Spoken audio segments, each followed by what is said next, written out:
Where's the harmonica? There it is. I can't start the stream without a now. It's your boy PSA Sitch here with another Sunday stream with everyone's favorite doomsayer, Right. predictor of things in future, Nostradamus, Adam. Yeah. What's up? Yeah, I'm starting to think about this stuff.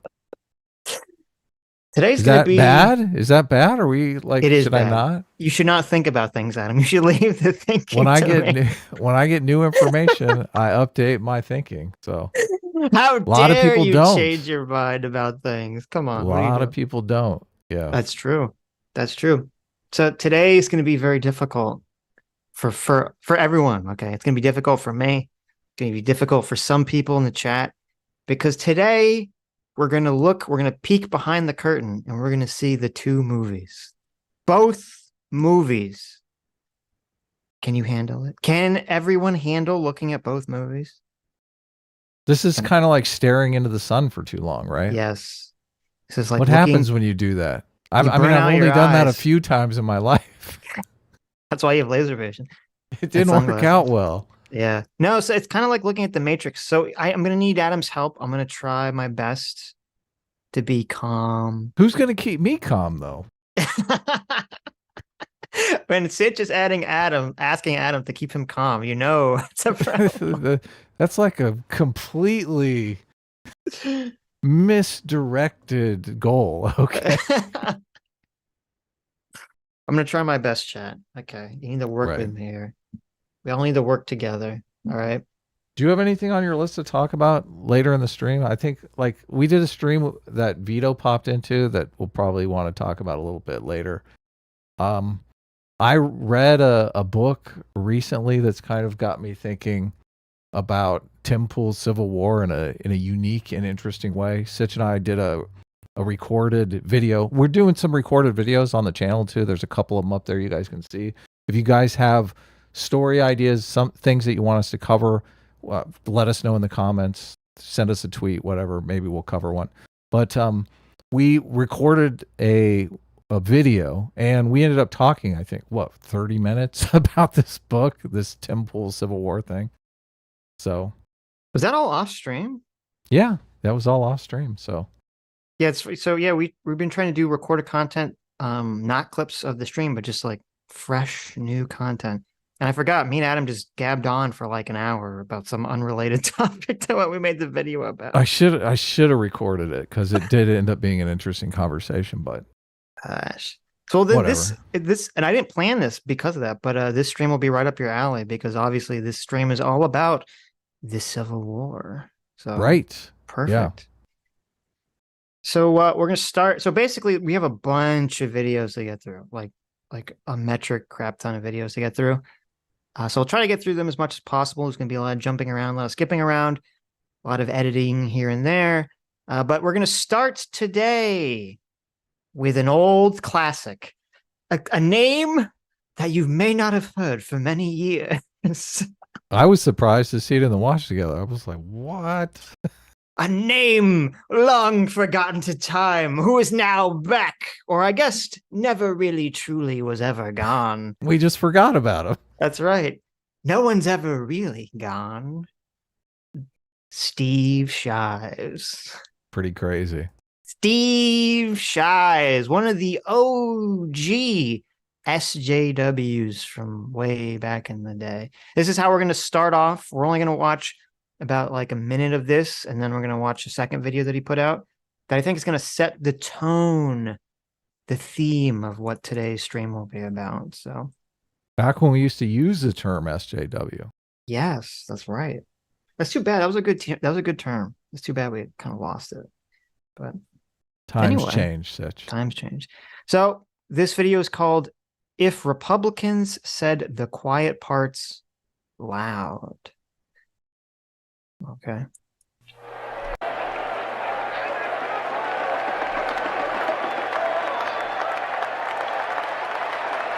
Good afternoon, suckers! As your Republican candidate, I am here to deliver a message. I am here to make you angry. I am here to make you afraid, to lie to you and tell you that nothing is your fault. The irony. Yeah. Irony alert, guys. Just went off the Richter scale. I watched this. By the way, this video just came out. This is not like from a year ago. This video is like from this week. I was like, I can't believe this. The irony here of only saying or pretending that it's Republicans that try to make their constituents afraid. That's Right. only Republicans that try to say everything that's wrong in the world is not your fault. How can you operate this blindly in this kind of space? Well, you have to be an idiot. That's the criteria, Sitch. You didn't understand that? You have to be stupid. You have to shut your brain completely off. You'd be a complete partisan moron. It's very easy for us to see the faults of our enemies and ignore the faults of our teammates, right? That is classic. Of course. Jonathan Haidt's morality binds us and then blinds us. Right. Yes. Binds us into teams to fight against other teams and Right. blinds us to all our stupidity. Yes. Yeah, You look at the other team and you're like, look at all that bad stuff they're doing. It's so obvious. How do they not see it? How does anyone support this? It's so obvious. Meanwhile, you're like jumping on every rake, walking off every cliff with your team. Let's see here. So these things are supposed to make you feel good, Sitch. Let me just throw out some terms here for you. Okay. Trans genocide, white supremacy, the end of democracy. Are you feeling better now? Do you feel good? I feel so happy and positive and optimistic about the future. Don't you now? Don't you? Look, You forgot one. Those are You the good forgot one. feelings. You forgot one. Fascism. Oh, fascism. That's right. Yes, yeah. As soon as democracy dies, we'll install fascism. Fascism. Yeah. But the difference Good is, feelings. I know. The difference is, and I've had this conversation with people on the left. If you ask them, you say, wait a minute. The left does all this victimization stuff too. By the way, the right does do all this victim stuff. I'm not. Of course they do. Yeah. Of course. Yes. But the left obviously does it just as much, if not more. I'd say transing all of your kids. Right. Yeah. Groomers, transing all of your kids, the deep state, we don't live in a democracy, blah, blah, blah, all this stuff. But when I have this conversation with people on the left and I bring this and they say this point to me, I hear this so much. They say, oh my God, the right is the party of victimhood, of white grievance. I say, wait a minute. The entire left strategy is about like victimhood and grievance and everyone's racist and sexist and transphobic, and they're out to get you. What's the difference? And they look at me blankly for like 10 seconds, and then they say, yeah, but the difference is it's actually happening on the left. Yeah, it's all true. That's the difference. It's true. It's the only difference. White supremacy is real. Oh, of course. Of course. I am here to tell you that your way of life is under assault from the woke mob. People always ask, what do you mean by woke? I'll tell you what I mean by woke. I mean black people. I mean gay people. I mean trans people. I mean women. Women who don't buy into my shtick. Not you women who are here today. You are definitely not woke. I mean teachers who want to teach your kids anything that makes you uncomfortable. The irony, it's just, oh my, the irony here is so dense. I'm afraid this video will create a singularity that will rip apart the YouTube continuum. That'd be awesome content. I hope it does. I'm just imagining the inverse of all this. I'm here to tell you that you live in a white supremacy, that you're surrounded by racists who are trying to teach your children that slavery was good. That You're right. You're right. That we should be living in a white country for white people. Like, oh my God. It's just, it writes itself. It does. Yeah. It's a good wig, though. I mean, anything you don't like or you don't understand, I mean anything I think will make you upset that I can blame on the Democrats. I am here to stand up against cancel culture because I don't think anyone on our side should ever be held accountable for anything we've said or done. I am here to stand up for law and order, by which I mean we should make the laws and we should impose the order. And when I say we, I mean people like me, not people like you. This is crazy. You can watch this totally unironically. I know. Isn't it? I just, it's hard to put myself in the headspace of watching this unironically and not just realizing this could very easily just be reversed. Like this could, like, if I never was familiar with Steve Shives, I would watch this and think this is some sort of genius level Andy Kaufman-esque troll. But it's not. No. This is real. This is real. Okay, so that was it for this. I wanted you to get the taste in your mouth of that. Mm-hmm. Okay. Oh, ouch. One of the So here's another. Never say that again.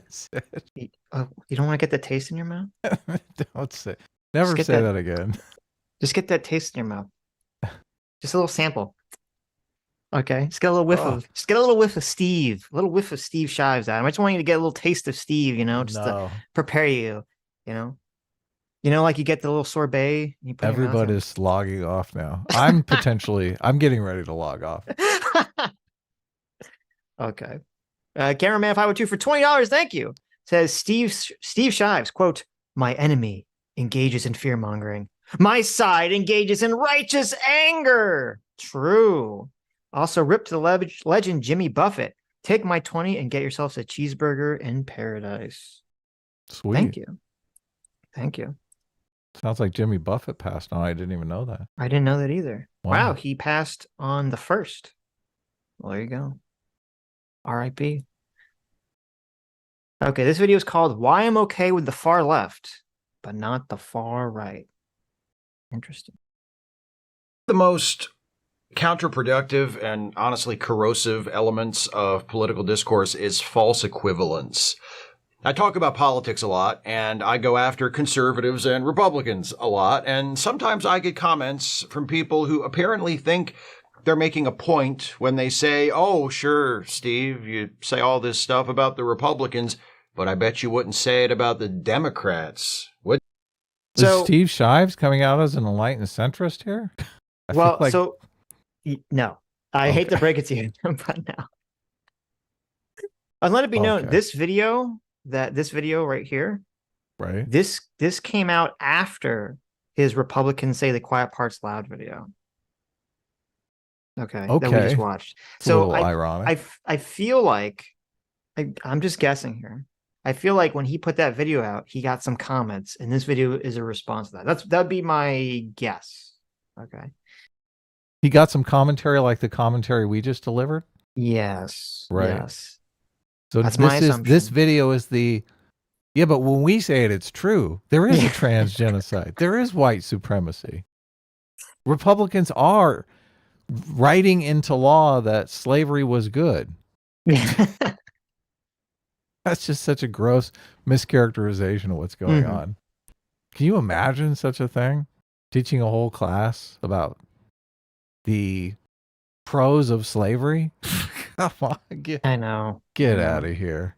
Get out of here. It's also interesting, too, that video that we just watched, the Republicans Say the Quiet Parts Loud, that video in the last 3 weeks got him the most views easily on his channel with over 200,000 views. Wow. Okay. So people really liked it. People really liked that. Yeah. Interesting. Would you? Well, no, I wouldn't say the same things I say about the Republicans, about the Democrats. If I could truthfully do that, I wouldn't be a Democrat, but I am. Both parties are the same is an easily debunked claim made by people who only get away with it because the people they're saying it to are too lazy to be skeptical of it. Both major American political parties have their problems, to be sure, big problems, but one of them The Democratic Party is clearly preferable to the other. They're not the same. And anyone who says they are the same is either a clueless person trying to sound smart or a smart person trying to mislead you because they assume you're the clueless one. So I think you can say, I don't agree with the idea when I hear this. People say this is a uniparty. The Democrats and Republicans are the same. That's very clearly not accurate. Very clearly, the Democrats and Republicans have different goals, different views about the things that they want to accomplish, and they hate each other's guts very clearly and try to destroy each other on a daily basis. Well, this came up in a stream recently between us, and we had a little back and forth about it that I clipped out because I thought it was interesting. And we got a lot of response from our audience saying that you and I were mischaracterizing what they mean by the Uniparty. Right. So, I was about to explain that. Okay. So what I think people mean when they say the Uniparty, well, everyone means it differently, but I think, some people mean it if they're on the left, they mean, oh, both parties are capitalist. If you're more on the right, you say, well, none of the parties are populist, right? They're both, neoliberal, or they're both, trying to maintain some kind of established order that will keep them in power, but they don't want to do whatever the radical, or the more radical, I should say, policies that maybe the person who calls them a uniparty wants, right? Right, like radical progressives or radical right-winger. Right. Right. Yeah, radical right-wingers or populist or whomever, right? So I think that's generally what people mean. But I think the problem is it's just I think the claim, I think the way of saying it is a lazy shorthand for an idea that's a lot more complicated than simply saying that both parties are the same, because obviously they're not. And I don't think it's effective. I don't think it's effective persuasion, because you say it to someone, you say it to a normal person, they're like, well, I know that's just literally not true. I don't even know how you could even say that. You could say that there's overlap. Obviously, both parties presumably believe in a liberal democracy, one hopes. Both parties believe in capitalism, one hopes. But it doesn't mean that both parties are just the same. I feel like that's a short-sighted way of saying it. But I don't think that's what Shives means here in this segment. I think he means literally saying, like, well, if one party is bad, then other party bad. I think he's kind of looking at it from a different perspective. Right. It would be interesting. I'm not sure. I don't know that I've seen enough of the video to know what perspective he's coming from. Just to speak for the voice of the audience, the chief response we got to that clip was that there are certain industries, big pharma, healthcare, military industrial complex, that are untouchable by our politicians. That's what people are saying. Right. I don't know that that is an untrue claim. Well, it's interesting that you said that, because Joe Biden, old man Biden, the Biden administration just passed. Well, they passed it a while ago, but it's just kind of come into effect supposedly recently. Where this legislation, I think it was part of the Inflation Reduction Act last year, but it just kicked in this year, where Medicare will now be able to negotiate, the government will be able to negotiate with pharmaceutical companies on certain drugs to get the price lowered. Wow. Okay, so that's good. Yeah, there were 10 drugs. It was now they claim it's like the 10 most expensive, most used drugs by people on Medicare.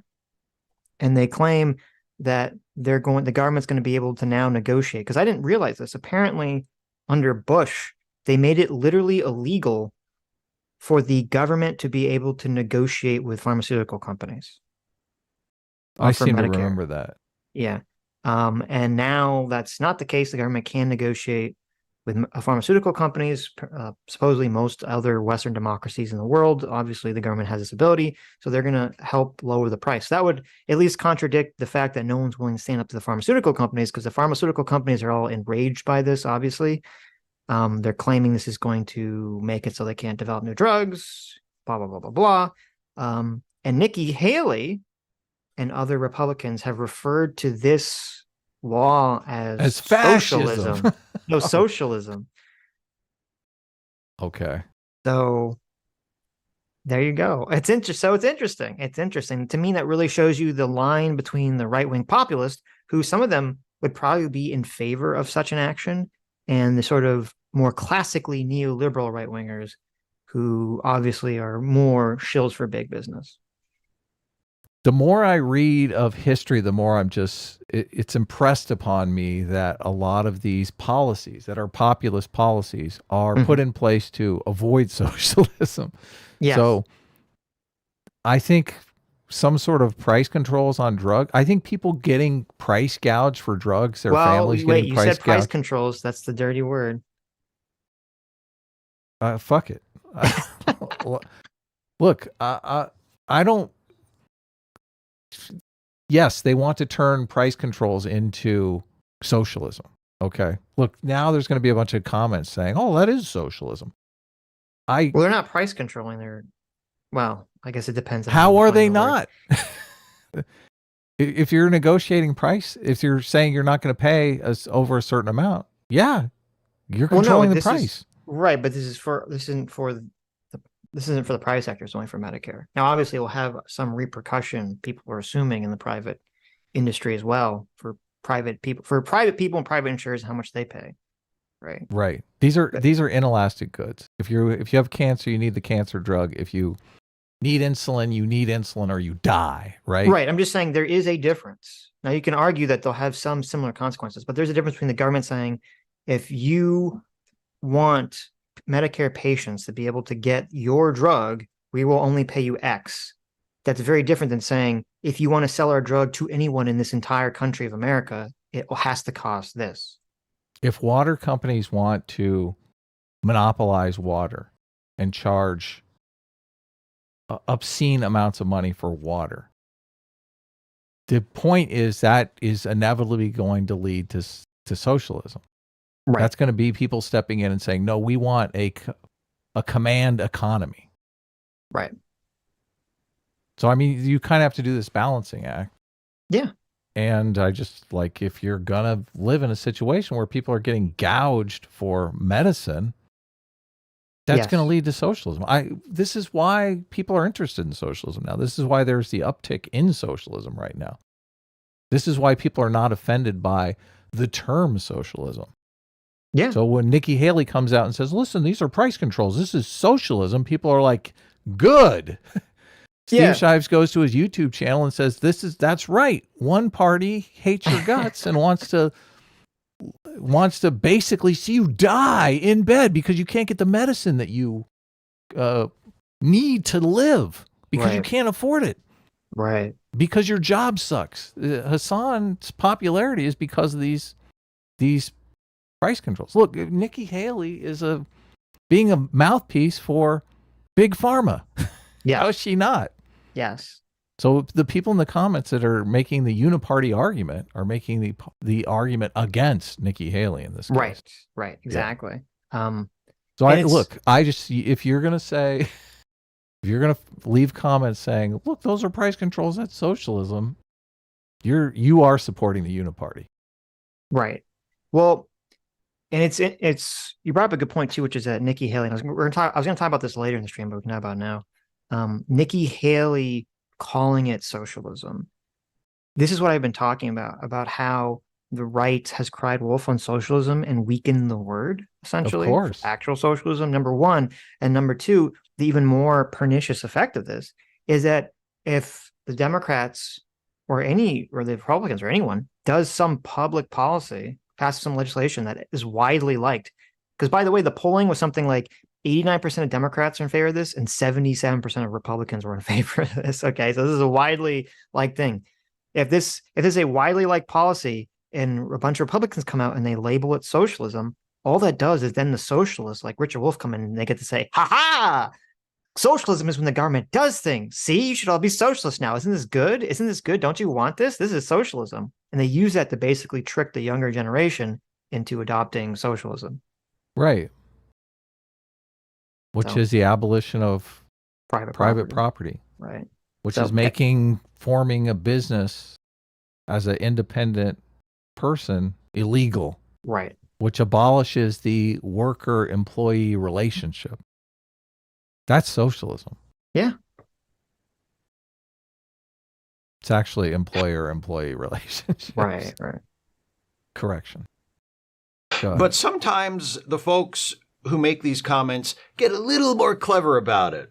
They take it one step further. They don't speak in terms of political parties, but in terms of ideologies. They say, oh, sure, Steve, you're always attacking the far right, but I notice you never attack the far left. Correct. Again, there's the unspoken assumption on the part of people who say things like this that they're saying something particularly insightful and cutting, like they've just nailed my feet to the floor on some critical point. How, they seem to be asking, can I regard those on the far right of the political spectrum as enemies, but not those on the far left? Aren't both groups extremists? Doesn't that make them the same? Or at least equally bad? I mean, no. Well, yes, I suppose by definition they are both extremists if in our visualization of the range of political thought we place them on opposite ends of that range. But are they the same or equally bad? No, I think they are. And my argument is not that leftists are all good and pure people and leftist ideologies are all infallible and would inevitably lead to a better society. That's not what I'm saying. That's not what I believe. Leftists are not immune from ignorance or bigotry or ambition or corruption or any of the other things that lie at the root of inequality, injustice, bad government, and all the other social and political ills that afflict our society. The USSR was leftist in character, at least to a degree. I was not a fan. Authoritarianism is possible under leftist modes of thought. It's just a lot more difficult to justify. And that is one of the fundamental differences between the left and the right, and the big reason why I only have a problem with one of them. Authoritarianism is a problem, no matter which side of the political spectrum it originates from. Authoritarian socialism is a thing, but nowadays those who hold to it aren't really shown much respect. So he makes this very interesting claim here, where he says, it's harder for the left to justify authoritarianism than the right. And I find that interesting because if you look at, if you compare authoritarian left-wing communist countries to authoritarian right-wing fascist countries, there's been a lot more authoritarian left-wing communist countries by far. There's a lot now. There still are, right. There still are. China. So it's a very weird claim, but it's very interesting, the psychology, when he gets into this, that I think creates this illusion in people's minds that allows them to think this. I don't like...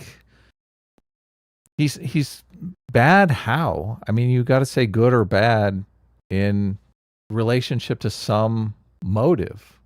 So obviously, if your motive is to spread socialism, obviously you're going to think the party that endorses socialism is better. Mm-hmm. Whether or not that's true, whether or not we should be spreading that ideology is right. the more fundamental question. So yeah, but my understanding is that he's saying he's not a socialist, but he just sees the socialist as less of a problem than the quote fascist. Right. Like he's a progressive who still believes in capitalism. My question is right? why? Well, he's going to explain. Okay, good. They're dismissed and derided as tankies and shoved off into their own little corner of the movement. That's not how it is on the other end of the spectrum. I'm not saying every right-winger is an authoritarian, or at least a professed one, but most of them seem completely fine letting the authoritarians run the show. It's the opposite of how things are arranged on the left. On the right, it's the anti-authoritarians who are relegated to their own little corner where no one pays attention to them, which in this case I understand. since the most avowed anti-authoritarians on the right are libertarians who don't deserve to be taken seriously because they're a deeply unserious group of people who regard not being able to buy as many guns as they want for any reason as an intolerable tyranny. Fuck libertarians. They're the loser nerds of the right. They ought to be shoved into lockers and left there. It's the authority. I wonder if he feels the same way when they were the nerds on the left voting for free speech back in like the 60s and 70s. Yeah, I love that he's all like, oh, the authoritarian right wingers are so bad, they're such a problem. The only people that aren't authoritarian right wingers are not the only people, but the biggest group that aren't authoritarian right wingers are libertarians, but they're all losers that should be shoved into lockers. Right. It's like, well, wait a minute. Shouldn't you be Are you against authoritarianism or what? Shouldn't you be supporting them? Like, I don't understand. You're like, no, these are like the anti-authoritarian right wingers all suck. They're all losers and cucks. It's like, well, wait a minute, what is happening? Oh my God. It's Great just point. What is the goal here, I guess? It's I don't know. It's fascinating to me. Mixed messaging, Steve. Authoritarians who dominate right-wing discourse and right-wing politics has had a decidedly authoritarian bent since long before I was born. Well, also, there's a complete. I do believe that that one of the reasons I don't like Trump is that I don't think Trump is a person who's motivated by ideological principles at all. I think he's a person that's motivated by just, I want to do whatever I want to do, period. He doesn't really care about, in my opinion, he doesn't really care about rule of law or precedent or anything else. He's just going to try to do whatever he wants to do, essentially. And I do think that can breed to sort of an authoritarian position, depending on the support he gets. But what Steve kind of misses, and what a lot of people on the left miss, is that the perception, whether they agree with it or not, the perception on the right is that there's this kind of authoritarian top-down, how would I describe it? There's a top-down plan or malaise that kind of comes from the left, where the left is kind of out to get everyone on the right, to call everyone racist. That comes not just through the government, but comes through culture in this, this top-down cultural blanket that just controls everything. And I don't think you're going to understand the right or the right's position without seeing that or understanding that. Even if you disagree with it, I think you still need to understand what the argument is. Yeah, they simplify their opposition in a way that's unhelpful to actually understanding them. Like there are so many different voices on the right that are often in conflict with one another. They're just at the Daily Wire. There's a bunch. Like, I don't think Ben Shapiro holds the same kind of views on Christian nationalism, an Orthodox Jew, right, as Michael Knowles and Matt Walsh. So there's a giant difference there. Well, is it authoritarian? And this is part of the problem too, because of the reason that you would need an authoritarian government would be that their culture or the environment is against whatever the government wants. And so you need the government to come in and control everything. Because if the culture and the environment is doing exactly what you want, you don't need an authoritarian government to come in and dictate it, right? Because it's just doing what you want already. And I feel like, so, you can criticize Trump all you want, and that's fine. I'm on board with that. But there is this complete lack of acknowledgement that, the reason I don't think the left, from a government standpoint, from a legal standpoint, they have in some regards, obviously.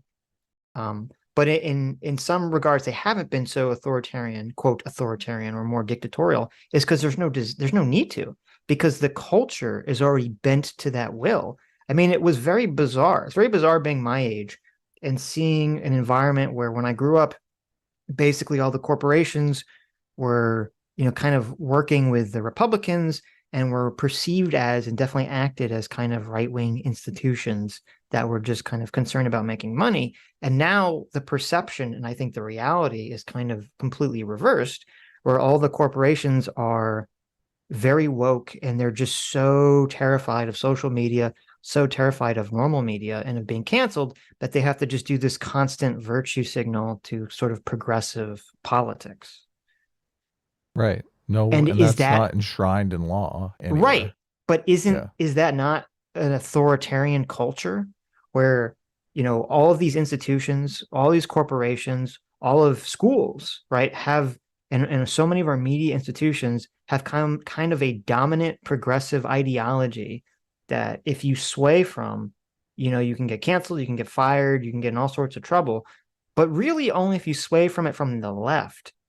It's unless you're like working in some like specific right-wing institution, which are, few and far between, you can really kind of crap on the right as much as you want, and you're not gonna get in that much trouble, from mainstream culture at all.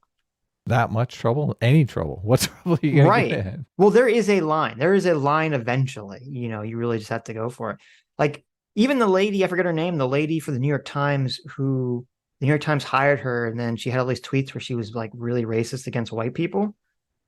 And they still hired her after that came out. They didn't fire her. And the only reason they fired her was because she kept complaining publicly about some employee that someone made some claims about. Do you remember this? They made some claims about that they made like a sexual comment or a crude comment or something that were kind of like BS.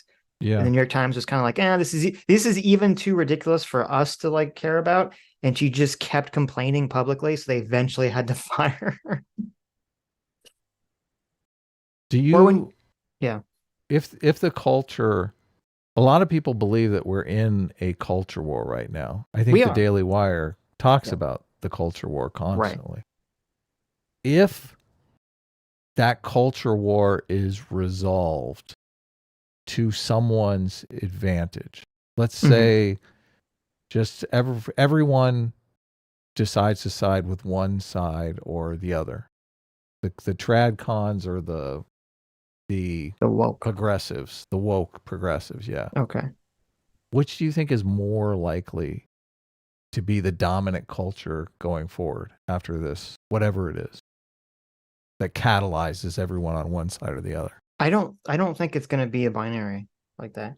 No, I'm just saying, let's suppose like aliens come down and say, listen, we've implanted you with a virus and Yeah. you are going to die in Yeah. 24 hours if you do not choose a side.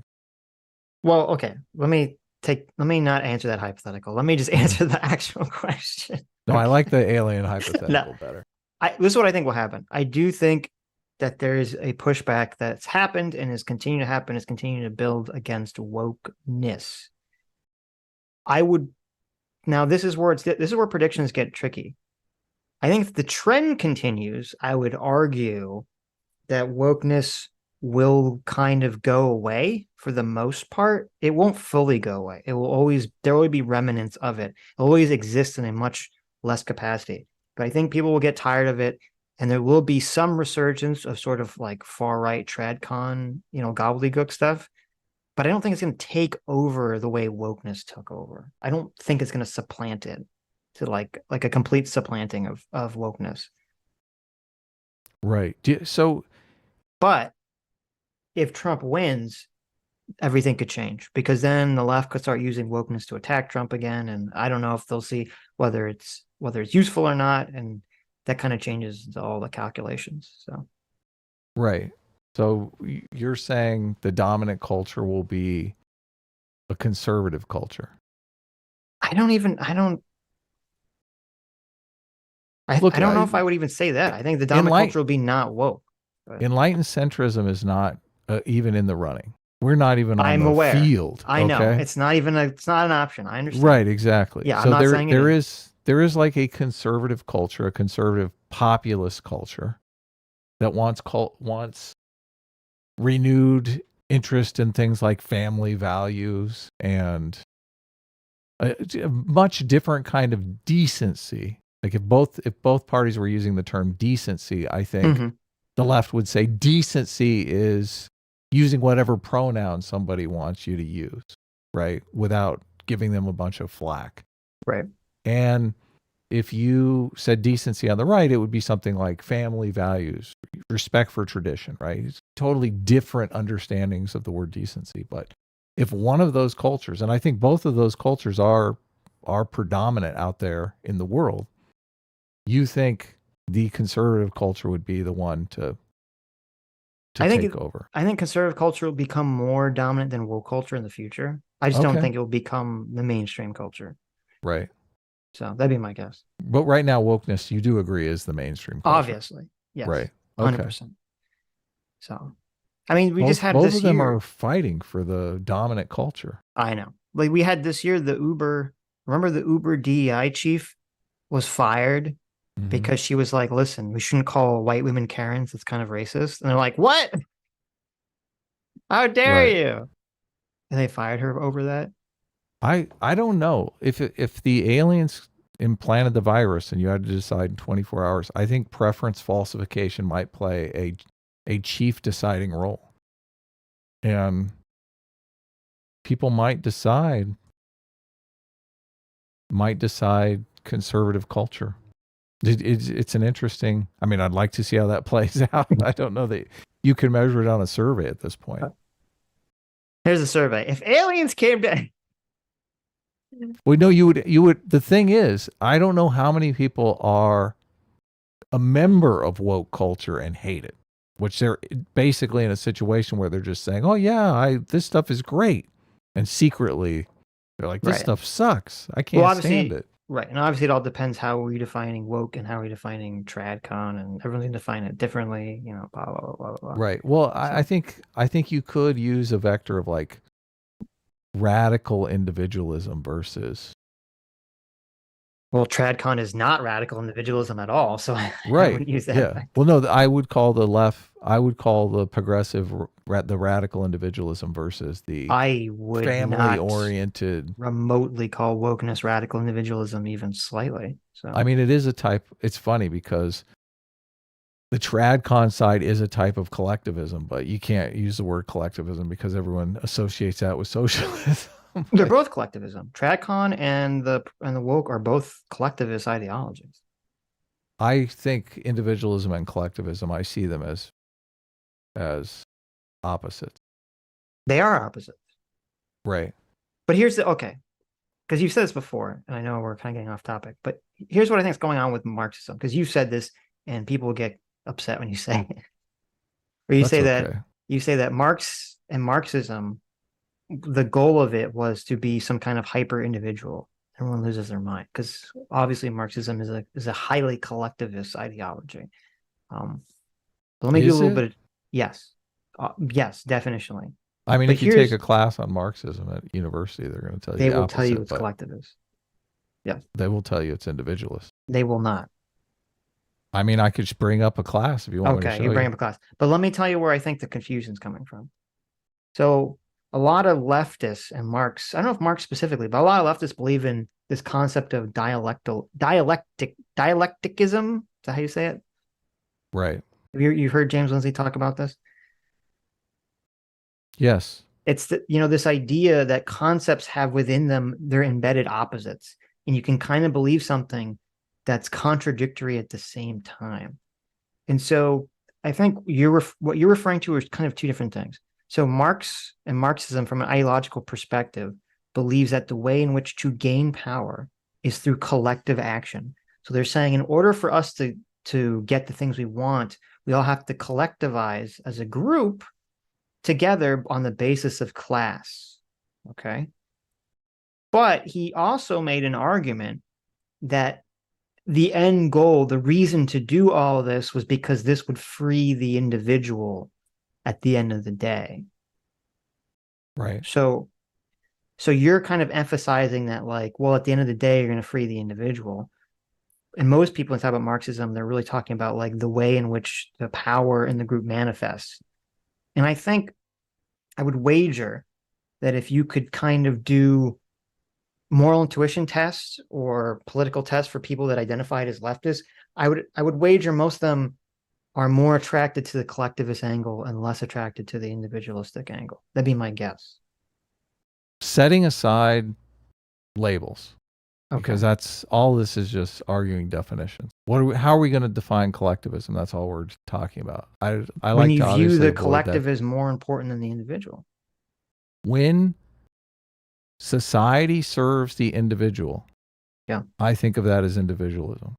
When the individual serves society, I think of that as collectivism. Yeah, but so a lot of, but and I think this, even when Marx has brought up the individualism, I think he's kind of contradicting himself, because when you're like each according to his need or whatever, a lot of the principles of Marxism are that you are sacrificing yourself for the quality of the group.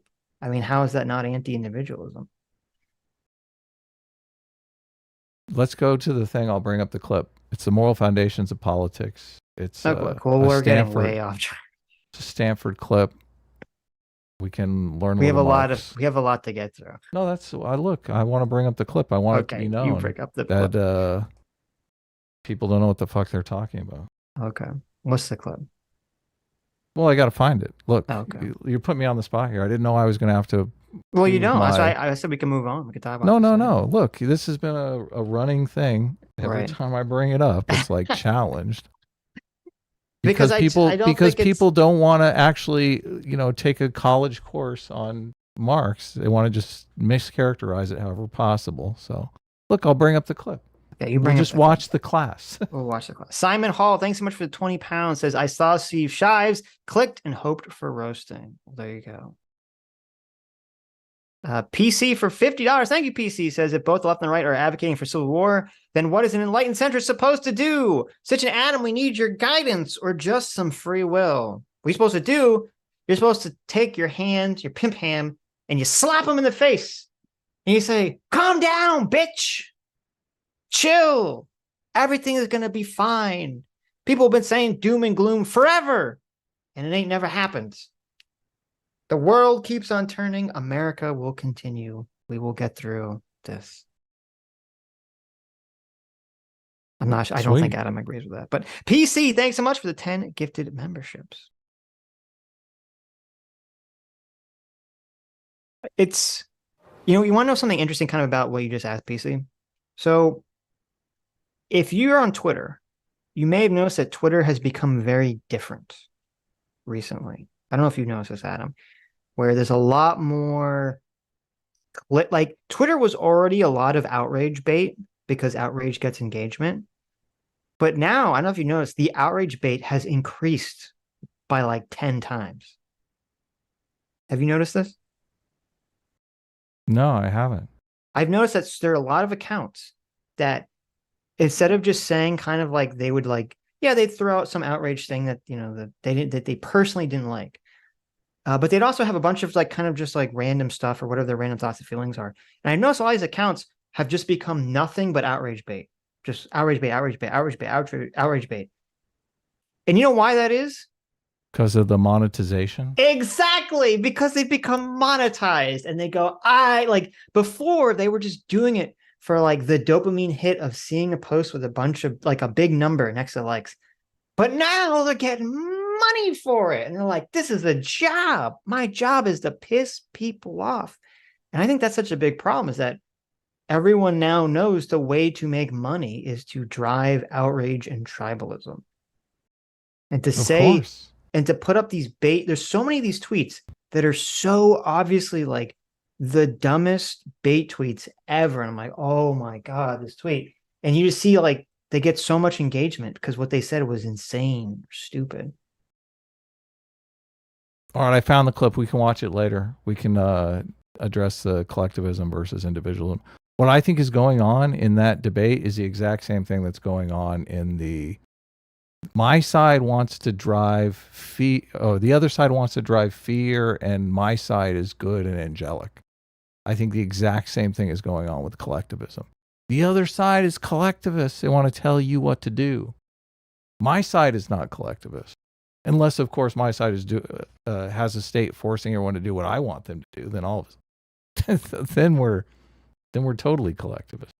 But that's okay. I'll ignore that because the state is forcing people to do what I want them to do. That's not collectivism. That's just normal. So the reason I disagree with this is because Marx,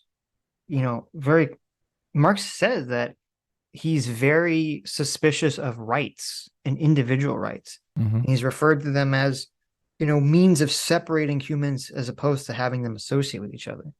And to me, that kind of smacks as anti-individualism. Sure. Yeah. Okay. Look, So Marx can have individualist perspectives and anti-individualist perspectives. Sure. Yeah, I agree. But that's what I'm saying. I think even if Marx had this idea that the liberation of the individual was through collective action, and you say, well, so therefore it's an individualist ideology, I'm still kind of skeptical because I think the thing that makes it attractive to people is the collectivist angle, not the individualist angle. I think what makes people attracted to socialism is they want more for themselves individually. So okay, you could be right. If you want to put, I put my definition on the table. Right. Individual serves society or society serves the individual. What is the definition that you're using of collectivism? Because if you look at, I agree with that definition. If you look at unions, yeah. Are you saying that union membership is about you dying for your company? You, the individual, is serving your company, or is it about your group collectivizing to gain individual rights, to gain more power as an individual? Your company's serving you. Well, yeah, but the difference is like but you're joining a union that joins a collective, which has to all act a specific way to gain power, as opposed to the individuals all acting like to say, well, I'm going to just act with my boss, right? I'm going to argue with my boss. I'm going to try to get my own raise, separately. Right. Yeah. No, collectivizing to gain power is a completely different thing, though. Yeah, but unions are not I don't agree that unions are collectivists. Yeah. I mean, you have unions in liberal democracies for hundreds of years. Mm-hmm. Now, we can move on in a second, but I'll make your argument because I half agree with you. Okay. I think Marxism and socialism is inherently a collectivist ideology, but wait. But you've just jumped from my definition. What definition are you using if you're going to say that? Let me say what I think here. Okay. I think Marxism and socialism is inherently a collectivist ideology that's about the individual, sacrificing the individual for the good of the collective. That's why they say, that's why like the whole idea that there's going to be equity, right? There's going to be no hierarchy means that individuals cannot do what they want. They have to be pushed down and held down for the good of everyone else. Okay. And to me, that's a collectivist ideology. That is, yeah, definitely. Right. And I think that's what socialism is. But where I would agree with you is that when we look at how a lot of people right now who identify as socialists don't understand anything about socialism. I'll argue with socialists on Twitter who say, I'm a libertarian socialist. I'm in favor of liberalism and individual rights. They have no clue that socialism was a critique of liberalism and a critique of individual rights. They don't understand the principle. And so I think there are a lot of kids that identify as socialist who think, oh, to me, being a socialist means I can identify as however I want in the most individualistic way possible, where I don't have to be a man or a woman. I could be some magical, quadruple gender, and I could wear whatever I want. No one could tell me anything what to do, blah, blah, blah, blah, blah. So I do think there are a lot of kids out there who don't understand socialism, but they like the deconstruct all parts of normative society aspect of socialism. And that's why they identify as socialists. So they are identifying with it from an individualistic perspective. Right. Okay. I mean, if you're trying to literally destroy society,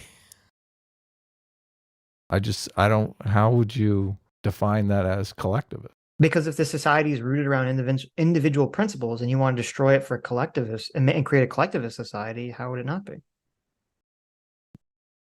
So socialists themselves feel that they're serving society. The individual serves society in a socialist utopia. Okay, sure. Well, no. So wait, I don't agree with your definition of fascism. Okay, because you're sort of defining collectivists as like fascist.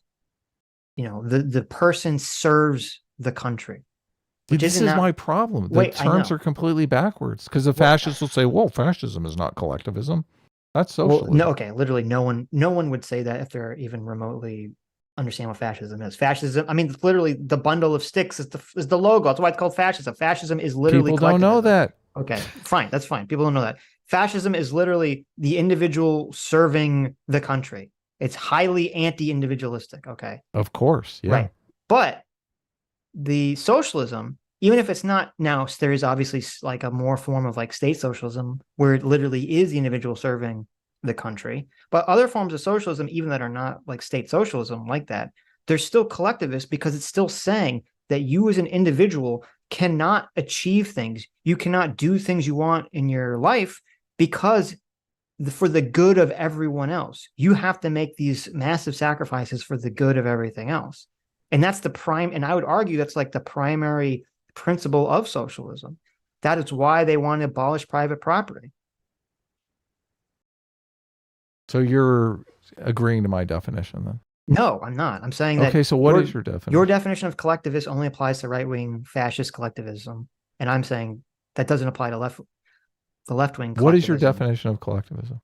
Collectivism can be when you have to can be just maybe when the primary here's how I define it. Collectivism is when the primary purpose of the ideology is that the group comes before the individual in most cases. So that is my definition of collective. Well, no, all cases. Well, no, because you're saying when the individual serves the group, which is a little different. I'm saying the group comes before the individual. Right, yeah. Okay. Well, the individual would die for the group. That would be service. Well, no, but that's not, I'm defining it differently. But okay. What is your definition? Just I said when the group comes before the individual in terms of importance. That's literally my definition. Okay. I think your definition is a little bit more narrow, but okay. Anyway, we can move on. We had a perfect freeze frame on Steve here this far for this conversation. Yeah, he doesn't like this conversation at all. Yeah.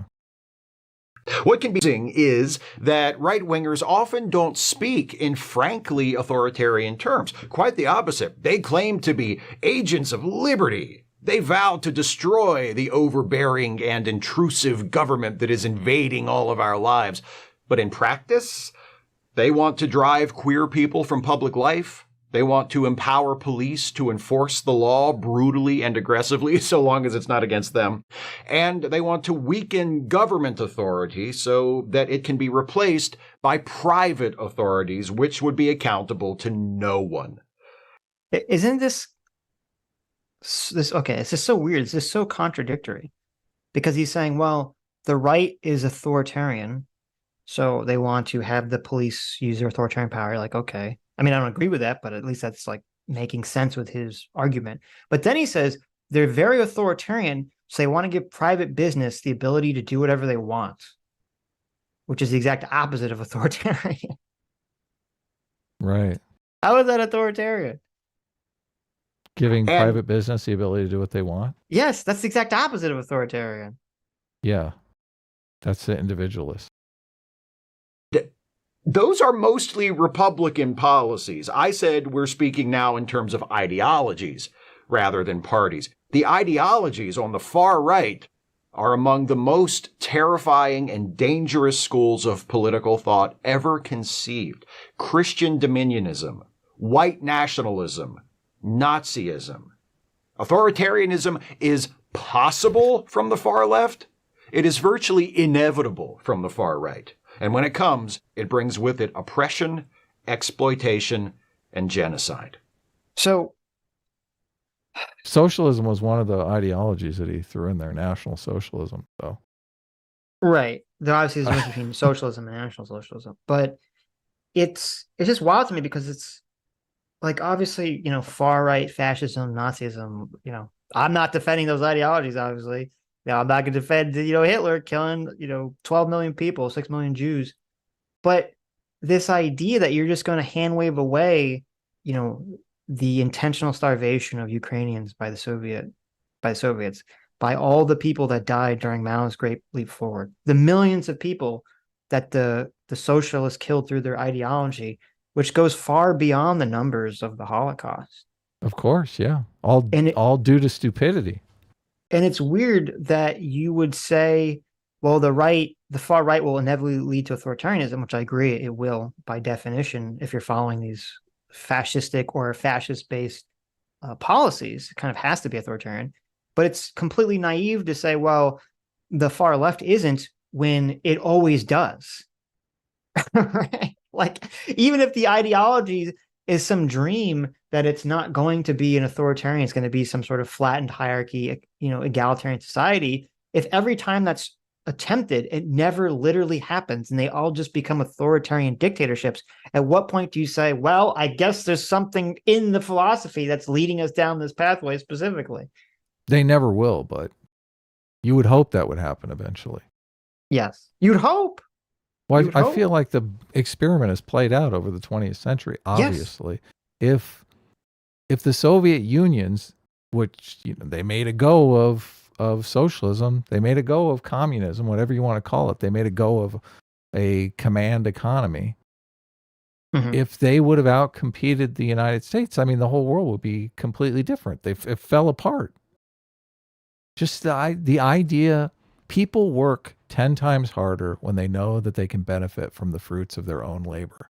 As soon as you have insecure property rights, all that goes out the window.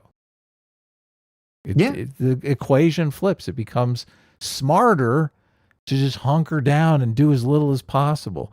What kind of economy can you build on the philosophy of hunker down and do as little as possible? None.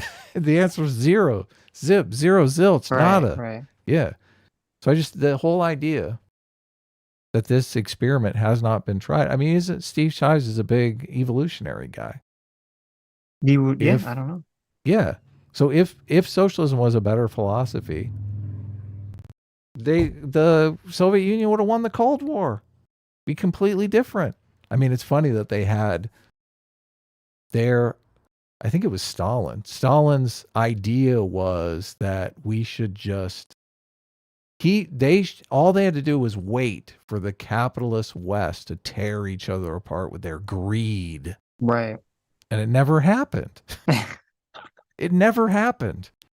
He was waiting for us for the West to tear itself apart. We couldn't even feed his own people. No. Yeah, exactly. Exactly. Greed can get excessive, and this is our little mini debate there in the beginning, because you gotta have a way to regulate the excesses of capitalism. I mean, if you're just offended by the word price controls, I'm sorry, but you have to have some way to mitigate our tendency towards greed, because society cannot be sustained if there is no middle class, because the vast majority of society has no buy-in. Right. And there'll be a revolt. It might be just a political revolt because it's a democratic nation, but it's the same kind of thing. The populace takes over the government and they start making the rules.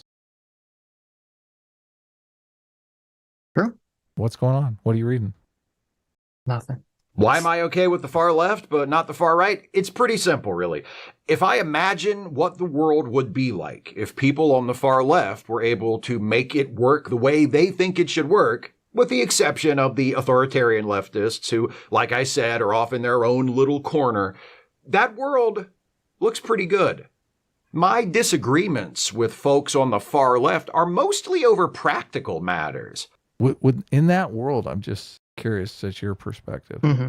Would the putting down a birth sex on birth certificates be abolished? I feel like it might be. Yes. Right. So everyone would pick their biological sex when they were old enough. Yes. Well, I mean, you wouldn't be able to own a business. Like, here's the problem. This is like ridiculous. This hypothetical didn't make sense, because he's like, oh, well, in this hypothetical magical future of like the far left government, control. And it's like, yeah, but the whole problem with what you're speculating, because he hand waves away the authoritarian left. He's like, the far left, except for the authoritarian left. Yeah, but you couldn't enact the policies without authoritarianism. That's the whole point. Right. Like, and this is what Steve doesn't understand.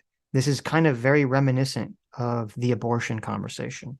Both sides frames the other side in their principle, and they don't understand what the other side's arguing for.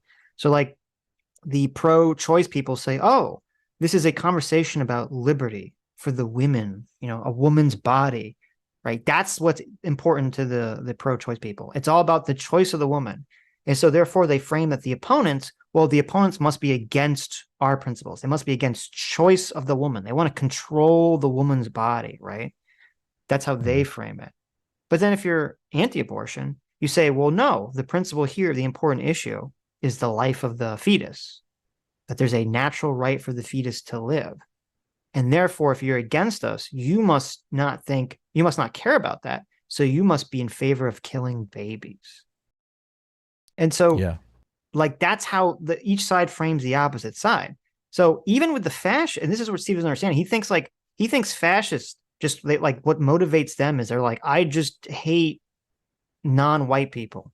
I just want them all to die. It's like, you understand that like the Nazis and all these people, they also thought that they were building some kind of magical, better utopian world. They thought they're like, listen, we're going to build a magical utopian world where everything's better as soon as we get rid of all the bad things in the world. And what are the bad things? Well, they're all the things that don't look like us, right? They're all the non-German people. They're all the non-whites. They're all the non-whatever, group, right. The fascists are. But the socialists are literally the same. They're like, we're going to build a magical future as soon as we get all the things we don't like. And you know what the things we don't like are? People Heteronormativity, capital ownership, people that own property, people that run businesses. Like the idea that all these things, just because it's just not based on race. There's still groups of people, the bourgeoisie, the petty bourgeoisie. There's still all these people they want to get rid of. What kind of society do you have if you get rid of all the people who want to start businesses? I don't know the answer to that. You're going to have a pretty bad society. Look, there's no stores in town anymore. Yeah. Grocery shopping is off the menu. Everything's a co-op. So every time there's a business decision, you have to have a company meeting. Oh my God. Yeah, or everything's run by the state. But that's why but he can't see that. Because all he sees, so my point is, people on the left, all they see is the positives of the left. They say, oh, well, they just want to have equity and fairness, right? Ignoring the fact that, well, they also want to abolish, they also want to remove, right? By force, private ownership, capital ownership, all hierarchies, gender norms, sex norms, all norms really of any kind, everything's a social construct. They want to remove all these things, but they only just focus on the positives. And it's kind of the same thing with the far right. They only focus on the positives. Well, no, I want to have a better, country for me and my children. And then they ignore the fact, well, you're going to have that by eliminating, entire groups of people who you wrongly think are the cause of all your problems. Right. Yeah. I'm not an anarchist, but that's not because I think anarchists are bad people or anarchism itself is a necessarily harmful set of ideologies. I just think it's unrealistic, and I don't see how we could possibly get there from here. But if we could skip past the how do we do it bit, which I've noticed a lot of anarchists do anyway, it looks like a better world. If all practical concerns were addressed and the world worked how most people on the far left want it to work, that's a better world. That's a world where if reality worked completely differently and I could brainwash everyone, then the far left ideology would be a better world. Right. Unnecessary burdens are lifted, where the remaining necessary burdens are shared fairly among all people, where people are free and equal regardless of their race, religion, ethnicity, nationality, sexuality, gender identity, health, disability, whatever. It's a world I could probably stand to live in. If I imagine what the world would be like if people on the far right got to arrange it their way, it's pretty much a nightmare no matter how you look at it. You're going to wind up living in an authoritarian dystopia no matter what. The only difference is where the authority comes from. If the Nazis and those of similar worldviews get their way, it'll be the authority of a despotic and unaccountable government. If the libertarians get their way, it'll be the authority of ultra-wealthy capitalists, loosed from even the meager regulations that restrain them today, free to do whatever they want, to whomever they want. So what Steve doesn't understand, like the way he's conceptualizing it's like if the far left got their way, everyone's brainwashed into just believing this nonsense. And thus, so the nonsense of kind of far left anarchy just works because everyone's been brainwashed to accept it. Why would that not also be true in his hypothetical for the far right? If everyone's brainwashed into becoming an ultra trad con, wouldn't they not also be just as happy?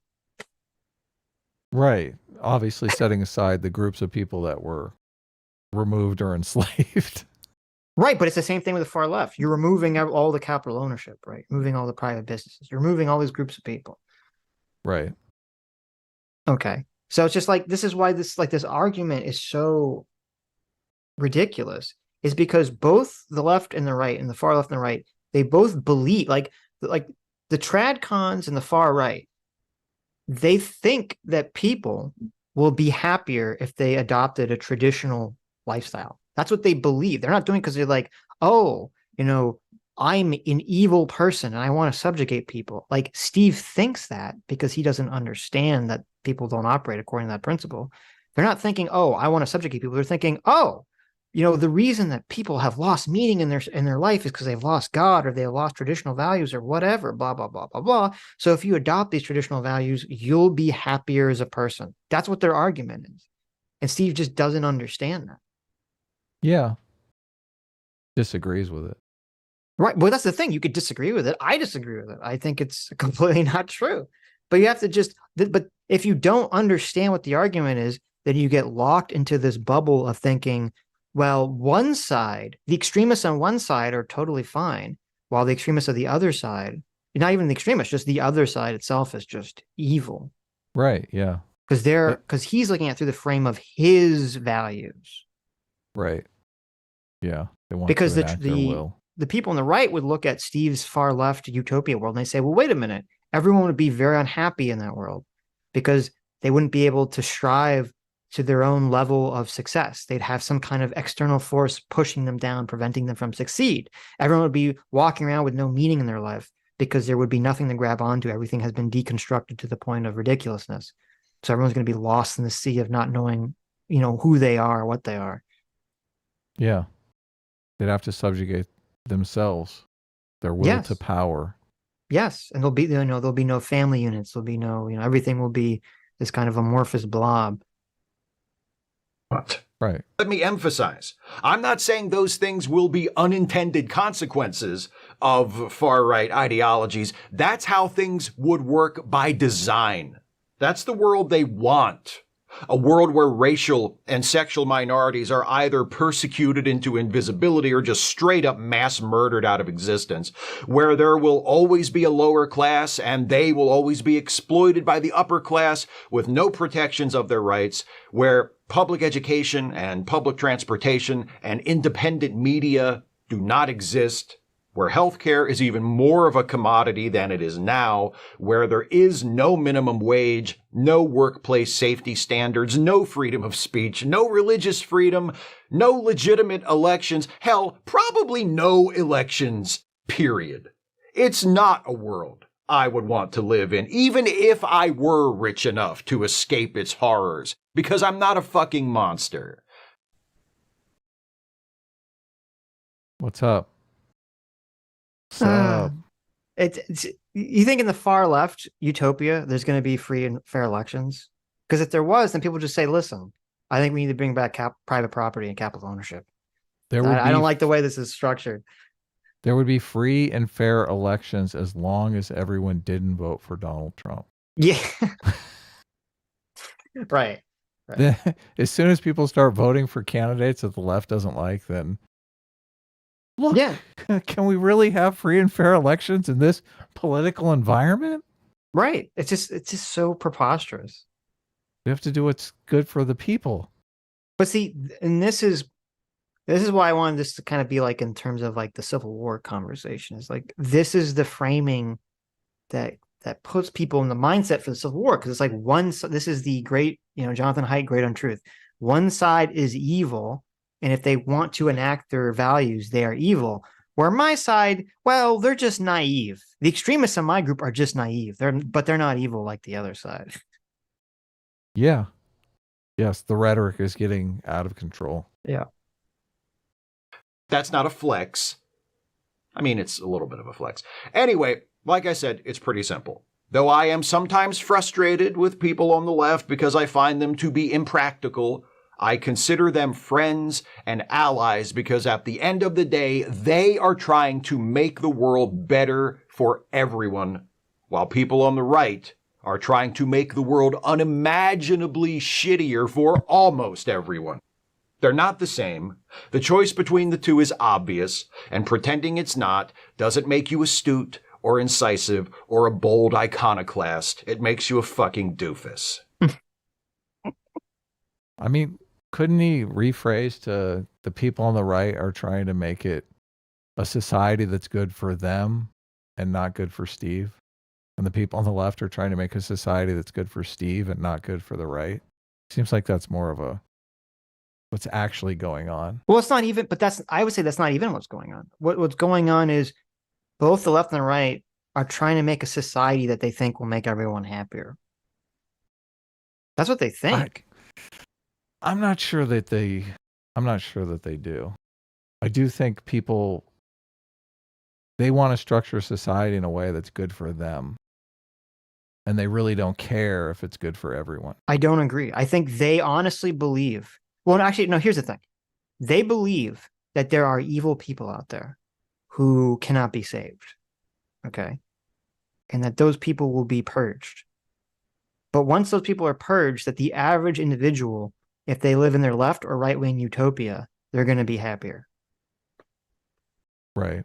Do you not think that? I mean, that's what I think. Well, it depends upon, obviously, the philosophy produces a certain environment for people to live in.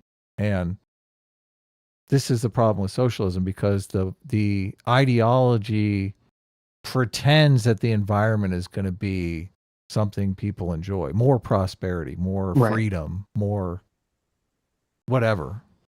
Obviously. You can do whatever you want. You don't have to work as much as you want, or you don't have to work as much as you do now. Right. You have resources at your disposal in abundance. Like that's what they think the society will produce. Obviously, it's never produced that. And I mean, I would argue it never will produce that because right. the incentives are not there. But that's exactly it. So the left says, oh, listen, under our utopia, you're going to be making more money. You're going to be working less, time. You're not going to be taking, no one's going to take advantage of you. Your boss isn't going to take advantage of you, blah, blah, blah, blah, blah. And then the right says, well, under our utopia, you're going to have meaning in your life and family. And you're going to feel that you're fulfilled. Right. But on the right, there is this thing called the Protestant work ethic, which I do think will produce abundance. So you might feel somewhat constrained socially because, the first thing they're going to do away with is this 72 genders thing, right? Right. So, but at the same time, I do think that society will produce things in abundance. And people are not going to think, oh, I can shirk my responsibility to work and stuff like that. So the product of that society, I think, could produce a stable society over time where the socialism, I mean, it never produces a viable society because people starve. Well, obviously, I don't know that the tradcons are going to starve. That's the argument that I'm making. So obviously, I agree with you that like the further right, well, it depends how far right we go, right?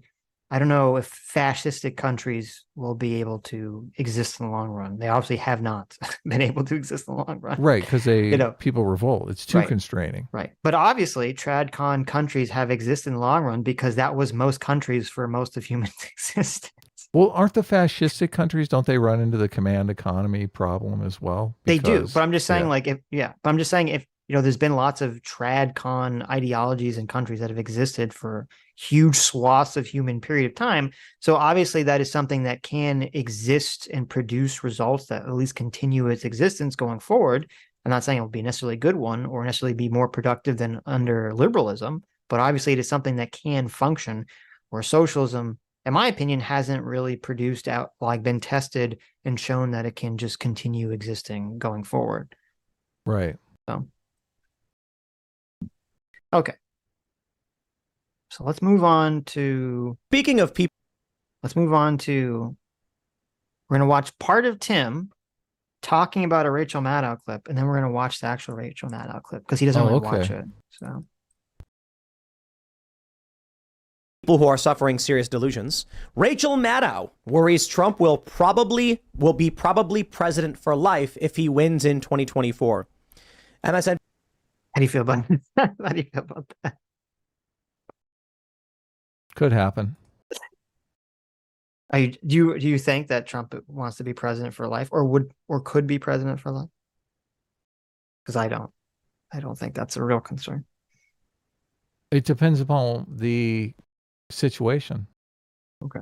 I'm not sure. I mean, if there's some sort of September 11th type event, I mean, the amount of change that took place after September 11th was just astronomical. We got in 2 foreign wars over that with but public George support. Bush didn't say that he was president for life. No, but we're at a different point in time. Okay.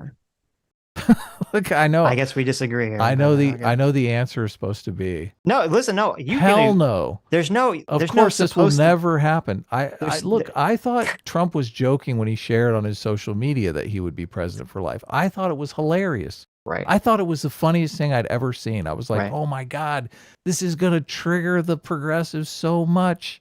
Mm-hmm. And I thought, oh, it's a joke. Trump, he's not going to hang on to power with all of his fingernails and all of his teeth. Right. And then January 6th happened. And I thought, oh shit, this guy's serious. Okay. I disagree. Why?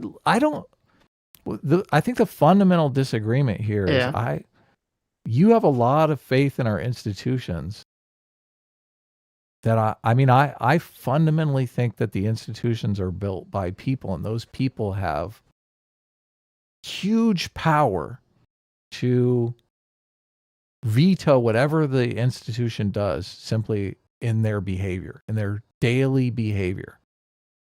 And I give that a lot of respect that I don't think a lot of people who have a lot of faith in institutions do. Like you do have to have this belief in the rule of law and go to your job and think, I'm going to follow the rules.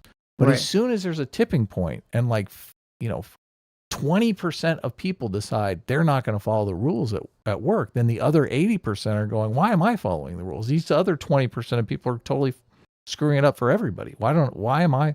Look, I'm fighting a losing battle here. I'm not going to follow the rules. I don't disagree with that. But regarding this specific thing, I think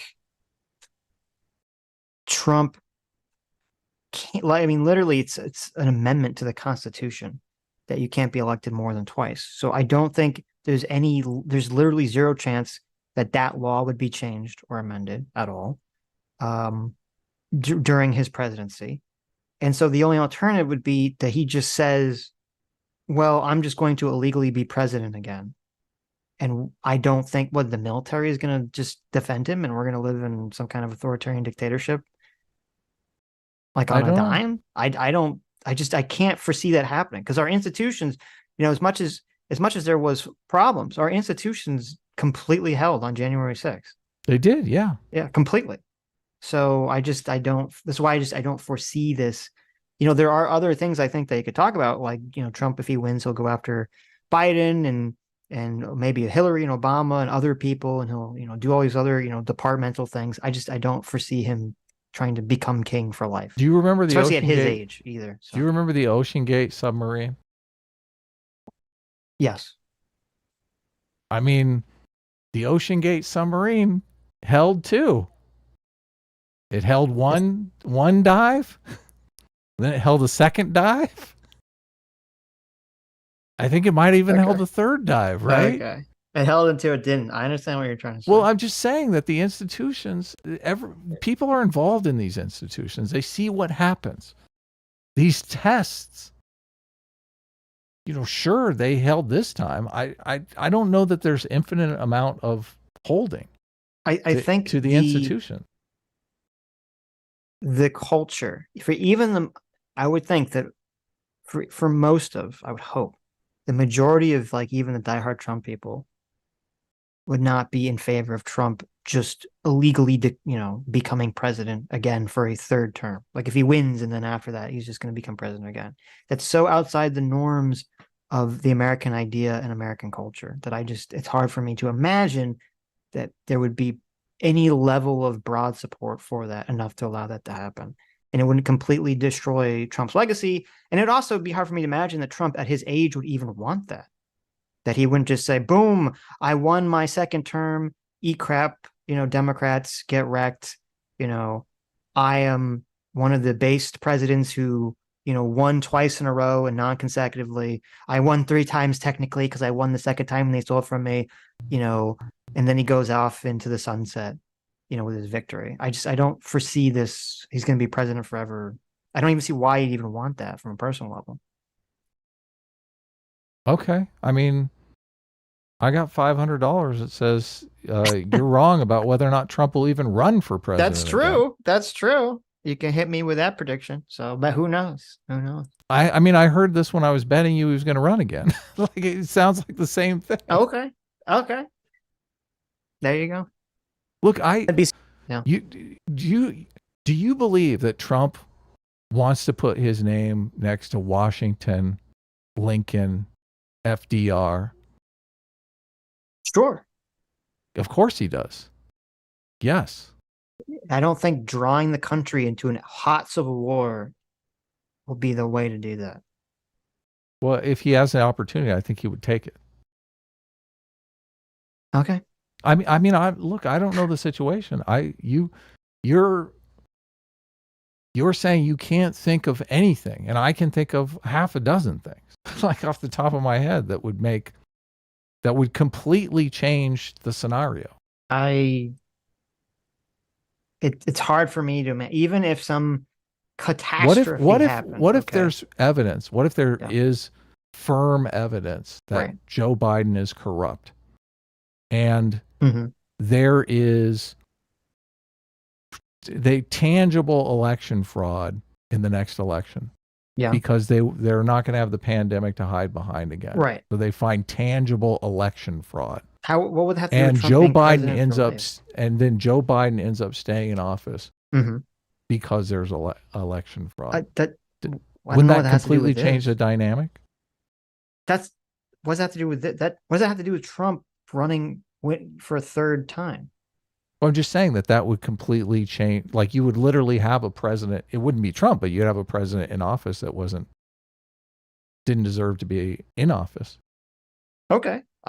Sure, that could definitely happen. I'm not going to say that can't happen. Okay. BBC host notes that in the movement, far-right politics is coinciding with far-right violence. It's a lie. They just have to say it. I have to wonder. There are a lot of evil people out there. Like, what's going on in, how do you pronounce it? Xinjiang, and with the Uyghur Muslim camps. Mm-hmm. Yeah, that's evil stuff, right? The forced abortions, like nightmarishly evil. Rachel Maddow is a kind of evil, but I wouldn't put her anywhere near like genocide level, but pretty evil in that she goes on her show and says things that any sane person, even a liberal leftist, would know is just crackpot psychotic nonsense. But she says it anyway. She gets a lot of money. The ratings. I mean, she was the. So I want you to know, Adam, that you are an evil, psychotic, crackpot leftist. Okay. Well, this is the thing. I thought it was funny when Trump tweeted out that stuff. Obviously, if you're in an election campaign, right, you don't want to tell everyone, oh, our candidate's planning on being president for life. I think it's naive to say that if the opportunity presented itself, Trump wouldn't take it. Well, I think that's just completely naive. I wouldn't even say that either. I don't think the opportunity would or could really present itself. And maybe that's just the disagreement that we have. Yeah, that is the disagreement. But well, I brought up the election stuff because if there was election fraud and tangible election fraud and Biden stayed in office and everyone just kind of sucked it up and made it through another 4 years, mm-hmm. The argument that we're making that the right doesn't want Trump to be president for life, they just want him to have another term. I think the calculus there could change. I think maybe after that, they do want a Republican president for life, and they're going to tangibly work on changing the institutions. The people in the institutions will say, okay, well, if the higher ups are not going to pay attention to the rule of law, I'm not going to pay attention to the rule of law. And institutions start changing, radically changing. Yeah, but so even in the hypothetical where like there's voter fraud, the fraud still and the corruption still has to exist within the bounds of the rules, right?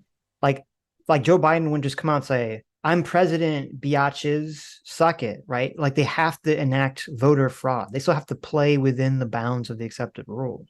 Well, if there's enough voter fraud and we don't necessarily know the outcome of the election, no. Who's going to be in office? That's not my point. My point is that even within the concept of the hypothetical that there's all this fraud, it still has to exist within. There's still an Overton window that the fraud and corruption has to exist. And I'm saying that since it's literally a constitutional amendment that you can't be president more than twice, that exists so far out the Overton window that we've never experienced that it would, because there's not going to be, they're not going to change I don't think they're going to get rid of that amendment. I don't think any president is going to have the power to leverage enough. They're not going to have enough support across the country to ever get rid of that in our lifetime, or at least in the next 5, 10, 20 years, that this would basically require them to just say, I'm no longer directly following the rule of law. Military is going to have to basically keep me in office at this point. There is a bias that I think is happening here. That I think, it's not a bad thing because it's our perspective from where we are in life. We live in a system that is completely intransigent about changing laws. I don't think that that's always existed. Like obviously when there was a stock market crash and the Great Depression, they were spinning laws out right and left, making all kinds of institutions like continuously, daily, changing things, reorganizing things, trying to make society work because it wasn't working.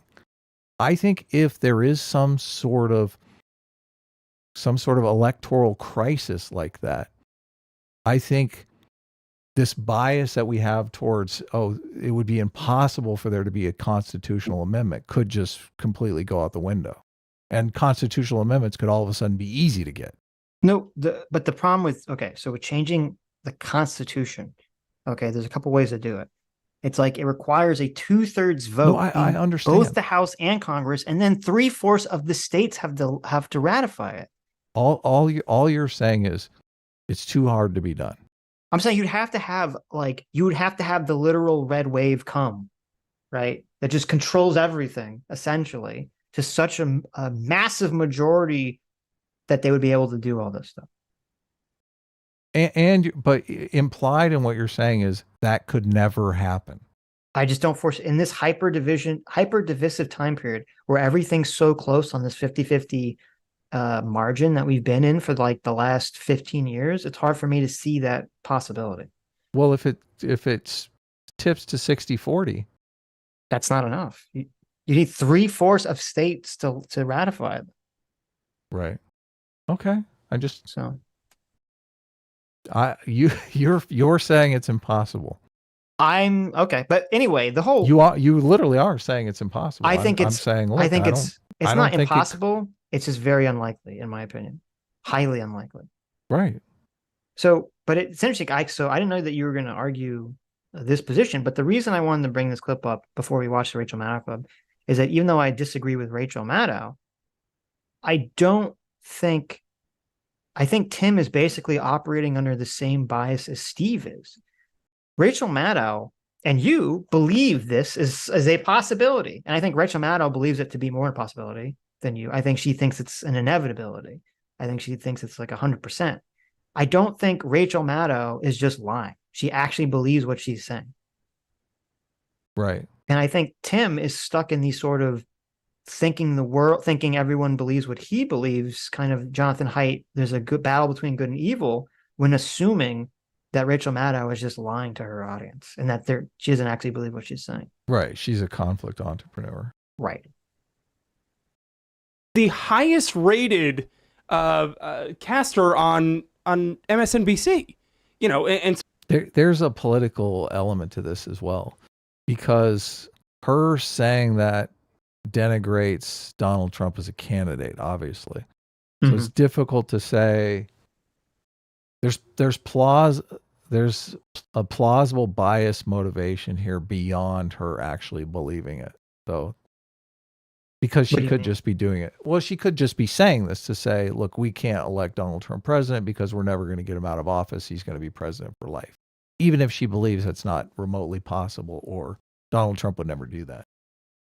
Well, because she wants Joe Biden to win, obviously, yeah, or whoever the Democratic presidential candidate ends up being. I mean, that's possible, but from someone who used to watch a lot of Rachel Maddow, she believes this. Right. No, she believes this. I'm with you that she believes it. Right. I'm just saying there's what Tim and his guests are saying has plausibility because of course, this political element. Yes, obviously. Yeah, it's plausible. I'm just saying it's just not accurate. Yeah. Well, it's easy to jump to the thing that you want to believe if it's plausible. So, right. Yeah.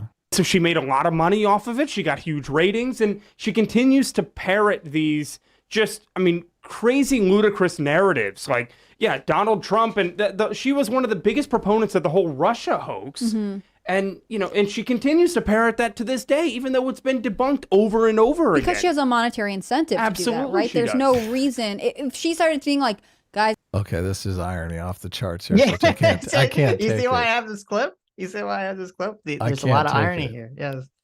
Yes. I've seen Tim Pool. I mean, I remember the video when Tim Pool was talking about how he's just going to have to get a job. Like, he can't really handle he's doing all this work on one video a day, and it's just not paying the bills. Right. To being like obnoxiously wealthy. I mean, the guy's a gazillionaire now, right? Mm-hmm. So to argue that Tim Pool doesn't have a financial incentive for the things he's saying, like, I'm not saying that. I think Tim Pool obviously believes what he believes, but he definitely has a financial incentive to believe those things. Well, that's where kind of the difficulty of the human mind comes into play here, because it's like when you become very successful at doing something, especially giving your opinion in one specific way, I think it's very easy to get to like convince yourself first that the thing that makes you money is also what's true. Yes, totally. Because there's a video that we're going to watch from Tim where I give Tim a lot of credit for doing this, where he covered this kind of insane anti-abortion law that's being passed or trying to be passed in one of these states, which would basically make it illegal to discuss getting an abortion out of state and to try to help someone like drive out of state to get an abortion. Okay. And I give Tim a lot of credit for talking about that story, because obviously his mostly right-wing audience is not going to like that. But it's interesting, if you look at the views on his channel, that video has like so few views compared to all his others videos, because that shows you where the audience is.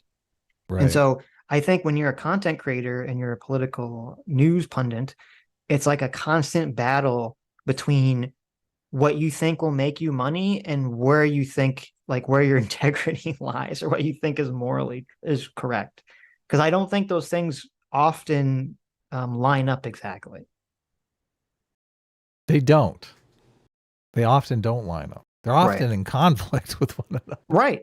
And regarding the two movies, and a lot of people will not like this, my position on the Trump Russia stuff was, there's a lot of smoke there, but I don't know. I'll trust whatever, I'll look at the facts, right? I'll look at the investigation, that Mueller comes out, and then I'll try to make some informed decision.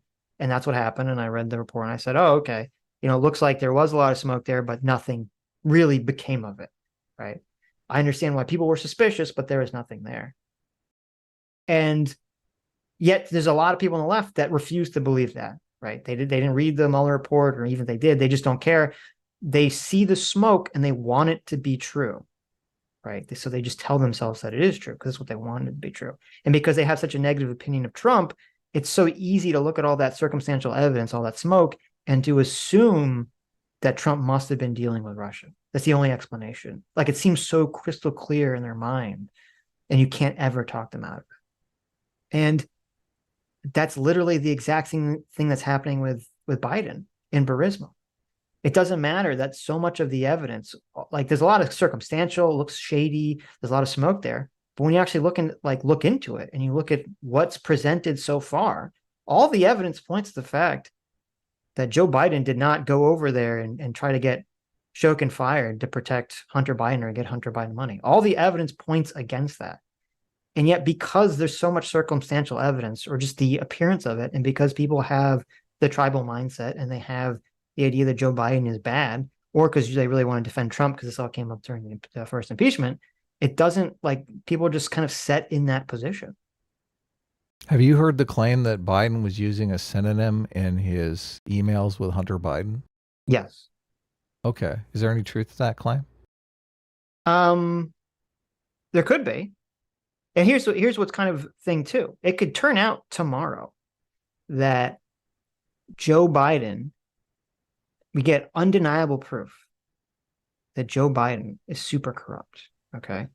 And that he was getting paid by Hunter, and Hunter was running around using his name, not only using his name, but that Joe Biden was actually enacting government policy for whatever Hunter Biden wanted. That could come out tomorrow, right? We could have a recording of a phone call that says, oh, Joe Biden saying, I'm going to go fire Shokin so that my son can make $5 million, and then he will give me half of that. Like, we can have that phone call come out and say, oh, okay, well, there you go. There's your evidence. Now we know it's true.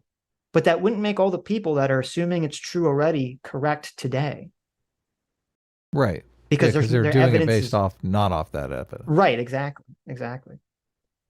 I mean, it seems very clear to me that what Hunter Biden was doing was that he was running around the world. He was making money off of his father's name. And it also seems clear to me that his father was aware that this was going on and not stopping it. But what isn't clear, and what seems to actually be contradicting this, is that Hunter Biden had any control over his father, or that his father was doing anything for the behest. It seems more like his father was just like letting his son make money because his son was a loser drug addict and his other son just died. And he's like, whatever, I'll just let him make money off of my name, and that's fine. Which I think fine for Joe Biden to join phone calls and carry the charade. I don't think it's fine at all. But okay. I'm saying in terms of, did Joe Biden change U.S. policy for Hunter Biden? All the evidence points to no. Right, but even if he is carrying up the appearances that may happen one day, I still think I agree that's abhorrent, immoral. obviously. I agree that's immoral. Yes, I agree that's immoral, and he 100% should not have done any of that stuff. Obviously, should he be impeached over that?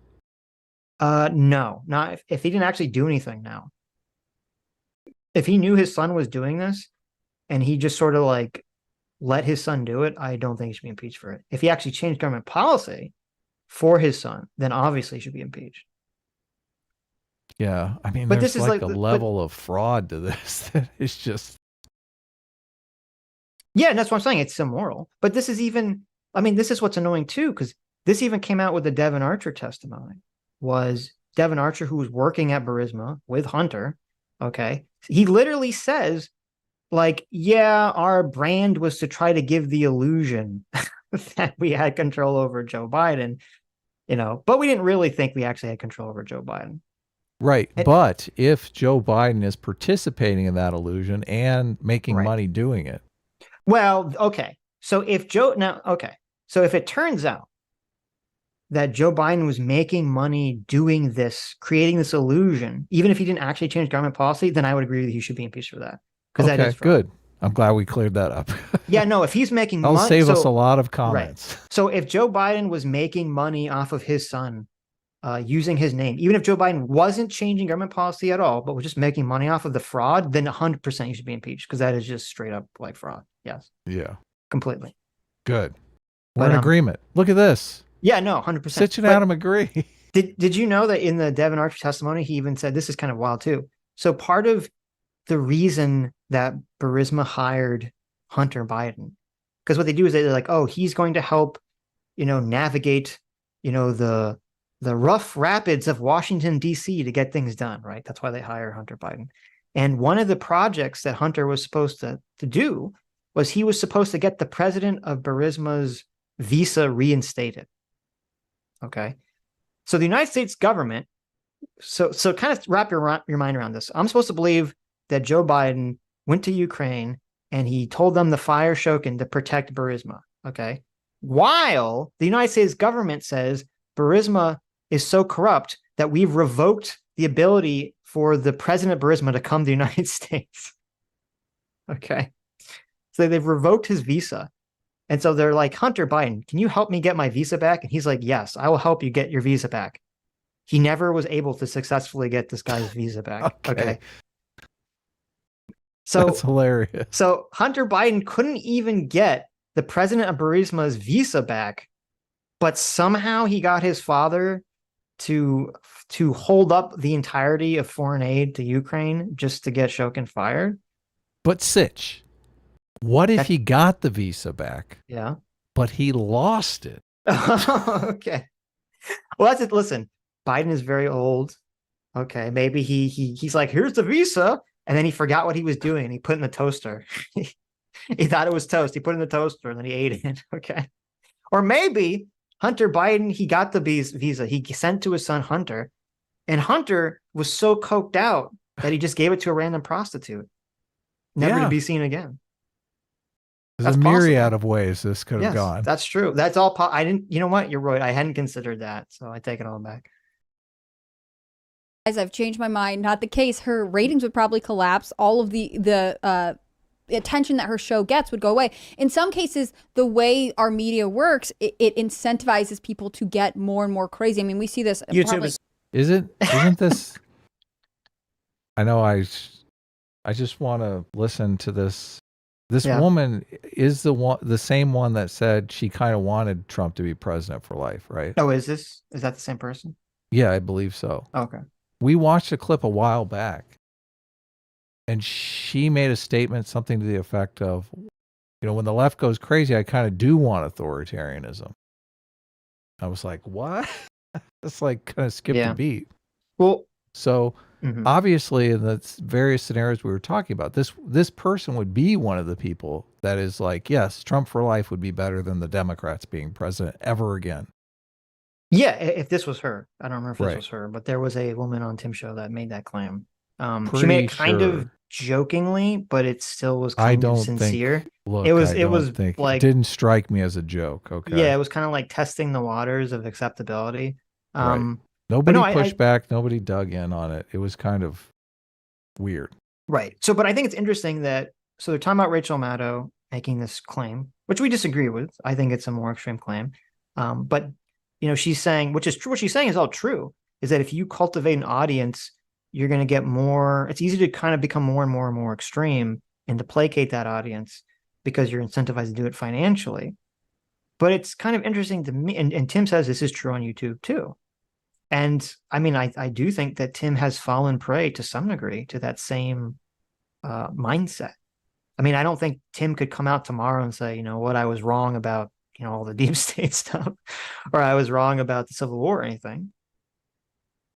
Like, I backed it up a little bit just so we can hear what she is saying. Okay.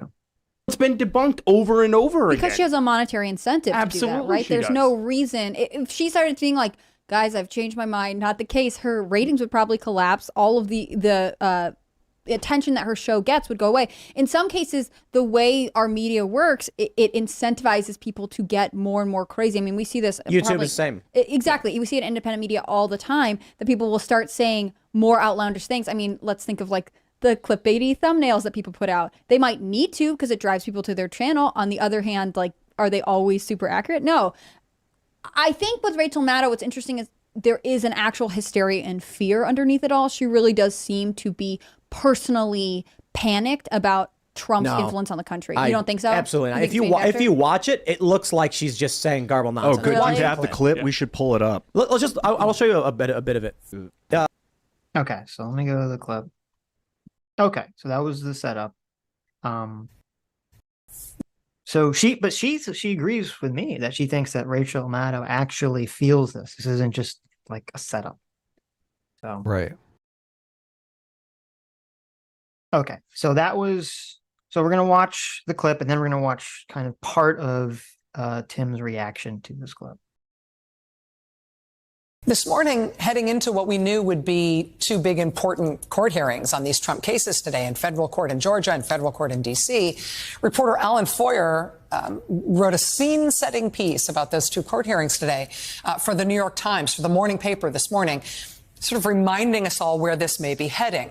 He said towards the end of his article this morning, quote, "The timetables for Mr. Trump's 4 trials have taken on outsized importance. That's not only because there are so many of them, but also because they're unfolding against Trump's crowded calendar as the candidate leading the field for the Republican Party's 2024 presidential nomination.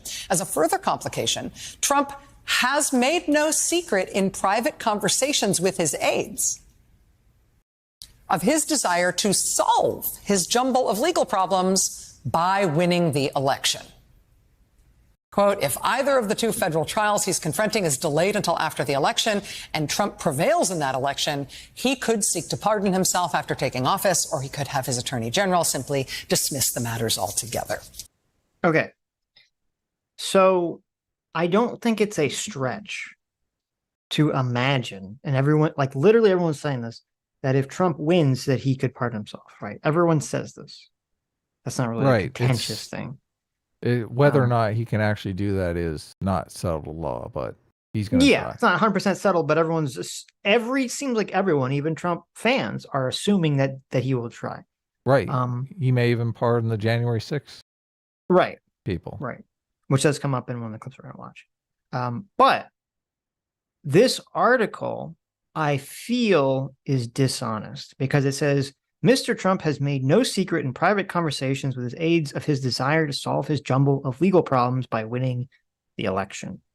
So this is a New York Times article. That claim is not, it doesn't have a citation. Okay. Right. And when I tried to find that citation, all I could find was an article from 2 years ago that was after January 6th, where it was like, sources tell us that Donald Trump has talked to his aides about pardoning himself after January 6th. That was the only, I couldn't find whatever this secret conversation or this not secret conversation with his aides was about this claim, because the New York Times doesn't cite it, and I couldn't find it. And it was all the articles. There's all these articles that reference this claim. And they say, the Times says this, right? And none of them cite it. They just say, the Times says this. Like they're all passing the buck. They're like, I can make this claim without evidence because the New York Times made this claim without evidence. Isn't that hilarious? I was like, okay. And it's funny because I guess people won't really notice because it's obvious. Like, we all agree he'll probably try to do it. But I found it like, if everyone thinks he's going to probably try to do it, why lie about it? Right. Like, I don't even know what the point is, but okay. And I know that, learning that Trump has been saying that privately to his staffers is not shocking news per se, right? We've known that was probably what he was planning, probably what he was thinking. But per the New York Times, it does seem sort of significant that that's what he's now telling people. See, because Rachel is assuming that this is like recent, that this is something that just happened recently. Right. That's what he's telling people he's going to do. He will solve his jumble of legal problems by winning the election. And, you know, whatever you think about that, that's how he's thinking about that. And what does that say about the election for all of the rest of us, right? It means in his own mind and those of his campaign and his supporters, presumably, these are the stakes. And again, whatever you think about that as a legal strategy for Trump, that is how he is thinking about the election. And that is how he is going to be talking to his supporters and his aides and his campaign about the stakes of the election. The election means one of two things, if this is the way he's going to approach it. Either he loses the election and he goes to prison, or he wins the election, he doesn't go to prison, and is that for life? That he gets to be president? Will we keep having more elections or no? So, okay. So at first I'm like, okay, I agree with the premise that because Trump is facing all these indictments and all these charges, and because everyone, including his own supporters, assume that he's going to pardon himself, or at least attempt to pardon himself, that obviously that is going to have an impact on the messaging and the rationale for people that vote, because they're going to think if like part of the reason they want Donald Trump to win is not just to be president, but it's so that he can, you know, not be hit with these quote phony charges, or what they'll perceive as phony charges, right? So I agree with that premise. I assume everyone agrees with that premise. I agree. Yeah. But then she completely goes off to this extreme of the other side is Donald Trump, people are going to vote for Donald Trump so that he wins and becomes president forever. I have not heard anyone say that. Yeah, it's like, where does that claim come from? Who whispered that in her ear? Well, I mean, does she say in the rest of the clip? Because you could insinuate that he could potentially have other legal problems after he leaves office. So the plot would be to stay in office to avoid so that's future kind of, right, trumped up charges. Yeah. That's sort of her argument. Okay. But we'll see. If election is a new opportunity for him to go to prison, do you think he allows us to have new elections? I mean, if those are the stakes, if winning the election... But her argument doesn't even make sense. She says if every election is a new opportunity for him to go to prison, then they wouldn't have elections anymore. But that doesn't make any sense, because if he wins again, and then he pardons himself from the federal charges, and now right now they're arguing, I don't know if it'll work.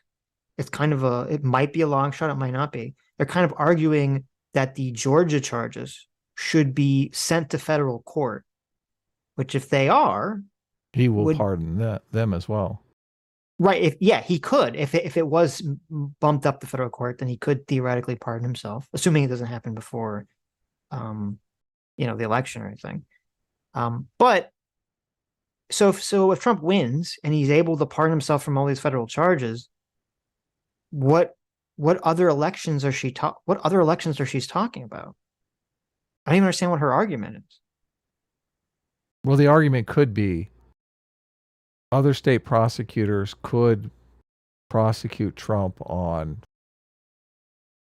trumped up charges that are generally perceived as unfair. Some of these charges now are perceived as unfair, obviously. Right. So to avoid that in the future, really the only way to avoid that in the future is to stay in power. Yeah, because he can't be charged by states while he's president. Exactly. Right. But she doesn't even say that. Okay. Look, it sounds insane. I wouldn't go on my national news show and say these things. Okay. Or he wins the election. Just because it sounds insane doesn't mean it's not true, though. I'll say it on my YouTube channel. Okay. I wouldn't say it on my national television show. Okay. Look, how dare you? We have the reach and the range of Rachel Maddow. Okay. How dare you? We're just in uncharted territory here. The more I think about it, the more I feel like we're in uncharted territory here. I don't necessarily know that you can make big proclamations at this point. So for those who don't know, Adam recently read a book. What was the book called?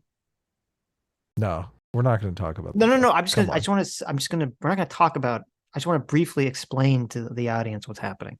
No, There's there's no need to talk about that. Wait. I think it's important to give context to where your headspace is. Okay. I feel like my headspace has been kind of in denial a lot of the things that have been going on around me, because we do this show and we've kind of made fun of the idea that we're headed towards a civil war. Right. And you and I both have kind of been institutional shills for a long time here. And a lot of the reason for that is I just didn't see compelling evidence for a lot of the claims that people were making about civil war and institutional decay. I mean, obviously January 6th is a huge evidence of it. Sure. Like you've said, the institution's held, everything is fine, right? Yeah. So I've encountered, I think, some interesting evidence that maybe there is some sort of institutional decay going on, and there could be an imminent restructuring of our institutions, kind of in the same way that happened after the Great Depression, happened after the Civil War, happened after the American Revolution, that kind of stuff. Okay. So I'm taking that evidence into account now. Right. But I mean, Sitch, I think, is going to try to frame it as Adam read a book and now he completely thinks differently. Well, no. I wasn't trying to attack you. I was just, because I'm sure some people will have noticed, as you said, kind of your shift on this position about the Civil War stuff. Look, and wondering what precipitated that. And I just wanted to say that's why your headspace is where it is right now. When I encounter new evidence, I change my perspective. So I think that's the intelligent thing to do. I am always out, like everyone knows, I'm the reader on the show. I'm the one that's always out testing my theories of the world. I don't read anything. Right. Well, I mean, you said you were interested in reading. I read really annoying studies and reports and indictments, but I don't read books. Well, the reason why I read books is because I want a greater context. Sure. Like I'm not criticizing you for reading books. I'm looking for interesting, unique ways to assess what's going on around me in the environment. You know, we're all trying to get our best lens on what is happening, what is accurately happening. I do think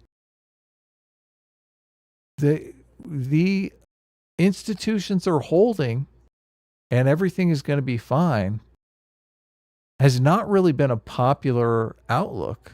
No. By our audience, by anyone around us, by other content creators. A lot of people say that our heads are buried in the sand. So now you are free of the sand, but Sitch is firmly in the sand. Look, I don't want to care. Look, this feels like it's drifting into personal attacks. No, I'm teasing. I'm not. Okay. I feel no animosity. Okay. Or animus. I'm just teasing you. Right. People often do attack me for reading books and getting fresh perspectives and testing those perspectives out on the show. I find it interesting. I do notice that the only time people attack me on that is when I present a perspective that they're not fond of. Of course. As soon as I read a book and present a perspective that they're fond of, Adam should read more books. It's fucking amazing. This is great. Well, so I think it's a personal bias that people have. I don't necessarily have that bias. Like, I'm just interested in knowing the truth. I've often said I'm team truth, even though a lot of people, they disparage that because their truth is completely different than the way I see the facts. So they think, how can Adam be team truth when he completely disagrees with me? Well, it's because you're wrong.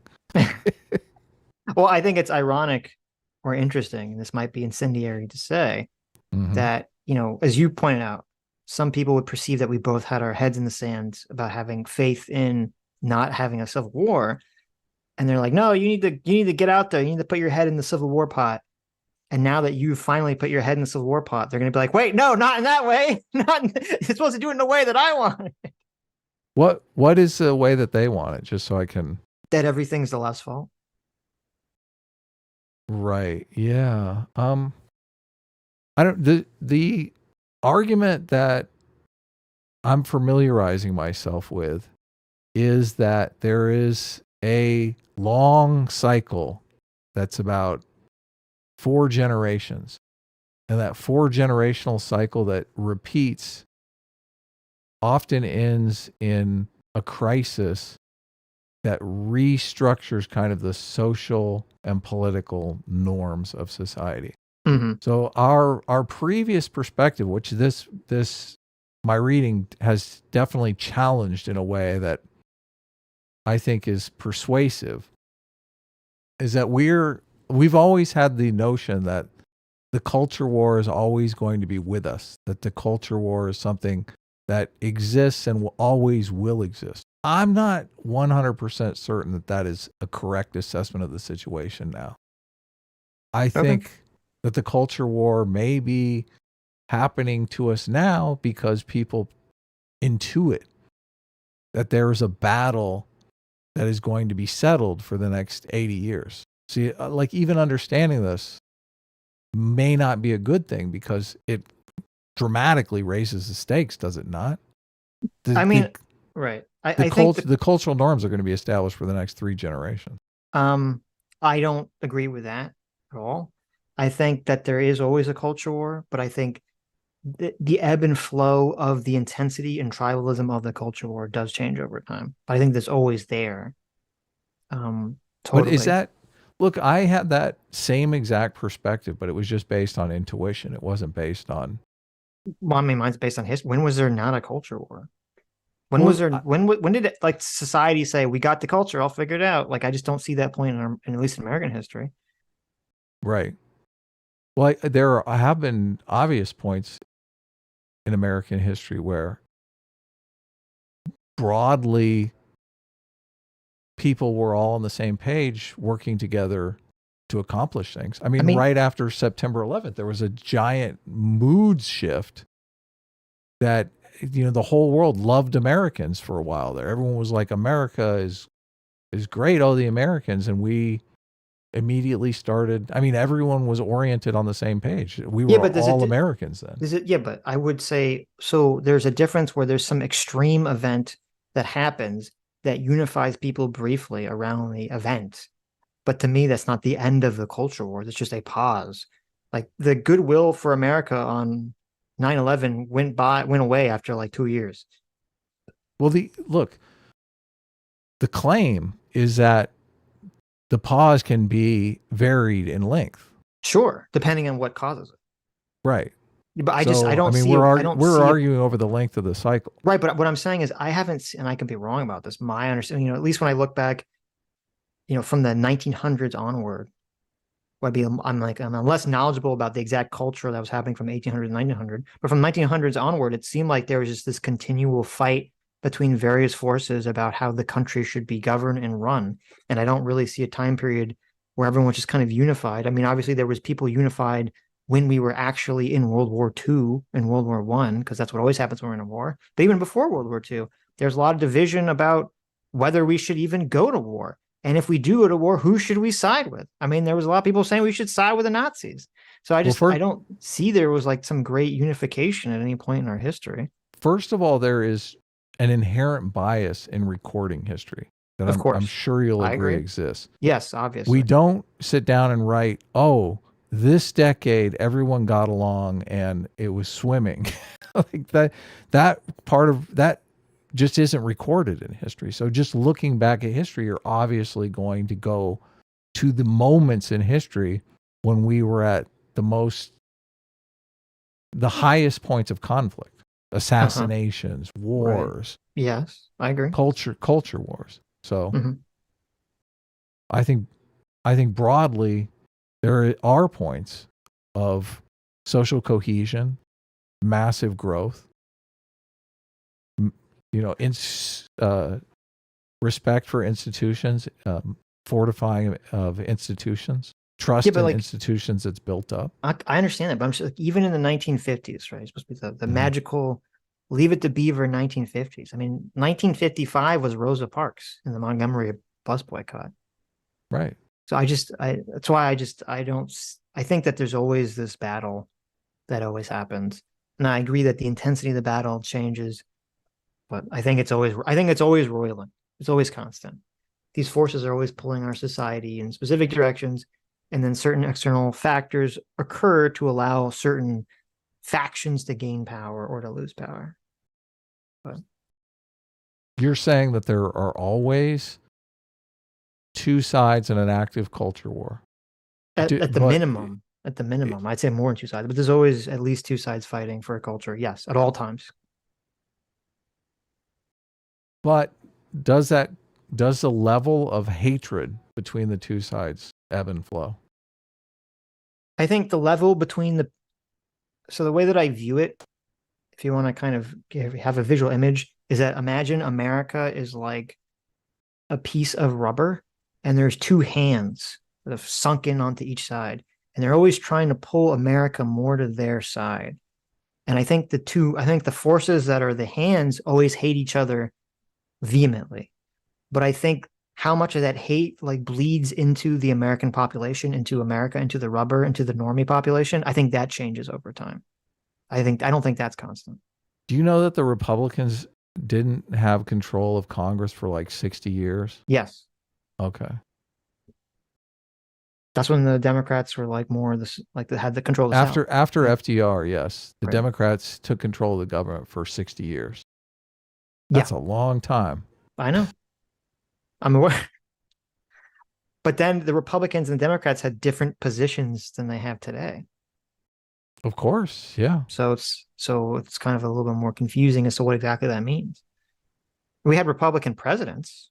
They just didn't have control of the House. I think they had control of the Senate. They just didn't have control of the House. So. Well, Anyway, obviously, I don't think I'm going to convince you.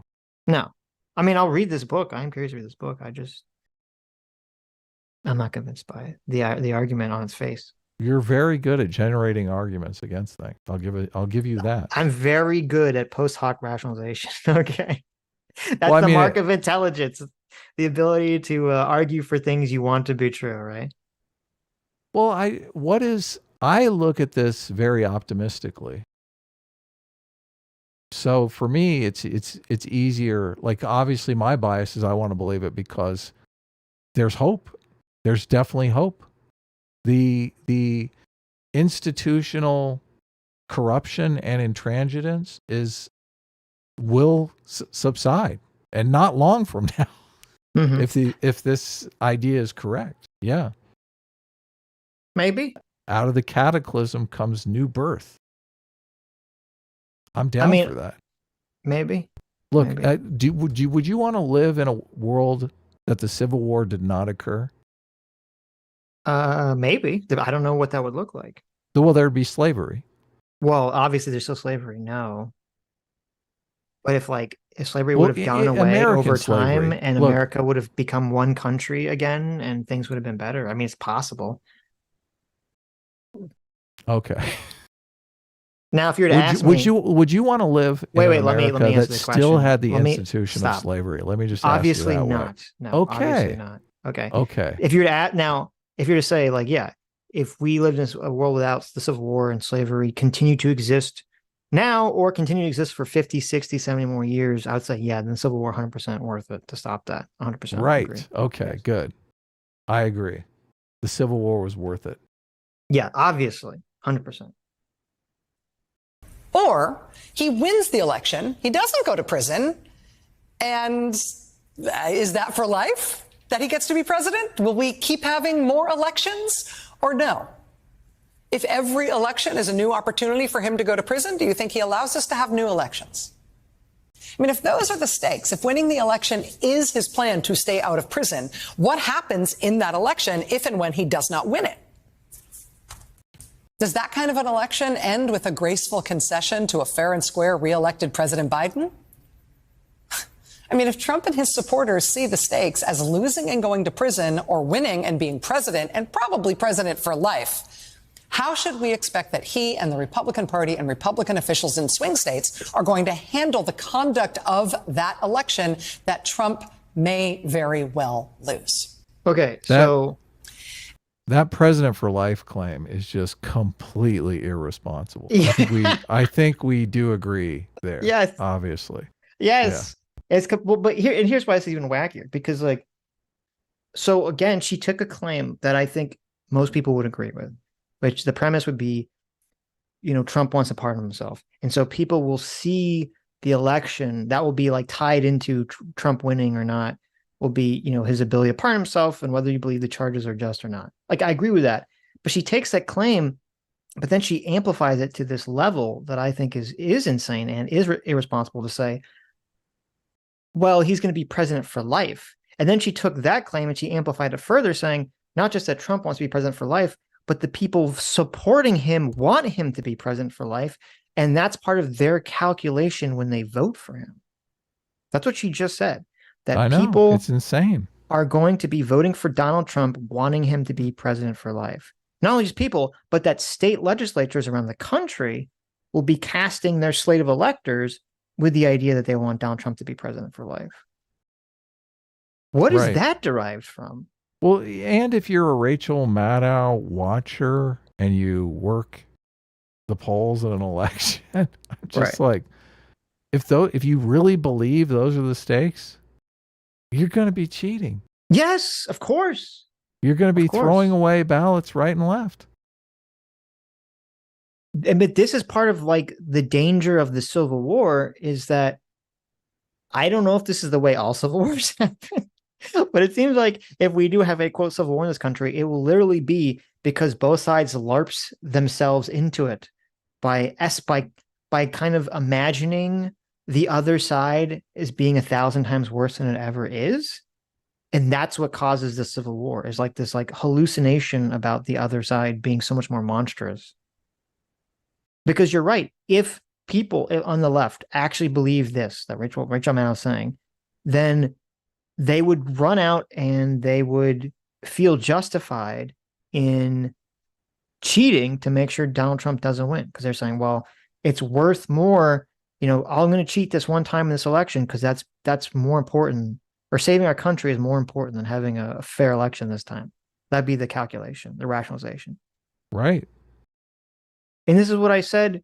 I don't remember if it was a conversation with Destiny or with Josiah or someone else where I said, maybe I was in the conversation with Sam, where I was like, if you're telling people that Donald Trump is a fascist, and you think that Republican voters are fascists too, and they're supporting him because they want him to be a fascist leader forever, how are you not justifying them using violence to stop that? Yeah, you don't have a lot of wiggle room there when you're making those accusations. Yeah. So if we are in a civil war, it's literally going to be because both sides are going to LARP themselves into the Civil War. Well, it becomes rational at some point. If it's not rational if it's not real. So if Rachel Maddow is like, listen, Donald Trump is going to be the authoritarian president for life, and then the right is like, listen, the deep state wants to have a global government where they trans all your children and make you eat bugs forever, and so we have to stop that. And Donald Trump is our only hope to stop that. Like, they're both LARPing things that I don't think are real. But the LARPing is real. That's where it becomes the rational. LARPing is real. If my enemy thinks I am evil to the point that they are going to commit violence against me, then me conceptualizing them as evil becomes justified because they literally are evil. Well, they're not literally evil, but they're operating in a space where they will act as if you are evil. Yes, they will then not follow rules of law. Yes. Right, thinking it creates it. Right. Yeah, and that's the danger here. That is the danger here. And because we are prone to forget, we have to say out loud, that we would be remiss, we would be willfully naive to ask that question as if our politics exists in a vacuum, somewhere outside the rest of our news. As if the politics pages are totally different than the crime pages, right? As if we are not in a moment where far-right politics is coincident with far-right violence, with regular shows of force from paramilitary extreme right groups and with acts of violence by people who are explicitly and admittedly motivated by far-right eliminationist political ideas. So, okay, so now she's hitting every possible note. She's now tying it into, well, if you see those neo-Nazis marching somewhere, or you see some other, far-right military group, a militia group marching somewhere, it's all tied in to the unitheory to make Trump president forever. Right. Like, this is very dangerous rhetoric. Yeah, of course it is. It's very dangerous. And this was on MSNBC.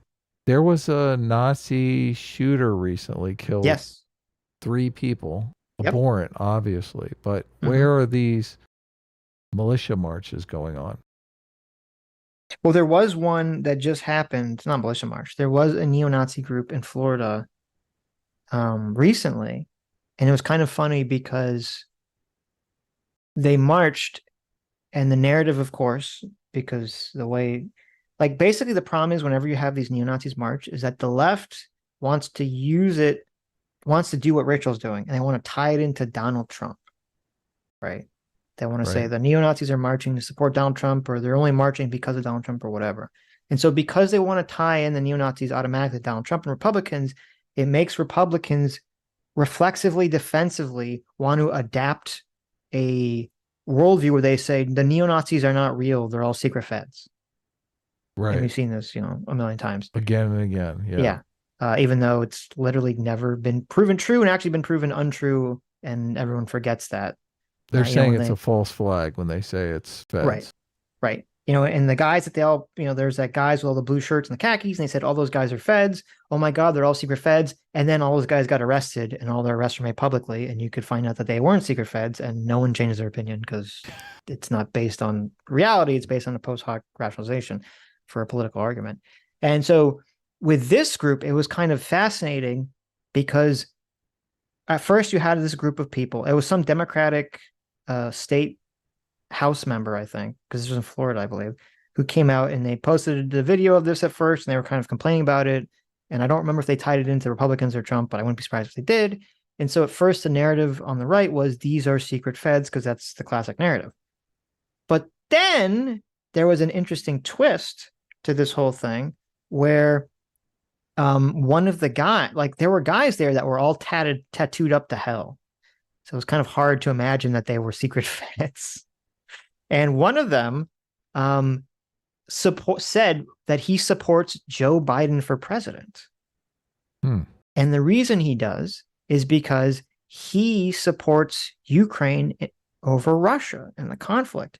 And there was another guy there. I don't know if it was the same guy or if it was a different guy who was tatted up to hell, who actually was supposedly in Ukraine at some point in the past, and it was part of the Azov battalion. Wow. And so now it's like this really weird narrative, because then now it's like, well, I thought they were secret feds, but if they're secret feds, this guy saying he supports Joe Biden was part of the Azov battalion. So obviously that completely destroys the narrative that a secret fed would want to put out there about a neo-Nazi group. So it's like, well, wait a minute. Are they secret feds? Are they actually Joe Biden supporters? What's happening here? Where was this demonstration? It was in Florida, I believe. Florida. Okay. Yeah. So. But it wasn't, look, if Rachel Maddow had tape of 500 militiamen in formation with their guns, she'd be playing that tape. Yes. That tape, does it exist? I mean, people keep talking about white supremacy and far right militia groups, but I want to see they the didn't have, numbers. they didn't have guns, these people. Right. They had I think they had Nazi flags or something. There's some kind How of many racist was flags, there? But, I don't know. I mean, not like a huge A dozen? amount. Yeah, maybe a dozen, maybe a little more than a dozen. Pardon me for not getting nervous about a dozen screwballs carrying flags in the streets.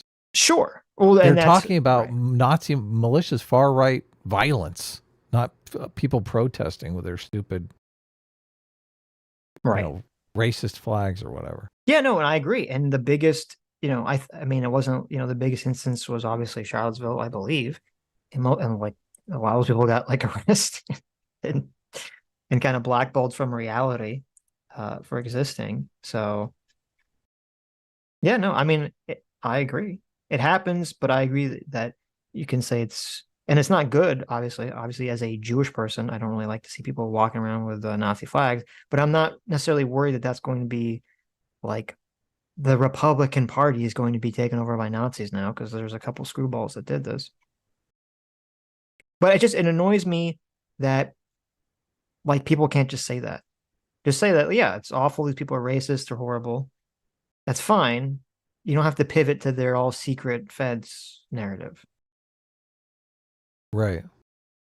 Well, I mean, it's nice that there are people in the Republican Party that hate racism so much they don't want to believe was one racist member in the Republican Party. I think that's a good thing. I'm down with that. Yeah, I mean, if that was the case, but I feel like they're not doing it for that reason. I think they're just doing it for purely political purposes. Right. So hold on a second. Oh, yeah. You're saying that they know that there's racists in the Republican Party. They're just saying these people aren't racist because they don't want people to know that they have racists in their party. Are they delusional or are they? No, I think what's going on. I think they're convincing themselves that they're secret. They know. First of all, it's kind of like with Vivek. Vivek said that there's no white supremacists or white nationalists or whatever, when he knows it's not true because he was literally arguing with them on Twitter like a few weeks ago. Right. I do think a lot of people, when they say that they're secret feds, I don't think they're lying. I think they believe it, but I think they've kind of convinced themselves based on nothing or based on very shoddy evidence, first and foremost, that they're all secret feds. Just because but not because they're like, oh, there's no race in the Republican Party. They're convincing themselves of that narrative because it helps their political narrative more that the left is part of some sort of conspiracy deep state to do X, Y, Z. Right. Well, I'm trying to get a picture of this archetypal person on the right that is making the argument that it's all feds. They either believe that there's a predominant faction of racists in their party, and they're going, the left is just doing this psyop on us because they want to out all our racists, or they are doing it because they think, oh, there aren't any racists in the Republican Party, and they have to manufacture racists so that they can make their political hay about it. It could be either one, yeah. Right. But in one situation, racism is on the decline. Right. And in one situation, racism is predominant, just being hidden. Right. Yeah, I don't know. I'm sure everyone's different. Like two people that make this argument could be both making different arguments. So sure. We are prone to forget, but we do not have to forget. So what should we know? What can we know about? I can't stand Rachel Maddow. Never have liked this style of talking to me like I'm a 3-year-old. What's her whole shtick is just I literally, do 3-year-olds watch Rachel Maddow? How can you stand to watch this every single night with her talking to you like you're a baby? What is it specifically that you're referring to? The repeating everything 3 times. Oh, right. The overemphasis of every single line. Everything is pitched as a question that you could possibly answer on your own, you itty bitty baby. But no, let me answer it for you 3 times. Yeah. Just to make sure that you understand what I'm saying here. You know, it's interesting. I never thought about it in terms of like her phrasing everything as a question and then answering the question. Isn't that, I feel like that's what most of these pundits do. I feel like Tucker Carlson does that too on his, he used to on his show. Yeah. Yeah, he would ask the question and then answer the question. The difference is he seems to be asking it rhetorically. Oh, you're right. He would ask it rhetorically. That's true, yeah. She's asking it like, I'm going to teach you. Sit down here on my lap. Yeah. Little progressive. Let me show you how it's done. Right. It's funny. She's like a 3rd grade teacher here. Mm-hmm. When Tucker Carlson asks the question, he's asking it because he knows you're asking it in your head at the exact same time. Well, he's better She's at asking questions nobody would ever ask. Well, no, well, I'm sure people on the left are asking his questions, but I think Tucker is better at pacing his. I don't know. Maybe it's just because, we're not in the bubble, the Rachel Maddow bubble. Oh, Or at of least I'm course. not. So maybe, but I think Tucker's better at pacing his audience. So.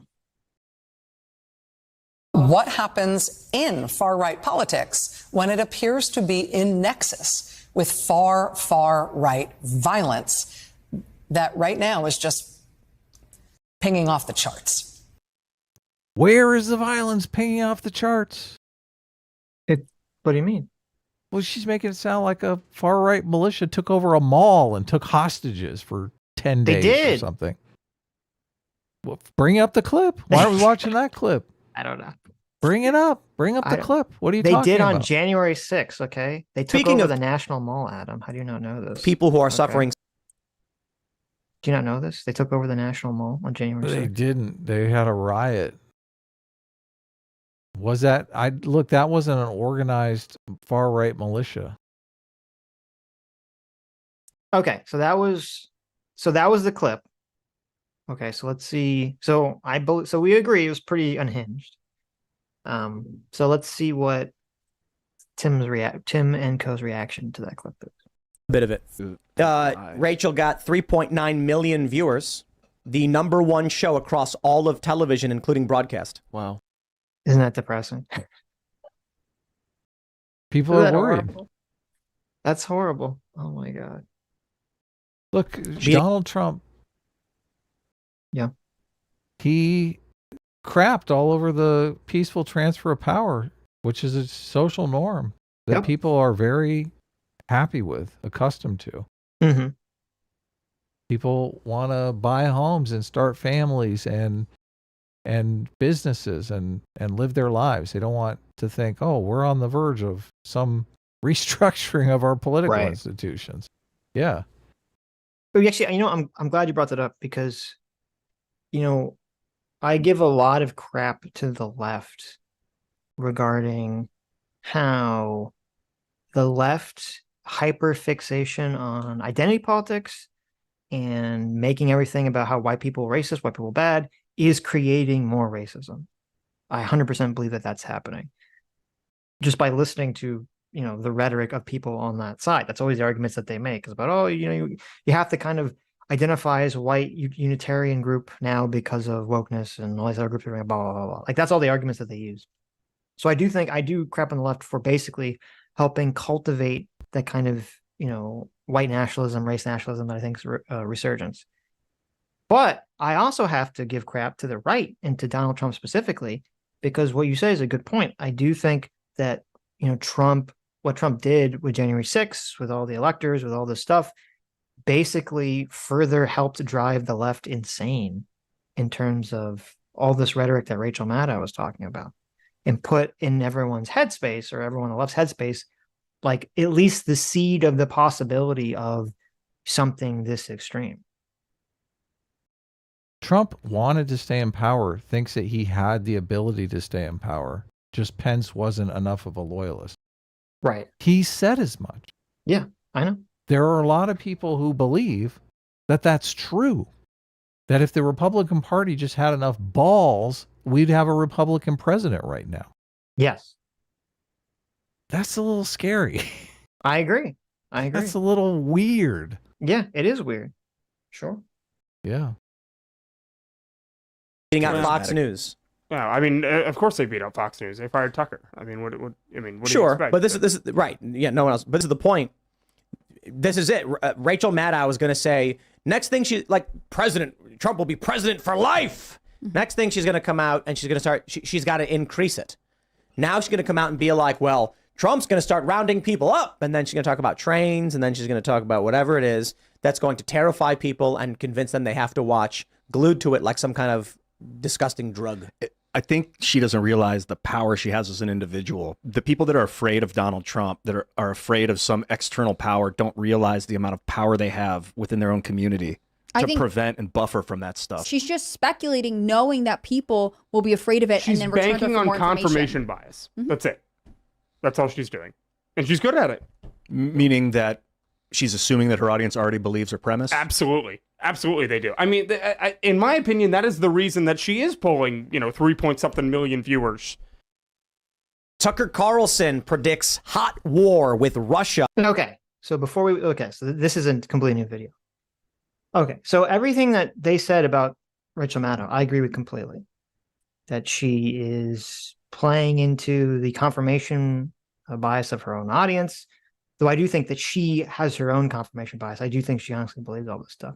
So I thought it was interesting that when presented with sort of the hyperbolic left-wing claims, Tim correctly, in my opinion, and his crew correctly identifies all the problems with it.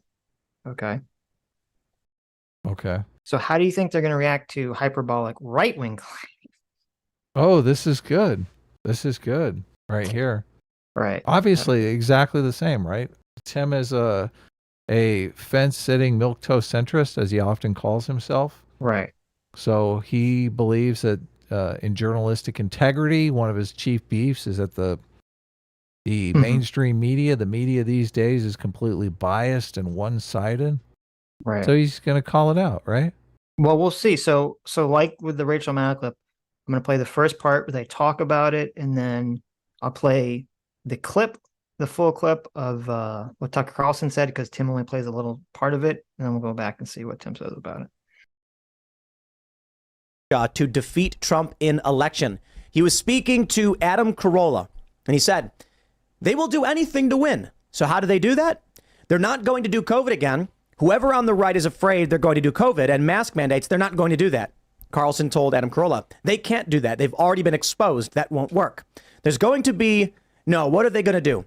They're going to go to war with Russia. It's what they're going to do. There will be a hot war between the United States and Russia in the next year. Yikes. That's strong words coming from Tucker. And it is a contrast to what we've talked about, what many have said, because we are seeing mask mandates come back. Yes. However, he may be right. Okay. He may be right. He may be right. Okay, so let's he may be right. Look, to Yeah. be fair here. Yes. Yeah. The president for life claim seems further out there than a hot war with Russia. Okay, well, I want you to listen to what Tucker's actual claim is before you say that. Okay. Okay. So he's going to make a claim that's just as wild as the He makes a president claim for life claim. that I think is even more insane than the president for life Okay, claim. interesting. Okay. All right. Okay. All right. President for life claim. Yeah, get it on. Got to get on. I agree. I completely agree. Okay, let's see. It's at 39.20. I mean, it could happen, but I mean, there would have to be something on par with September 11th for that to happen. Okay. Right. And so they can't lose. They will do anything to win. So how do they do that? They're not going to do COVID again. I know everyone on the right's afraid they're going to do COVID and mask mandate. They're not going to do that. They can't do that. If they've already been exposed, that won't work. There's going to be, no, what are they going to do? They're going to go to war with Russia is what they're going to do. There will be a hot war between the United States and Russia in the next year. And really? Yes, of course. They want it anyway. I don't think we'll win it, but that's a separate analysis. But I think it's a political matter. They need to declare war footing in order to assume war powers in order to win. I believe that. And I think the evidence suggests that's true. Okay. So far, he's saying that the United States will openly declare war on Russia to use war powers to somehow make Biden maintain office. Okay. How you feeling? Right. How are you feeling about the realistic threat level of that occurring? It's not high. I mean, obviously,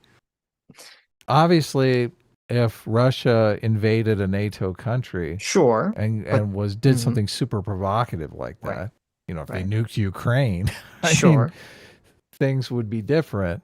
And Tucker would immediately go, "Oh, look, I knew it was going to happen." Right? But the idea that they could start a war with Russia without any sort of escalation or provocation from Russia is just, I mean, it's laughable, obviously. Right. So if you're worried about our politics getting like even more vicious than it already is, and people being hurt in our politics, which is entirely possible, you should be worried about the prospect of an open war. We're already at war with Russia, of course. We're funding their enemies. So we're fighting Russia. But I mean, an open battle with Russia where we say we're at war with Russia. I think that could easily happen. I think we could Tonkin Gulf our way into it, where all of a sudden missiles land in Poland. The Russians did it. Our NATO allies been attacked. We're going to war. I could see that happening very easily. So there's your provocation. It's Democrats false flag. The Democrats are going to create a false flag with Russia just so Joe Biden can be president for 4 more years. Okay, they're gonna risk nuclear war just so an old man Joe Biden can be president for another 4 years. Yeah, this claim's very crazy. So if you're worried about that, you need to put as much pressure as you possibly can on the Republican-held Senate to force a peace, which can be done. The United States could force a peace in Ukraine tonight. We're funding one side. There is no Ukrainian army outside of NATO. If NATO withdrew its support for Ukraine, Ukraine would crumble in a day. So God, every time they say that, my mind just jumps to, you cuck. I just can't help myself. Like, how do you write that peace agreement? Let's just round up all the Ukrainian women and ship them off to Moscow so that we can have peace? You fucking cuck. You want to call him Cucker Carlson now? Yeah, Cucker Carlson. I just look at all the people, the anti-Ukrainian people just drive me insane. Mm-hmm. Because it's delusional. It's completely delusional. They have this idea in their head that we could just talk to Putin magically, and all of a sudden he's going to leave Ukraine and not completely subjugate the people there in a way that we would find repulsive if it was happening to us. Right. I mean, if that's your position, just say, look, just own it. Say, listen, I don't care if they rape and pillage the Ukrainian people. Yeah. But it's funny. Nobody wants to own that position. They want to put it on us. They want to say, oh, Adam and Sitch are willing to fight to the very last Ukrainian.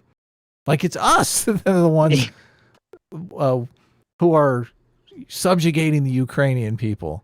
Mm-hmm. It's just, it's ridiculous. It's totally ridiculous. Well, it's like, that's why I was so triggered at, what's his name? Second Thought or No Thought.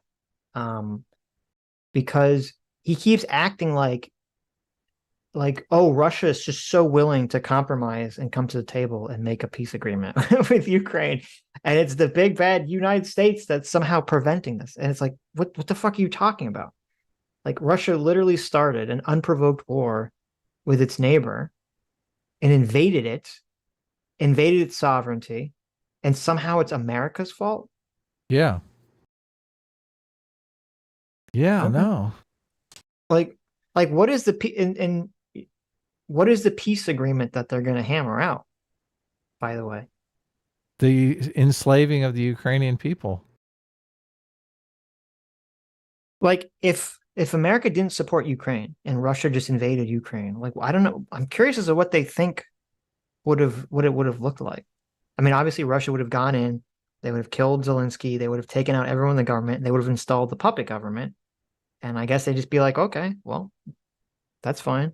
I don't give a shit about other people's freedom, which maybe you don't. Okay, but I guess, as you said, just own that position. Say, I just literally don't care. Right. I don't care about other people's freedom. I don't care that would probably lead to every other country joining NATO or getting nukes, because that would be the only way to stop a power from taking over. That'd be a massive signal to China to take over Taiwan, because they'll say no one gives a crap. Yeah, So, totally.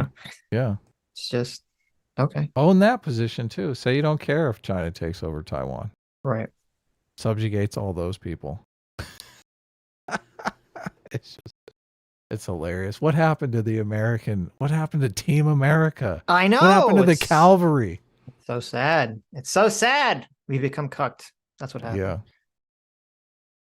Also, it doesn't help that I don't know why Tucker Carlson's a smart guy. He used to do, he's done television shows, he's doing, interviews before. I don't know why his setup has him like looking like a sweaty, crazy person, like staring at the surface of the sun. Like this is not a very good setup for what he's saying. So, of course. Ostracey for $10 says, but Adam, we did a coup in Ukraine. Didn't you listen to the Newland phone call? It's exactly it. It's exactly it. Yeah. Yeah. I listened to the Newland phone call. Glenn Greenwald comes in. But Adam, you don't understand.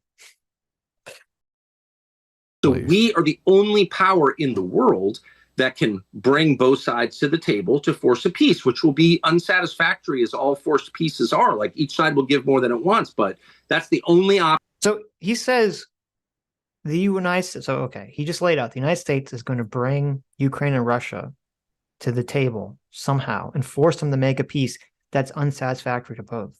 If we just cut off supplies and arms to Ukraine, why would Russia give anything? What would be their incentive to give anything at that point? They would have zero, none. Yeah. Look, if we could force them to into a peace agreement, we would do it. Yeah. We would have done it. Look, we don't want to see people die. Are you kidding me? But this is what's so delusional about it.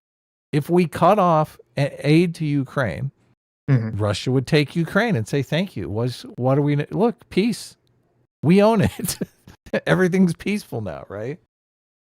So if we honor the Ukrainians' desire to fight and to remain a sovereign country by arming them,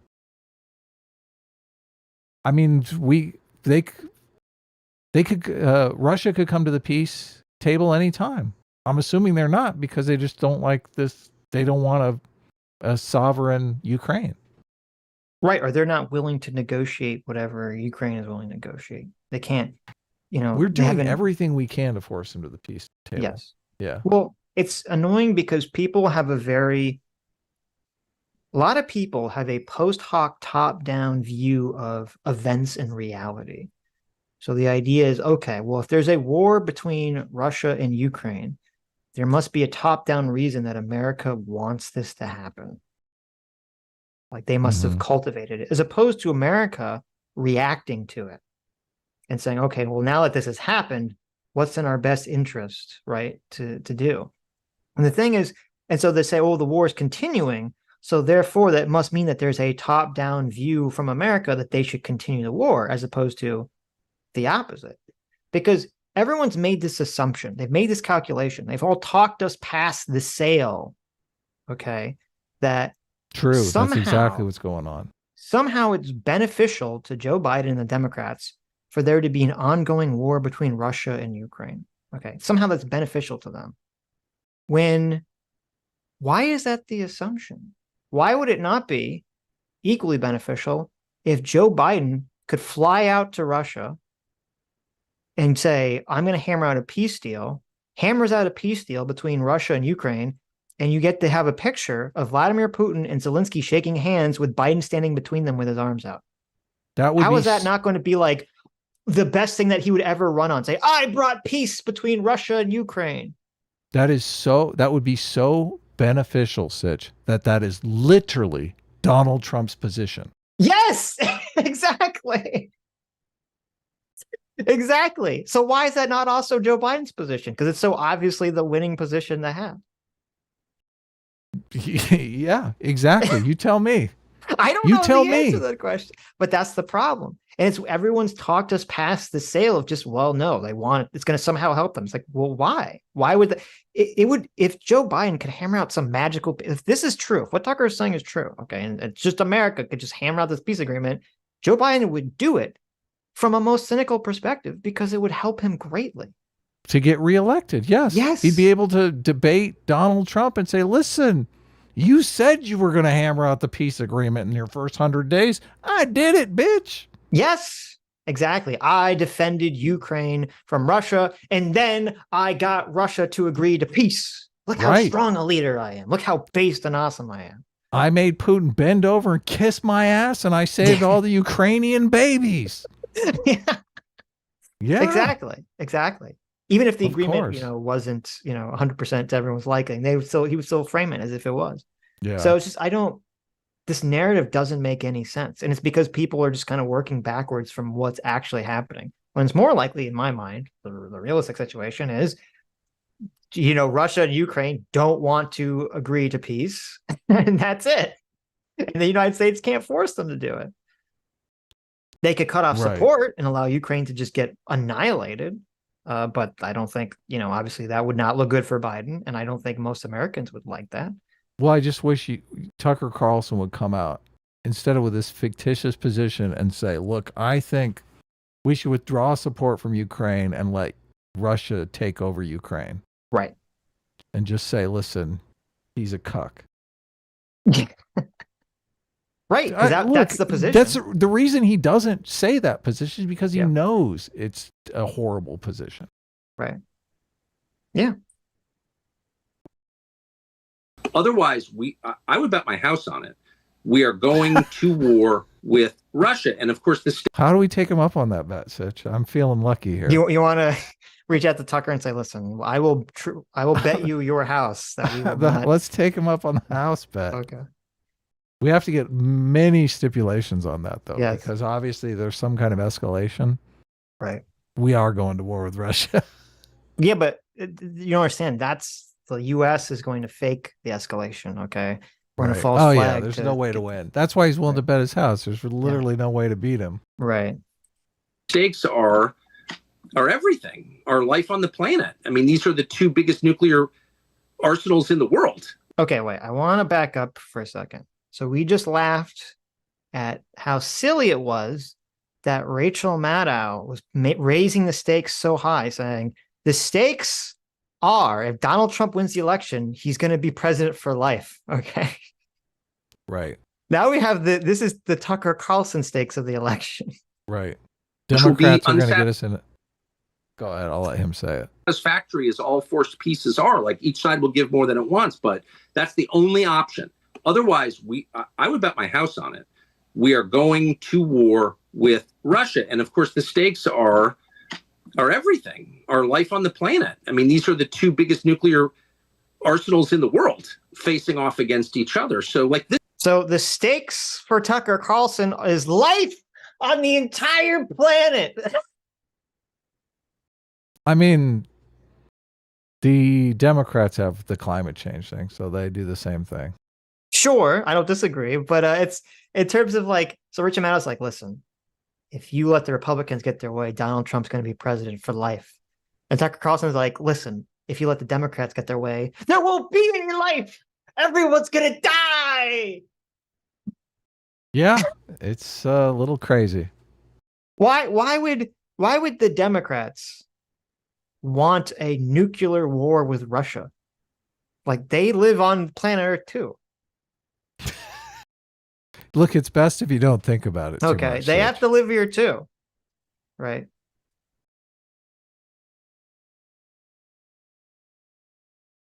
Yeah, I mean, that's the thing.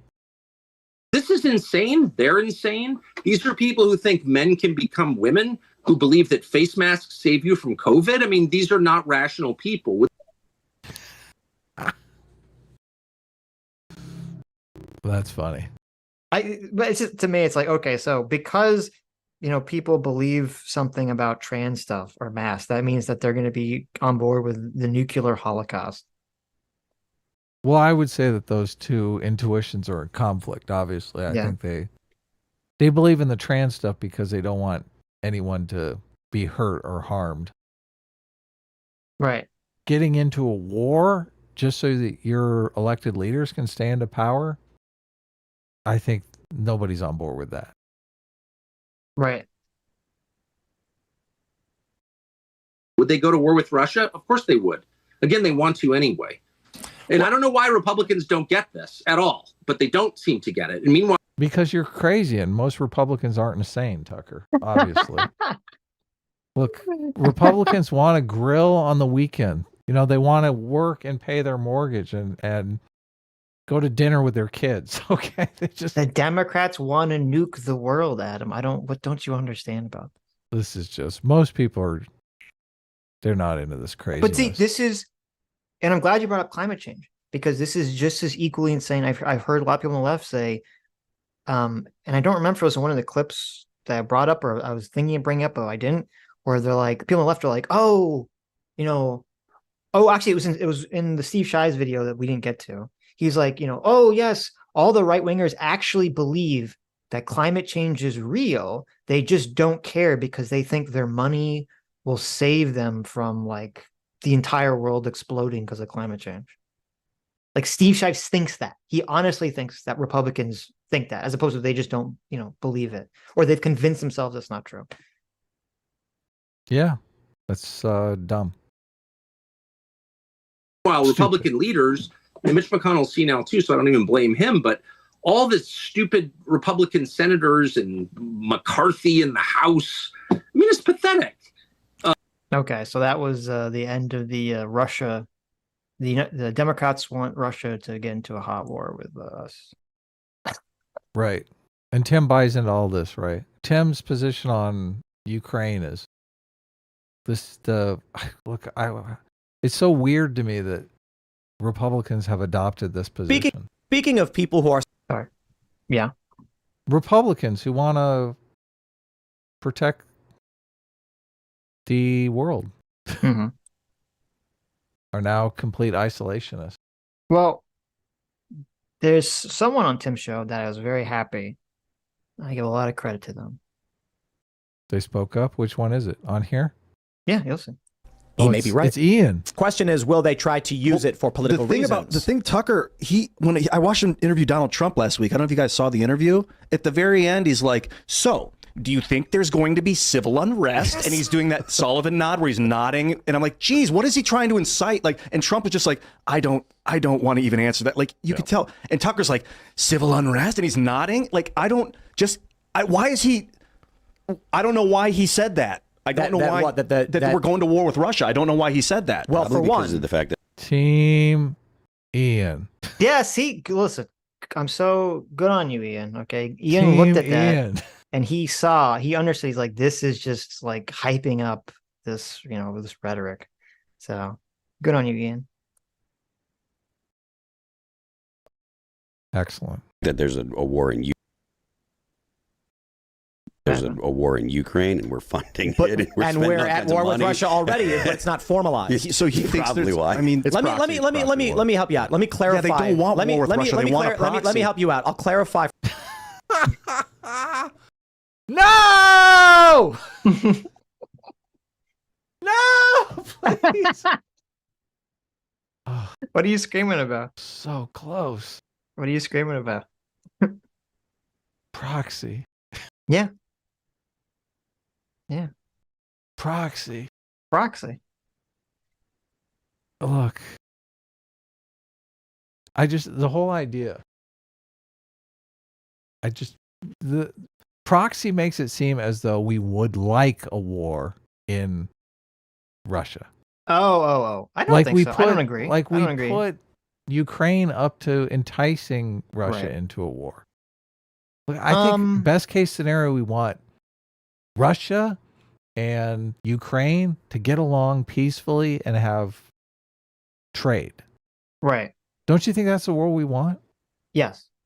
We aren't saying, oh, Ukraine, start a war with Russia.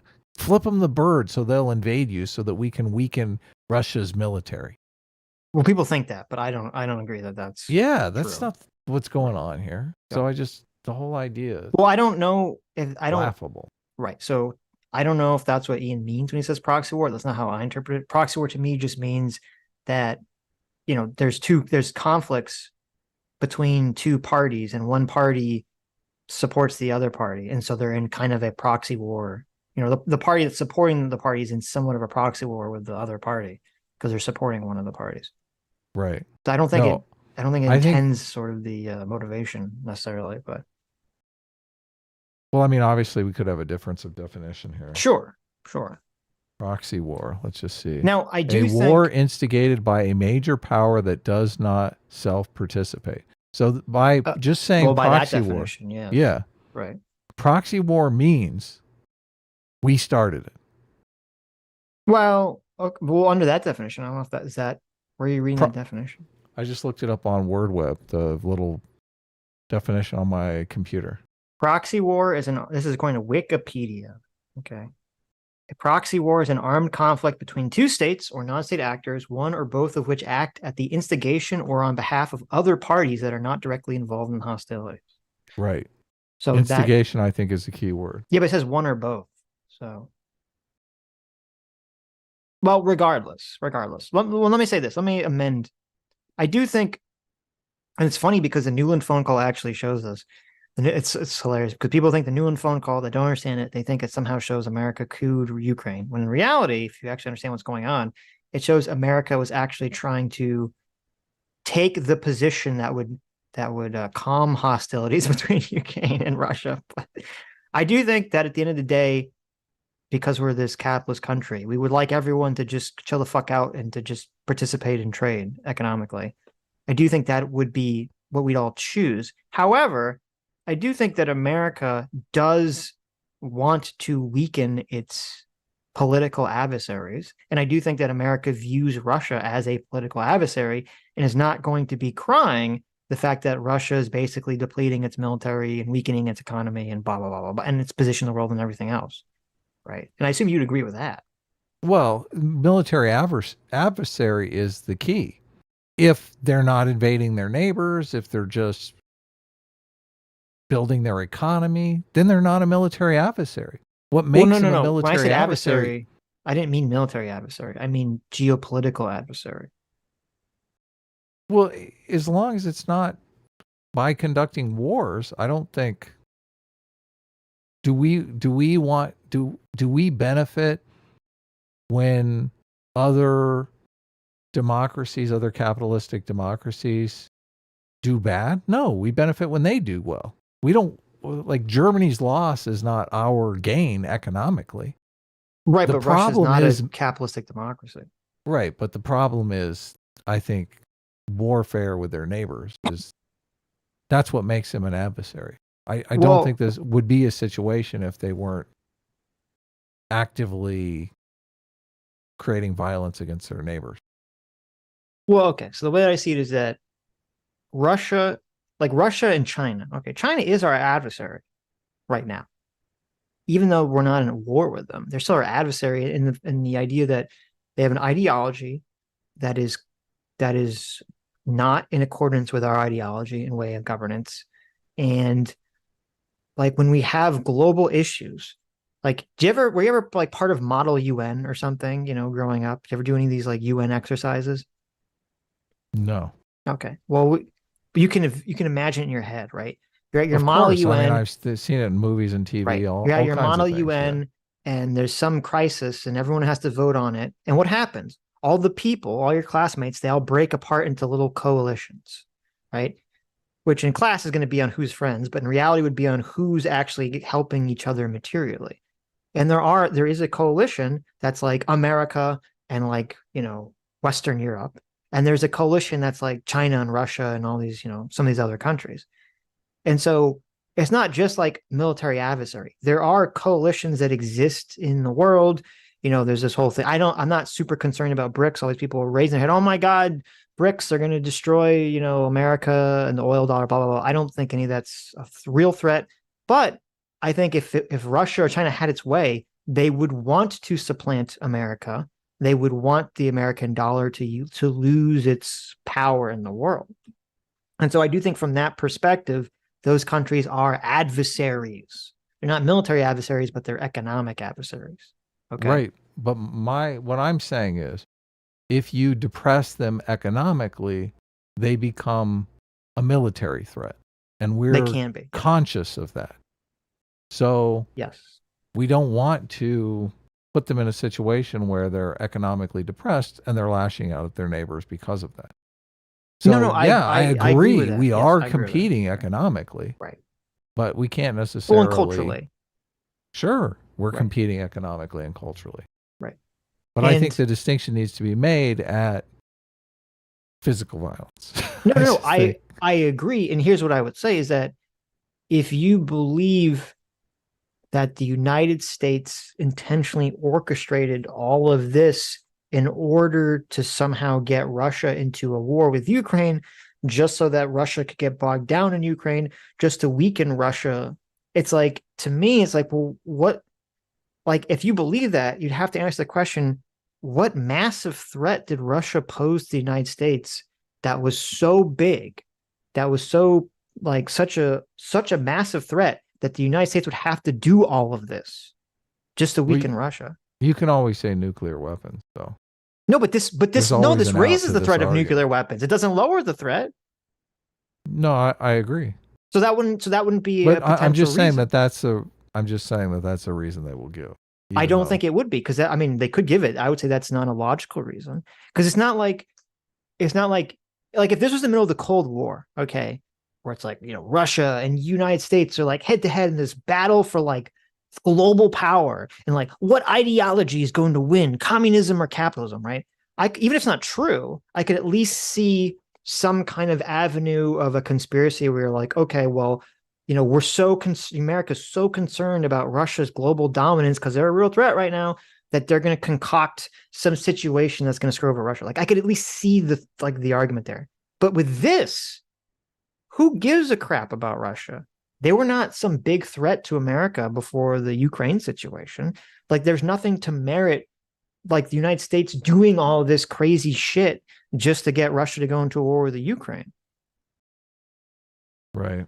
Like, if there was some real global threat, okay, that America was like worried about, why wouldn't they have tried to do this with China? Why wouldn't they have tried to weaken China? You know, get them bogged down in Taiwan or whatever. But I'm just saying, weakening them economically is what makes them a military threat. I hope that's clear. I understand that. That doesn't have to do with what I'm saying, but right. Well, no, I get what you're saying. Right. You're saying that we're competing with them economically and that they're adversaries economically. Yeah, I'm saying I'm saying that we do have an adversarial relationship with Russia. It just wasn't until they invaded Ukraine. It wasn't like a strict military adversarial relationship.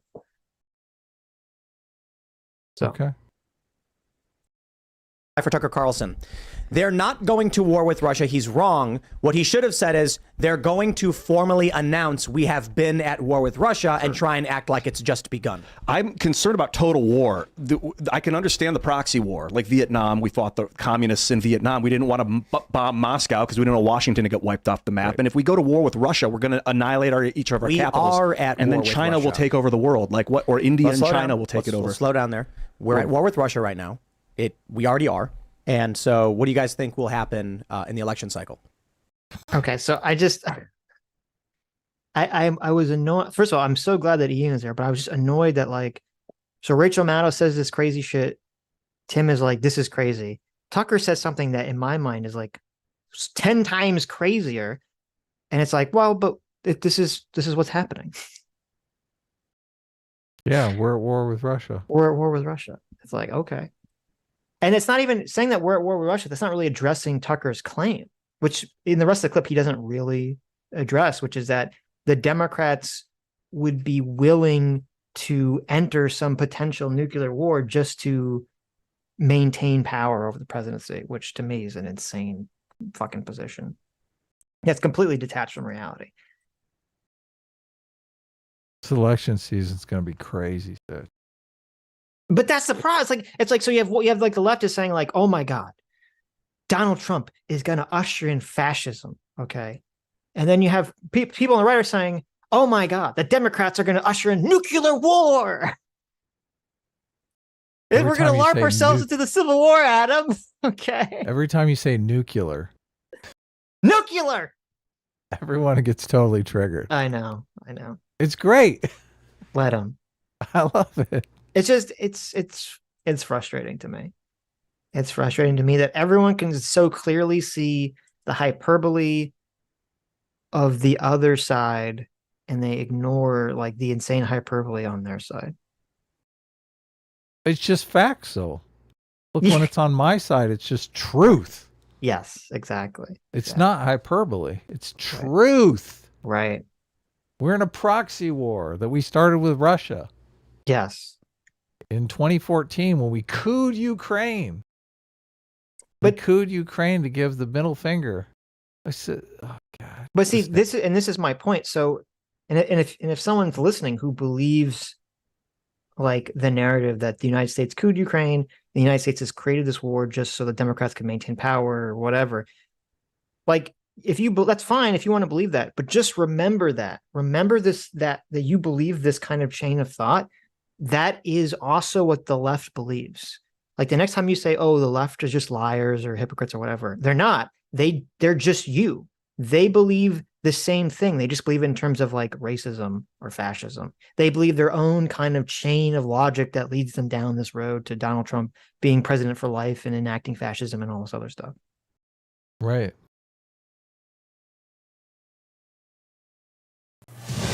So this video is pretty funny. This is from the same interview, Tucker Carlson. That wasn't, he continued. He not only said that the Democrats will nuke or will cause a nuclear war between America and Russia, but that, someone is going to assassinate Donald Trump. Okay. This is an interesting conversation on the Hill about this topic. So. Is this Greyjoy? This is Greyjoy and Robbie, yes. Oh, yeah, they're great. Yeah. They love to tangle. You got a libertarian and a communist. Right. Well, let me read some super chats first. Toxic Mix for $50. Thank you. Says, I think you've mischaracterized the Uniparty theory a bit. It's possible. While the divide on social issues exists, neither side seems to stand in the way of the erosion of individual liberties or increased foreign interference, which makes the rest feel theatrical. Yeah, I think maybe you said it before I said this. I think I kind of said that, where there's an idea that like both parties enact a sort of neoliberal economic policy. Well, it's I guess, but you're saying it's more so that there's an erosion of individual liberties and increased foreign interference. I mean, I guess you could feel that way. I don't think that's what's happening. I think what's happening is the Republicans are usually the hawkish party.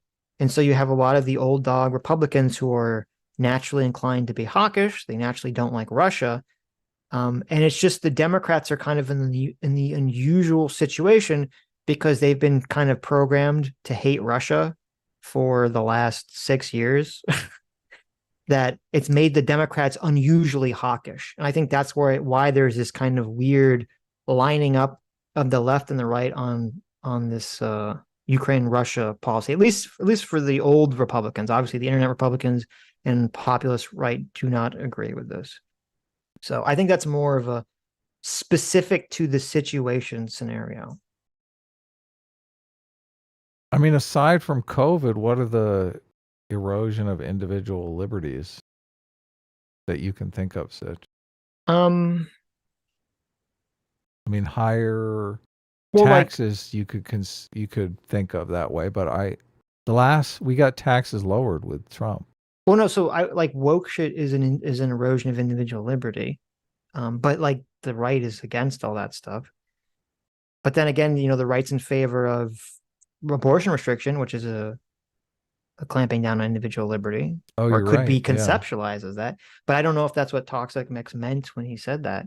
Because I would even argue that when you talk about the erosion of individual liberty, both the Democrats and Republicans, how they interpret that word in categories very different from each other. I think both of them would argue that the other people are trying to erode the individual liberties and they're trying to protect them. Right.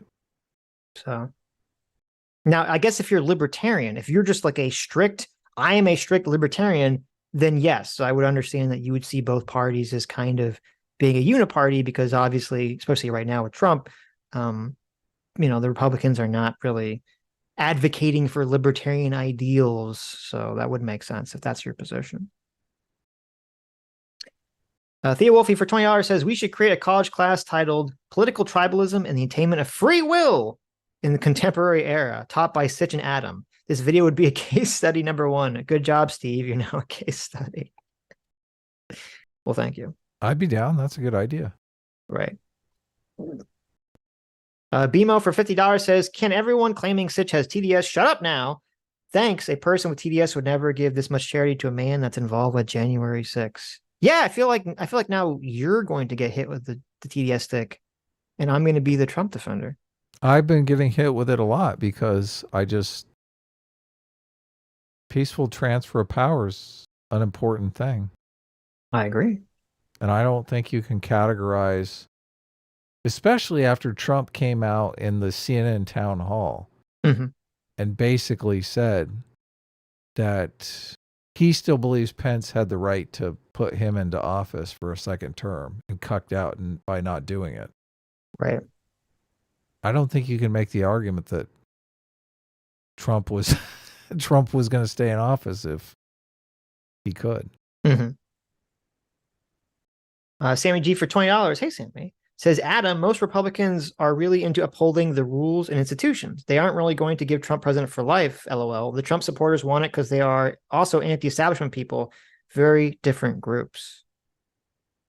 Right. I totally respect that, Sammy. I don't know how many people in these institutions, though, are anti-establishment people. Society, everyone has a certain place in society. And I don't know how perilous society is at any given time. Right. Well, here's an interesting thing. Let me get a better freeze frame for us. Okay, let's get some wacky Tucker Carlson face. Okay.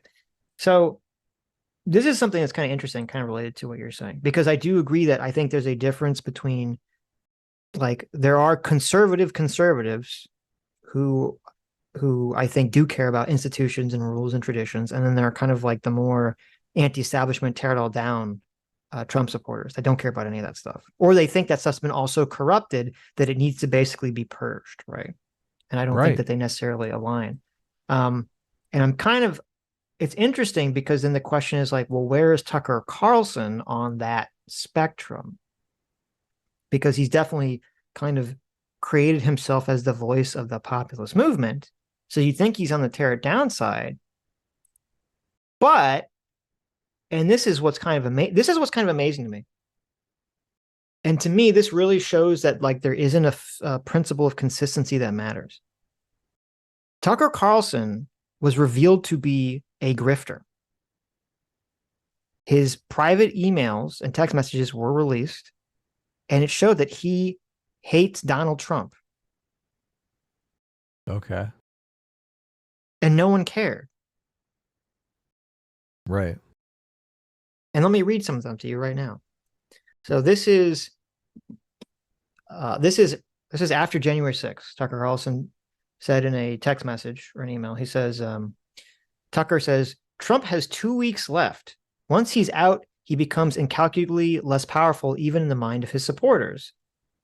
Trump is a demonic force, a destroyer, but he's not going to destroy us. I've been thinking about this every day for 4 years. What does that mean?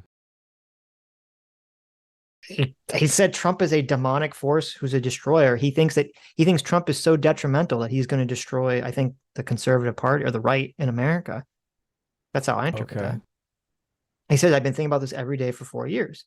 And then whoever he's talking to says, you're right. I don't want to let him destroy me either. Trump's anger spiral is vicious. And then Tucker responds by saying, that's for sure. Deadly. It almost consumed me in November when Sidney Powell attacked us. It's very difficult to regain emotional control, but I knew I had to. We've got 2 weeks left. We can do this. Okay. So Tucker Carlson literally is calling Donald Trump a demonic force and a destroyer.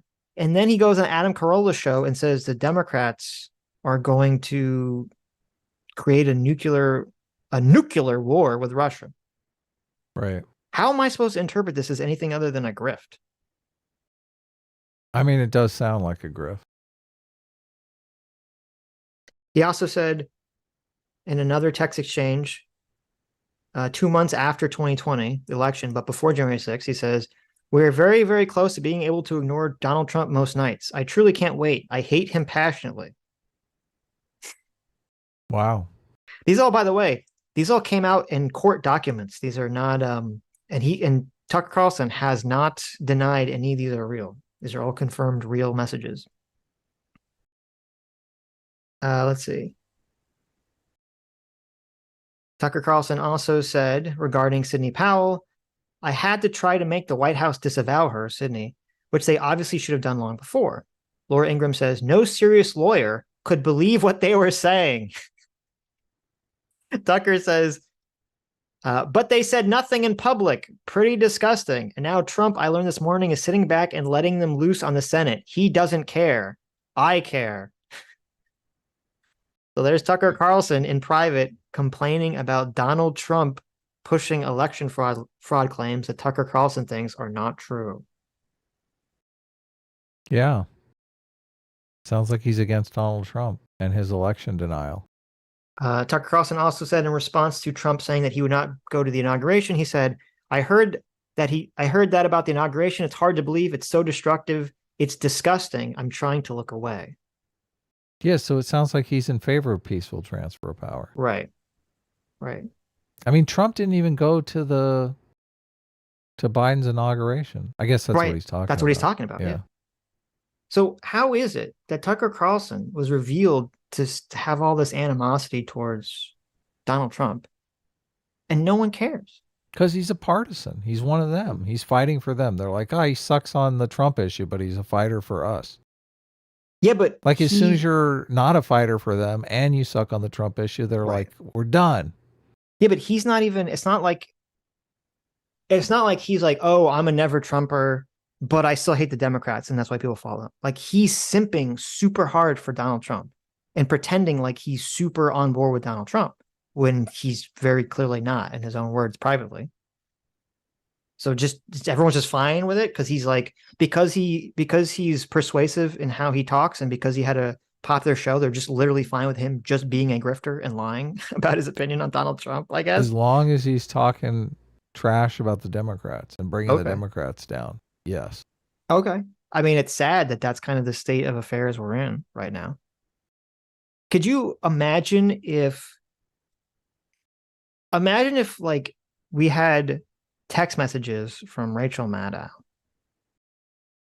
who I guess would be the left-wing equivalent to Tucker Talking Carlson, about how she didn't care that Joe Biden had the bodies of dead children in his basement.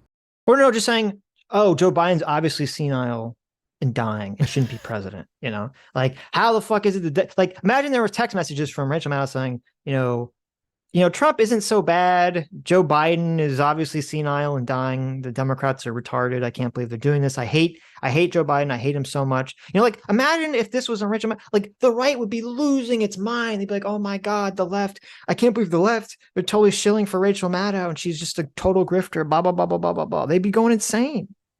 The right would, yeah, but the left wouldn't. The left would be silent. Like, yeah, they just be like, Rachel Maddow. Yeah. Oh, you took her out of context. You know, look, it's all it's a political fight for power. Right. And the stakes seem super high right now. Yes. Yeah. Why are the stakes so high right now? Because everyone's LARPing them to be so high. That's why. Maybe. Okay, let's oh wait, let me finish reading super chats. Ostracy for $20 says, damn it, Sitch, how are you on both sides of my Biden-Burisma opinion? I 100% think Biden was enriching himself and his family, but without direct evidence of him changing policy, I do not think he should be impeached. Well, there you go. Oh, so it's funny. So I'm on both sides against you. I think if you have proof, I think if they have proof that he didn't change policy, but he was getting money from Hunter for being on the board of Burisma, then I do think that's impeach worthy, even if he wasn't changing the policy. And I think if he was changing policy and not getting money, that's impeach worthy.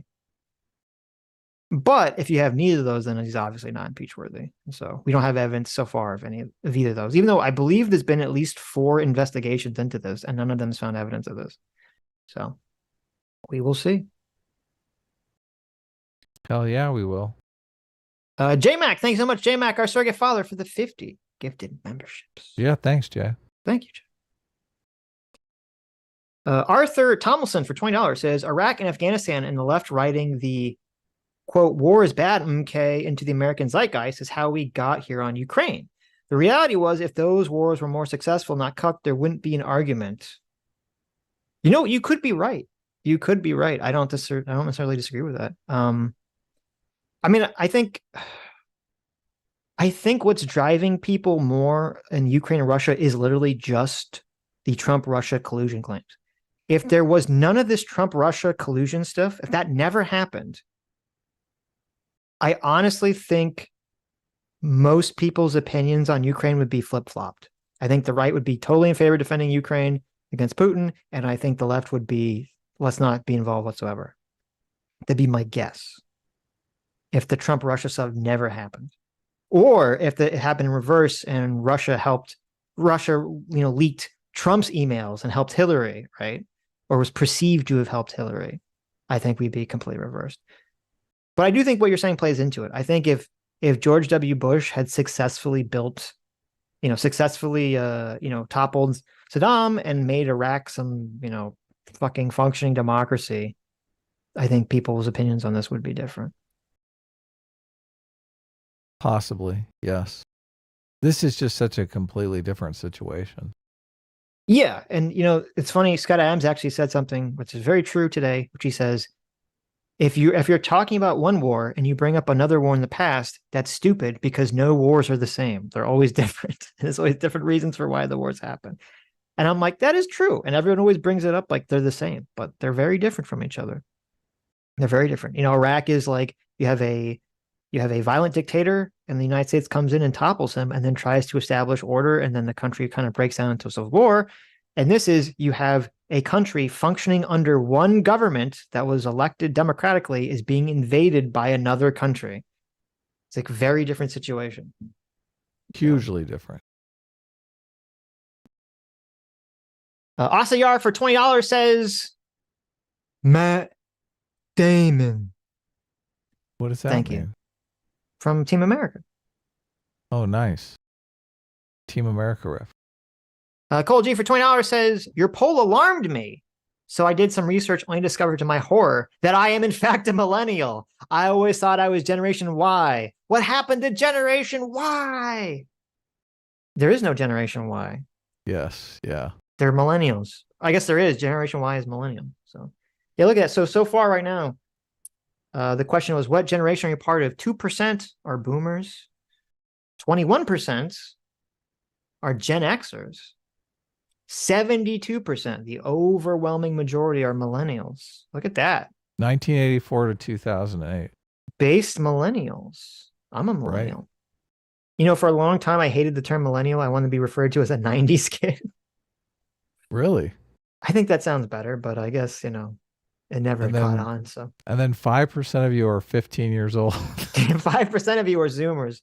I'm kind of shocked that I thought there would have been more Zoomers, but only 5% of you are Zoomers. So, right. Very interesting. Very interesting. Twitter Socks for $20 says, as a conservative, I don't give a shit about Tucker. Those emails are more along the lines of Peterson's monster description. What was Peterson's monster description? Did Jordan Peterson have some monster description about Trump? I don't know. I mean, I wouldn't be surprised. It sounds like something he would talk about. So, right. People don't care about Tucker. Obviously. Lots of people care about Tucker on the right. He's like the number one. And even in the Tim Pool show, they said, how did Rachel Maddow have the number one slot? Well, because Tucker's not on Fox anymore. Tucker Carlson used to be the most watched news channel or news program on TV for years. They care about Tucker as an entertainer who is dunking on the left. They don't care about Tucker as he's indispensable. Like Tucker is going to suddenly die of cancer and they're going to lose their shit. Right. Think, oh my God, we lost an American hero today. I don't think people are attached to celebrities in that way. I see. You're saying that they like Tucker in terms of what he's doing, not who he is. Right. Yeah, I agree with that. Yeah.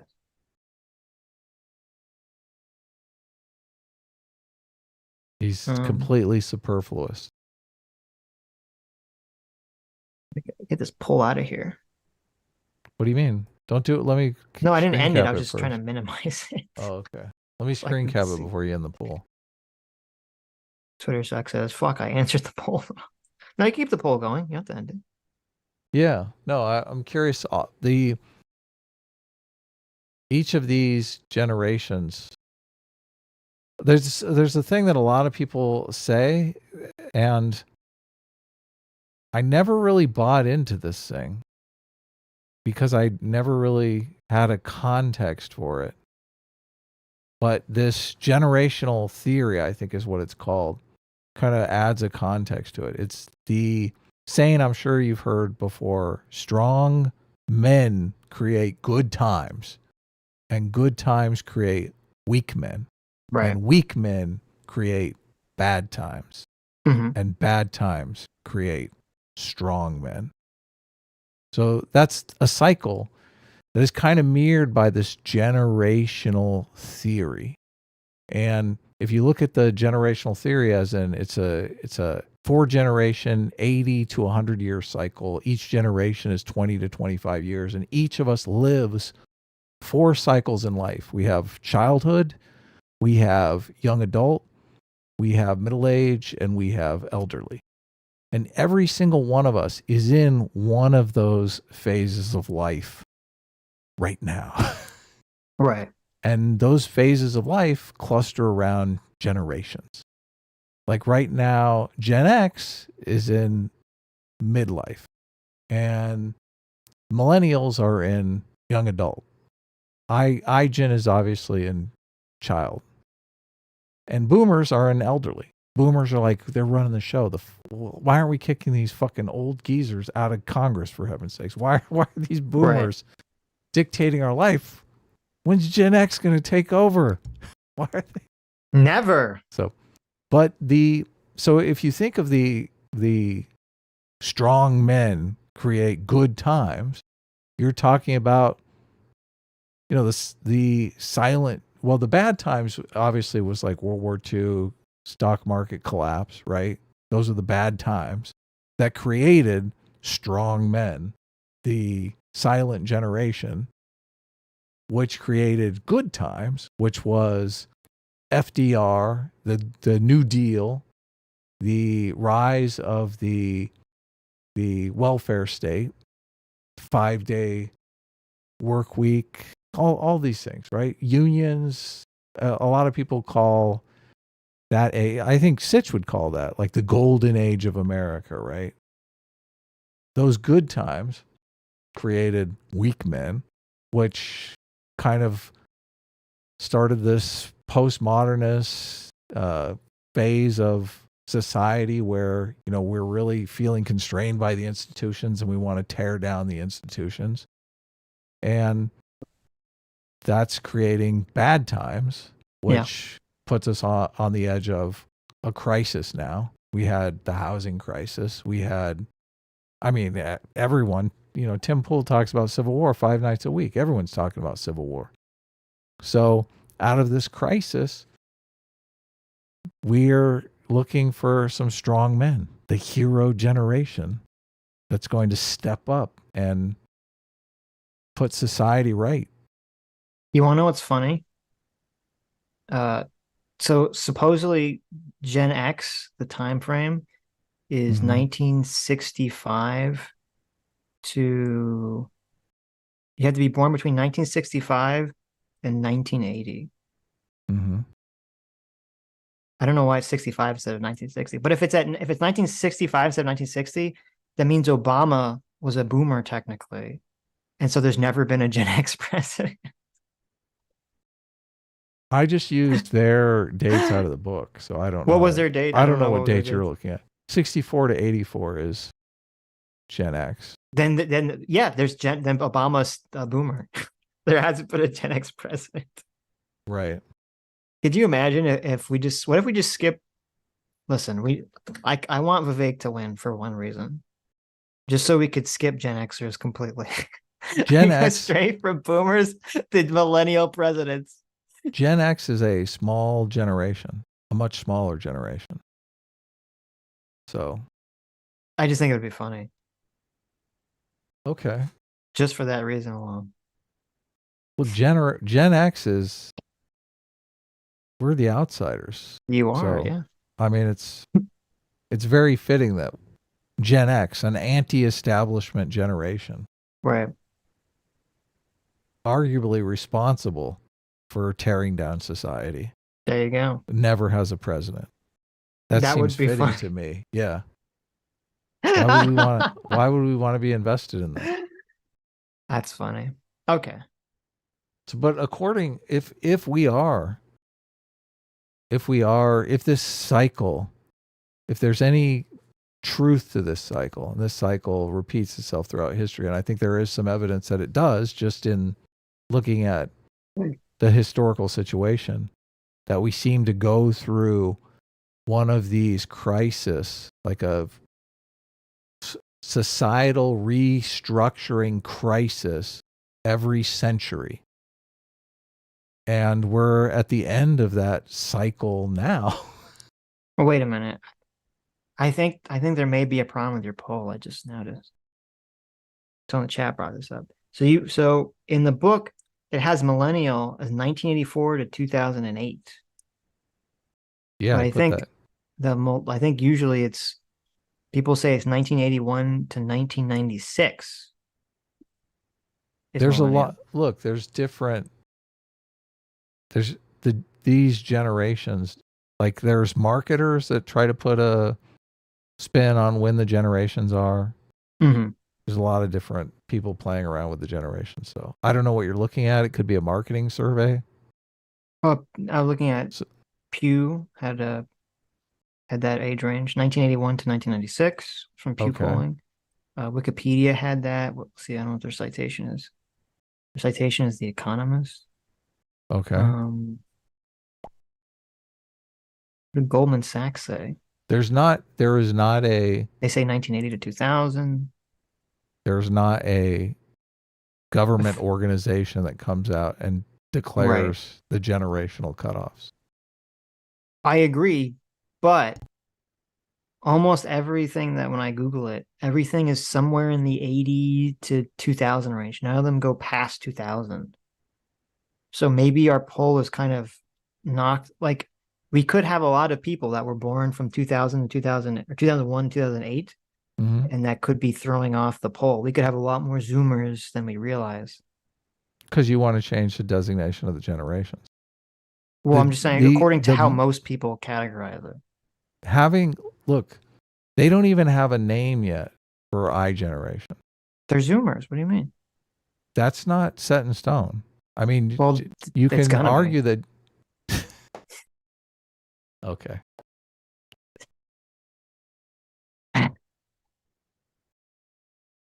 Cambridge Dictionary has 1981 to 1996. So I don't know. I just feel like that. I feel like the age range is too far. I think 2008 is too much. Based on other sources. Well, I'm just not seeing anything else. Are all the sources consistent? They're all either say 1981 to 1996 or 1980 to 2000. I haven't seen anything. So you've got other sources that have two other. So there is not a consistency. No, there's two contradictory sources out there. No, listen. So like when I do the Google box, okay. My phone went off. 95% of these search results all say 1981 to 1996. And then there's a couple that just say broadly 1980 to 2000. And none of them I've seen so far go beyond 2000. None of them say 2001, 2002, 2008. So I think that might have thrown off the poll because we made millennials too big. too broad, too wide, too fat. But anyway. Gotcha. Look, Okay. I'm asking a specific question here. Yeah. How many different dates are you getting when you're searching generations? Only are two. You getting 2? Okay. So mine is a third, correct? Here's a third, yeah. Okay. So you're seeing 3 different designations for the millennial generation. Well, including yours, yes. Right. How many different designations are you seeing for Gen X? I wasn't really looking, so I don't know. Okay, so you're only looking at millennials. Look, the generations generally don't get set in stone by sociologists until 20 years after the generation is complete. Yeah, but So if Gen X is set in stone, then millennials would have to be set in stone. At least the starting point would be, right? Which it isn't, because even the starting point is different. Okay. So I mean, I don't think any of this stuff is 100% set. I don't think any of this stuff is 100% set in stone at all. Right. Okay. But I'm just saying it's just a little. It seems to be like 8 years is off by a lot. So. Would you like to start an institution that sets these generations in stone? Yes, it's very important that we do this. Okay. Government institution of keeping the Zoomers in line. Do you want to change the poll so you can? Well, it's a little too late. I mean, it's a little late now. Is it very important? No, but I'm not. Like if someone asked us who is the majority of your audience, I would have said, "Oh, millennials," like by far. But now I'm not. Now I'm not sure. Because you think the millennial do a new poll, do millennials and iGen. Okay. Look, I don't think the cutoff for millennial or iGen. Look, it's too recent. I don't think obviously those numbers are going to be massively in flux. There's a consensus that's reached by historians over time, right? Right. So maybe in the 1970s, they're writing down a bunch of different. Mm-hmm. Look, I would have liked to screenshot that before you. Oh, I'm sorry. Well, you can take a screenshot of that. Yeah, I will. There could have been. Yeah. Look, when they're writing in the 1960s and 70s, they're putting out a bunch of different designations for boomer generation, right? Mm-hmm. As time goes by, one designation kind of wins out over all of those. One consistent pattern wins out. It's just too early to have a consistent pattern on. The reason why they're doing it in these 20-year cycles is because they're matching it up with the cycles of life. So they have a specific theory that they're putting these generations into and saying they believe this is where they're going to be fixed 50 years from now, 100 years from now. So they're kind of speculating. I see. Okay. And you're going to the internet and you're looking up where everybody from marketers to census people to everybody's out there kind of putting the generations together, but they're not putting the generations together in some sort of cohesive generational theory. Mm-hmm. They're putting it together just basically by, well, this is kind of how millennials act and what years do people, are they, it's a completely intuitive process. It's not really any sort of scientific process. Sure. So I would say that's what the difference is. Okay. Are you going to do another poll? Yeah, I'm just trying to look for the dates already. So I'm going to do millennials. I'm going to do 1981. So that'll be the cutoff. So Gen X will be 1964 to 1980. Because I guess, they're not doing perfect 20. Well, I don't know if they're actually doing 20 chunks, but I don't really care because I'm more concerned about the millennial boomer. I mean, the millennial zoomer, because that seems to be the majority of audiences. They're putting together kind of a cohesive theory about cycles of life, repeating history, and looking they're literally looking at a generation being from when,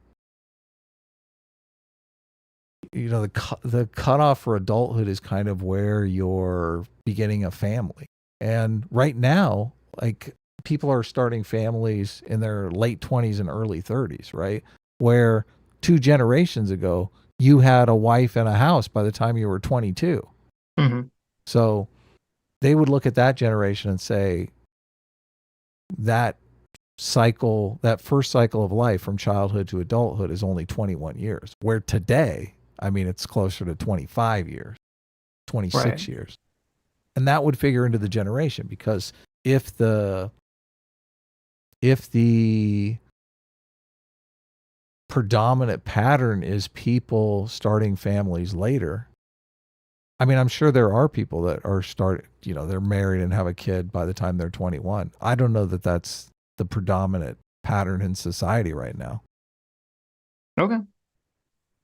I don't know. I mean, all the charts that say Zoomers, they don't even say Zoomers is still present. They say Zoomers is 1997 to 2012. Right. And then everything after that is like the unnamed alpha generation. The point of delineating the generations inside generational theory, there is a point. I mean, you're trying to look for these patterns in these repeating patterns in society and history. I don't know what is the goal of the dates that you threw down? What are the goals of those I don't generational dates? Just curious to see what people's age range are, I guess. Oh, okay. This is the thing. Why did people start why? Because they believe that there's certain cultural attitudes, I guess. By generation, By generation.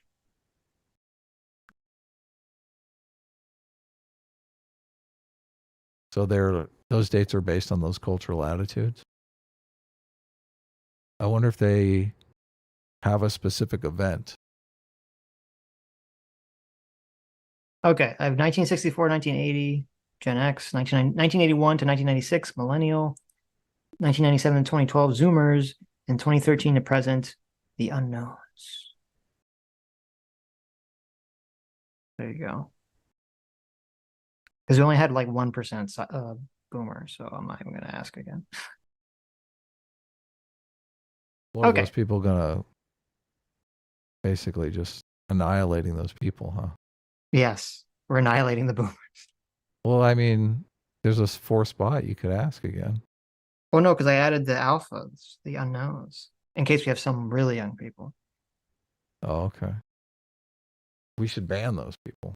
I don't want anyone under 5 listening to our show. Okay. Okay. Ready? Sure.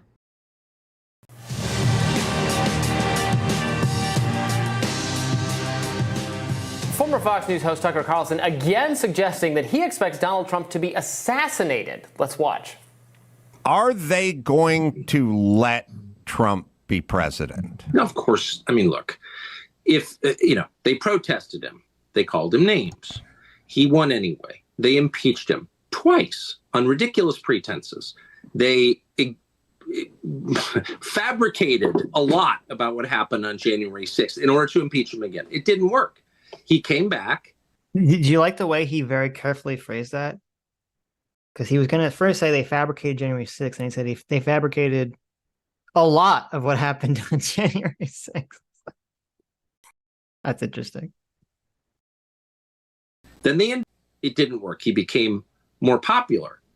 Then they indicted him 3 more times, and every single time his popularity rose. So if you begin with criticism, then you go to protest, then you go to impeachment, now you go to indictment, and none of them work, what's next? I mean, graph it out, man.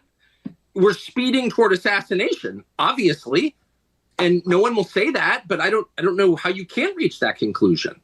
You know what I mean? Like, they have decided, permanent Washington, both parties have decided that there's something about Trump that's so threatening to them, they just can't have him. So there's a couple of things. I think you could make some argument or prediction. He's not even making the argument where he's saying, well, the left is hyping up the fear against Trump so much that could lead to like a stochastic terrorism, right? That could lead to someone like, I had to take them out because they're so bad because, they watch Rachel Maddow every day or something. But he's not even saying that. He's saying like the establishment, the deep state is going to concoct some plan to take out Trump, which to me is like on a whole nother level of conspiracy. Yeah, I mean, I think that's ridiculous. I thought the deep state was. I mean, there are all the indictments are the plan to take him out. What was he talking about? He's talking about taking them out, physically, like assassinate them. Which, and I also think, people should be responsible when they talk about this, because I think if every newscaster was talking about this, wouldn't that make it more likely to occur? Like, by just putting the thought in people's mind, wouldn't that make it more likely to happen? That someone would try to assassinate them, yeah. Like, if Maybe. everyone was talking about this, like, possibility, I feel like that would make it more likely to actually happen. I don't think so. No, you don't think so? Why not? If no one's because even everyone, all they conceptualizing it. talked about, all the people talked about was Obama getting assassinated. There wasn't even an assassination attempt. Well, all I heard about all the there time, was a couple, Obama's but going they to get weren't very good. assassinated. Right. That's all Yeah, I but- heard every single day. Right. Obama's going to get assassinated. The black president. America's never going to stand for that. Assassination, assassination. Right. Never But happened. that's a good point. But my counterpoint would be, I feel like the animosity towards Trump is so much higher than it was against Obama. Well, I wasn't participating in the animosity against Obama, so I don't know how Right. high it was. Okay. I mean, there was Chuck Norris. Chuck Norris's wife saying Obama would usher in 1,000 years of darkness. Yeah. So, there was Why- animosity why towards didn't Obama. someone- Don't get me wrong. Why didn't but- someone stand up with look, Chuck Norris? How come some Chuck Norris fan with a katana didn't take Yeah. care of business? Okay, maybe you're right. Maybe I Look, don't know. I just feel like if everyone was don't talking know. about it, it would make it more. I'm not saying it would happen. I'm just saying I think it would make it more likely to occur. Is this a stochastic terrorism argument here? Well, it's not sarcastic terrorism, because even if everyone on the right was just saying it was going to happen, I think just putting it the idea in people's minds makes it more likely to occur. Because honestly, I hadn't even really Right. thought about this being a potential. It hadn't even occurred to me this would happen until Tucker was saying this, and I feel like that was probably true for most people. Not really conceiving of it in this way, but I could be wrong. Yeah, I think people have talked about it. I mean, Kathy, the crazy comedian, did Trump's severed head on a photo shoot. Right, and I people think were saying have that was irresponsible of her to do, because that would, possibly motivate someone. right, to but it take him hasn't. out. It hasn't. There have been no assassination attempts on Donald Trump, to my knowledge, at this point. Yeah, but And the there's a severed different- head thing was done a long time ago. Right, but I'm asking a very specific question. I'm asking so Is it if- irresponsible to say this? No, what I'm asking is, if after Tucker says this, if every Republican right-wing pundit takes up this talking point and talks about the threat of Donald Trump getting taken out, and that becomes a monotonous drum that gets beat until the next election, I feel like that would make it more likely to occur. Okay. I'm not saying that just doing this on a one-off would make it more likely to occur. Anyway. I don't know that has any influence. Okay. I mean, obviously, if someone is going to do an assassination attempt on Trump, I mean, this is a stochastic terrorism argument. So. Okay, this is bonkers. I flagged this immediately after Donald Trump and Tucker Carlson did that sit down, that counter programming to the GOP debate. And the first exchange of questions that went on for an uncomfortably long period of time was a series of questions about Jeffrey Epstein, which Tucker Carlson said he was asking. Do you believe that he killed himself? He says, I'm asking these questions, Donald Trump, because I think that he was killed, because of his politics, because of what he could reveal about all these important people in the world. And I think that you might also have a target on your back. I think we have a bit of that clip. Let's watch it. Do you think it's possible that Epstein was killed? Oh, sure, it's possible. I mean, I don't really believe. I think he probably committed suicide. He had a life with, beautiful. Deep state. Donald Trump is part of the deep state, everybody. Did you hear that? Donald Trump's a deep state agent. He just said Jeffrey Epstein killed himself. Can you believe this? Can you believe this deep state guy right here? He'll suffer no downside for saying this. I said, is it part of the deep? Donald Trump. I think Donald Trump was the one that actually took out Tucker took out Jeffrey Epstein. He went into that prison cell, did it personally. Right. Homes and beautiful everything, and he all of a sudden he's incarcerated and not doing very well. I would say that he did, but there are those people. There are many people. I think you're one of them, right? But a lot of people think that he was killed. He knew a lot on a lot of people. He was killed. You think so? I think the closer you look, I'm not a conspiracy person at all. I believe everything I hear, but is it not? First of all, Tucker Carlson saying he's not a conspiracy theory person is it's like mind blowing to me. Like, he just laid out that he thinks the Democrats are going to intentionally start World War III with Russia to remain in power, but he's not a conspiracy person. He went on this whole thing about how Nixon was really secretly impeached because he was going to find out that the CIA assassinated JFK, but he's not a deep state person. I mean, he's not a conspiracy person. I don't know. Wild claim to make. Yeah, the closer you look into it, I mean, the Attorney General of the United States, your Attorney General, clearly lied about the Epstein death. Yeah, he was. Why? He was certainly. It wasn't well done. They had no cameras. They had no anything. Everybody was sleeping, and a case could be made. Look, I'm not going to get involved in it, but I can tell you a case could be made either way. But it certainly wasn't the most well-run place. So this is super uncomfortable for Trump because isn't it? Tucker Carlson is making this wild claim. Yes. But there's plenty of evidence to refute. Trump obviously knows what that evidence is. Well, it's interesting. He said your Attorney General lied about death. I don't know what he's talking about. What is he referring to there? I have no idea. I have no idea specifically. Is he talking about Bill Barr? He is. I don't know what the accusation of Bill Barr said about everyone's crazy about the Epstein stuff. So I just think about it. If Hillary Clinton or Bill Clinton or one of the Clintons paid somebody to kill Jeffrey Epstein in his cell. Right. Because Jeffrey Epstein had dirt on them. Don't you think Donald Trump would be the first person that would want to know more about that? You would think. Yeah, this is like a gold mine. What are you talking about? Let's do some fishing here. Let's figure out.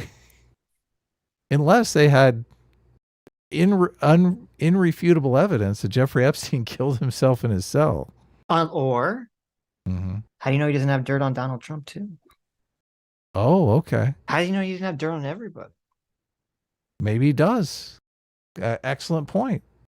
I mean, who was it? So that makes the situation here even more uncomfortable for Donald Trump. Yeah, he's like, look, I called up Hillary the night we all killed Epstein, and why are you bringing up old shit, Tucker? And I opened the champagne with her, and I said, listen, I'm going to lock you up, but thank you for doing that. Right, exactly. That was a close one. He almost got all of us. Cheers. Yeah, you have Tucker Carlson here. Why bringing up old shit again? Why is he doing that, Sitch? Why is he making this uncomfortable for Trump? I don't know. That's interesting.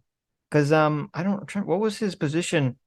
So the guy who was the U.S. attorney for the Southern District of Florida, who negotiated the sweetheart deal that Epstein got when he was first arrested. People forget that he was first arrested. And he got this insanely ridiculous like deal where essentially he got to live in a private office that he built for himself. Or no, I think he went to like one of those day prisons or something, but then when he'd go home to some private office, I don't know, some like really ridiculous cushy deal that he got for basically, underage sex with like 3 different women. And the person that negotiated that deal, oh, by the way, his lawyer in that case was, of course, Dershowitz. But yeah, everyone forgets that. But the guy who negotiated that deal was a guy named Alexander Acosta, and Trump appointed him to be his Secretary of Labor. Right. So why did that happen? Who knows? I don't know. Must be the deep state. The deep state. The deep state is the answer for all things, Sitch. The deep state. Deep state is the new God. Yes. Who did it? God did it. No. The deep state. The deep state. Wait, it was the Matrix. It's the Matrix. Mm-hmm. Aren't the Matrix and the red pillars Matrix and the deep state kind of the same thing? They are, yeah. Well, they're not exactly the same thing, but they're similar enough. Tucker Carlson I guess he is kind of a conspiracy nut. Yeah, that's why it's wild to me. He's like, well, I'm not a conspiracy guy. I'm like, what? He said, I believe all things. Yeah, it's the exact opposite.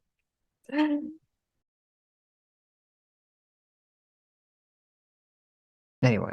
What's up? Hit it up. Start it. So the reason I'm asking you is I'm looking at the trajectory since 2015 when you got into politics, for real, and then won.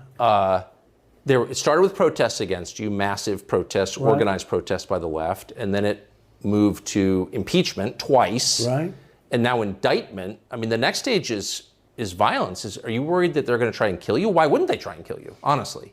They're savage animals. They are people that are sick, really sick. Okay, so why wouldn't they try to kill you? Why wouldn't somebody try to kill you? A bunch of questions about why wouldn't someone try to kill you? And now doubling down on this line of inquiry with his other host saying, I think they're going to. Do you really think some leftist Antifa is going to try to kill Donald Trump? I mean, I think it's possible. I think it's unlikely. I definitely think it's more unlikely. I'm definitely put on the far more unlikely side of things. So, but it's definitely possible. Aren't all these assassinations from the right? Isn't always like right wingers killing left wing political figures? Well, I mean, there was the shooting. There was Ronald Reagan. But the Ronald Reagan thing wasn't even political. It was some crazy guy trying to get in Jodie Foster's. Yeah, I know. No, but I mean, there was the famous shooting. I forget the when the people were playing baseball. I thought that was yeah. You're right. Right. But no, I mean, I definitely think it's possible, and I definitely think you can make the argument that Rachel Maddow and other people hyping up the sort of president for life thing could definitely create stochastic terrorism. I completely think that's a valid argument to make. I don't think it's a deep state argument, but I think that's stochastic terrorism is an argument you can make. It could happen. I just think it's unlikely. I don't think it's unbelievable or impossible. Yeah, if it did happen, you couldn't draw the connection. You couldn't? When you couldn't draw it to what? Well, you could, but everyone would laugh at you. They'd say, "Oh, the deep state." Yeah. Well, no. If somebody said, like, let's say some YouTuber had a show talking about this over and over again, and then someone did attempt to kill Donald Trump, you couldn't blame Tucker Carlson. Well, no, I wouldn't blame Tucker. Why would why would they be? But I think, like, if someone did try to kill him, and you found out, oh, this person watches Rachel Maddow every night, right? You'd be like, oh, okay, well, I mean, that's your stochastic terrorism. But Rachel Maddow wasn't the one mentioning killing. No, but I'm saying that I'm saying that the fact that she's hyping up the threat of what he is, right, I think could motivate someone to engage in the stochastic terrorism. To be clear, and maybe you misunderstood, I don't think Tucker Carlson saying that someone would kill him would make someone who watches Tucker Carlson kill Donald Trump. That's not what I'm saying. I'm just saying that, like, if the right talks about it, or he talks about this a lot, then it like enters into the zeitgeist the possibility. Right. So, but it also enters into the zeitgeist the fact that Tucker Carlson would like it if you did something like that, and they probably wouldn't do it just to because they wouldn't want to make Tucker Carlson happy. Well, unless he's probably you protecting Trump. Well, so there is an argument that is made in this video that maybe is true, that since Tucker Carlson actually hates Donald Trump, that maybe he does want him to be taken out. Okay. Now, I personally don't believe that. Okay. I don't think Greyjoy makes that argument? Greyjoy makes that argument. Okay. No way. Yes. Now, personally, I personally don't think that's true. Okay. I personally think that Tucker Carlson is a 100% grifter. All right. And he's just saying it because he's salacious and knows it will get him eyeballs and views and clicks. Look, I only made that argument jokingly. I did not know anyone actually made that. Yes. Okay. Yeah. Look, I wasn't serious about that argument, Sitch. Now that you heard that Brianna made it, you're like, wait a minute, that was just a joke. It literally was a joke though. Look, I was just Look, the idea that someone would belay their assassination plans because they don't want to make Tucker Carlson happy is like, I don't know how you can't think that's not a joke. No. That's not what Greyjoy says. She says, well, you'll see what she says. She doesn't say that. Let's hear it. Kill him. I think I'm going to kill him.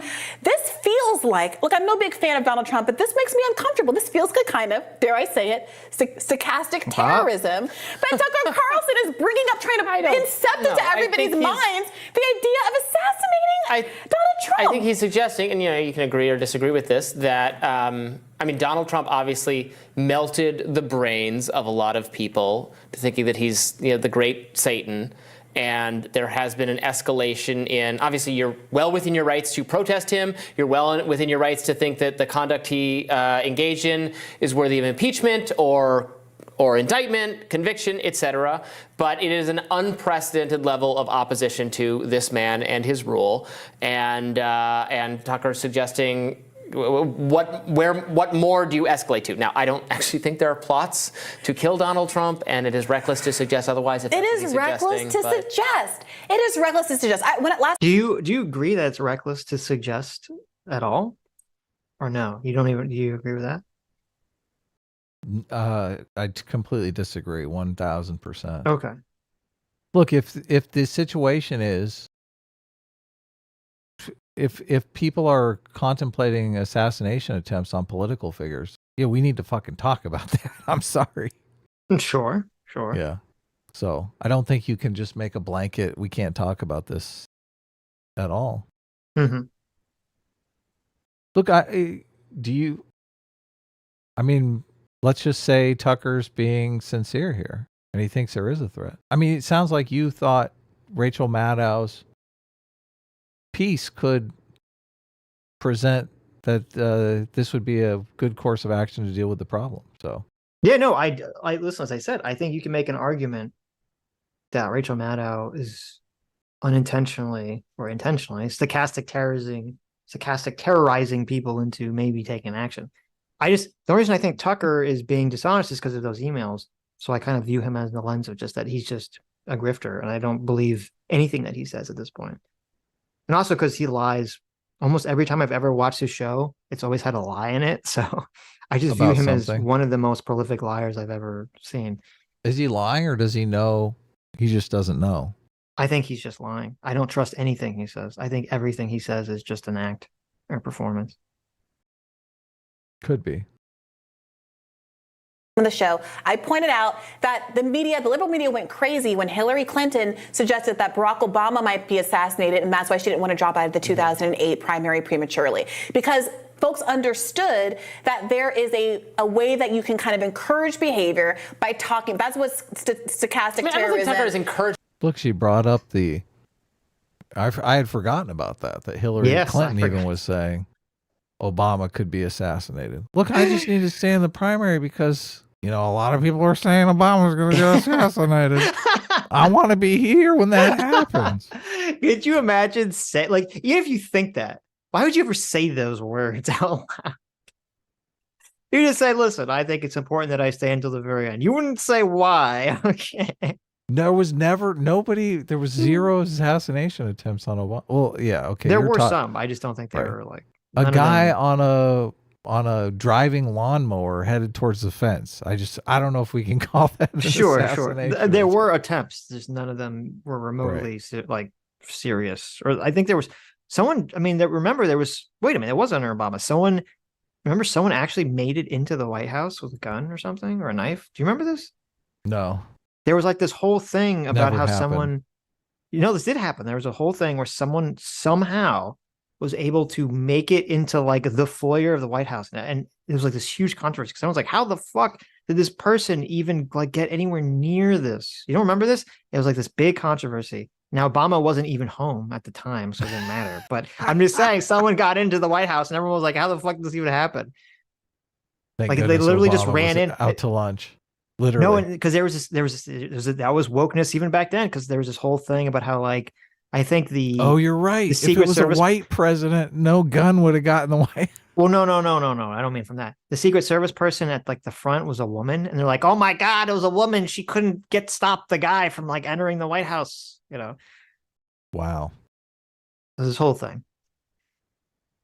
Encouraging people to assassinate Donald Trump. No, but I don't think that Hillary Clinton was literally encouraging people to assassinate Barack Obama either. But it was the understanding of the public was, why would you even manifest? Why would you even say out loud? Why would you put in people's minds the idea of assassinating someone who, in Barack Obama's case, who was already being targeted because of the historical nature of his candidacy from a racial perspective, and Donald Trump because, as Tucker points out, he has crossed so many lines in the establishment and hates him for all of these other kinds of reasons. So I don't know. I felt also, like he seemed uncomfortable. Also, the assassinate Trump, again, this would be coming from the Democrats are the ones trying to take out Trump.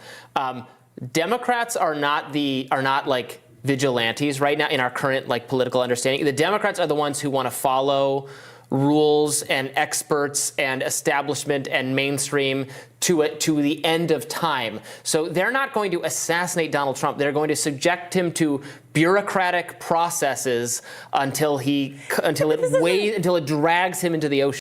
So I think that's true of the mainstream Democrats.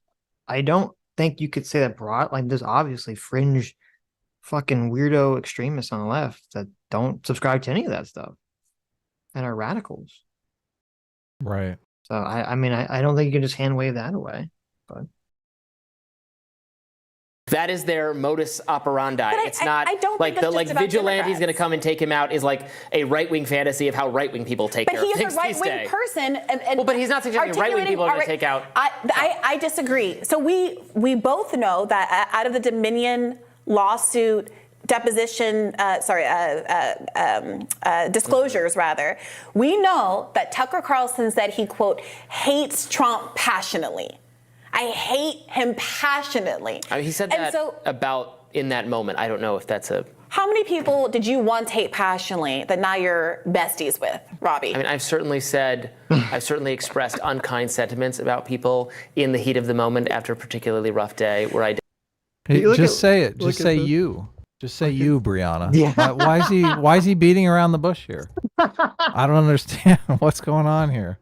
You're right. That's it. He's looking at her. He made that tone of voice. He's like, "You bitch." Yeah. Look. I do like it's funny that he's running tap dancing around this. He is running interference. To me, this is a ridiculous argument. I mean, it's like if there was like one, if there was like one incident where Tucker said this one time, you'd be like, okay, maybe. But if he's saying it like multiple times over multiple like weeks and months, I'm like, okay, wait a minute. Like, what's that? This is obvious. Come on. Like, give me a break here. This is a one-off though, right? I mean, it is weird to look someone in the face and think and ask them, are you worried they're going to kill you? Like, what the fuck, dude? Shut up. Yeah, why would you ask me that, you moron? You agree. You're like, wait, especially Trump, who believes in this, affirmations type thing. Right. Trump probably is like, oh my God, the bad mojo you just dragged into this conversation, you idiot. Right.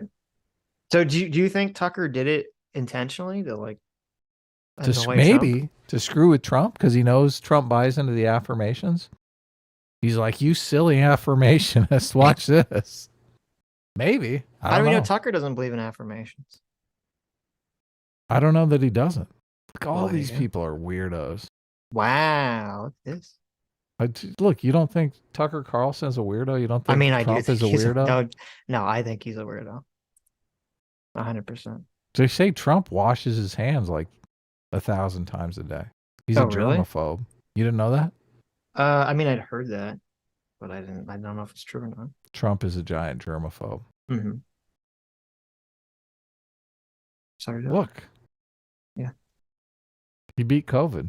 There is exactly one person I can think of that I've used that sort of language with who I now like a great deal, and that is a political commentator, one of Hillary Min, Peter Dow, who was one of the worst people against the left back in 2016, but subsequently realized his politics were not where it was at, changed his mind, and has been a strident advocate of Bernie Sanders in 2020 and since then. I can't think of any. That's so sad. Isn't that funny? She's like, I hated this guy's guts. But now that he agrees with me politically, I love him. These people are so shallow, Sitch. It drives me crazy. Mm-hmm. Completely drives me crazy. How can you not call yourself an authoritarian if you're literally like, I hate that person that disagrees with me, and as soon as they agree with you politically, you're like, oh, he's my best friend now. Well, okay. Listen. I hate to be good faith Gary to Greyjoy here. Okay. But I don't know who she's talking about and what the extent of whatever the situation they had together was. So right. You think calling her an authoritarian is too far? Well, no, she could be. She's she's got a little fashy tone to her, though. Right. I mean, I do feel she's a little fashy for Bernie. Right. I'm just saying, like, okay, listen, there could be someone who was like hyper woke and they're like, oh, I hate this person, and then, they become an enlightened centrist. I'm like, oh, well, I used to hate this person, but now they're based, right? I mean, so I'm just saying that opinion on its own is not indicative, I think, of as strong a claim as you want to make. That's all I'm saying. If Jangles comes out as an enlightened centrist, no, fuck you. I still hate that guy. I don't know. What are we even talking about here? Well, I thought 18 was about forgiveness. Where's the forgiveness? I remember somebody made a very, very important video. Who's somebody? Who's the somebody? About how it's more important. Your attitude is more important than what you believe. The type of person you are, yes. Yeah, your principles. Yes. Yeah. Who made that video? I don't know who you're talking about. I think it was CGP Grey or something. Okay. It was a good YouTuber, I remember. Someone I like. No, you look. I think people can have wrong beliefs and still be good people. But I do think there are people who are bad people. And I don't care if they adopt my beliefs. I'm still going to say, listen, you're still a piece of shit. They're going to be out there lying and cheating for enlightened centrism.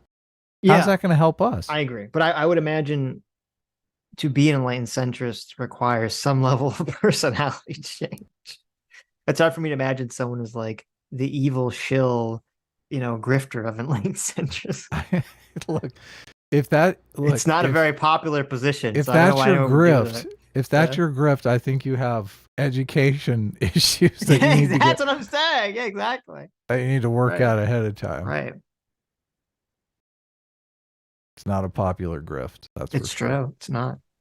You get further with the deep state, and will Trump be assassinated in the next election? Well, that's why I think it's funny. Like, people were like saying, "Oh, Anna's grifting." It's like, why? Like, really? So what? Yeah. Like, it's not serving her like financially. It doesn't make any sense. Anna wants to be a respected journalist, which there's absolutely no grift in that. That's called a career. Right. That's not called a grift. That's like saying, being a surgeon, such a grifter. Yeah, I want to do a good job and help people, save lives. Well, I think that's my grift. I think she's seeing outside the matrix and is interested in figuring out what is real and what is true. Yeah, me too. So that's what I want to do. I want to find out what is true, what is real. Truth is overrated. Truth can be whatever you want to be. Okay. I don't know if you know this. I've heard people say that. I do think most people have zero respect for the truth, which is very unfortunate. But that's what makes us special. We are the special. And you all listening are also the special, but only when you agree with us. Even if we disagree, you have to agree with one of us. Okay. Yeah. But since Sitch and I disagree most of the time, that's easy. At least you have someone you can agree with. Exactly. We have a broad range, all right? Of course. Of course. Look, we're just trying to get to the truth here. Anybody else, and because he substantively changed, I now have all this warmth and affection for him. Generally speaking, that email was not that old, first of all, and there's nothing to evidence that he has changed his position. I think he was very well. He was supportive or warm toward Trump or a lot of Trump policies before. I think he was. I don't know. I think he was deeply. Hold on. I think he was deeply frustrated with the things Trump said and did in the election vicinity that harmed Trump and his ideas and the conservative movement, and that was extremely frustrating for people who actually care about the future of the Republican Party and conservative ideas. Okay, well, to watch Trump just embarrassing himself and everyone else, and just putting himself in like a future unwinnable position, and putting the entire movement in a future unwinnable position. Well, Trump's still doing all of those things. He's still doing election denialism. He's doing it on Tucker's show with no pushback. But what we know from those same Dominion disclosures is that Tucker Carlson, despite having that private position about Donald Trump, understood that it was good for business to be friendly with Trump. And so he, in fact, castigated other employees of Fox News for saying anything critical of Donald Trump, even though he shared their underlying view that he hated him passionately. So now, all of this is in the background of my head as I'm watching Tucker and Trump sit across from each other. Trump, say what you want about him, he's a very savvy media figure. He knows what Tucker Carlson said about him. He knows.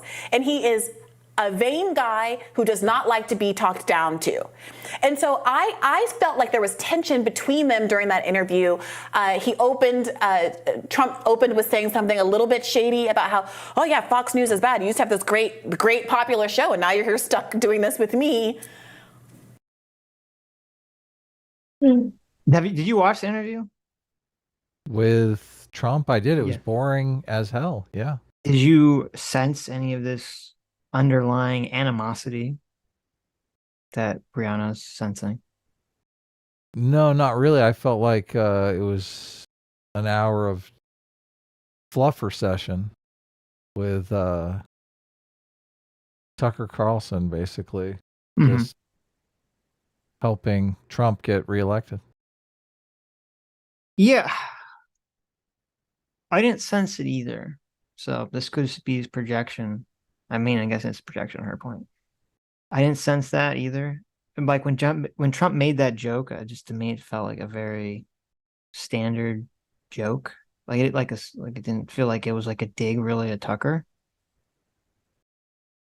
Well, but the joke about him losing his show and them being on Twitter, I didn't perceive that as a joke. I perceived that as, we're better than them. Look, we're going to get 10 times the viewership that you would have gotten on Fox News.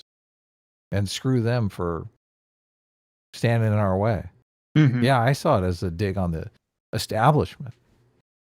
I'd have to go back and listen to what exactly the line was, because I could be misremembering. Or well, no, he's basically saying, look, Fox News would love to have me, the ex-president of the United States, on their network, but I'm not going to grace their network. I'm here with you instead of on Fox News.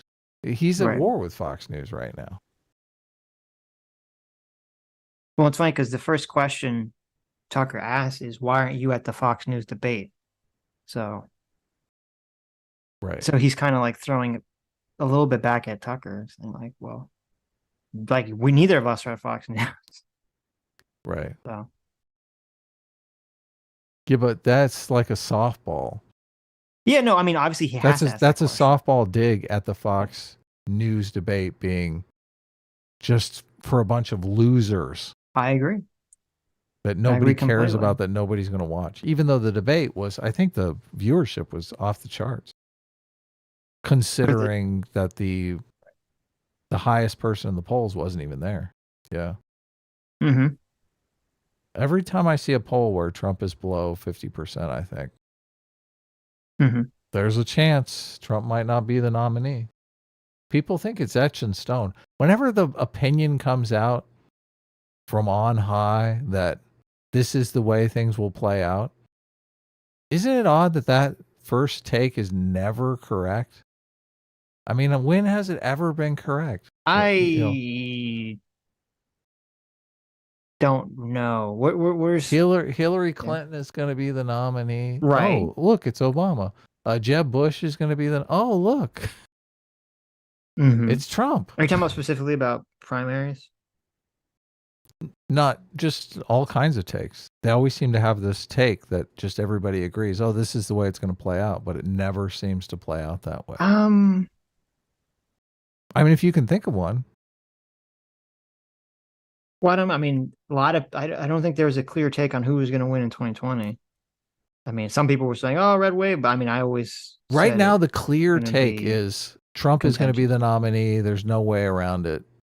Every time I see a poll where Trump is below 50%, I think, okay, that means in this poll, more people said they were going to vote for someone else other than Trump than said they were going to vote for Trump. And they're just that vote is being split up between the candidates. Yeah, but if it was just a poll between one candidate and Trump might have lost the poll. Maybe, but it's kind of like with Biden, remember? Because everyone's like, "Oh my God," was it Biden or Hillary? Who was when they're like, "Oh, when all the other candidates stop, Bernie Sanders or whoever is going to get the nomination because all the other candidates that are not them equals greater than 50%." Remember this? This was with Hillary, right? Maybe. Remember this? They're like, "Oh, Bloody Tuesday." They're like, "Oh, when all the other candidates drop out, Bernie will get all their supports, right? Or Bernie will split, Bernie will somehow use Hillary's split support to kind of win the nomination." And then none of that happened. So I don't know. Right. You're saying that some of the support that's going to Vivek would go to Trump, obviously. Sure. Right. I think a lot of support, if all those other candidates dropped out, it was just DeSantis. I don't know if it's for sure that all that support would just go straight to DeSantis. Yeah. I think a lot of it would go to Trump. Well, I said it'd be a possibility. I didn't say it was inevitable. And I don't think you can make the case that Vivek is going to drop out. I think the whole point of Vivek being in is to split the vote. Why would he drop out? Right. Well, it's interesting. It's not impossible. I think it would be reliant really on what happens with these trials. Well, actually, no, when does the actual primary vote take place? Because I'm assuming it's going to happen way before any of these trials take place. Republican primary vote 2023? Yeah, when's Iowa? When's Iowa? I want my money. I want my money. See, between 2024, when's the first day? Come on, when's the first primary? Google really sucks.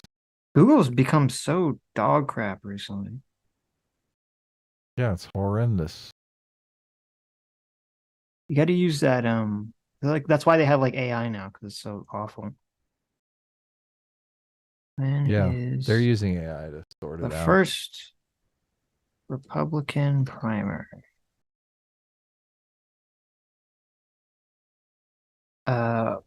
March. Here we go. State primary. Wait, why is this alphabetical? Who the oh my God, I hate everything. Just start the video. I'm just too angry. Just start the video. It's amazing that Google can't just find when is the Iowa caucuses. You can't just type in Iowa caucuses and it comes right up. Iowa. Here we go. Well, no, I found it. January 7th. Yeah, I'm sorry, January 15th. Yes. Right after the first of the year. Right. All next year, we're going to be talking about. Look. Yep. I just searched Iowa caucus 2024. What were you searching? First Republican primary. Why would you search that? I don't know. Fuck you. Because I want to see all of them. I didn't. It's not a primary. It's a caucus. Well, it's the same difference. Okay, I finally found it from the fucking Nate Silver's website. January 15th. January 15th, Iowa. February 3rd, South Carolina. February 6th, Nevada. February 24th, South Carolina. Michigan, Idaho, blah, blah, blah. And then there's a big chunk on March 5th. Think it'll still be a toss-up by the time it gets to California? I'm a registered Republican now. I'm ready to vote. California is... Why? That's... Usually when it gets... Usually it's over by the time it gets to California, so... Well, there's only 1, 2, 3, 4, 5, 6, 7... there's only 7 states before California, so I think it could I think it'll be decided on March 5th, which is where you have a bunch of states, including California, all vote the same day. Right. Yeah. I'm just saying, most of the time when it gets to California, it's already a done deal. Everyone's dropped out. Everyone's kind of settled on who's going to be the nominee via the process of dropping out. I don't think so. I think March 5th is going to be the day to determine who it is. Super Tuesday? Super Tuesday. Okay. If that's Tuesday. Well, I'll be involved in that. There you go. I'm ready Who to are you go. going to vote for? Me? Yeah. Vote for Trump, obviously. Oh, okay. No. In the primary? No, I'm going to vote against Trump in the primary. Right. Yeah. Are you just going to vote for whoever you think is more likely to win? I'm going to vote for whoever's ahead. Okay. Yeah, aside from Trump. Gotcha. Unless it's Vivek. Would you vote for Vivek over Trump? Then I'm not voting. Okay. I don't think I can vote for Vivek. He's the one person you couldn't do it. Yeah, he's too against my principles. If we have to have a civil war, so be it. Okay, someone explain this to me. I can't understand the delusion. Okay, as an enlightened centrist, you're gonna have to explain to me the deep state delusion here. So we talked about earlier, there was like the Nazis that were marching or doing a little protest in Florida. Okay. Mm-hmm. Someone says the narrative is the Nazis are secret feds to help the Democrats, right? And I understand that idea. The idea is, well, you have people who are feds, either pretend to be or they somehow orchestrate some Nazis to go march so that people say, oh my God, racism is alive in America. This is Donald Trump's fault. And then go and vote for Democrat, right? Like that's the narrative. That's the thought process, right? Mm-hmm. Okay. So then if it turns out that when the press walks up the Nazis and the Nazis say, hey, we support Joe Biden in the war in Ukraine. Okay. How the fuck does that further the Fed conspiracy narrative? Like what point, like what's going on there? Are the feds just retarded? They're like, oops, we got like the wrong group of Nazis. They just like what is the explanation? What is the conspiracy at that point? You got to talk to a conspiracy person. Explain it to me. Idea. Somebody explain this to me, because I'm sorry, this is fucking retarded. Okay. I explained what is like, how did the secret deep state think it's going to help the Democratic Party if a bunch of Nazis run out and protest and then support Joe Biden?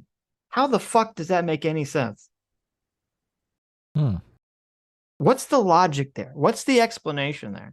Because a lot of people are saying it, but no one is actually explaining it. Nazis can support Joe Biden too, Sitch. You shouldn't be so... No. I'm not saying that. I'm saying that they're just legitimate. I think that there are Nazis that could support Joe Biden. I'm just saying that they're just legitimate people that decided on their own to go out and be Nazis and protest. It's not some fucking deep state conspiracy. Right. You're objecting to people calling it some conspiracy. That it's a deep psyop. state conspiracy. Yes. Yeah. Right. Because if it was a psyop, why would they want? If it was a psyop, why would they want them to come out in favor of Biden? Doesn't make any sense.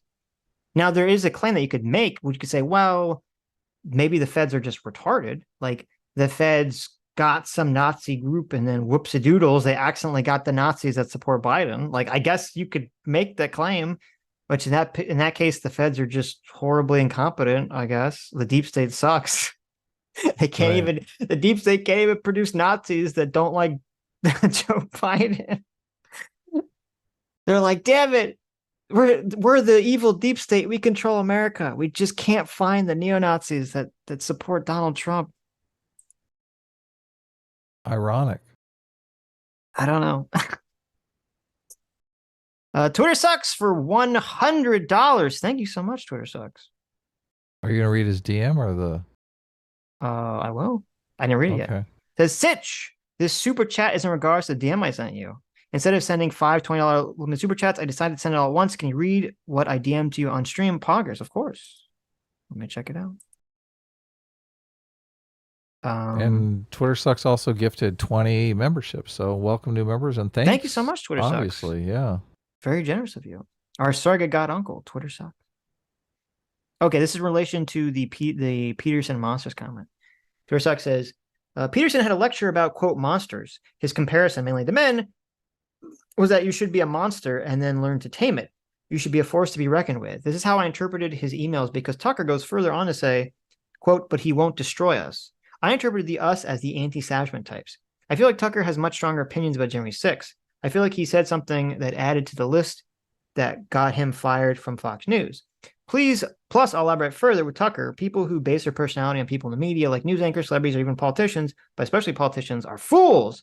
I base my personality on my beliefs, not others. I used to be an Onisan socialist. Really? Onisan? Onisan. Wow. Used to be an Onisan socialist. I didn't even know Onisan was a socialist. If that tells you anything, I ended up betrayed by the people I thought were on my side after a single question about police brutality regarding a First Amendment auditor. Now I'm conservative. Keck. I do not care about 90% of the political bias in media. I hate all of it. The quote journalists are the establishment. Well, I think it's good. It's interesting. I didn't know that you had this kind of political journey. I feel like this is the journey a lot of us have had, where we were comfortably on one side and then we asked the wrong question or we noticed the wrong thing and suddenly we're kicked out. We're ostracized. It definitely seems to be a reoccurring thing that happens to us enlightened centrists. But yeah, you realize you're in a crowd with a bunch of hypocrites, and you're like, wait a second, what is this? Yeah, right. My only options here are to be a hypocrite and pretend I'm not seeing any of this. Yes. So no, or strike out on my own. And it's definitely not good to base your personality on other people, especially famous people's personality, including mine and Ed's. Right. Okay. Discover who you are yourself. Yes. Look, but regarding if you base it on mine, you'd be likable though. So. There you go. Wow, look at that guy. I did not interpret Tucker's. Now, to be fair, there could be greater context to all these emails that I haven't seen. But from what I have seen, I did not interpret them as sort of you need to be a monster in terms of the monster that you kind of control, because sometimes you have to unleash it. Because when I hear him say, like,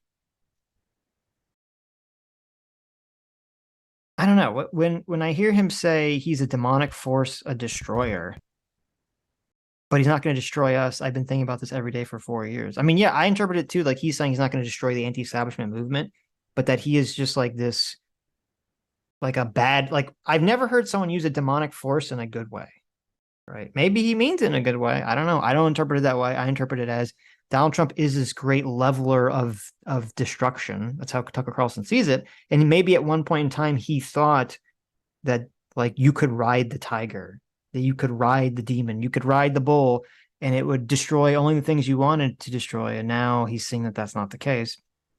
So maybe that's how he saw it. But I mean, if I was Trump, I would not be happy with that someone calling me the destroyer or demonic force. And then before that, when he says we're very close to being able to ignore Trump most nights, and I truly can't wait, to me, that clearly shows he wants to ignore Trump. And then when he says, I hate Trump passionately, he said literally, I hate him passionately. So he might have thought that, so I agree, he might have thought Trump was like this destroyer for the Republican Party, but he hated him personally, which makes me think that he's a grifter now. So or has always been a grifter. But okay. Thank you for sending a picture of your cute cat. Grifty. Okay. And I don't like to call people grifters. I think Tucker is one of the few people I feel very comfortable calling a grifter. So. Wow, I know. Well, I mean, how often do you get someone's like secret DMs where they basically espouse the opposite of whatever they're saying? So. Yeah. Then he kind of cleared a bit, but there was definitely tension between the two of them at the top of this interview. And immediately after that, Tucker Carlson started talking about, don't you think someone's going to kill you? Don't you think someone's going to kill you? And now he's still taking on this line of questioning. So it's not clear to me what he wants the outcome to be here. Does he think there's a legitimate threat against the president? In which case, no, he's a provocative host, and he enjoys touching things, subjects of discussion that other people don't want to do, and he's creating content. That's what I think he's doing. But later in the interview on the Adam Carolla show, Carlson made the case that CNN anchors are the mouthpieces for intelligence agencies. Let's watch. The intel agencies have a big effect on what is broadcast on television and what you see on Facebook and Google as well. I mean, they're all up and down Facebook and Google, as I'm sure you know. And, there are a lot of anchors who, including people I know well and have worked with, at different networks. I'm thinking of one in particular, a national security reporter, who was just a mouthpiece for the Pentagon and the CIA and is knowingly telling lies on their behalf. It's very, very common, very common. And I can think of a number of people at CNN who I know for a fact are doing that exact thing. And so, I mean, they're reading government propaganda from the intel agencies knowingly. And I'm sure they've got some internal rationale that allows them to get up in the morning and face themselves despite having done something that dishonest. But I'm just telling you, bottom line, I know that is true. I'm not speculating at all. Yeah, fact check. That is all true in my perspective. We've seen the influence of the intelligence community on the discourse on social media, and then also just in the discourse in the actual media that all their experts are in. How do you feel about this claim that apparently is going completely unchallenged, that all the journalists are just in the pocket of the CIA, the deep state? I mean, obviously, that's a wild claim that has a lot of credibility on the right. I mean, Robbie's a libertarian, so I mean, he's anti-government to the core. So I think, to me, what's very clearly happening is people obviously believe institutions when the institution supports what they want to be true, and then they turn against the institution when the institution says something they don't want to be true, right? So if the perception on the left is that these institutions are the only thing stopping Donald Trump from being crazy, and these institutions are the only thing that was saving America, and these institutions are claiming that Donald Trump is wrong, then obviously left-wing journalists are going to be biased in believing those institutions. But I wouldn't turn that around. But those institutions are still partisan, though. They're all not. They only exist to signal boost Republican ideas or Democrat ideas. No. I'm saying if the CIA or the FBI or whoever, is putting out information that the Democrats like, they're going to believe it. If they put out information Democrats don't like, they're not going to believe it. And I think it's too simplistic to say, oh, well, all the Democrats are bought and paid for by the deep state or the whatever, because that's just clearly not true. I mean, this is the problem. People have survivor's bias, and they only remember the most recent thing that happened. So because there's this perception that the FBI and CIA and all these people don't like Trump, or they hid the Hunter laptop or whatever, that creates this illusion in people's minds that, oh, well, the left's always been on board with that. When it wasn't that long ago, it was literally, remember when Comey came out and said what he said about the Hillary laptop? No. What do you mean? The press lost their minds. Remember when Comey came out and he said, a week before the election, that they were reopening the Hillary investigation because of the Anthony Weiner emails? Right. And all the press lost their mind. Everyone on the left lost their mind. So many people on the left. This was 2016, right? Yes. And so many people on the left blame. This was 7 years ago. Yes. So many people on the left blame Comey for doing that. The deep state Comey, head of the FBI, the evil guy that was going to stand up to Trump. blame Comey for Hillary losing because he said that. Right. Yeah. Pondering still blames him. Yes. So it's just, to me, it's like everyone just has this sort of post hoc rationalization of like, well, whatever the institution is saying, if I believe it, if it's saying something I want to hear, then I'm on board with it. If tomorrow, the FBI comes out and they say, listen, we found incontrovertible evidence that Joe Biden was soliciting bribes from Ukraine, right? Is everyone just going to flip-flop on the deep state question? They're going to say the FBI is the most respected institution ever to grace the American system. Right. Like, the left used to hate the FBI because they're like, oh, they're going after black people. But now that the perception is they're going after Trump, they're like, oh, I love the FBI. The FBI is so amazing. I don't know. It's all based on their results. What do you not think the principle of the institution. I think the FBI is just the FBI, and they're just people that are not motivated generally by political partisanship and are just trying to do their fucking jobs. Mostly. I think you can get, obviously, the top level people are appointed by the president or other political people, and so they can have political agendas. But I think the average person at the FBI is just trying to do their fucking job the best way they can. You don't think they have an opinion on white supremacy? Yeah, I think they're not white supremacists. Well, no, but just the idea that the country's overrun with white supremacy, or that's just a liberal talking point. You don't think they have a position on I don't that? think no. Why would they? Law enforcement's like completely disproportionately leans conservative. Why would the FBI be any different? Well, so if they lean conservative, wouldn't they have an opinion that that's just Yeah, they think it's not true. Yeah. a progressive talking point? Yes. Right. So they don't buy into the white supremacy stuff. I would assume so, yeah. Okay. I know that there's been heads of the FBI that come out and say like, oh, the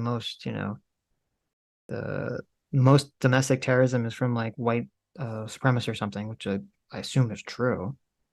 Well, if I worked at the FBI, the first thing I would ask is, look, all these right-wing militias on the verge of violence that Rachel Maddow is always talking about. We got any stats on that? Right. Let me see that. Let me see the report. I'd like to look at that. Right. And then, if my boss comes out and goes, oh, yeah, Rachel Maddow, we feed her the information. Here, let me get you the report. Right. I'd be like, holy shit. I better keep my mouth shut. Look, I was going to, this comes up on the show quite often. And I thought, look, maybe I should just read a book on the FBI. I don't know a lot about the FBI. I don't know where people are getting this information from. I don't know if they're like going to the internet and finding somebody's blog. I used to work at the FBI, or my uncle works at the FBI, so I'm doing this blog. Here's my information. But I went to the books, and all of the books are decidedly on one side of that divide. They're all, the FBI is the most corrupt institution ever created. The deep state is running the FBI, and it's we need to scream as Americans and defund that institution. Or it's all the FBI is the most patriotic institution ever created. That is, Western civilization rests on the FBI. The FBI can do no wrong. There would never be any corruption within the FBI. So I didn't know how much I would get out of reading either one of those books. So I never read one. Right. So I don't know that and even what you're saying, I mean, I'm hearing what you're saying, but I don't know. I really don't know.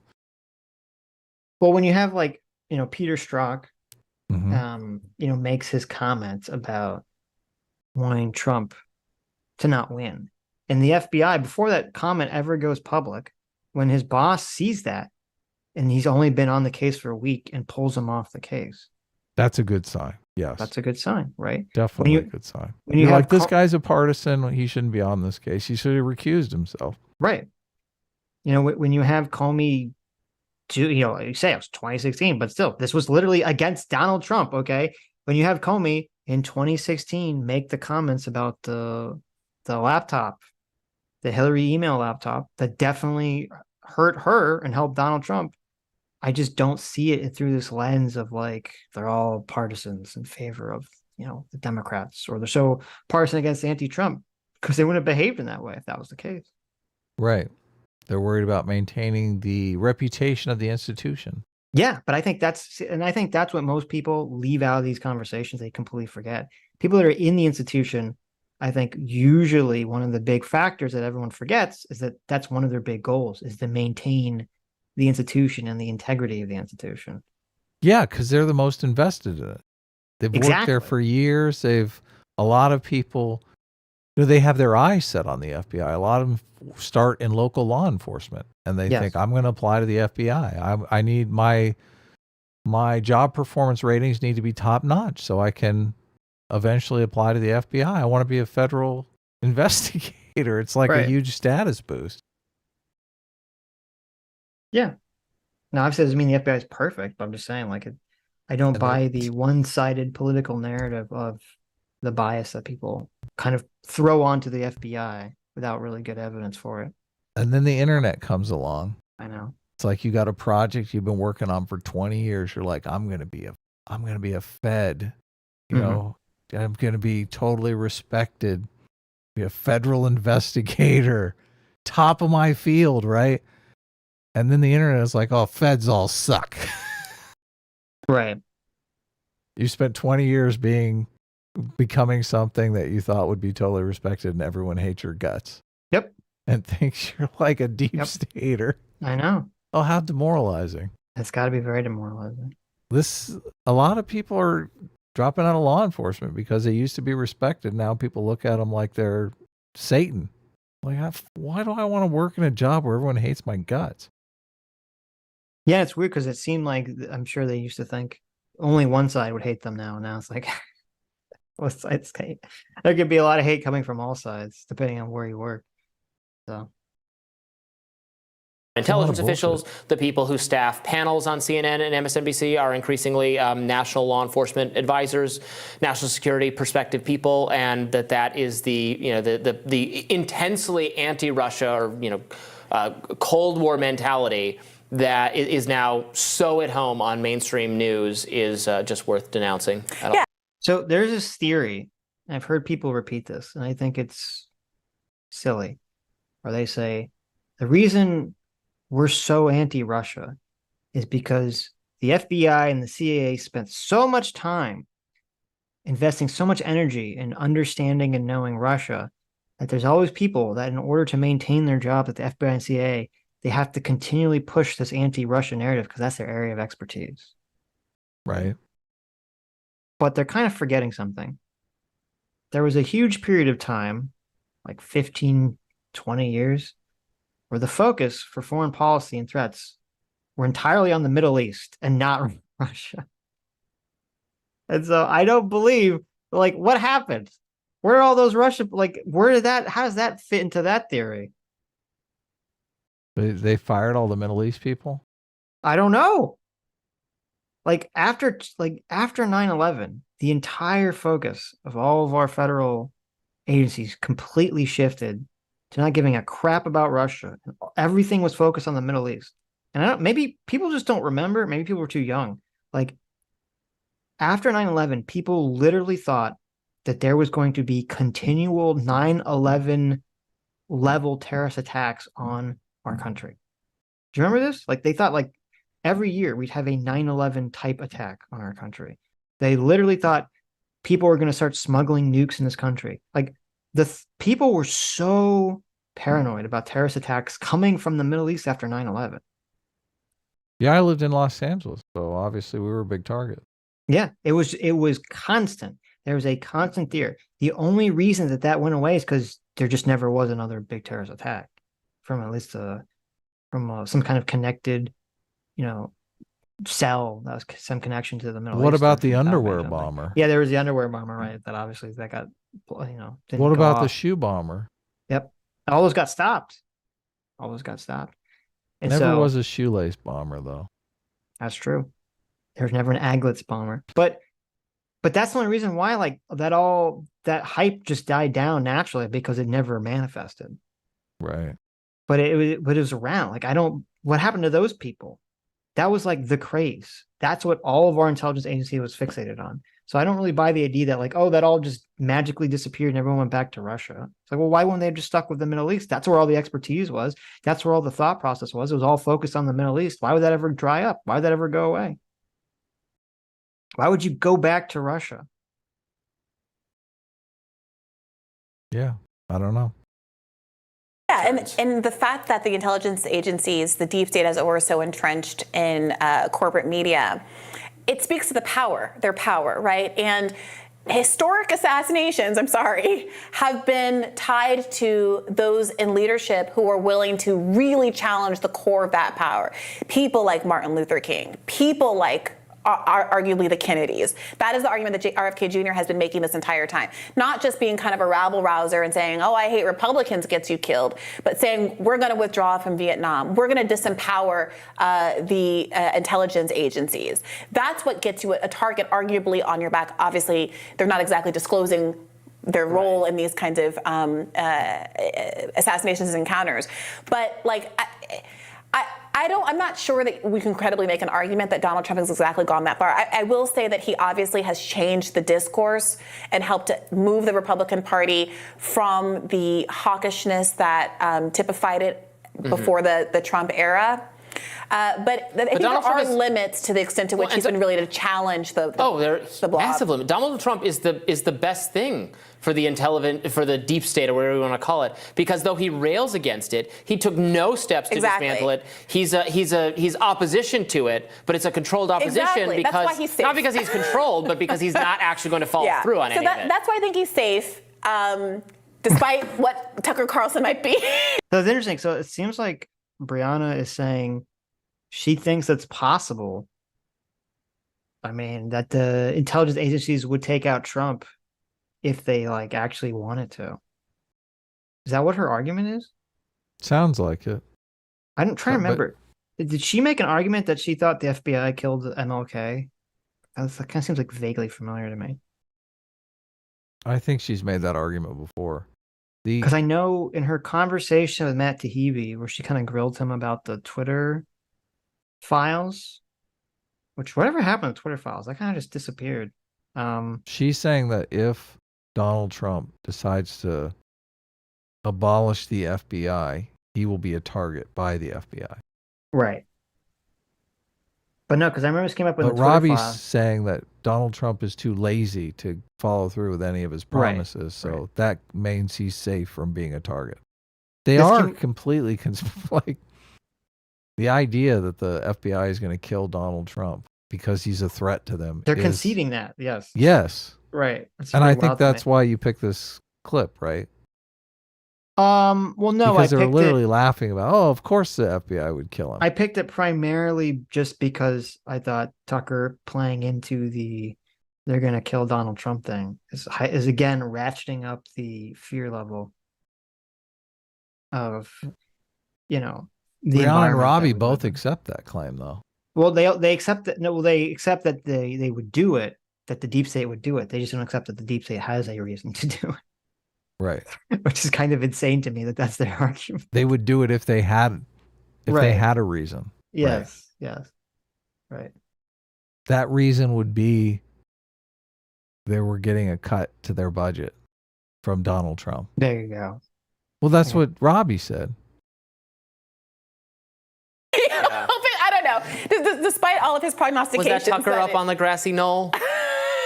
No, it's just Tucker. It was Ted Cruz. He paid the guys to stay. No, this is a joke. Well, maybe we need to be more fair. Maybe they're just saying, they're just kind of adapting the frame that like, well, even if you do believe that, they still wouldn't do it, right? So. Right. Well, no. I'll give them charity. Brianna definitely said that a threat to the institution would cause the institution to take action. Yeah, I mean, when she had her conversation with Matt Taibbi, her whole big thing was about like, the majority of the FBI claims against, the FBI spying and all these other things, and the deep state was all against the left-wing groups. That was her argument when she talked to him. So she's still operating with that frame of that the deep state is real and it's not trustworthy and they're against leftists. So obviously. Stay safe, Donald Trump. Stay safe. Stay safe, bestie. We'll have more Rising for you right after this. Okay. All right. Robbie coming out as a Trump supporter. Look at that. Okay. I have to go to the bathroom. So okay. Read some super chats. Let's see here. Let's look for a good super chat. Very special super chat. Twitter Sucks for $20 says, this is why I said in my DM that journalists have become the establishment. It doesn't matter who's in power. It doesn't matter who's in power anymore. It will always be anti-Trump or pro-Trump until new Trump-like figures come into play. So it sounds like you were kind of agreeing with what I was saying, that the media is not going to be neutral on any political figures, especially like Trump, and they're required. Normally, if it's, they're masquerading as a neutral outlet, they perceive the neutral position to be anti-Trump. So, but obviously, I think Fox News is anti-Trump now too, but obviously there's conservative media that's pro-Trump. I don't know why I read super chats, because when Sitch comes back, he always reads them again. So, what's up, chat? Maybe I'll just read some regular chats here.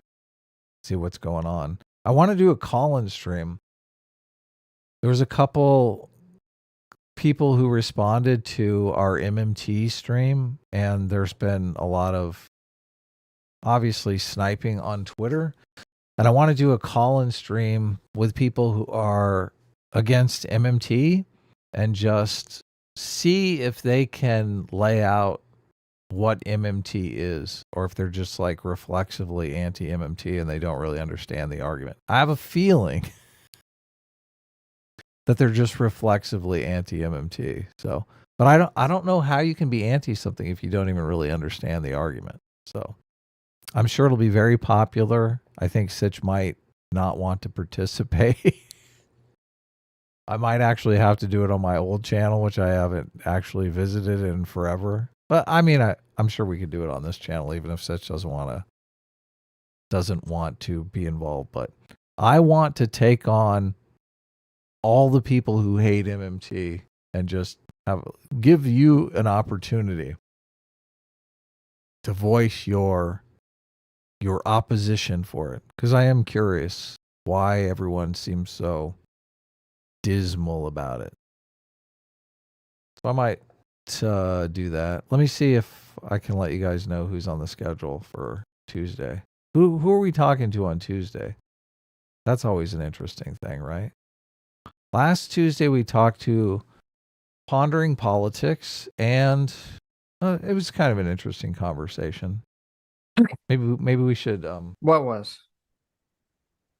Maybe we should talk about the Pondering Politics conversation later after we're done watching videos.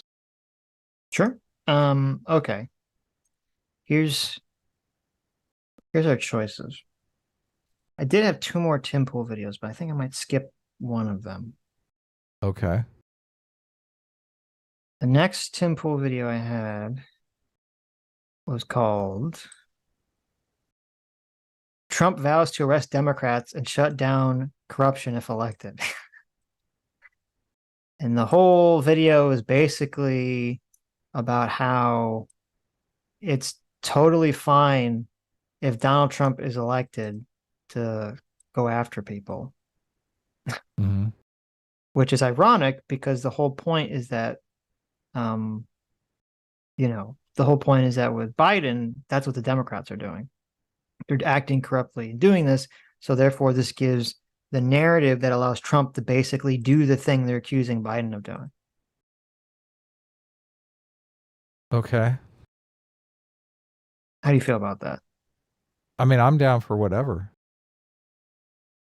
This is the thing is, I guess we're talking about the Civil War idea. Right.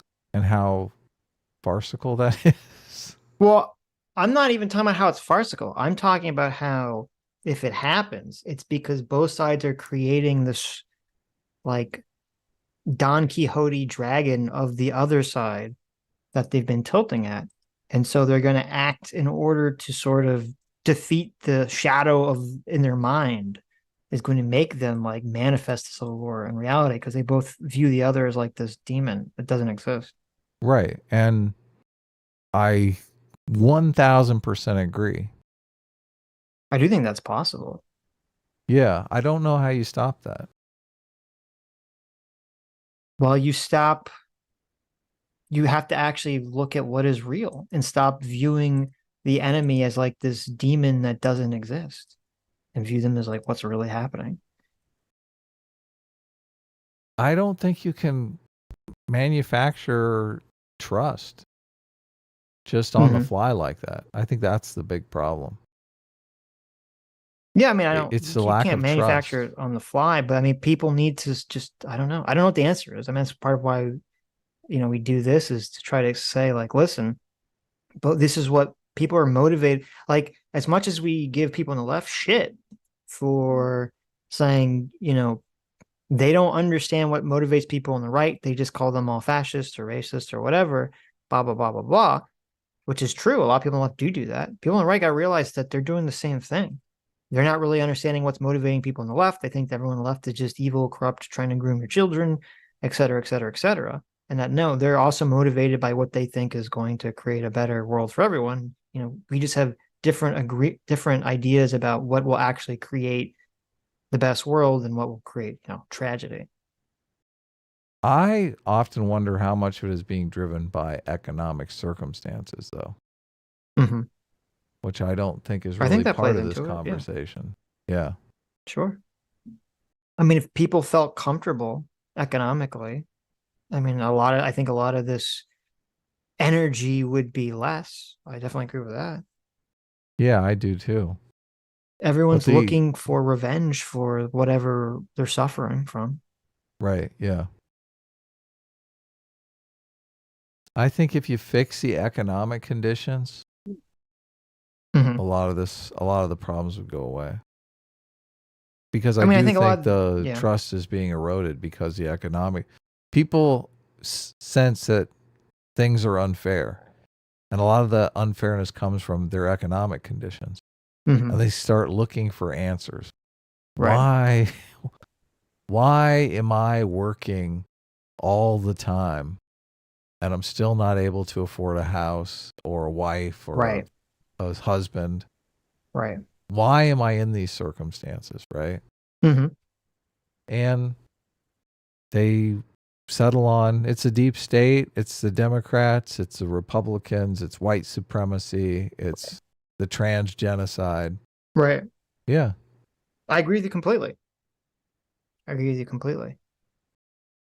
think sometimes when I'm talking to people on the left, they get confused when I say I don't think people vote for economic reasons. They think that I'm saying people aren't motivated by economic reasons, when they are. And I think that is a huge motivation.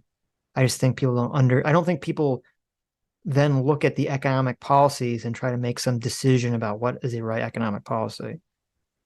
I think they have a moral intuition that points them towards the left, the right, or being libertarian or something. Yeah, you summed it up well with pondering politics. You were like, they understand their economic conditions are bad.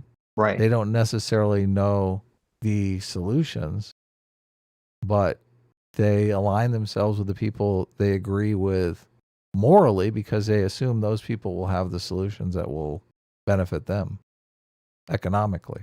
Right. I think they do that calculus. Yeah. Well, and I do think there are certain cases where, I mean, people are going to vote their moral interests on abortion. Sure. And if you said, listen, we're we're going to give you, look, if you vote for us, you're going to pay 0 taxes, but we're in favor of not abortions in the 9th month. Mhm. People who are anti-abortion are not going to go, listen, they would feel morally repulsed. I'm going to pay 0 taxes, but they're going to literally be baby killing in my state. Right. They're like, no. Then they do feel like disgusted by that kind of calculus. Right? They're being bribed to look the other way on baby killing. That's the way they're going to conceptualize it. Yeah, for specific issues, sure. I don't disagree with that. Yeah. Okay, let me see. Where is the thing? Is this the thing? This is not the thing. I'm deciding whether I want to skip this or not. Okay, because there's one Tim Pool video, there's a Velshi video, there's another Tim Pool video, there's a Robert Reich video, then there's the Hassan video at the very end. But that also Robert includes the Reich video is press. pretty crazy. Maybe we'll skip to maybe we'll skip to the positive Tim Pool video instead of crapping on Tim some more. Or should we crap on Tim some more? What should we do, Ad? You tell me. Well, I don't crap on Tim. You crap on Tim. Speaking of people who are suffering. I mean, look, there's Phil, friend of the show. That's true.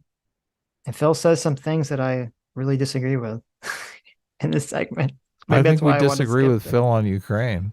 Yeah, that's it's related to that. So I love Phil. Oh, it is? Yeah. Look, we have a completely different fact set. I know. You're never going to overcome that. People are not going to go from believing there was a 2013 Ukraine and American coup in Ukraine, right, where Ukraine was a vassal state of the United States for 10 years. Right. Really? I know. Look, I know that there was a bunch of stuff the CIA did in South American countries during the Cold War. We have evidence of that. Like all that stuff came to light. Right.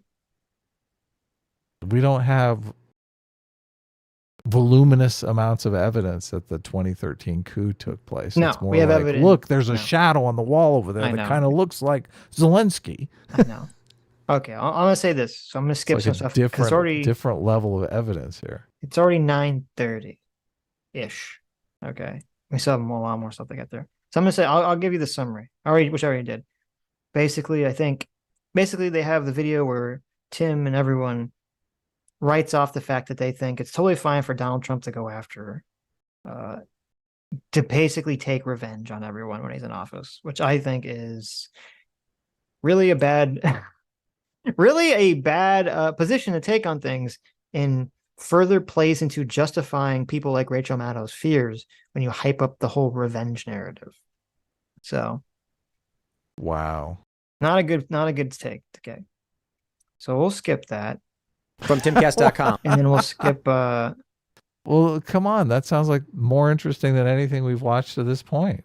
Why are we skipping that? Because I just said what it is. Okay. So we'll skip that.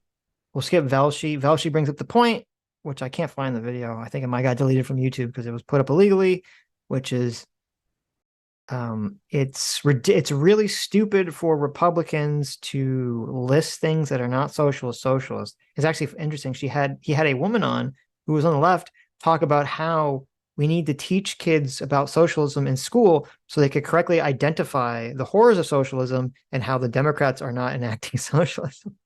And I'm like, I'm totally in favor of that, just so then we could actually also get people who are socialists to not be able to sink their meaty hooks into the children who don't realize how fucked up socialism was because it's not taught about in schools. That's a great idea. Yeah. Because I don't know about you. I don't know about you because we're in a different generation. But for me, I hear the claim is that, oh, the Republicans we live in this like kind of whitewashed history. They want to make us so you can't teach about slavery, you can't teach about Jim Crow, you can't teach about racism, blah, blah, blah, blah, blah, blah, blah, blah. Now, obviously, I'm an old man, so I went to school in old man times. But when I went to school, that was not my experience. We learned a lot about the genocide of the Native Americans. We learned a lot about slavery. We learned a lot about Jim Crow. We learned a lot about racism in this country, like a lot about these things. But I don't think we spent any time at all on communism. No, same. We learned about fascism. We learned about Hitler and the Nazis. And yet, even though we were in a Cold War with Russia for far longer than we were in with World War II, surprisingly, very little education on communism and the dangers of communism. And in fact, growing up, my only experience sort of with communism and the dangers of communism was a left-wing dismissal of communism being real. It was always this Red Scare, McCarthyism. It was never real. Republicans are always using this dishonestly, or they were using it because they hate free speech. It was never actually showed as like communism was a threat. It was awful, and we should be vigilant for it. That was never, ever taught to me in school. That was never portrayed to me ever in movies or television or anything. And I think that's part of why we're in the situation we're in right now. Yeah. Totally ditto. So I remember being super interested in communism because it was like the forbidden fruit, like never really talked about in school. Really interesting. Yeah, of course. So I do think that we have a red-washed education system and a red-washed culture, at least we did, where schools were not teaching about the dangers of communism. And I think the reason I don't think it's a conspiracy. I think the reason for that is just because the majority of people who are teachers are on the left, just naturally. Their natural moral intuitions seem to put them on the left if you want to be a teacher. And because they're on the left, it's easier for them to be blind to the extremists on their side while being hyperfixated on the extremists on the right. And that kind of breeds a culture where you have the communist threat and communism is not really discussed at all in school. Right, yeah. Well, I mean, I went to school when the Cold War was still going on. Right. So you figure we would have talked about it a lot. Right? Right. Well, yeah. We talked about it in terms of like the nuclear threat. Right. Oh, hell yeah. People talk about that all the time, but they never talked about like the philosophy. What it was. Yeah, exactly. That's interesting. Not in school. Mm-hmm. Yeah, I don't know. In all my schools, there's never any focus on it. We had focus on the Nazis and how awful they were, but no focus on how awful the commies were. So yeah. Okay. So anyway, even in economics, you'd learn about command economies. Right. But they never really taught us about that in economics. Right. Okay. So I denounced him for not criticizing Tucker for Tucker's insane take, and I denounced him for basically helping push the revenge narrative for Donald Trump. But let me give Tim some credit after denouncing him. Let me give Tim credit. I do give Tim credit for covering this story, which I don't think his base would want to hear. So I do give him a lot of credit for this. Alabama Attorney General says the state can prosecute people who facilitate out-of-state abortions.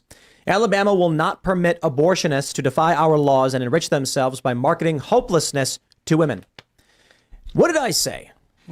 A few months ago? What did I say when Roe v. Wade was overturned? My concern is that you will end up in a situation where a state that bans abortion says or encounters a conflict with its citizens, its residents, and a state that has limitless abortion. This is a component of that escalation. We've talked about even recently Colorado and Oklahoma.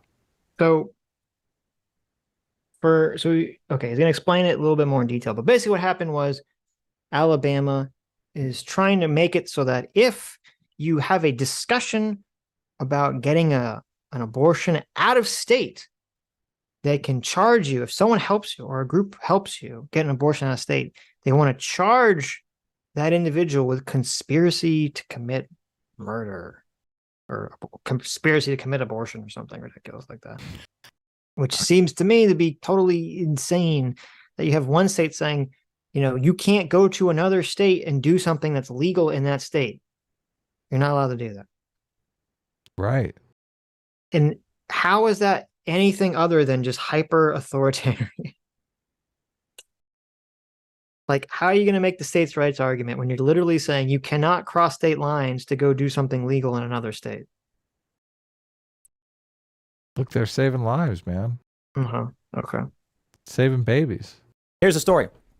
Alabama has the power to prosecute people who help women leave the state to get an abortion, according to a new filing from the Attorney General Steve Marshall. Marshall has challenged a lawsuit filed by two pro-abortion groups, the ACLU and the Yellowhammer Fund, against the state. The AG has asked the United States District Court for the Middle District of Alabama to dismiss the lawsuit. In his motion to dismiss, Marshall pointed out the plaintiffs are not challenging the constitutionality of the state's broad ban on abortions. Instead, they argue that because some other states allow such abortion, plaintiffs have a right to conspire with others in Alabama to try and have abortions performed out of state. Plaintiffs are mistaken. Prosecuting someone for forming a conspiracy in Alabama is not an extraterritorial application of Alabama law, simply because the planned conduct is to occur beyond state lines. Plaintiffs assert that there is some difference because the object of their conspiracy is legal where it might occur. But they don't explain why that makes any constitutional difference, and it doesn't. The conspiracy is what is being punished, even if the conduct never occurs. That conduct is Alabama-based and within Alabama's power to prohibit. Now, to take that interpretation of the law and apply it to the scenario I was just proposing, a woman in the middle of the night decides she's going to leave her husband and travel to another state to get an abortion so that she can... Well, before he gives the example, which we'll get into, I don't think anyone on the right can make a cogent argument that they're against authoritarianism and that they're in favor of states' rights if they're going to support a law like this, or an interpretation of a law like this, I should say, where your own state has the ability to prosecute you for going to a different state to do something that's legal in that state. Because that is a complete violation of the state's rights. You're saying, well, no, you're not allowed. Other states are not allowed to have laws that are different than our states. When it comes to murder, they would obviously just say the people don't agree that it's murder. Murder is not a states' right issue. That's what the argument that they would make. Yeah, but there's not an agreement that it's murder. I agree, but that's still the argument they would make. Okay, so as long as they would make the argument that it is murder and murder cannot be legalized in other states. But it literally is. Legalized in other states? Yes, abortion is legal in other states. Right, I understand that. Right, so legally is legal in other states. So what you're saying is that your moral values that are not agreed upon are more important than the system of laws that you exist under. Right, yeah. That's what they would say. Well, that's an authoritarian argument. That you're saying your moral values are more important than what the law says and more important than what anyone else says. There doesn't have to be an agreement in a democracy, and fuck off. That's that's the argument. And this is a reason why they categorize it as murder, because then all of a sudden you have to say making it illegal to murder people is authoritarianism. That doesn't even make sense from a conceptual standpoint, but why would making it, that would be anarchy. That wouldn't be authoritarian. Making it legal to murder people? No, illegal. Oh, illegal. Yes. Making it illegal to murder people? It is illegal to murder people. What do you mean? I know. Yeah. So that's authoritarianism, right? No. Okay. Why is it not authoritarianism to... Because, well, I'll tell you why. Because we live in a democracy and people voted for elected representatives that say it should not be legal to murder people. And murder is defined by X, Y, Z specifically. And So if obviously there are people- exceptions, self-defense, you know, blah, blah, blah, blah, blah. So if people voted Yeah. that it would be okay to murder people, then we could murder people. Depending on circumstances, if it didn't violate constitutional rights, yeah. Okay, so like, for example, let me give an example. So you could say, hey, what if they say it should be legal for someone who's dying of terminal cancer, right, to kill themselves? Someone says, Okay. well, that's murder. They say, well, they want to do it. And people vote and they say, I think people should be allowed to kill themselves. let's take the edge cases off the table. Just to That's not an edge make- case. That's literally, that's the case. There's no society, or there's no reality in America where people say, I want to make it legal to just run around and murder people. That's ridiculous. That's not a real situation. Okay. Assisted suicide is a realistic thing, right? Well, it doesn't have to be realistic for the hypothetical. Okay.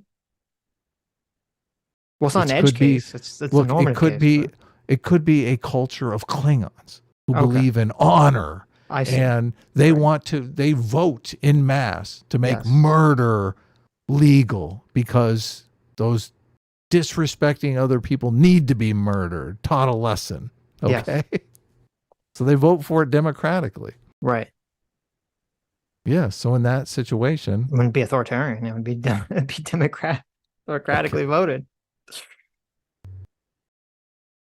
You just Okay. disagree with the. First of all, I don't know if you know this, Adam. It is legal in the Klingon Empire for Klingons to kill each other under ritualistic purposes. Okay, I know, If people, yeah. if people have That's why I insulted brought their it up. honor or whatever. That's why I brought it up as an example. Worf is allowed to literally kill one of the people who might be the entire head of the Klingon Empire because that guy killed his baby mama.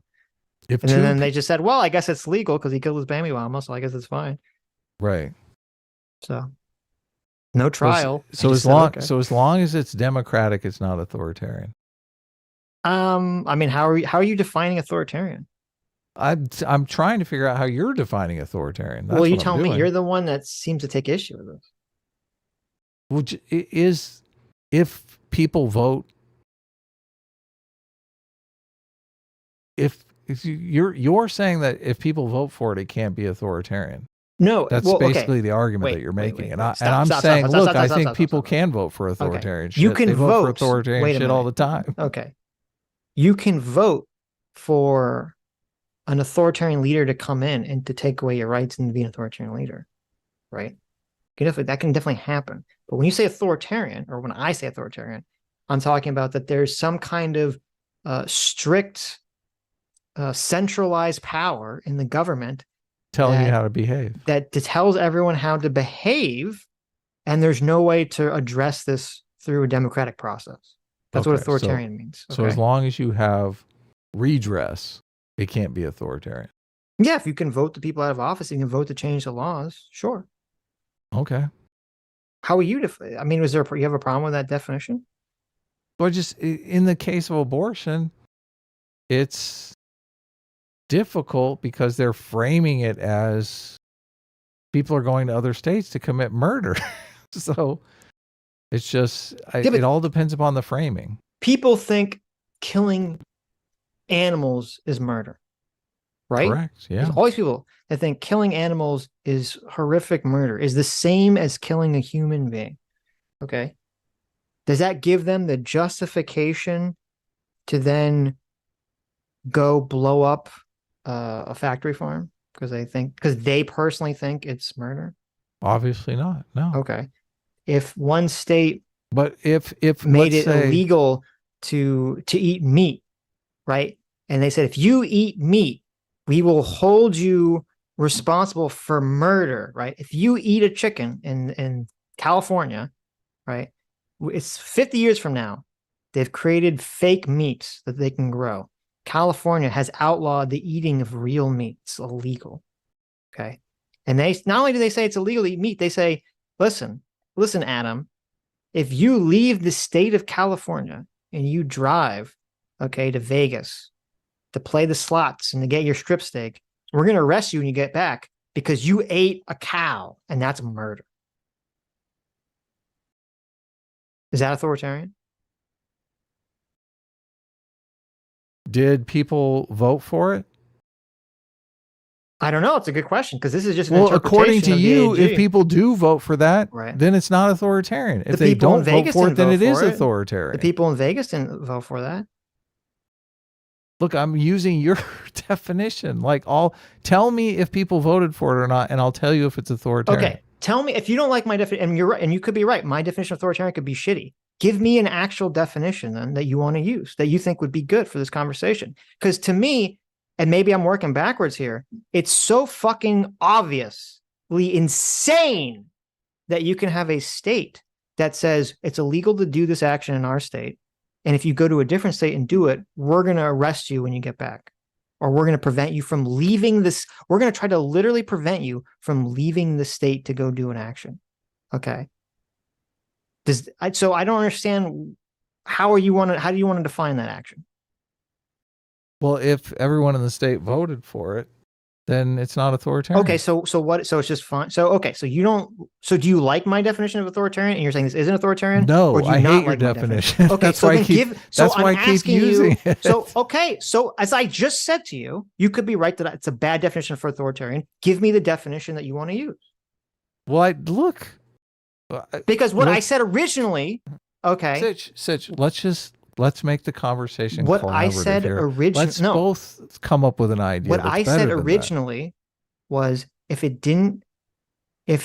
we have rights that are protected under the Constitution, and part of the reason that we live in our liberal society under the rights protected under our Constitution is the protection from, and you're right, I shouldn't give the simplistic definition of authoritarian, is that the majority can't just usurp, or I mean, they can theoretically, but it's a lot more difficult. Philosophically, we don't want the majority to be able to usurp the minority's rights away and to This is the whole them. point of the Bill of Rights. Yeah, exactly. Right. Is to, and now theoretically, the Constitution could be changed so that could happen if you had a large enough majority of people. But the philosophy is that we want to protect the rights of the minority from being overcome by subsumed by the majority. Because you're giving the majority so much power, which this conversation illustrates very aptly. Okay. You want to make sure that you protect the rights of the minority. Right. So even if you have a state that votes for this insane fucking action, I'm still inclined to call it authoritarian dog shit. Right. Which is a contradiction in the original definition. Well, no, it's not, because I've already acknowledged that it's a bad definition. So we need to throw it away. You need to stop bringing it up. I know. But look, I don't necessarily know a better definition. I'm just kind of thinking we could maybe come up with one. I don't know what it is though, because as soon as you categorize it as murder, you're protecting the We're not even talking about murder yet. We're not even there yet. Well, that's part of the framing is. Well, no, because you had a problem with how I was defining authoritarian, which is that, there's no way to redress something. Or I could just say it's no way to redress something, and also there's no protection for natural rights or rights of the minority. Right. Okay, whatever. I don't want to get bogged down in this definitions, Sitch's law shit. Okay. I don't either. Yeah. To me, it's very clearly, if you think it's totally fine to do this, you don't actually believe in states' rights at all. Well, I think, and I don't care what the issue is. This is why I hate abortion, because really, fundamentally, it all stems from how you're defining the act of abortion. If you're defining it as baby killing, like that totally poisons the well on the conversation about authoritarianism. If you're defining it as a woman's right to terminate a pregnancy in a timely fashion, then obviously that defines how the authoritarian conversation takes place. I understand that. But this is what I've always said, that it's retarded for people, and I've literally argued this, okay, that it's retarded when we talk to people on the left and they say, people on the right don't actually care about the baby. They just want to control women's bodies. Okay? Yeah, I don't believe that. That's a retarded frame. But under that framing, they say the right is the authoritarian ones. Right. Yeah, that they frame it that way so they can say that the right is the authoritarian one. And then the right frames it as the inverse of that. They say, listen, the left doesn't really care about choice. They just want to be able to murder babies. They're the authoritarian ones. Right. They want to be able to murder babies. Okay. I don't think the authoritarian thing is really helping anyone. Which is retarded. Yeah. That is a retarded position. Okay. It's just as retarded if that's your position. That's not true. Right. So we have this convergence of the question of bodily autonomy versus at what point does a fetus gain the right to live? Okay. And Wouldn't that it is be great if we could just all agree on that? Well, we can't. And that's the convergence of the complication of the abortion question. Okay.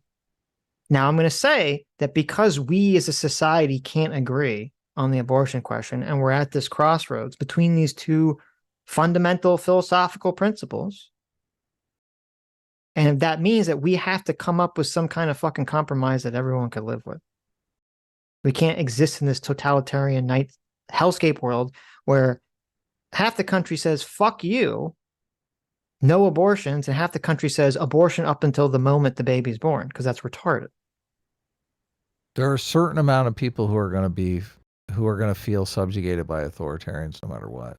Of course, because there are authoritarians who will always feel subjugated unless their exact will is put into play.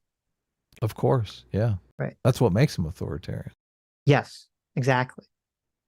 And to me, it's completely insane, and that's why I used the vegan example, that a state would try to enact this where they literally say, we will prevent you from going out of our state to go do something else for any reason, no matter what that thing is. That's ludicrous. Well, it depends upon what the thing is. Like, it doesn't. Obviously. Because then you don't actually, if that's your position, you don't actually believe in a democracy. Because you're saying, well, I don't believe that what someone says in another state should be legal. So so I'm not going to let anyone go to that state to do that action. Right. Right? How is that not what the argument is at that point? You're saying you're saying you fundamentally don't agree with democracy at that point. Okay.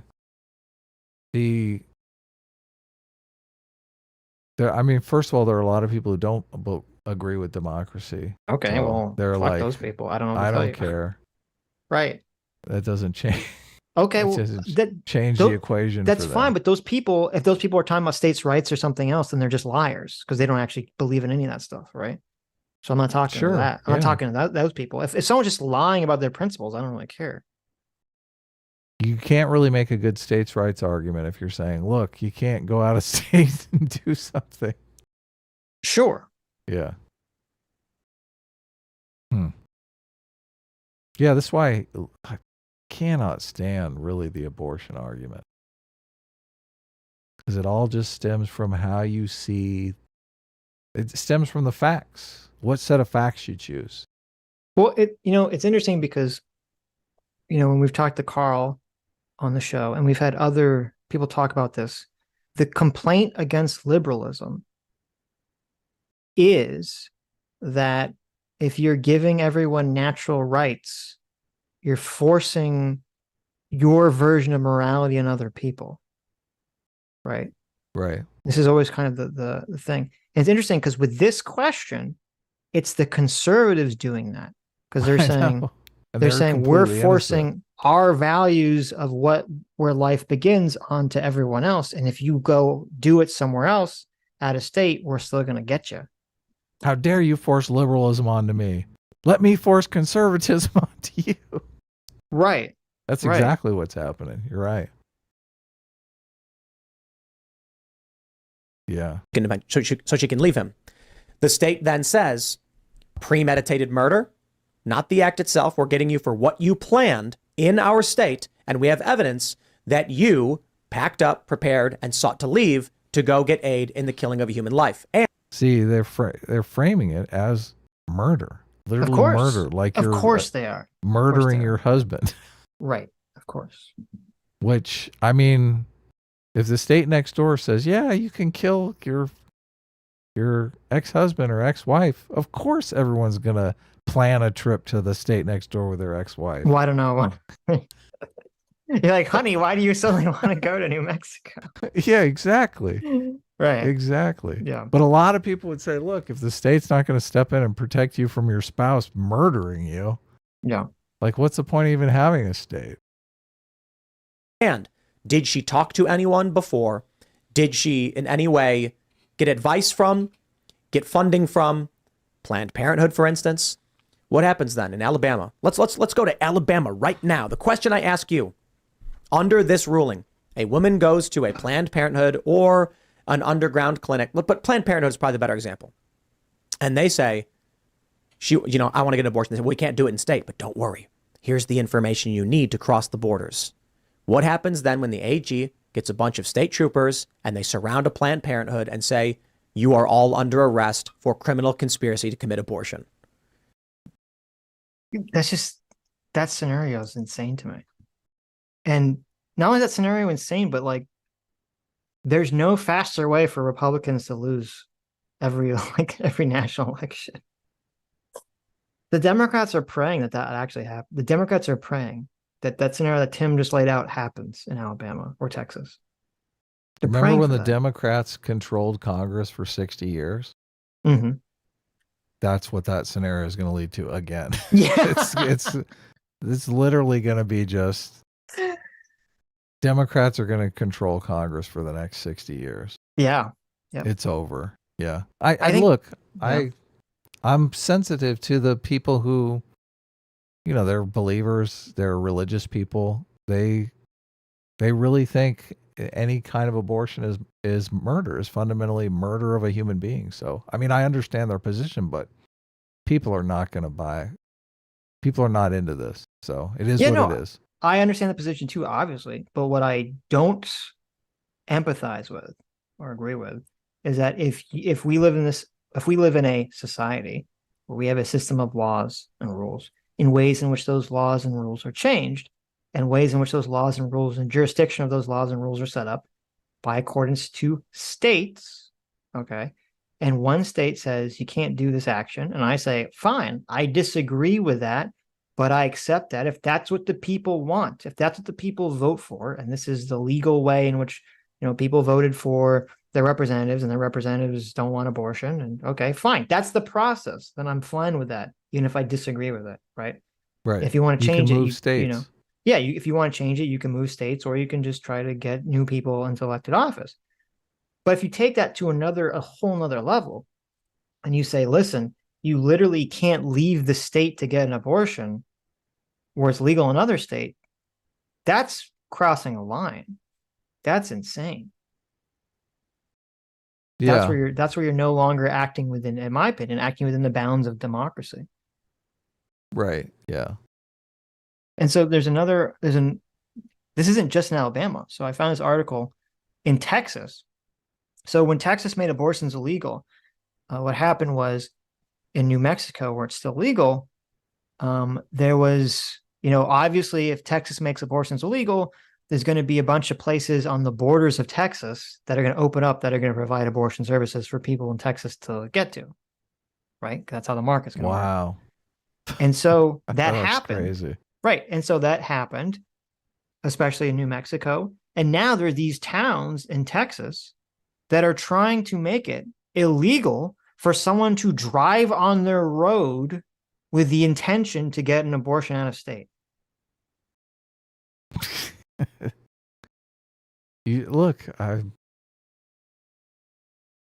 How would you even enforce that?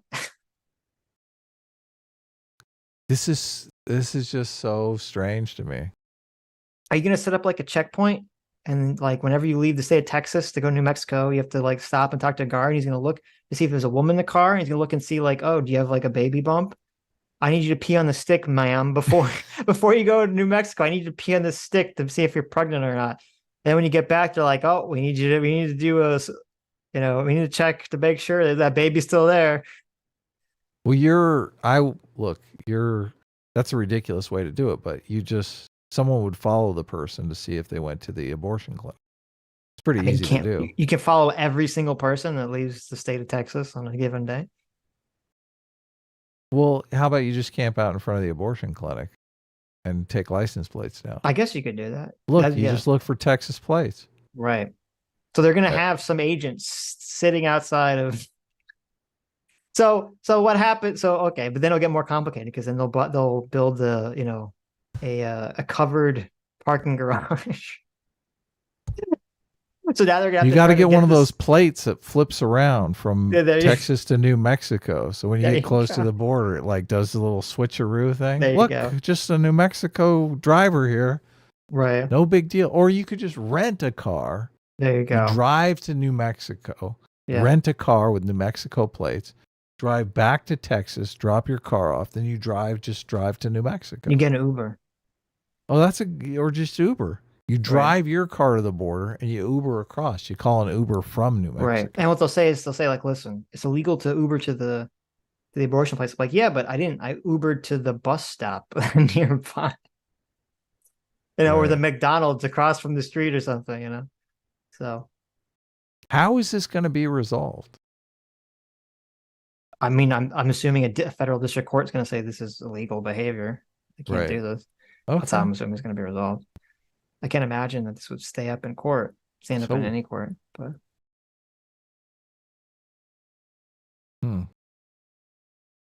this is just the people being in other people's business. Yeah, this is like a whole new level of being in other people's business. Yeah, you literally can't drive on a road to leave the state. So, but what does that mean? Does that mean think about what that? So does that mean if you're pregnant? They're just are you not allowed to leave the state of Texas? You can't leave the state of Texas if you're pregnant because you might get an abortion somewhere else. Right. They should just, when they sell pregnancy tests, sell them with an ankle monitor. There you go. Yeah.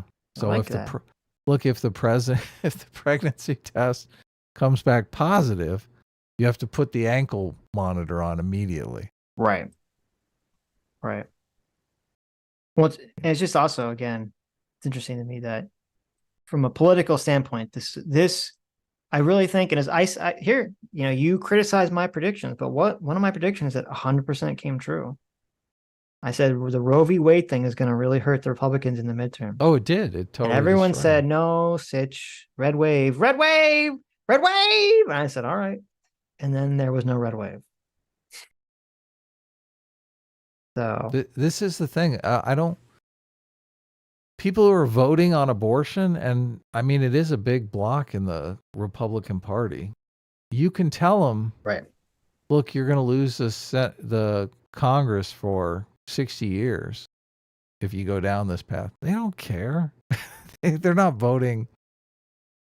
They're voting on the issue. They're not voting. Yeah, but that's retarded. Because they care about keeping political power. Yeah, but that's retarded because. So if you actually care about an issue, okay, if I care about any issue, it doesn't have to be abortion, if I care about any issue, and someone says, well, listen, you can compromise and get kind of 50% of what you want, or you can say, no, I need 100% or nothing because it's murder, and you'll 100% lose everything that you have for 60 years.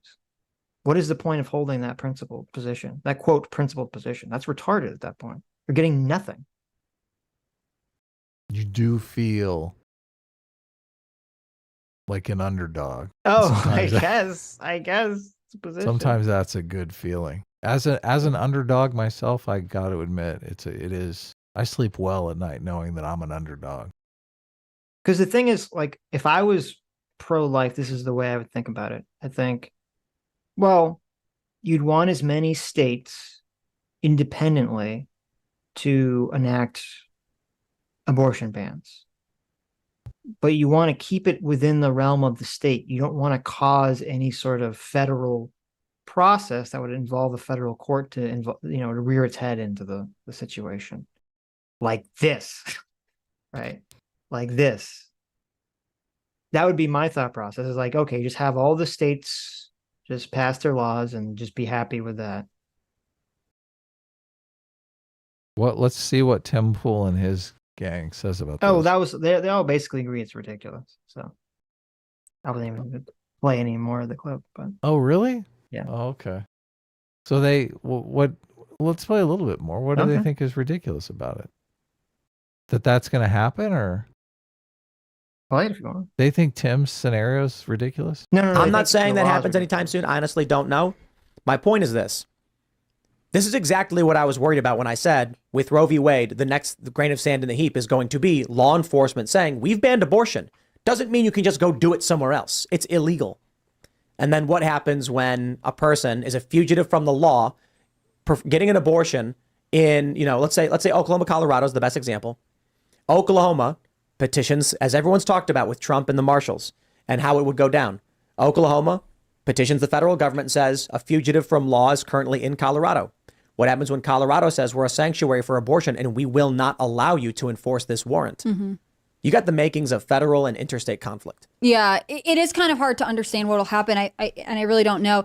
Alabama's an interesting study for a couple reasons. Their abortion ban won't, that says women who obtain abortions are not civilly or criminally liable. So they couldn't go after the woman herself for going out of state, but they could go after, like, the Yellowhammer Fund would pay for her travel, let's say, or put her up on a hotel. So they could go after anyone who's involved with that organization. The other thing about Alabama to note is that they have the Human Life Protection Act, which passed in 2019, which is also interesting because I remember pre-Roe, we were all talking about this was sort of something a lot of states were preparing for. They were updating their abortion-related laws. And with the Human Life Protection Act, it defines the fetus as a person legally. And so in Alabama? In Alabama. Wow. So again, they were... See, that changes because now they have all those laws on the books about assault and all kinds of things for a human being. Changes everything.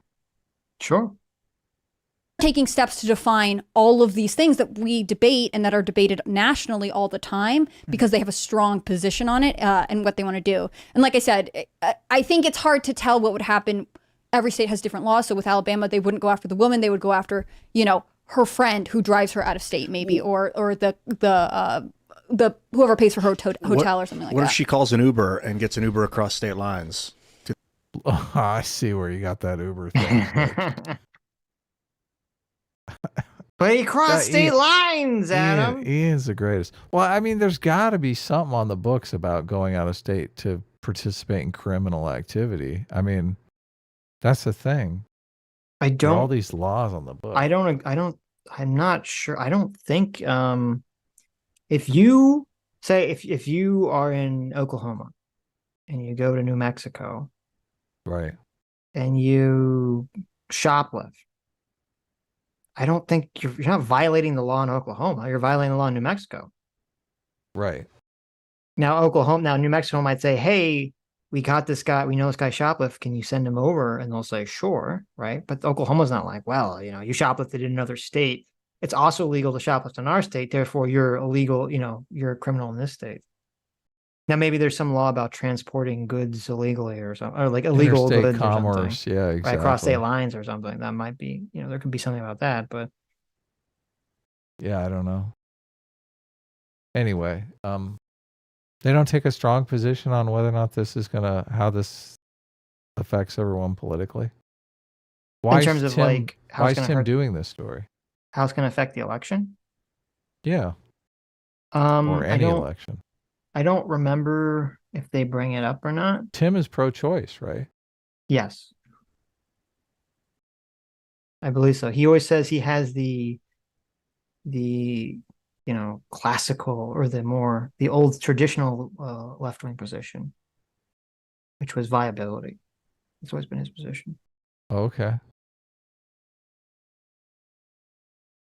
We can go to a different clip if you want. Yeah, they don't really talk about it that much. I know Seamus is big time against abortion. Yeah, I know. But I do give Tim credit because this video on his channel only has 26,000 views. Wow. That means he's got a lot of... Yep. His audience was not happy with this story. So, was this...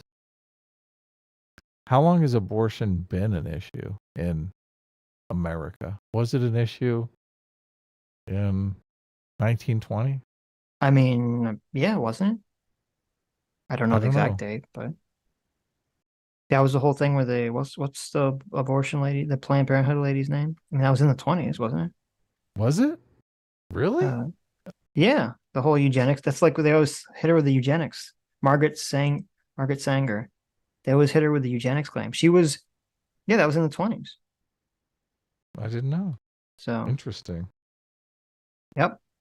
But I mean, I don't know exactly when, the movement started. If it was always, if the abortion stuff, I don't know when. Let's see, when was abortion? When was abortion? Historical abortion law timeline, 1850 to today. Wow. So they were doing abortions in 1850. What was the law? I don't know. This might be biased. It's Planned Parenthood Action Fund. Right. Well, yeah, sure. We've been killing babies since 1850. Give us money. Mm-hmm. That by 1880, all states had laws to restrict abortion, with exceptions in some states if a doctor said the abortion was needed to save the life of the mother. Huh, look, they even had the exception. Well, obviously back then they would, but yeah, but it just says restricted. All states, were there states that allowed it though? That doesn't really answer the question. So abortion began its life illegal. Did it? Well, if the first law was to ban it. Well, no, it said, well, no, because it was legal, and then they had to pass laws to make it illegal. Which is, it's generally how all activities start, right? You do it, and they say, "Oh, you can't do that. We have to pass a law to stop that." True. Stop it. You're trying to go out of state to get an abortion? We got to pass a law to stop that. But I'm just saying, because the wording says by 1880, all states had regulated abortion. It doesn't say banned. It says regulated. So I don't know what that means. So anyway. Oh, wait, here we go. By 1910, abortion was not only restricted, but outright illegal at every state in the pregnancy, in every state in the country. So there's the answer to the question. So in 1910, it was illegal nationwide. Some people on the left have this narrative that abortion wasn't really an issue until the Republican Party made it an issue to court evangelical voters. That's not true, obviously. Oh, really? If it was illegal in the entire country in 1910, that's not the case. No, this happened, I think, in as their narrative goes, in like the 70s and 80s. Right, but I'm saying that narrative is obviously not accurate if it was illegal nationwide in 1910. Now, maybe there was a resurgence in that time period that they're talking about, because I've heard that argument too, to associate abortion to try to gain political capital, but it didn't start that way. Maybe it became that issue in the future, but it didn't start that way. Yeah, I've heard them say that. I don't know if it's true or not. Okay. So let's move on to our next video. Is Donald Trump a fascist? This guy, this crazy Robert Reich. kook. He's a economist. He's a Zoomer, right? No. Oh. No. What's a Zoomer generation? He looks like a Zoomer, though. So Robert Reich was Secretary of Labor for Bill Clinton. Was he the Fourth Reich or? Wow. Oh I don't my God. Okay. Terrible. Why, I don't know his family history. Can't believe you just said that. Jeez. Someone had to say it. Wow. Oh my God. So anyway, yeah, he's been around for a long time. Right. He's been a big political pundit guy for a while. Robert Reich the Fourth. Robert Reich the Fourth. There you go. Well, you said he's been around a long time. There you go. He's the fifth Reich in a family of Reichs. Okay. Anyways, so here's his video. Here it is. Is Donald Trump a fascist? Is Okay. Donald Trump a fascist? Now, I watched part of this video and made me I wasn't extremely angry. I was only planning to like do a lot of like jumping around, even though it's a short video. So. I don't care. Okay. Jump it around. Just so you can get the hits. I want to talk to you about the F word. No, not that F word. I'm talking about fascism. Is Donald Trump really a fascist? Do you like that? I love this. Like, wait, let me go back a second. I love this. As some would say. Right. As some You would like say. that little graphic there? I love the blood. They do the like the blood behind him. Oh yeah. He's got the blood. This isn't coming propaganda. behind him. Yes. And you like that he said, "Is he a fascist?" As some would say. That's like a total Trump line. People are telling me. They've told me. I've heard that my political opponent is very corrupt. Some would say. Joe Biden is very corrupt. Some would say. Fascist, as some would say? Or is the word authoritarian sufficient? The term fascism is often used loosely, but you can generally identify fascists by their hate of the other, vengeful nationalism, and repression of dissent. To fight these... Well, the progressives have 2 out of 3. They're not doing too bad. No. Well, it's interesting. This whole video, the entire theme of this video is what's the difference between authoritarian and fascist? Is Trump a fascist specifically, or is he just an authoritarian? And Right. it's weird to me that is an issue that needs to be like that. You would make a whole video about that. So just so you can say no, specifically, Donald Trump is a fascist specifically. Well, they need evidence that Donald Trump is a fascist. So Here's what I think Robert happened. Reich is providing it. This video was made 3 weeks ago. Mm-hmm.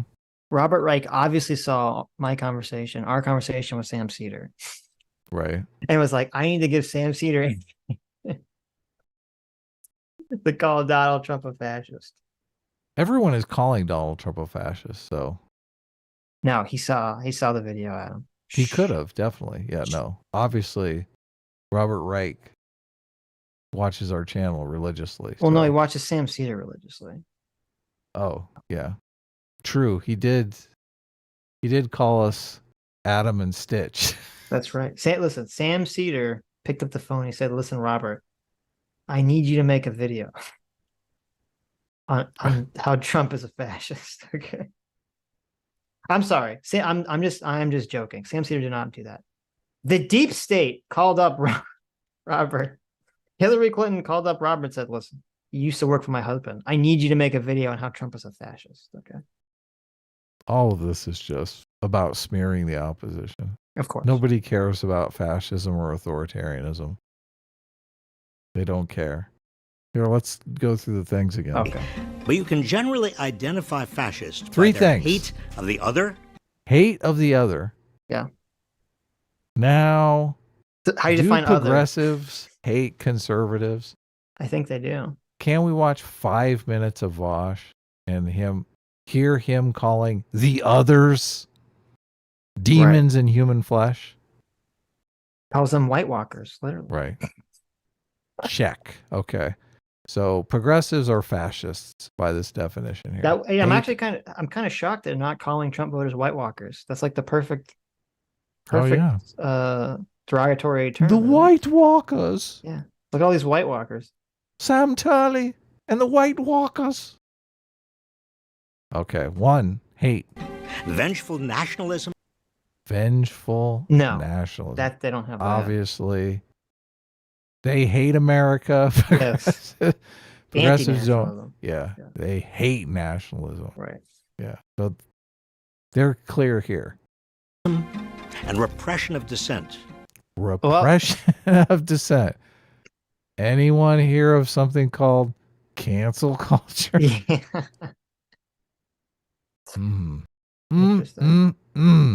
Okay, progressives. 2 out of 3 ain't bad. Mm-hmm. You fascists. How many do they need to get for me to call them fascists? I feel like 2 out of 3 is enough. 2 out of 3 is pretty good. Yeah. So I'm okay. Look, good faith. I need to place a call to good faith Gary. Is it okay if I call progressives fascist now? I'm still gonna say no. Okay. I'm gonna say that it's a bad definition of fascism. Okay. Yeah, always Sitch is the fun police. All we want to do is have some fun. Sitch is always making it hard.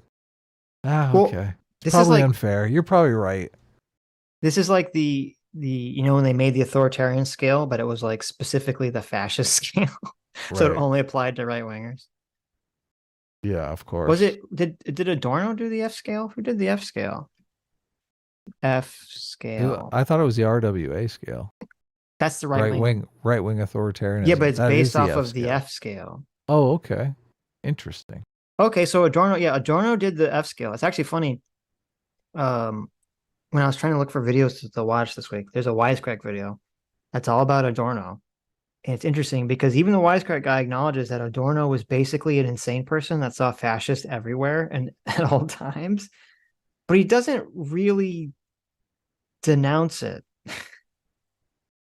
Like, he's kind of like making fun of the fact that he sees fascists everywhere, but he's not really saying he's wrong per se to see fascists everywhere. Mm-hmm. And it's like, okay, so the guy who literally saw fascists everywhere, who was a commie, created the scale to determine what it means to be a fascist. That's not a good. Yeah. That's not a good situation, Sitch. No. You're literally saying he sees fascists everywhere. What did he use for the scale? They drink water. They walk around during the day. Right. And then God. And then that scale was used by a different person to create the right-wing authoritarian personality scale later as like the basis. So I think there was some flaws in the original conception of the sketch. Yeah. The idea here, but sketchy. Yes. To fight these ideas, we need to be aware of what they are and how they fit together. Let's examine the 5 elements that define fascism and what makes it distinct from and more dangerous than authoritarianism. First, the rejection of democracy in favor of a strongman. So first of all, if you want to get a really good video that defines fascism, okay, much better than this video, you obviously need to watch Hot Diggity Demon's video on what is fascism. Oh yeah, that's amazing. Very good video. Very clearly explains in very good detail what fascism is. Mm-hmm. Okay. And if you believe that, I'm being serious. Well. Okay. So here's criteria 1: the rejection of democracy in favor of a strong man. Right. This video. This is such an amazing piece of propaganda. Let's just go back for a second. Did you hear the sound effect? Distinct from and more dangerous than authoritarianism. First, the rejection of democracy in favor of a strongman. Authoritarians. Oh, that's good. This fucking creepy ass music is. You got like Hitler. Everyone's good there. It's like, oh, it's so creepy. It's the creepiest music ever. Oh my god. Rejection this video is so of good. Democracy. You know what? Maybe we'll just watch. I mean, the video's short. Maybe we'll watch the whole thing. I didn't want to get flagged, but we'll take the risk. Oh, you think? I have no clue. Guy's gonna flag us? Who knows? Yeah, you're right. He could be a fascist. Yeah. But the propaganda. Oh, like this production of this video is incredible. Believe strong leaders are needed to maintain stability, so they empower strongmen, dictators, or absolute monarchs to maintain social order through the use of force. But fascists use strong leaders as the means of discovering what society needs. Okay, so the argument is authoritarians come into power and they tell everyone what to do, but fascists are authoritarians who listen to what everyone wants them to do? Is that the argument he's making? Sounds like it. Okay. They interpret the will of the people. Right. Now that is true. Yeah. You can describe it this way. I don't know that that's accurately what's going on. Well, that is so that is even if that's not what's accurately going on, that is a thought process that was like guiding Mussolini and other people, that they were sort of the will of the crowd. Because it's politically expedient. I don't necessarily know. I think they actually believed, some of them actually believed it. Like, Sure. That's what they believed was happening with fascism. So, okay. Look, I'm sure some of the Pharisees believe that they were actually talking to God and speaking for God. So the Pharisees or the Pharaohs?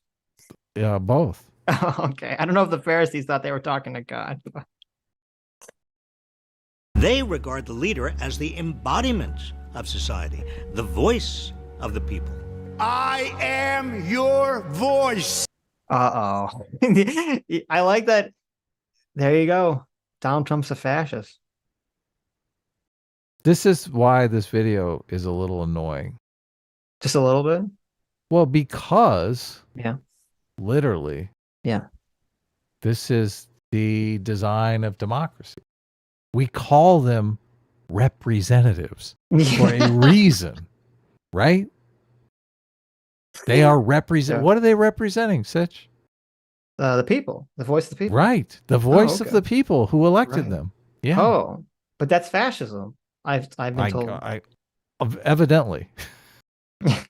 Evidently, democracy and even though fascism rejects democracy, democracy is itself fascism. Apparently. Okay. I think it's funny because the way I imagine this was structured was they found clips of Donald Trump saying things, and then they said, he says that he's your voice, so therefore fascism is when you say you're the voice of the people. Like they work backwards.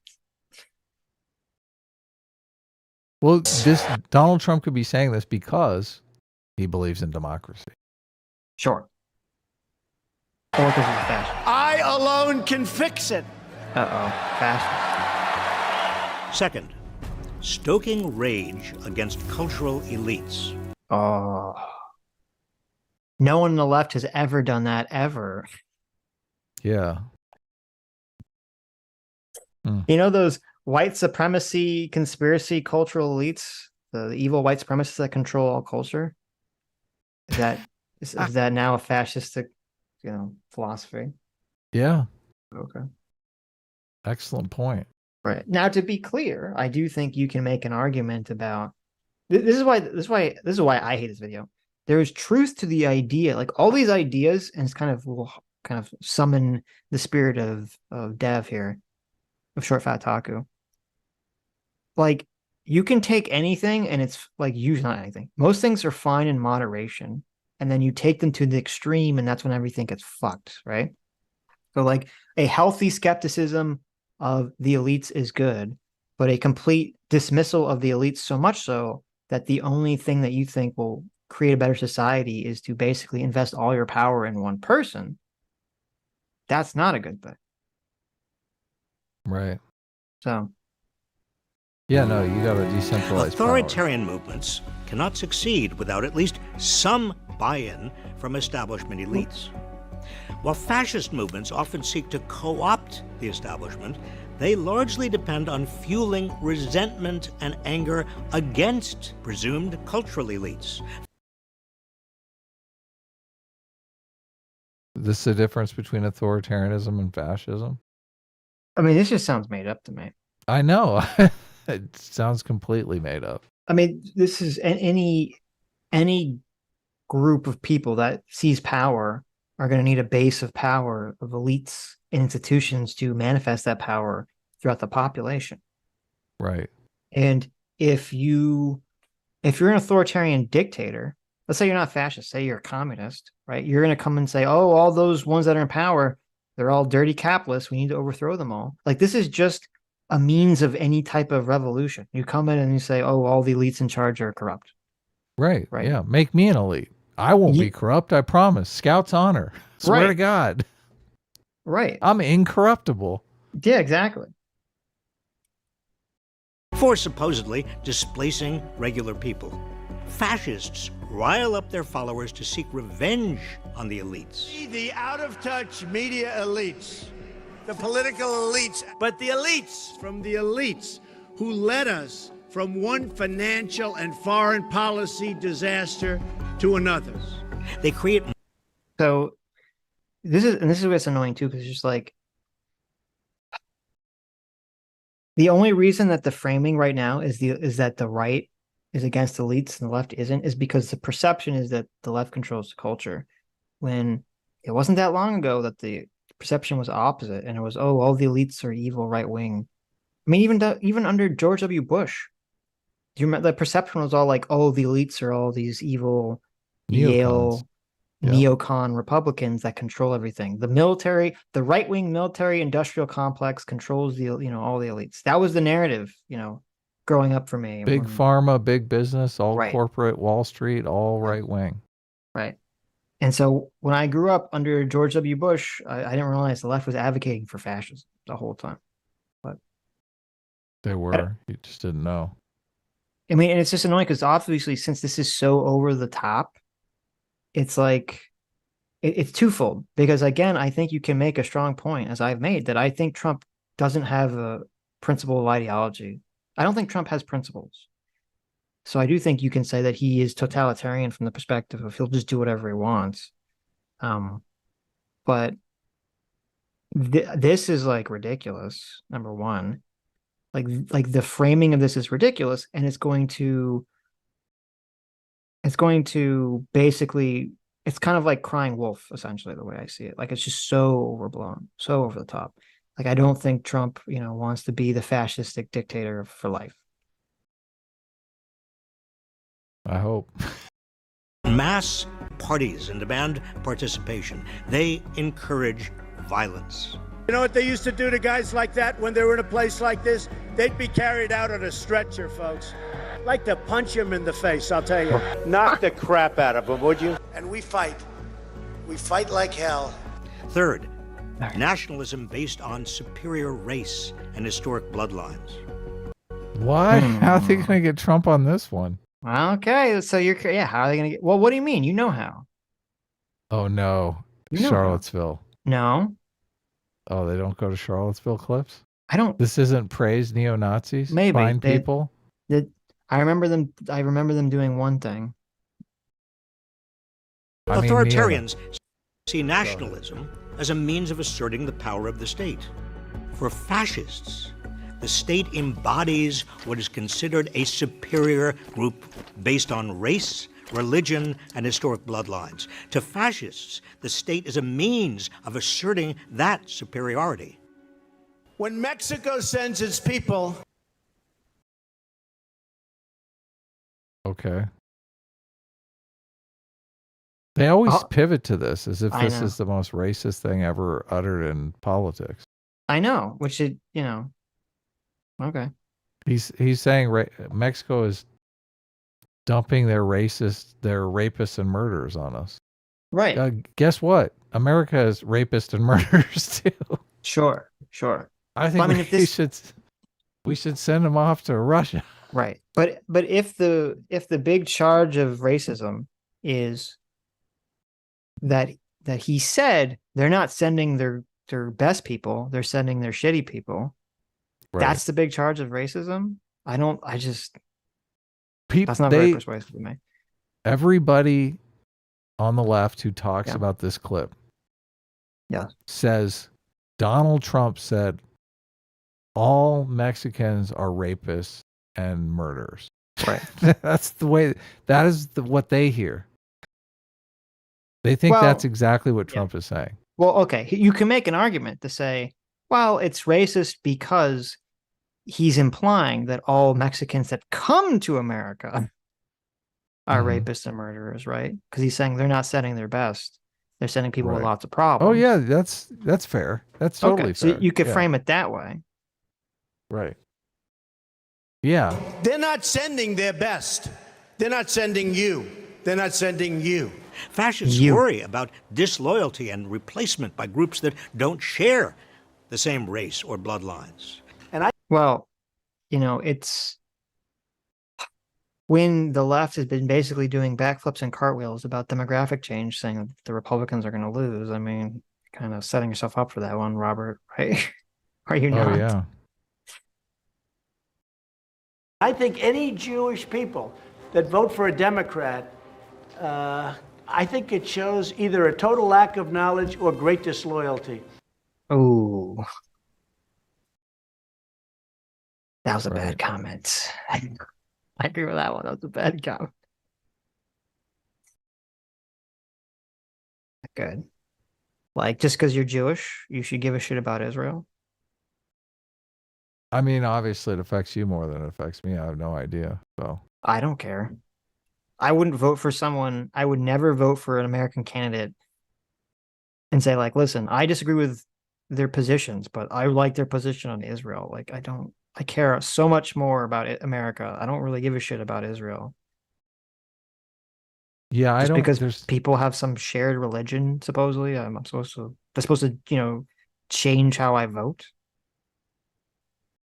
I am, and I guess just the way I was raised, I'm an individualist, a super individualist. I can't imagine being in a situation where I was a particular religion. I grew up Southern Baptist, but I didn't take it into my adulthood, obviously. Right. So, but let's say that I did, and I was a Southern Baptist today, and there was some nation, the nation of Southern Baptists out there. Mm-hmm. I just can't imagine me giving two shits about the fucking the nation of Southern Baptists.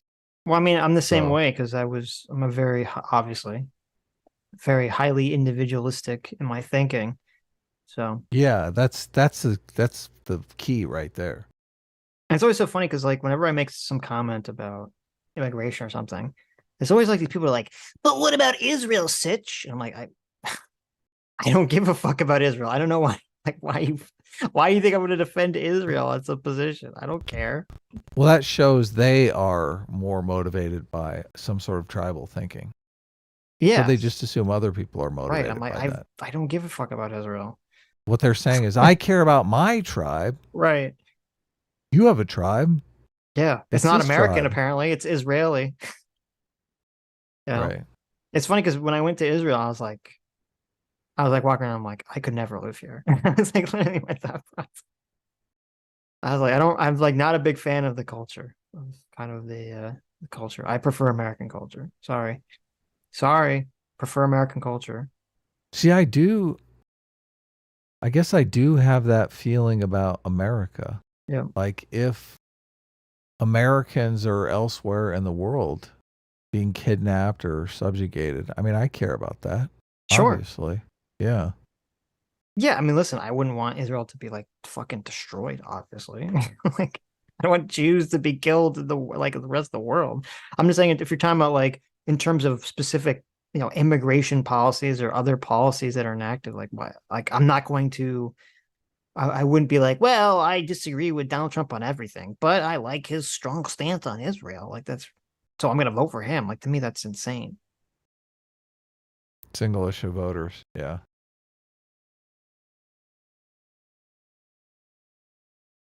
Fascists encourage their followers to scapegoat, expel, and sometimes even kill such others. Well, Charlottesville. There's a Charlottesville, yeah. But I'm wondering if our video would go hit with all the Nazi imagery. We'll get demonetized. I didn't even think about that. But it's interesting too that he throws that at Trump because Trump's whole point was he was saying, I mean, I think it's offensive to me, but saying like, oh, you should vote for me because I'm Jewish. Because that's basically Trump saying the Biden comment of, you're not black if you don't vote for me. Like, it's the same comment. I could sense that's why how you took it. So yeah. Well, that is how to take it. There's no other way really to take it. But it's just, I'm just saying it's kind of ironic to throw the Nazi imagery there because he's literally saying he's the best for Israel. He's the best for Jews. So it's just kind of, it's offensive, but it's also ironic that he's going to throw like the Nazi imagery at that claim. Right. Extolling brute strength and heroic warriors. The goal of authoritarianism is to gain and maintain state power at any cost. For authoritarians, strength comes in the form of large standing armies that can enforce their rule. They seek power to wield power. Fascists seek state power to achieve their ostensible goal, achieving their vision of society. Okay. This is literally the inverse. I don't even understand what the fuck he's talking about. We're not the inverse. Isn't this how is he? Okay. He's saying that the authoritarian has some love of the state, that they're enacting state power, but the fascist as a soul doesn't. They have their vision. This is retarded. There's no difference. Well, there's no difference in progressives who want to take the state to produce their vision. Right. All authoritarians believe, not all, but fascist and socialist, okay, who we're talking with, authoritarian socialist, authoritarian fascist, they both, from their philosophy, believe that they are acting what is the best interest of the state, which just happens to, obviously, they just happen to know the best way, right? They happen to be the God savior to fix everything. Progressives never think that way, Sitch. Obviously, they have okay. infinite amount of humility for what the kind of policy prescriptions that they want to enact. Well, and it's bizarre that he would say this for fascism, because from a fascistic perspective, this is literally untrue. So from the philosophy of fascism was the idea that everything was for the state, by the state. It was it was the ultra collectivism. We were talking about that earlier. It was the ultra collectivism. You have to sacrifice everything for the state. Right. That was fascism. Yep. So I don't understand this wacky view of things, but okay.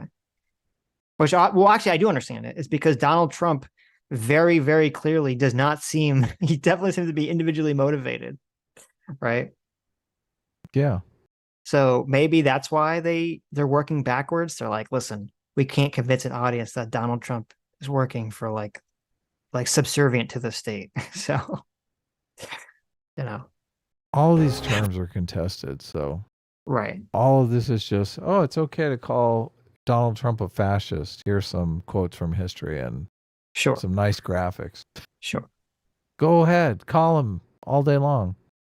Fascism accomplishes this by rewarding those who win economically and physically, and denigrating or even exterminating those who lose. Okay, so now it looks like he's trying to throw capitalism into the fascism mix, right? I guess. Which is funny because right now the right-wing populists are anti-business. So how does that meld with this notion of fascism? They're anti-big business. They're anti the big winners. Doesn't really make sense. I guess they're not fascist. Fascism depends on organized bullying, a form of social Darwinism. Our people are tougher and stronger and meaner and smarter.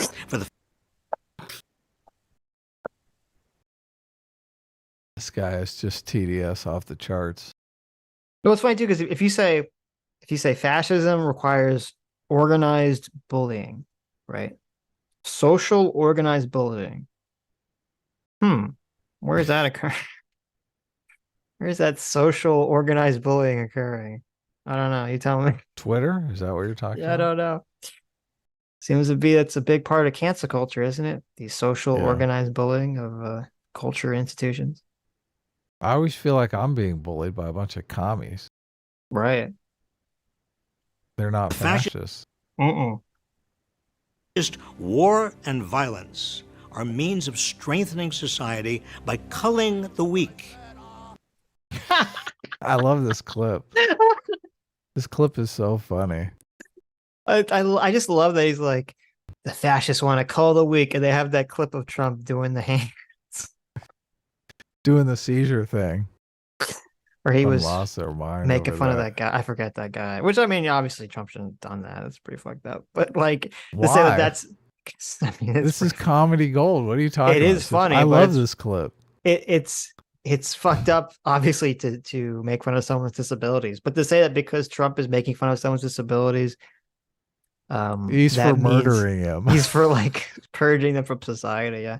And I know the counter argument. No, he's used this insult in other people. I've seen the other clips. I don't think it was the same. Okay. You can live whatever reality you want to pretend to live with. I mean, this is just frat boy jock humor. It's hard for me to think that this is the downfall of Western civilization. Well, okay. I don't think it's a downfall of Western civilization, but I would agree it's very unpresidential, and the president should not be doing this shit. Right, but I mean, I think Hitler was executing people with a pistol, and this is Sure. Well, no, but you don't understand, Adam. How could you be so naive? Okay, before Hitler was executing people with a pistol, he was this is making how it fun all of them. began. He was making fun of them in his speeches by shaking his hands wildly, like they were retarded. I mean, I doubt you would be able to find Hitler doing this in any speech. I think. You don't know Hitler's very famous tabletop hall push speech? You know, if this existed, where he did this exact thing, only in German. He said, "Nine, don't remember." Like, I wonder if AI could produce this. Could you put this clip into AI and say, turn this into Hitler? Easily. So easily. You could. Make this a Hitler speech. Yes, exactly. Oh my God. I feel like we should look up the longer clip. I have some bad news for you.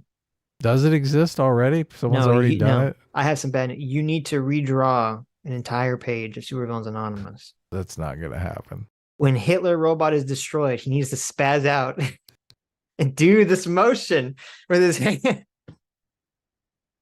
You can't do it in a comic, unfortunately. You could do this. You could do some panels. And he could say, I don't remember. Everyone know what you're doing. Everyone will get it. This is hilarious. Listen, you'll have Robot Hitler's mustache will blow off and he looks exactly like Donald Trump, but with black hair for some reason. No, his hair even turns yellow because it gets burned or something, right? You could do it. Let's continue. Okay. Glorifying heroic warriors. I am your warrior. I am your justice. I am your retribution. I am your retribution. Fifth and final. Now that's the only one I agree with is like sketchy as fuck. I don't want my presidents saying they're somebody's retribution. That's when I go, okay, that's... Yeah, this is the thing. We're kind of in an uncomfortable position here because that's fucking terrifying. But so many people, they just love Trump so much. Right. And they just hate the Democrats so much. And they're completely invested in this existential crisis, which I get. I understand that. But pointing to that and saying, oh, that's no big deal. Look, he's joking. Well, they're not saying that anymore with the court case stuff now. They are. People do all the time. They say that, oh, Trump's just joking around about being your retribution and stuff. So the clip, there's a clip of Trump is talking to, what's his name? Terrible. You're so bad with names. I know. I am so bad. Trump is talking to Tucker Carlson. No. Steve Hannity. Glenn Beck. He's talking to Glenn Beck. And Glenn Beck asked him, he's like, Glenn Beck basically lays out like, you have to go after these people if you win the presidency. That's the thing. I think for a lot of people, if Trump wins and he doesn't go after Biden, other people, tries to get them arrested, they're going to call him a cuck. It's kind of like, Putin, by saying it's NATO's fault that the war started, he can't extricate himself from the situation by having an agreement where Ukraine becomes a NATO country. It's kind of like if Trump runs on this idea of like he's going to be vengeance and retribution, he's sort of like forcing himself to do it when he gets into office. Otherwise, everyone will insult him and call him a cuck. What is there to do besides be vengeance and retribution for Trump? What else is on the menu? Yeah, I don't know. That's a good question. I mean, he's going to end the Ukrainian war in 24 hours. So he's going to fix everything. He's going to fix the economy. That's going to be done. He's going to fix everything. He's going to fix the border. He's going to fix the economy. He's going to lock up and drain the swamp. What do you mean? It's a full term's work right there. No, that's like 24 hours. Oh, okay. Then he's got the rest of the time for retribution. I see. I was including drain the swamp as retribution, but. Oh, okay.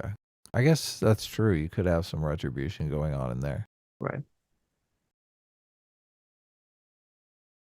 Disdain of women and LGBTQ+ people. Fascists disdained women? I guess. I mean, it's Why would probably they? like the Why gays. would they have disdain for their own property? It makes no sense. Wow, look at this guy. Terrible.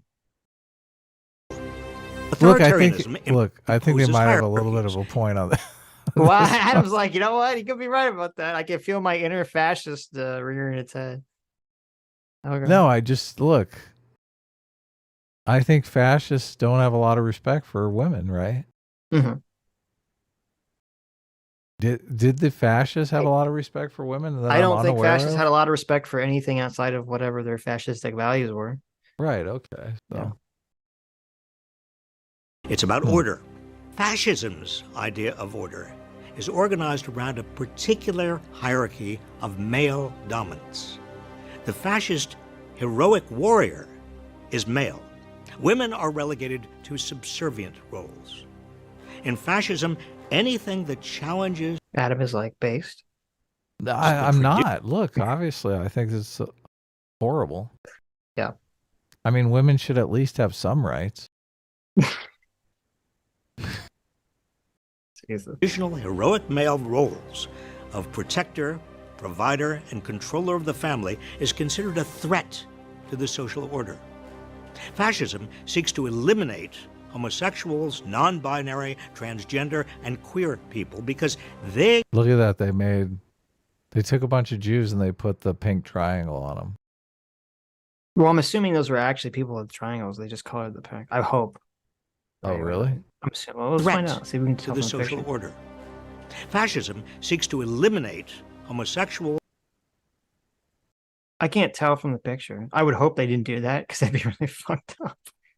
No, you can see because you see the people in the back. Oh, They yeah. have the triangles. They're not colored in. So Okay. What is a triangle for? Is that mean they're for gay. Gay people? Oh, Yeah. okay.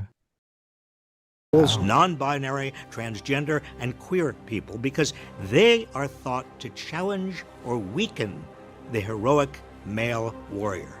I will ask Congress to pass a bill establishing that the only genders recognized by the United States government are male and female, and they are assigned at birth. Oh my! What? Hold on. Didn't he mess up there? No, what do you mean? You said the only genders are male and female, and they're assigned but- at birth. Shouldn't he say something like the Oh, only he say genders that observed at birth? matter are male? Should you say what? If he's a fascist, shouldn't he say the only genders that matter are male? Oh, guy, I understand. Or be a line about there being some male hierarchy? Well, he shouldn't Well- say assigned at birth because that buys into the framing in the first place. The gender is yeah. assigned at all, as opposed to it being observed. But Right.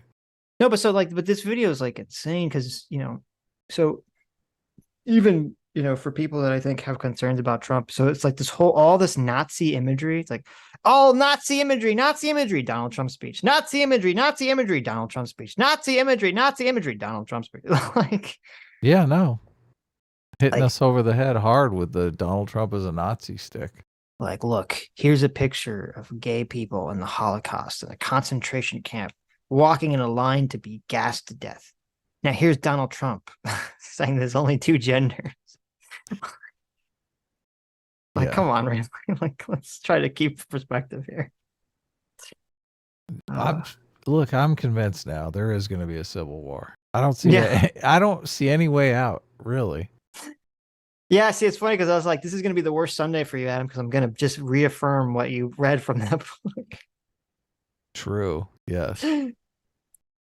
These 5 elements of fascism fit together and reinforce each other. Rejection of democracy in favor of a strong man depends on galvanizing popular rage. Popular rage... I mean, there's no other movement in America that works on galvanizing popular rage, right? I think all movements Right? are based There- on that. Was there some big protest movement that happened recently that was galvanized on popular rage? I'm trying to remember what it was called. I'm really bad with names. There was a Mhm. lot of angry people Right. protesting. They saw a clip maybe of something that enraged them. Yeah, A viral video. there was like a lot of buildings burnt down and destroyed. Some people died. Lots I of don't people remember what died. it was called. Dozens of people died. 26 people, I thought, died. Yeah. Yeah. Wow, that's two movement. dozen. A movement based on popular, and it was all based on rage too, right? It was, yeah. The rage of the crowd, yeah. Even if They it were didn't very match mad. what was reality, yeah. What was that called? The George Floyd riots. Oh, I thought it was called the Fascist Party Movement, but you're right. It Oh. was the BLM situation. Right, yeah. But you see the difference, Adam. I don't know if you know this. The difference is those people actually have a legitimate reason to be angry, but these people don't. Right. That's the difference. They're not upset about No. all the late night comedians laughing about how they're everyone hates Right. them. And to be clear, when I say these people, I mean Republicans, not like the fascists in Italy or something. I could just foresee someone clipping that. So, Oh, okay. yeah. I think it's funny that, like, in his mind, this is, like almost all of these could be really thrown at the left. So it's interesting that these, the 5 tenets of fascism, there's a lot of wiggle room here for the left to fit into this. Draws on a nationalism based on a supposed superior race or ethnicity. Measuring the nose. That superior race or ethnicity is justified by a social Darwinist idea of strength and violence, as exemplified by heroic warriors. Strength, violence, and the heroic warrior are centered on male power. These 5 elements find exact expression in Donald Trump. Okay. Yeah. I'm kind of shocked. Exact. Exact, yeah. I'm kind of shocked that they didn't go with the Hitler speaking and then it like slow fades into Donald Trump speaking. The morph? Yeah. Yeah. They should have done that. They should have done the Would have blend. been epic. Yes. His American version of fascism is rooted largely in white Christian nationalism. They got Trump holding up the Bible there. I love that. I love that visual because he looks so awkward the way he's holding the Bible. This Like is a Bible. I read it all the time. Like it looks like he's never held a Bible, let alone a book in his life. Like, why is he holding it like that? It just looks so weird. He's like, this is the book.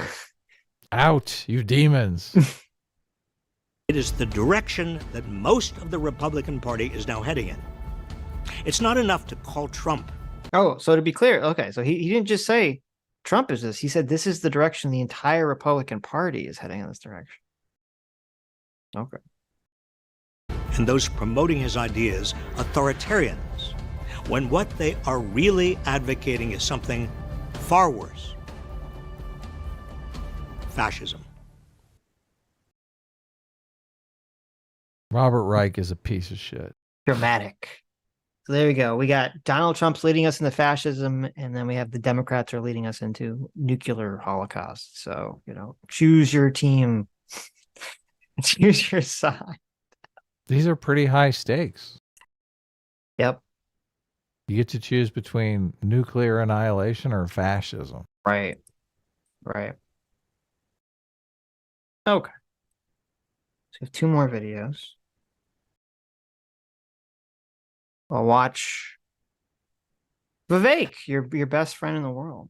Wouldn't you be forced to choose fascism? And joining me Just now on is the chance that you'd survive. Well, I mean, if your choice is fascism or nuclear holocaust, obviously, right? So, right. So what I you're guess saying is anarchy would be the one. You're saying Tucker Carlson is doing better at messaging because he's saying nuclear holocaust is more persuasive than fascism. Is that what you're saying? Yeah. Okay. So, we didn't cover this, but we covered, it was around the same time, Vivek talking to that other lady on similar issues. And we're going to watch this first, and then we're going to watch Hassan's reaction to this. Okay. And that's kind of just a palate cleanser, because I know you're down in the dumps and you want someone to laugh at because they're stupid. So I figured we could end with this song. Does that make you feel better, Adam? Adam? What? He's not even listening. What happened? What I said, I know you're kind of feeling down in the dumps right now. I You're am? kind of depressed, yeah. Why? I'm not depressed. You're depressed about the impending civil war. I'm excited about it. Oh, you're happy about it? Yeah, I am. Okay. Look, yeah. It is a chance. The new Renaissance is upon us shortly. We got 10 more years of this nonsense, and then smooth sailing. Okay. The hero generation is going to step up. Sitch not going to be a part of the hero generation. He's going to step back. But I'm going to be what? I mean, you're literally in the hero generation, but not all people in the generation step up as heroes. Uh-huh. I'm the nomad generation. So I mean, I'm like just kicking back and watching it transpire. Why do I not get to stand up as a hero? How can you make this claim of me, you nomad? Well, I mean, I'm going to be I'm hero. partially making it to kind of entice you through reverse psychology into actually stepping up. You're going to Bugs Bunny me into this. That's true. Listen, I'm going to try. I mean, geez, I feel like if anyone could step up and be a hero, it's S-Class. Yeah. So, but I just, you seem like you just want to ignore the fact that the impending civil war is coming. No, which, listen. I mean, that's what's happened through every single, like, no one believed the American Revolution was going to happen. No one believed the World War II was going to happen. Nobody believed the Civil War was going to happen until it did. And then everyone was like, oh shit, here it is. The only one that is getting ready for this is Tim Pool. I don't know that Tim Pool is going to be a hero in this situation. We need real heroes. Okay. Here's what I'll do, Adam. We don't need wealthy elites. We need heroes. That's true. You're right. So when the nukes drop and we become Fallout, New Vegas, we're all living on the wastelands. Fallout New America. Fallout New America. S-Class will rise from the ashes. Rise from the ashes of the nuclear. And we'll all say it that way because I'll be in charge. Right. The nuclear fallout. And I, PSA Sitch, will lead our country into a dawn of a new era, an era of enlightened centrism. And this enlightened centrism will be forced upon the population by gunpoint. Okay, because that's the only way that I can really make sure that my very moderate policies can be implemented is by extreme force. So I will be the hero that you Who do you need. think is going to win the culture war? No one. I don't think either of these factions are going to win the culture war. Do you think that part of the reason why our politics are so caustic is because it's so close to a 50-50 divide? Do you think if one party did gain dominance to the point where the other party was kind of locked out of power for 50, 60 years, do you think the politics would be as contentious? No, it wouldn't. It probably wouldn't be. I agree with that. Okay. Yeah. What party do you think we should lock out of power for 60 years? Neither. Well, if you had to pick. No. Okay. I refuse. They're both. If we locked one of the parties out, it would be like awful. Well, I think the population is going to lock one of the parties out. I don't. I think certain ideologies will get destroyed. I do think wokeness will get beat. I don't think I'll get destroyed entirely, but I think wokeness will get beaten down, beaten back into a corner. It'll always be with us, and we'll always have to be vigilant, but it'll get beaten back down as it did in the past. And I think sort of the MAGA energy will also dissipate when Trump is either president or not and kind of goes away. I'm not sure someone else can recapture that energy the way Trump did.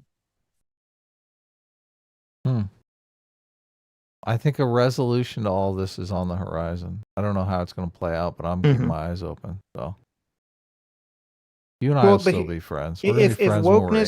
So well, here's the I mean, a lot of the right-wing energy for tradconness is being fueled entirely by the aversion to wokeness. So if wokeness dies and deflates on its own, I think that energy would follow. Because it would lose whatever it was fighting against. Hmm. But we'll see. I don't know the answer to the question, obviously. Tour Sucks for $20. Thank you so much. Says, this is why I said in my DM that journalists have become the establishment. It doesn't matter who's in power anymore. It will always be anti-Trump or pro-Trump until a new Trump-like figure comes into play. Yeah, I mean, I agree that, well, it depends what you mean by establishment. I agree that journalists have become the establishment of the journalist class. I don't think that they're necessarily aligned with whatever the government establishment is. Yeah, it sounds like what he was saying was closer to what I inferred. Which is what? That partisan media is pitching an establishment line that comes from the various parties. Mm-hmm. Even though it's not necessarily a government. Yeah. I think that definitely happened. Sure. He's just conceptualizing establishment differently. Okay. Establishment doesn't have to mean government. Yeah, that's why I said it depends on Hollywood is an establishment, but it's not a government. That's why I said, like, I think the media has its own establishment that they have become entrenched in.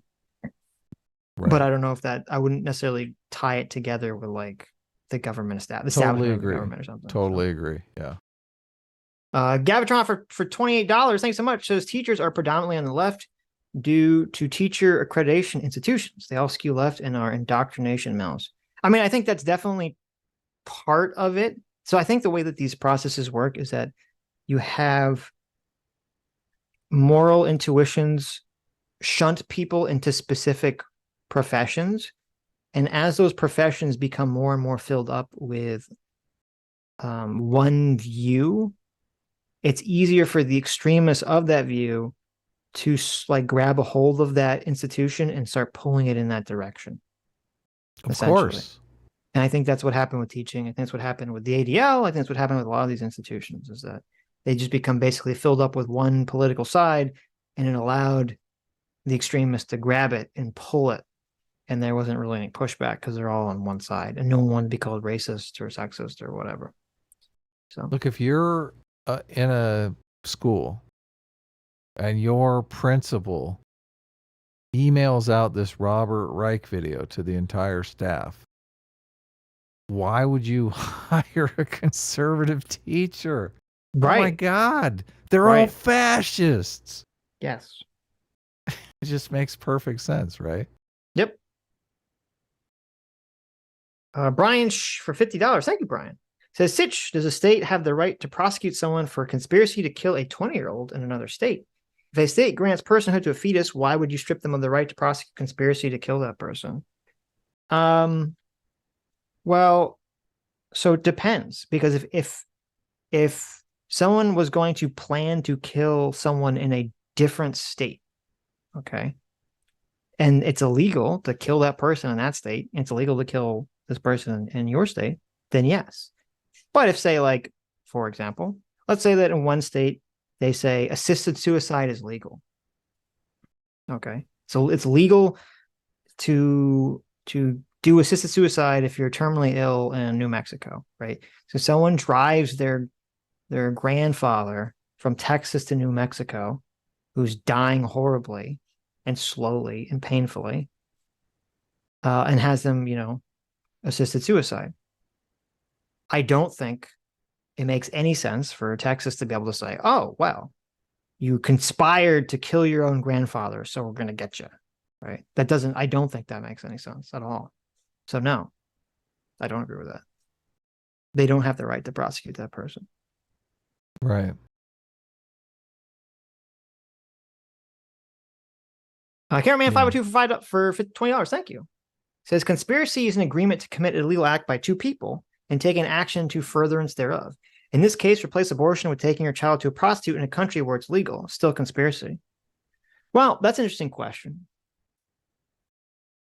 If someone takes their child to another country where it's legal for them to have sex with a prostitute and then comes back to America, should they be charged for that?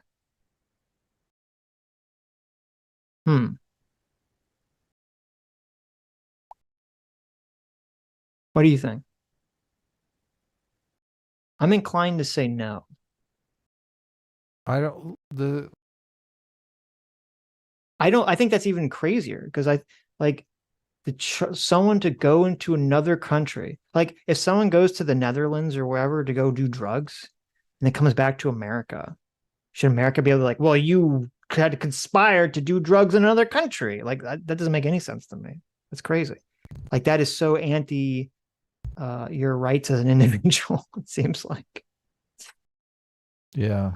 So no, I mean, I don't agree with that at all. So no, don't agree.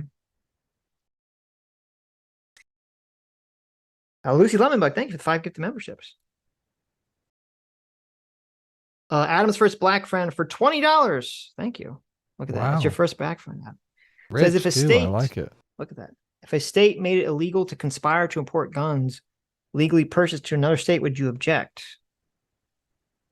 If a state made it illegal to conspire to import guns legally purchased in another state? Well, that's different because what you're saying is, I'm assuming what you're suggesting is that in one state they say it's illegal to have this gun, and it's so okay. I guess what you're I'm trying to understand what you're saying. So in Texas, it would be illegal to have an AK-47.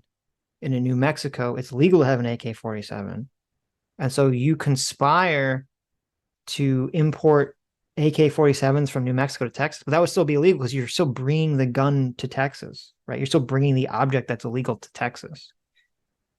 Like if you, I don't think that would work for the abortion because it'd be more like, oh, you're in Texas, AK-47s are illegal. You go to New Mexico to shoot your AK-47, then you drive back to Texas without your AK-47, and they say, oh, well, you went and shot an AK-47 in another state, so we're gonna get you.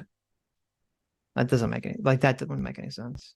So if you're going to bring something into the state that's illegal from a state that is legal, that would make sense that the state would have jurisdiction. Like you couldn't, I wouldn't argue that if it's illegal to get an abortion in Texas, that doesn't mean that someone could call up a doctor from New Mexico and say, hey, can you go drive to my home and give me an abortion because it's legal in New Mexico? That doesn't make any sense, right? They can't drive to Texas to give you an abortion if it's illegal in Texas. Part of my problem with this conversation is just we're really talking about the rules to mitigate disputes between different governing bodies and not really talking about the substance of the particular issue at hand. Like I am. People aren't, but I'm talking about it because I'm saying it principally disgusts me. Right. But people are saying, well, they're trying to make sort of prosecutorial arguments about it. Because they're against abortion. Right. Right. So they want as many ways to prevent it as possible, regardless of state borders or boundaries or governing bodies. Yeah, but that shows that they're not acting in accordance to the principles of a democracy. They're acting according to the principles of what they want their moral will to be enacted on everyone. Right. I agree. Okay. But that's where my disagreement is. Right. I would never democracy say can come in conflict with other principles. I understand that, but I would never make an argument that well, I'm pro-choice, so therefore, people should be able to, because I'm pro-choice, I think people should be able to sneak abortion doctors into the state to give them abortions. I'd say, well, no, I mean, it's illegal in the state. I don't agree with it, but it is what it is. If you want to change that, you have to change the law. You have to fight to change the law. You don't just do it. So principles get fuzzy though when human life is at stake. That's of course. I understand. This is the whole lying to the Nazis because you're hiding Jews under. It's like, right, but here's my principally, position. I'm against lying, but right, but here's my position. If I'm going to respect someone's position on abortion, I'm going to disagree with them. I'm going to respect it. If they don't respect my position, then I'm not going to respect theirs at all.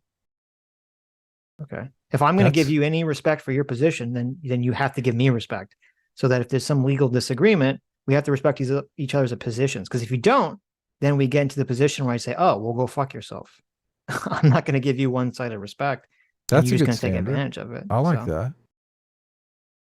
I like that. Yeah, respect my position, right? Or I don't. I'm not going to respect any yours. Respect, right? Yeah.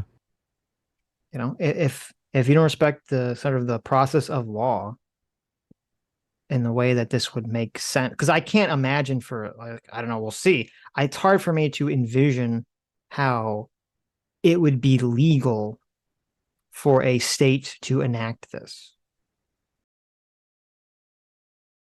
We'll see. We'll go to court. It's hard for me to envision that any court would uphold, maybe a state court would, but hard for a federal or district court to uphold that it'd be legal for states to act in this way. So, sure. Brian for $50, thank you, Brian, says pregnant people can go wherever they want.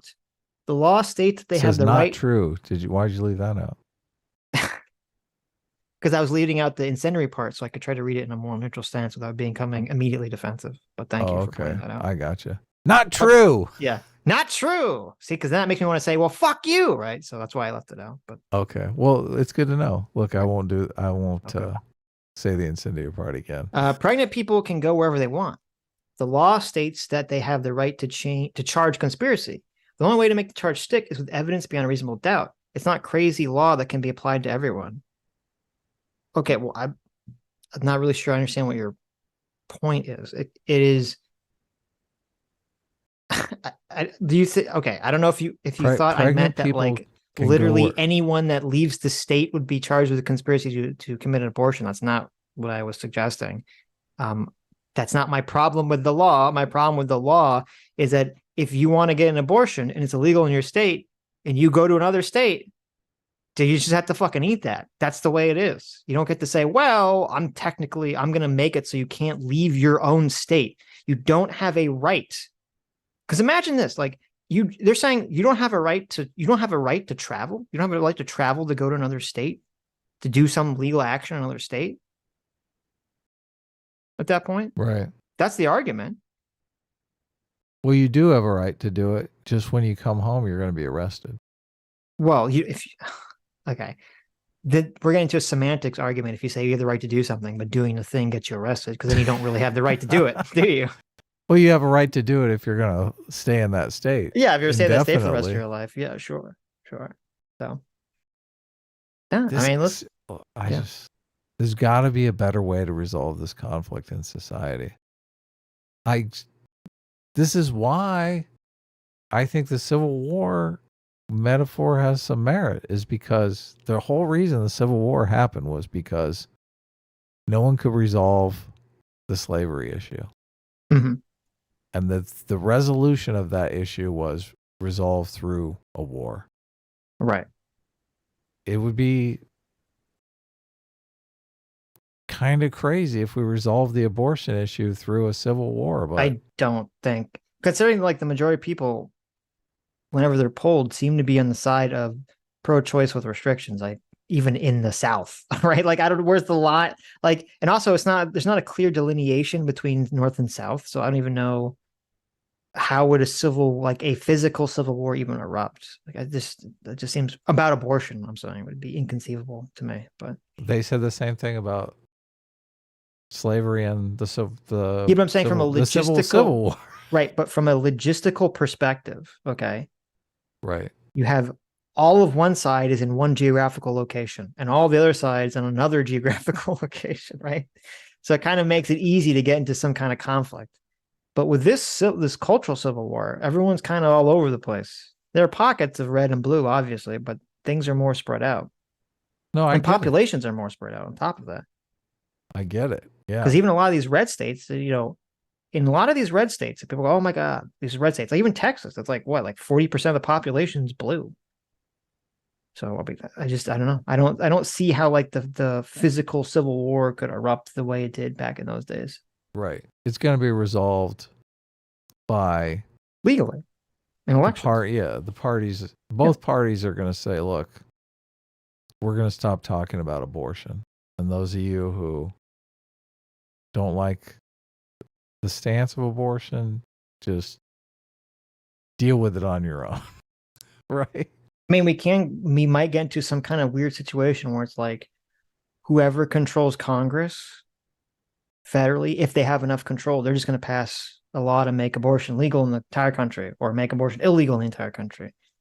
And we'll just keep switching like every 20 years. I mean, that could happen. So. Okay. Twitter Sucks for $20 says, Adam, you can skip a lot of steps by just putting the ankle monitor on the girls from birth. LMAO. There you go. True. Oh, yeah, that's the way to do it.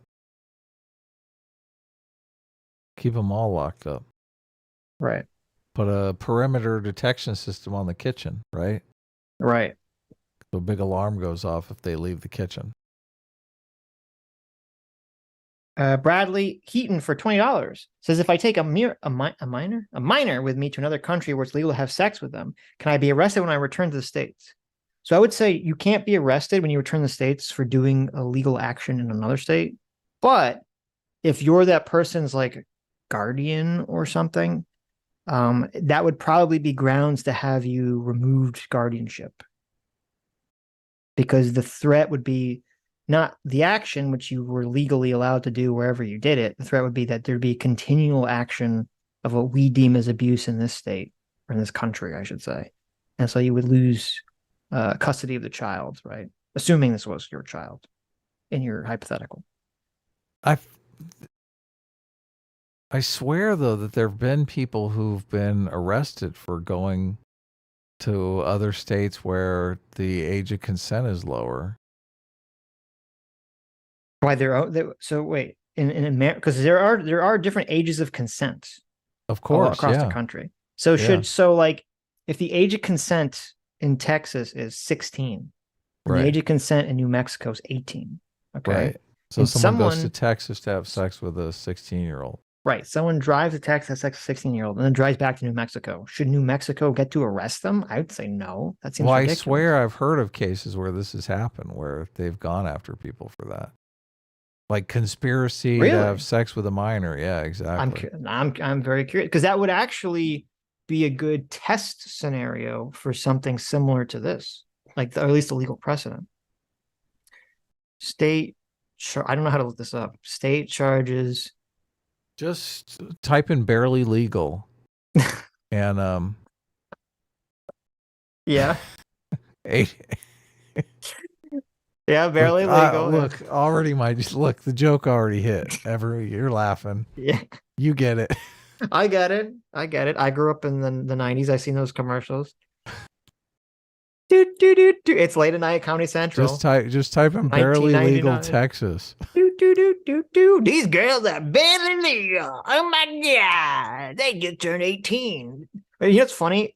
It's weird. That was such a big thing when I was growing up. Like when they had those, like when porn was like first becoming like a big thing on the internet and like on TV, they'd have the porn videos. Isn't it weird that like that was the big selling point, was that they were barely legal? Right. Where nowadays you're like, that's pedophilic. Like what the fuck? Yeah, a lot of people are like, whoa. Like what the fuck? It's funny. Maybe people who are probably younger don't realize that. Like when I was growing up and you were like watching Comedy Central late at night, they'd have these like fucking Girls Gone Wild porn video ads on Comedy Central. And a big selling point they'd always throw out there was that they were barely legal. And nowadays you're like, Jesus, what's the fucking pedo? Yeah, that's gross. Okay, state charges. How would I look this up, Adam? I don't even know what to Google here. I don't even know how to phrase this in some way that would like possibly get search results on this. I can't remember where I heard it. I think it was some legal thing that I was watching. States they charged the guy. Each other over age of consent laws. This doesn't help at all. Fuck, Google's garbage now. Who cares? Let's move on. Well, I'm curious the answer. Let's go to Vivek. You always get too curious about stuff. I want to know the answer to this question because that would actually be legal if this is true. I've never heard of what you're saying, but if it was true, this would be legal precedent, presumably because it's close enough to the abortion situation. If a state was successful at charging someone for going to another state to have sex with someone that was, a minor, not in the state that had sex, but in the minor state that they came from. So, but anyway. Okay. Did you hear that? The ambulance? Yeah. Oh, you heard it? Yeah.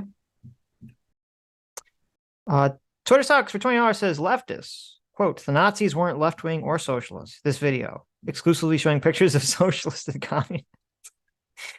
Yeah, it's pretty funny. All the authoritarians that showed were like left authoritarian. It was weird. They were. It was weird because it sounded kind of like, didn't it sound kind of like he was trying to carry water for authoritarianism? Like, as long as it's not fascist, it's fine. A little bit.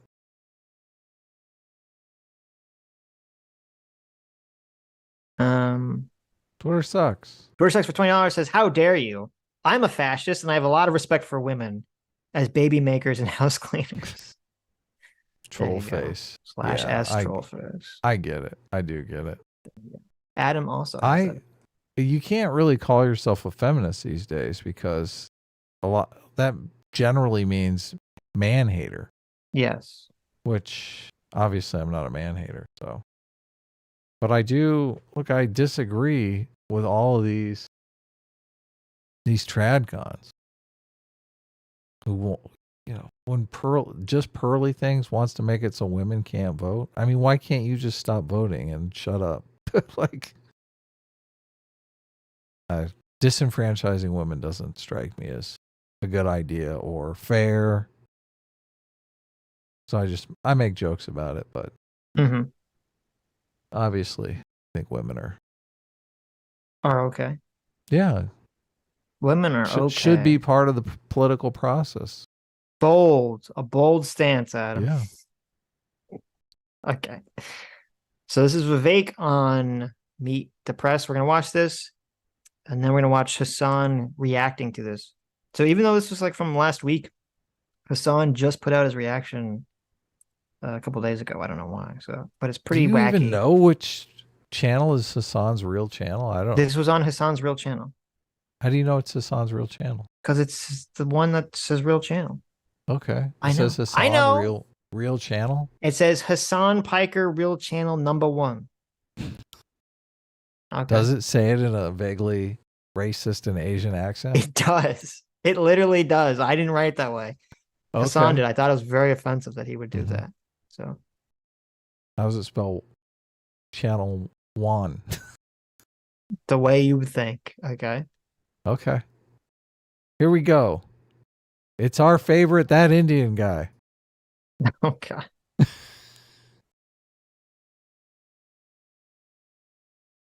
Is the Republican president. What? Start it.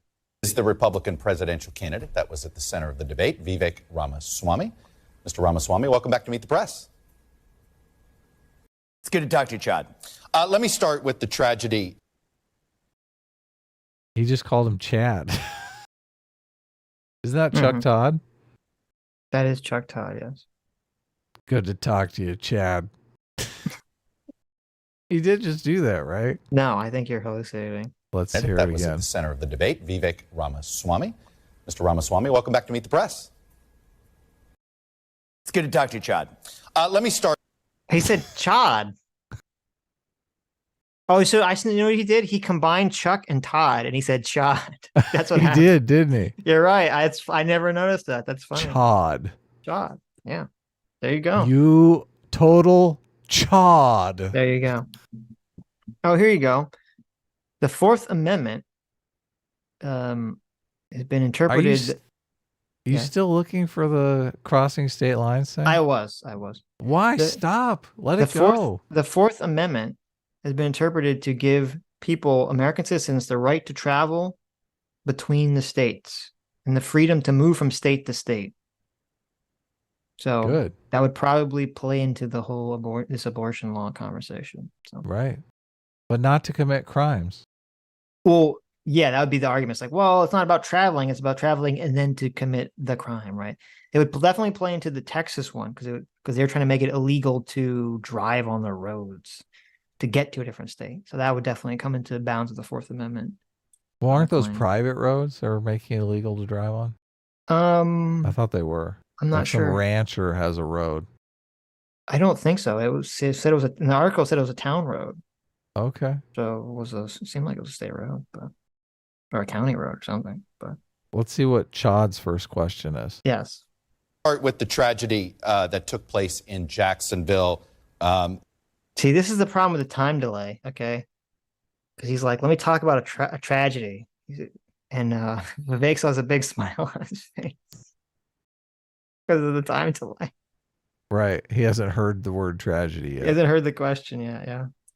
This is what Sheriff Waters, how he described the incident last night. This shooting was see, racially you see that? motivated. As soon as he heard tragedy, he does the eyebrow raise. Yeah. He's like, oh shit. Wait, let's catch that. How he described the incident last night. He's like, oh shit. Is this what we're talking about? Oh my God. Okay, let me skip the thing because he says a naughty word. Okay. In the last 2 years have said that racially motivated violent extremism is on the rise. This is clearly part of that. What would a President Ramaswamy want the Justice Department to do about this racially motivated violence that we're seeing on the rise? I think that every criminal deserves to be punished to the fullest extent of the law, especially when they're carrying out premeditated crimes like this one. This is a heinous crime. My heart goes out to the families who were affected by this. It is tragic, and this should not be happening in the United States of America. I think the fact of the matter is, Chuck, it is really just a symptom of a deeper, new form of national division that we have created. And I think one of my top jobs as the next U.S. president is really to lead with a national tone of character that reminds us of how we are all united across our diverse attributes. I think part of the problem is we have obsessed so much over racial and other genetic differences that we have forgotten all of the ways we're really the same as a country. And I do think we need a leader and in the White House developing that national character for this country again. We also do have a mental health epidemic. Okay, so it's funny because they all been trying to get him. I've been doing the gotcha because he made that comment, the white supremacist comment. Yeah, I have a question for you. Okay. Does Vivek Ramaswamy have a baby face? Yes. Okay, good. That was my instinct too. I'm glad that was your question. Well, I mean, I feel like we should ask the chat too. Well, maybe Vivek Babaswamy. That's the next poll we'll do. Does Vivek have a baby face? Well, I feel like he it's does. I mean, undeniable. Yes. Yeah, it's undeniable, right? Okay. He has a baby face. It makes him look. I mean, he is young. He's only how old is he? I think he's like 37 or something. I thought he was like 39. Okay. Well, Vivek. He was born in 1985. He's 38. So okay, there you go. We're both off. We're both wrong. We're both off by one. There you go. He's 38. Okay. Yeah, I mean, he looks young, but I don't know. Maybe I'm just used to seeing old people in politics. So, but no, I was gonna say they keep trying to get, they keep trying to get Vivek on the white supremacist comment that he made. Oh, of course, yeah. But to me, it's stupid because this is, at least from my perspective as an enlightened centrist, this is literally his strongest issue. This is like the only thing that he says, and I'm like, yes, based. Where he's like, we need to have, a national character that's not based around identity politics. And I'm like, I hate awesome. this.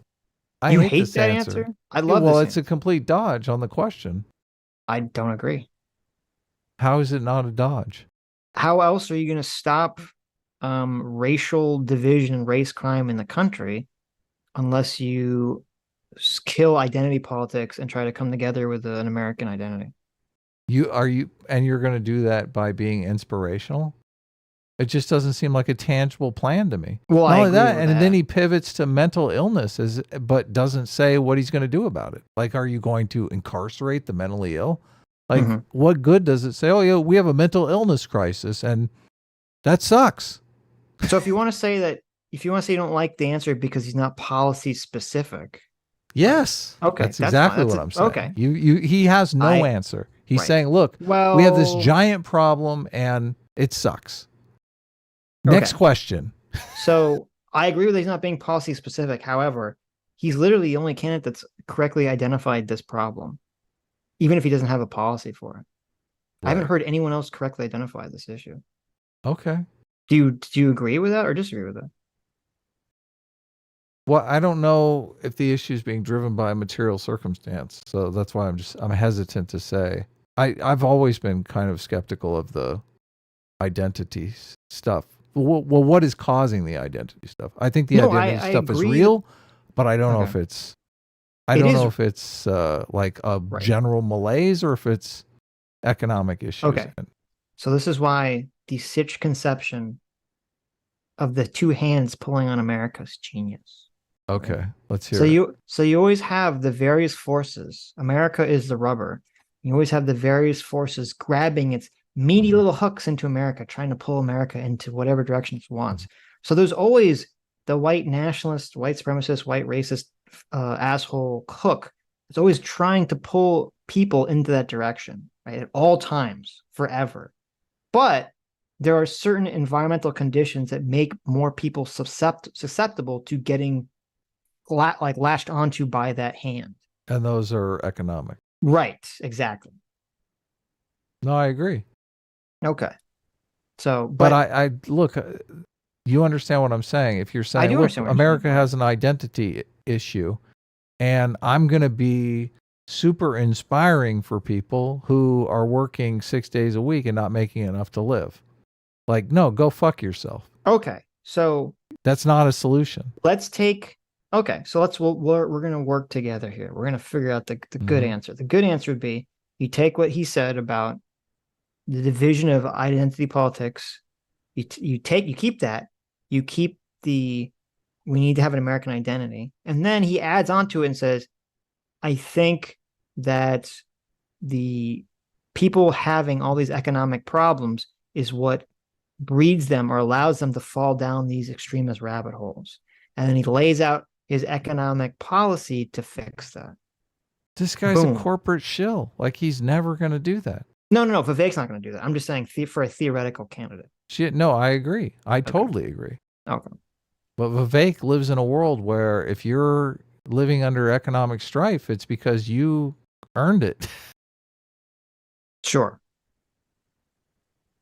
Across this country, Chuck, that really is reflective of a hunger for purpose and meaning. We need to fill that void, address the mental health epidemic, but this is a tragedy and deserves to be called out as heinous. That's exactly what it was. So I see, we need to fill it with meaning. Yeah. How? I agree with that criticism, but he's the only person that's even correctly identified that that's a thing. I haven't heard any of the other candidates talk about this. Yeah, look. I've given him some. Listen, I know you hate him. I don't like him either, but I do give him points, at least on this, for being able to identify this issue. When I literally don't hear anyone else identifying this at all. Right. On either side, on the Democrats or the Republicans. Okay. I think there are more race-based violent crimes on the right than on the left. Why is this a lot more pervasive on the right? See, it's interesting. So he didn't ask your follow-up, Adam. He didn't say, well, give me some tangible policy to fix this. That sounds vague. He just said, well, explain why right more racist. Yeah, because he's playing into his narrative. Chad is. Chad, look. I mean, Chad's face is just offensive to me. Mm-hmm. This guy just reeks of establishment clown. Right. Like, so he's promoting a narrative here. Mm-hmm. Like, his entire worldview is right-wing bad. Right. Right-wing racist. He's literally using the greedy racist stereotype as we speak. Right. And he's going, listen, we all know Republicans are great racists. Why do you think that is? Mm-hmm. So Nate, the lawyer, had a good video where he was actually responding to Sam Cedar responding to this clip. And, really? Yeah. And Nate brought up the point that he said, well, should you assume automatically that there's more right-wing, hate-driven racist violence than left-wing? And so he kind of looked at the statistics. And first of all, when they look at Nate is a national treasure. Right, he is. It was a good video, but when they do these statistics for hate crimes, first of all, they don't break them down by political ideology.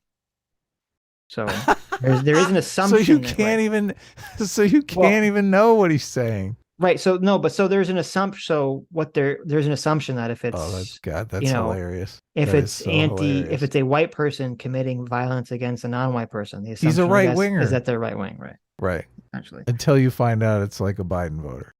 Well, who knows? Who knows? But but he did look at the statistics, and he said the most recent statistics, even though the majority of race-based hate crimes were done by white people, black people had a disproportionate number of commission of hate-based crimes for racist reasons. Against white people, right?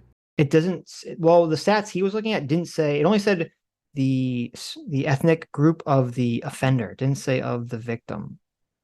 Oh wow! So it could be against white people. It could be against Asian people. Asians, yeah. Could be against other black people. I don't even know. That's part of why I was like, the statistics seem kind of sketchy, because I was like, oh, was each one of these, how exactly are they defining hate? But yeah, I think it was something like, I have it somewhere, one of my million tabs to get the exact number. That's okay. We don't need the exact number. It said 56% of hate crimes. This includes all hate crimes, not just like physical violence, because it's mostly a lot like there were property crimes and other things. 56% of hate crimes related to ethnicity were done by white people, and 21% were done by black people. So, and then 13% were done by race unknown, which is kind of interesting. How do you know it's a hate crime if the race of the perpetrator is unknown?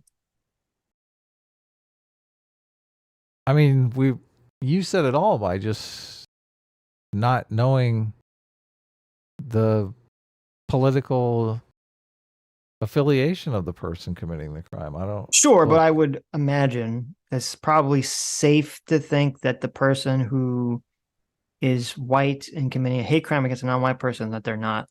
I don't think they have left-wing moral intuitions. Right. Okay. That would be my guess. What about the black person committing a crime against an Asian? Well, now that's a great question. It wouldn't be clear to me what they have a left or right-wing moral intuitions at all. I mean, they're literally being oppressed by Asian people, so they're fighting against their oppressor. Right. So that could go either direction. So yeah. But here's the question. So why do we think there is this disparity? Is it just because there's just more white people, obviously, so there's going to be more white people committing the crime? I mean, I guess, right? Because if there's a disproportionate number of black people committing the crimes than white people, that would be a possible explanation. Okay. I think another possible explanation for this, if we were to answer the question seriously, in a setting that you could actually have the conversation, obviously you can't have it on with Chad here. Meet the press in a presidential election. Right. I would say, so let's just say, let's assume the hypothetical is true.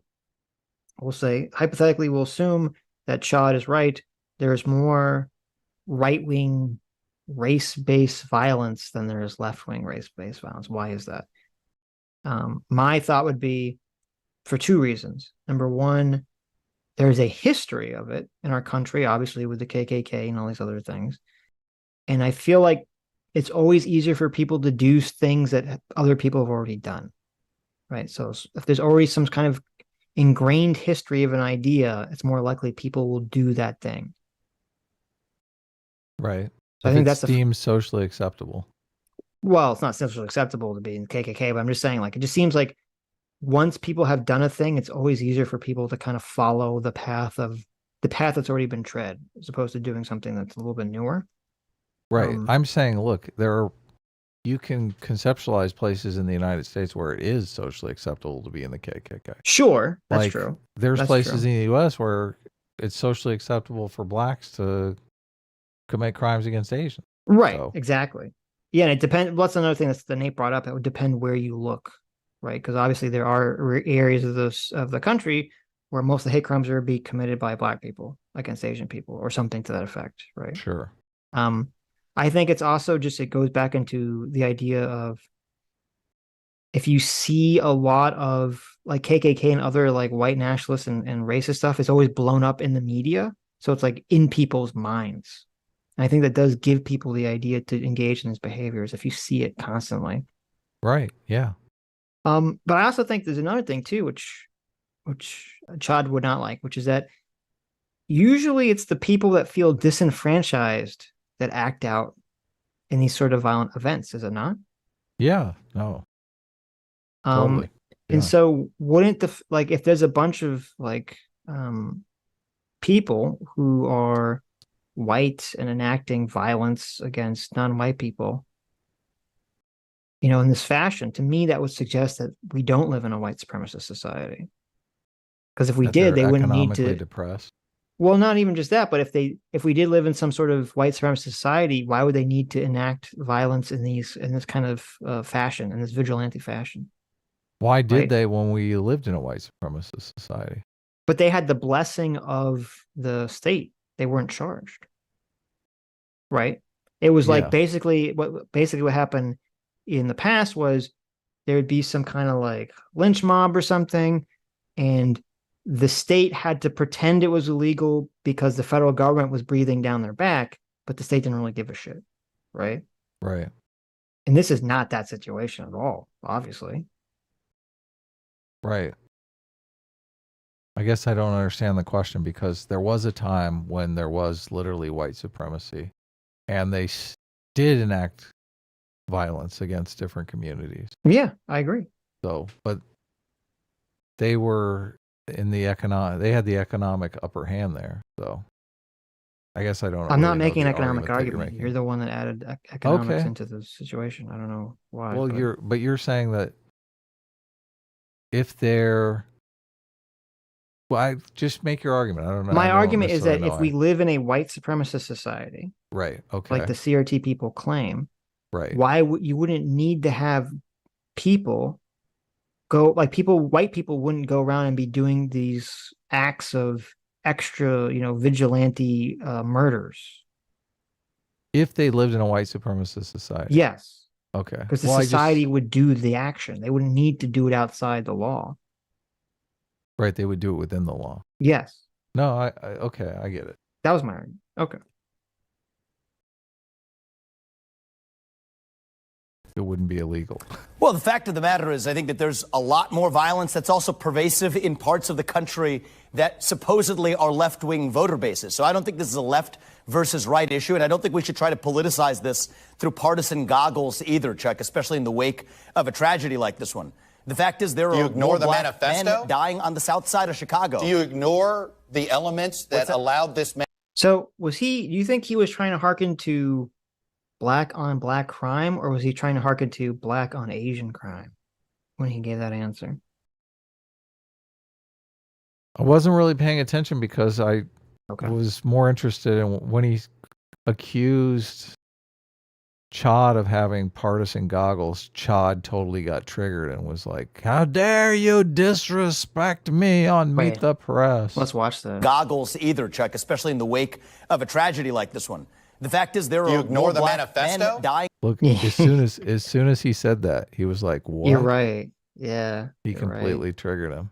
And I think he did it on purpose. Vivek is very smooth about this. He's like, watch.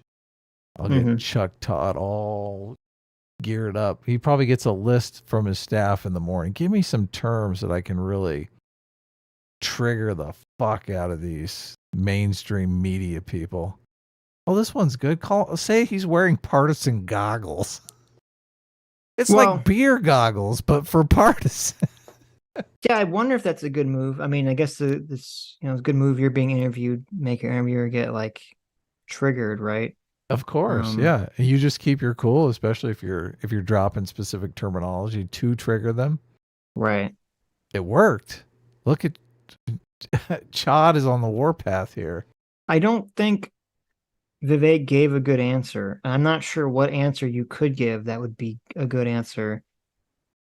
I mean, I guess you could try to pivot to,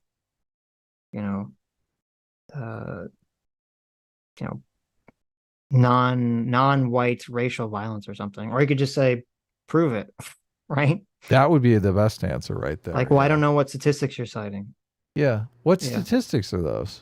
Yeah, I guess that would be the best answer. But there's always a chance they'll be like, well, Right. He pulled out some statistics. So couldn't you just say, those are terrible. Can you send those to my staff immediately? I would like to do something about this. You could, I guess. Yeah. Yeah. So he says, what about the manifesto?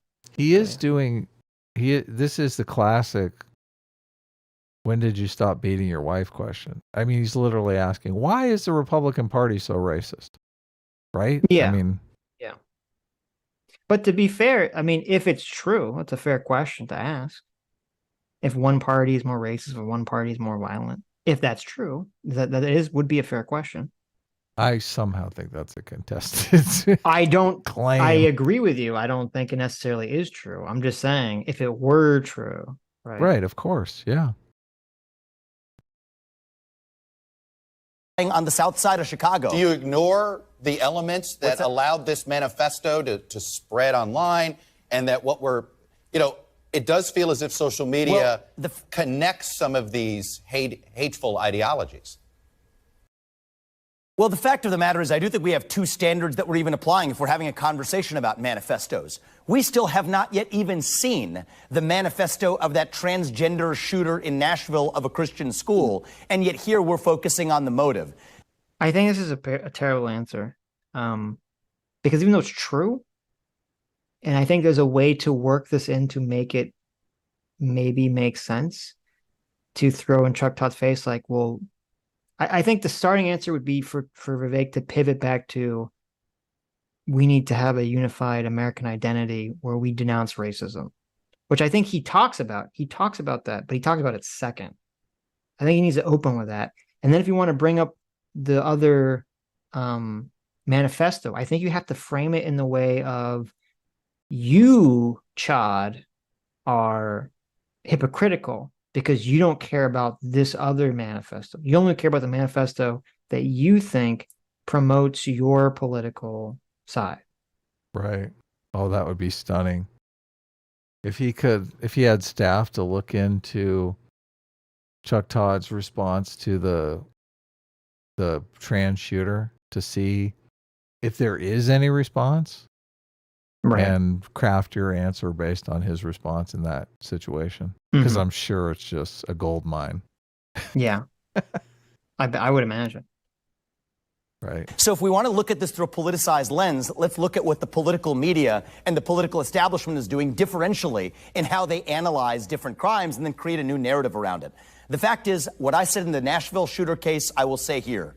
Any killing, any mass killing is heinous. We need to get to the root cause of the mental health epidemic, address that. We need leadership that sets the right tone in this country. But if we are going to talk about manifestos and politicization, Chuck, I think it is incomplete not to look at the absence of releasing that Nashville shooter manifesto even as of today. That's why I personally traveled to Nashville to call for it.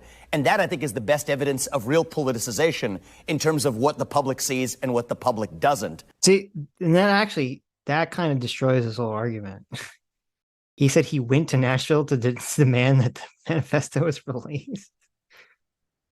Why would you do that? Why would you do that? And then why would you say that? Yeah, did he say he went there or that he would go there? He said he did went. He said he went there. Oh, okay. Because so the way you'd phrase this argument would be, you start with, racial division in this country is being fomented by fomented. I always mess it up. Fomented by kind of, these sort of woke racial divisions and, making everything about race and identity politics, making everyone hyper fixate on race surprisingly, is going to make everyone hyperfixate on race and be more racist. And so we need to sort of stop promoting this hyper race fixation in our country if you want to stop this sort of racial violence. So you need to start with that answer, and then you can try to call out him for being a hypocrite. We have to answer the question first, and try to take like the high ground maneuver here. Say like, I'm above this all. I'm on the high ground here. You're the one that's just trying to use this for political gain. You don't actually care about the reason. You're just trying to do this as like a gotcha. Right. Could work. I want a standard for everybody. I don't want to look at this through partisan goggles. I want to look at this through one standard of the rule of law for everybody. You believe racism is a mental health issue? Well, I do believe that racism in many cases is manufactured in a way that creates more racism in this country. I cannot think of a greater way, Chuck, of driving racism in this country than to take something else away from someone based on the color of their skin. And so is there existing racism in the United States? Of course there is. But those last burning embers of racism, the last thing I want to do is throw kerosene on it. And yet that's exactly what I believe the modern culture is doing by creating race-based quota systems that deny people access to goods or services based on the color of their skin. The right answer to stop discrimination on the basis of race, as John Roberts said it, is to stop discriminating on the basis of race. And I am genuinely worried that we're seeing a new wave of anti-black and anti-Hispanic racism. How do you feel about that answer? Pretty good. Yeah, I think it's a good answer. The exception is, I think he made a mistake by bringing up quotas because obviously the Supreme Court just got rid of affirmative action. So only in one case, and obviously I guess that's true. I guess that's there true. is the fact they were doing quotas for vaccines. Like there's all kinds of examples of the Biden administration still doing quotas. They did quotas for business, small business loans, for black-owned businesses, all kinds of stuff. And quotas still exist in a lot of private industries. Right. Okay. I take fair enough. That's a good point. You know, consequence of the so-called anti-racist movements. Your argument comes across as blaming those that are trying to create equality for the rise in racism. No, he's blaming racists for racism. That's so funny. I hear that answer all the time from the left MPC, right? Yeah. Who are blaming the victim who was just trying. It's like, well, no. They're saying that the very specific way in which you're trying to redress, quote, finger quotes, redress some racial issue is racist, and that is creating more racism. Yeah. Right. Yeah. Well, the fact is, Chuck, I don't want Chuck Todd is so proud of himself with that response. You see, I know. He's like, "Oh my God, look, I'm so I cool. got him. I got him. You're victim blaming during a shooting. Look, I left him bigot. speechless." Oh my God. You think Chuck Todd beats himself in the morning? Oh. Like beats off in the morning or beats himself? He beats himself for being white. He's like, oh, so terrible. I'm a white person. He has like the little self-flagellation. Yes, he's got like a riding crop that he hits his own, he whips his own ass for being white. Exactly. Have you seen the Da Vinci Code? Yeah, no, that's exactly what I was thinking. I was like, that is Chuck Todd right there. I mean, that guy was very white, so yes, he was an albino. I think he was an albino. Yeah, he's the most white you can get. He was literally albino. So weird. It's just so bizarre, this situation. Mm-hmm. The Democrats, I think, this is too politically powerful for them to ever let it go. And the whole idea that I do think that this stereotype that they've created of all conservatives, of all Republicans as being racist is a giant part of the problem. It really is. Yeah. So, and here's Chuck Todd dedicating an entire segment to just forwarding that stereotype. Well, I don't know, because I mean, the name of the segment isn't even about this. It says, Vivek Ramaswamy, I stand by calling Trump a sore loser in 2020. So whoever named this didn't think that was the standout moment. Oh, really? Okay. Yeah. So I don't know. I think the racism narrative is losing steam in America. I think it's getting so overused, like anything else, that it just loses its power. For 50% of the country, they buy into that, though. They really do. I don't know. I think people are getting tired of woke shit. Seems like it. If you think all Republicans, all conservatives are racist, like that's the stereotype that you're using in your personal life, is that woke? That's not woke, but that's Right. awful.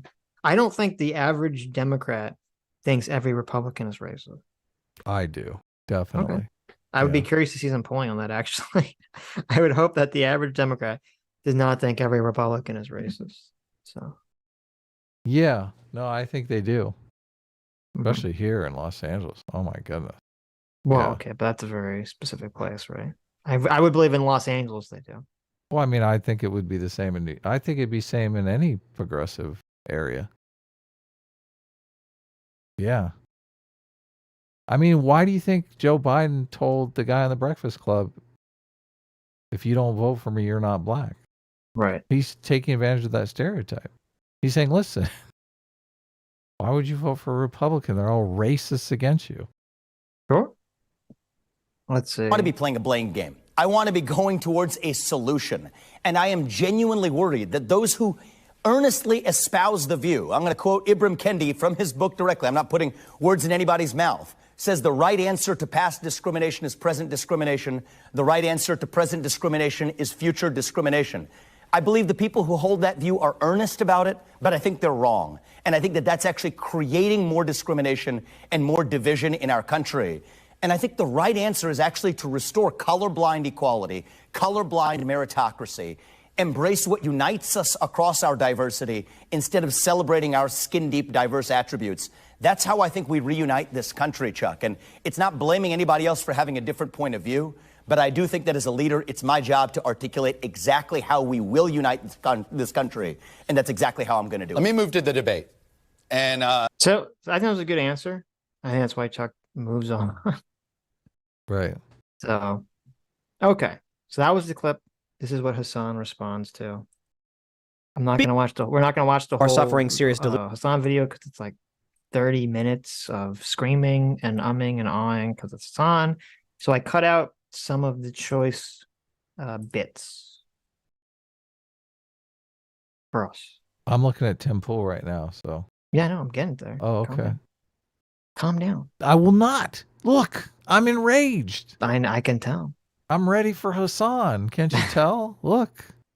I tried to listen to this video yesterday, and I was like, oh my I know. God. You were like, it's Jesus. infuriating. Yes.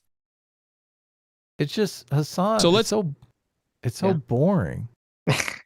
He just is like an NPC for progressive talking. That's why I couldn't subject everyone to the whole thing. So I just cut out like the highlights. Hassan believes in white supremacy. Yes. Maybe in his neighborhood. He's a rich white passing person who lives in a Hollywood mansion. Yeah, maybe in his neighborhood it's white supremacy, but and it's I even doubt that. Yeah. Let's get to this cretin, because there is no like trans ideology. That's number one. Like white supremacy is a tangible, understandable ideology that you can associate with. You can see movements behind. Okay. Already, I'm totally offended here. So there is a trans ideology. I don't know what he's talking about. This idea that your gender identity is some internal thing that can be mismatched with your biological sex is a belief system. In the same way that white supremacy is a belief system that the white race is superior to other races. So it's another belief system. I mean, how the hell is he defining ideology? Right? Well, you're going to find out, and you're going to be very happy with the definition. Oh, he gives a definition of ideology? Let's hear it. around it. Being trans is just a state of existence. Don't say yes, there is. No.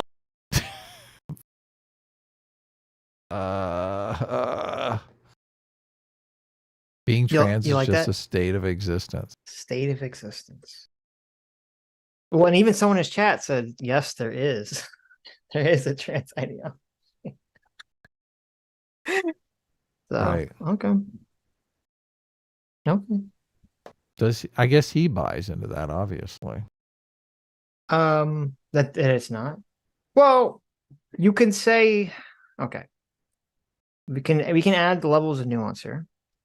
We could say that you can believe that gender dysphoria is a thing that is real, and that does not. I would not say that that means that you are engaged in a trans ideology, right? If you were to ask me what is trans ideology, I would say it's a sort of a blank slate view of human sexuality and gender. That humans are born as sort of blank slates that have no masculine or feminine or male or female sex roles, and that you can just all that is just shoved in your head like in a Judith Butler performative gender way by society, and therefore you can just change whatever you want from a gender or sex perspective about yourself.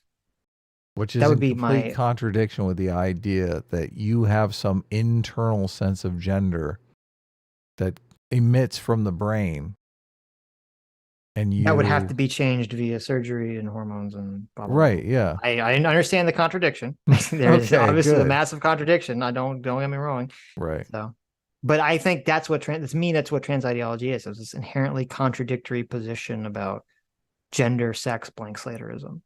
Right. Yes. That society is seeking to force gender norms on you. Yes. But gender norms actually emanate from within you, your brain, and push back against society. Right. Yeah. Maybe a better way to say it would be, I mean, the more correct way to say it would not to call it trans ideology, to call it queer theory, because that's essentially a big part of queer theory. Right. But I think ideology is the important word. Like ideology is like a belief system based on a certain set of facts. Yeah. That are also believed. Queer ideology. There you go. No, playing paradox games is not an ideology. Wearing coder socks and fucking playing Fallout New Vegas sex mods is not a fucking ideology. So that's all it means to be trans, Adam. I don't know if you know that. It's wearing coder socks and playing Fallout sex mods. That's what it means to be trans. I don't know if you knew that. Yeah, I don't. Basketball is not an ideology. Like, I don't know what he's trying to say there.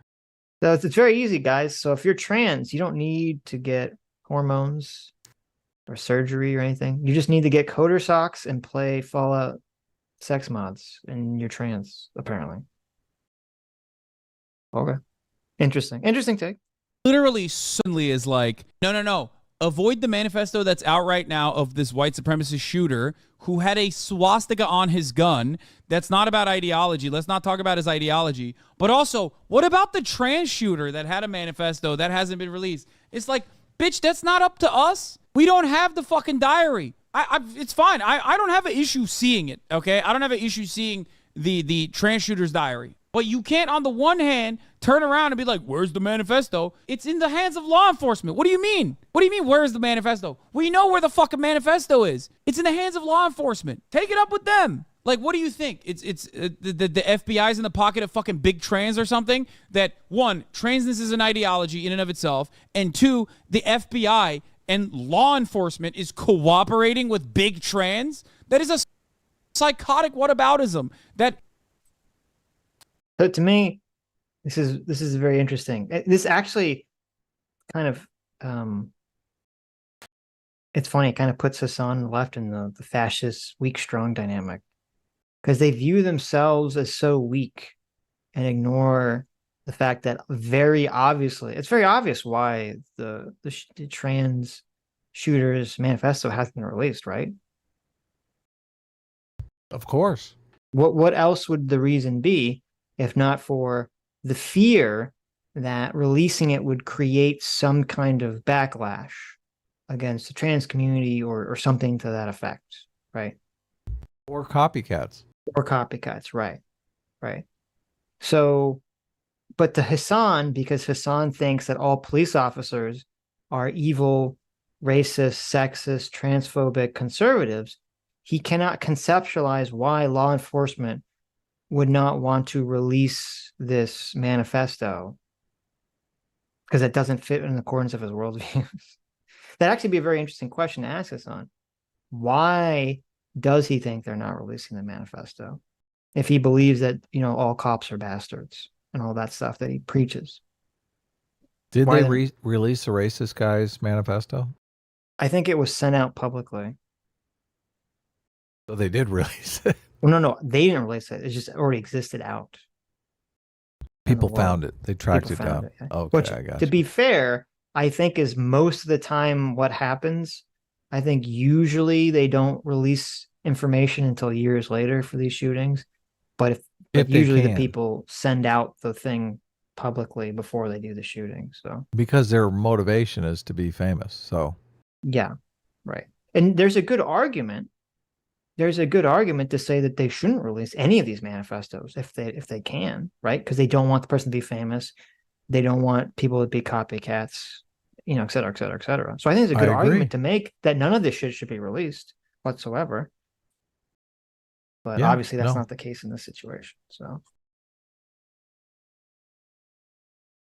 people just want it to be for like a political football. Doesn't even have any it doesn't even have anything to stand on. Yeah, big law enforcement, man. Yeah, we got to abolish the police because they're in the pocket of big trans. There is no fucking ideology there that's like, oh, being trans is about like getting a fucking AR-15 and shooting up a school, in the same way that like being a white supremacist, which is an ideology, a very dangerous one, revolves around killing black and brown people. The only difference between the shooter and someone like Ben Shapiro is that he doesn't want to just accelerate the systems. He doesn't want to accelerate the structural forms of oppression that exist every day like Ben does. He wants to put his finger on the scale and just like ram it in to black and brown communities. The shooter takes matters into his own hands because he says, fuck that. So I saw this, and this is where I'm like, oh my God. We have to have this clip. Right. Hassan Piker is saying the only difference between Ben Shapiro and a mass shooter, a racist mass shooter, is that the mass shooter want to take the law into his own hands and shoot them, or Ben Shapiro wants to use the law to just squelch all the non-white people down. Right. You think Hassan is using the racist stereotype? That all Republicans, all conservatives are evil racists? Yeah, obviously. I mean, this is fucking despicable. This is disgusting.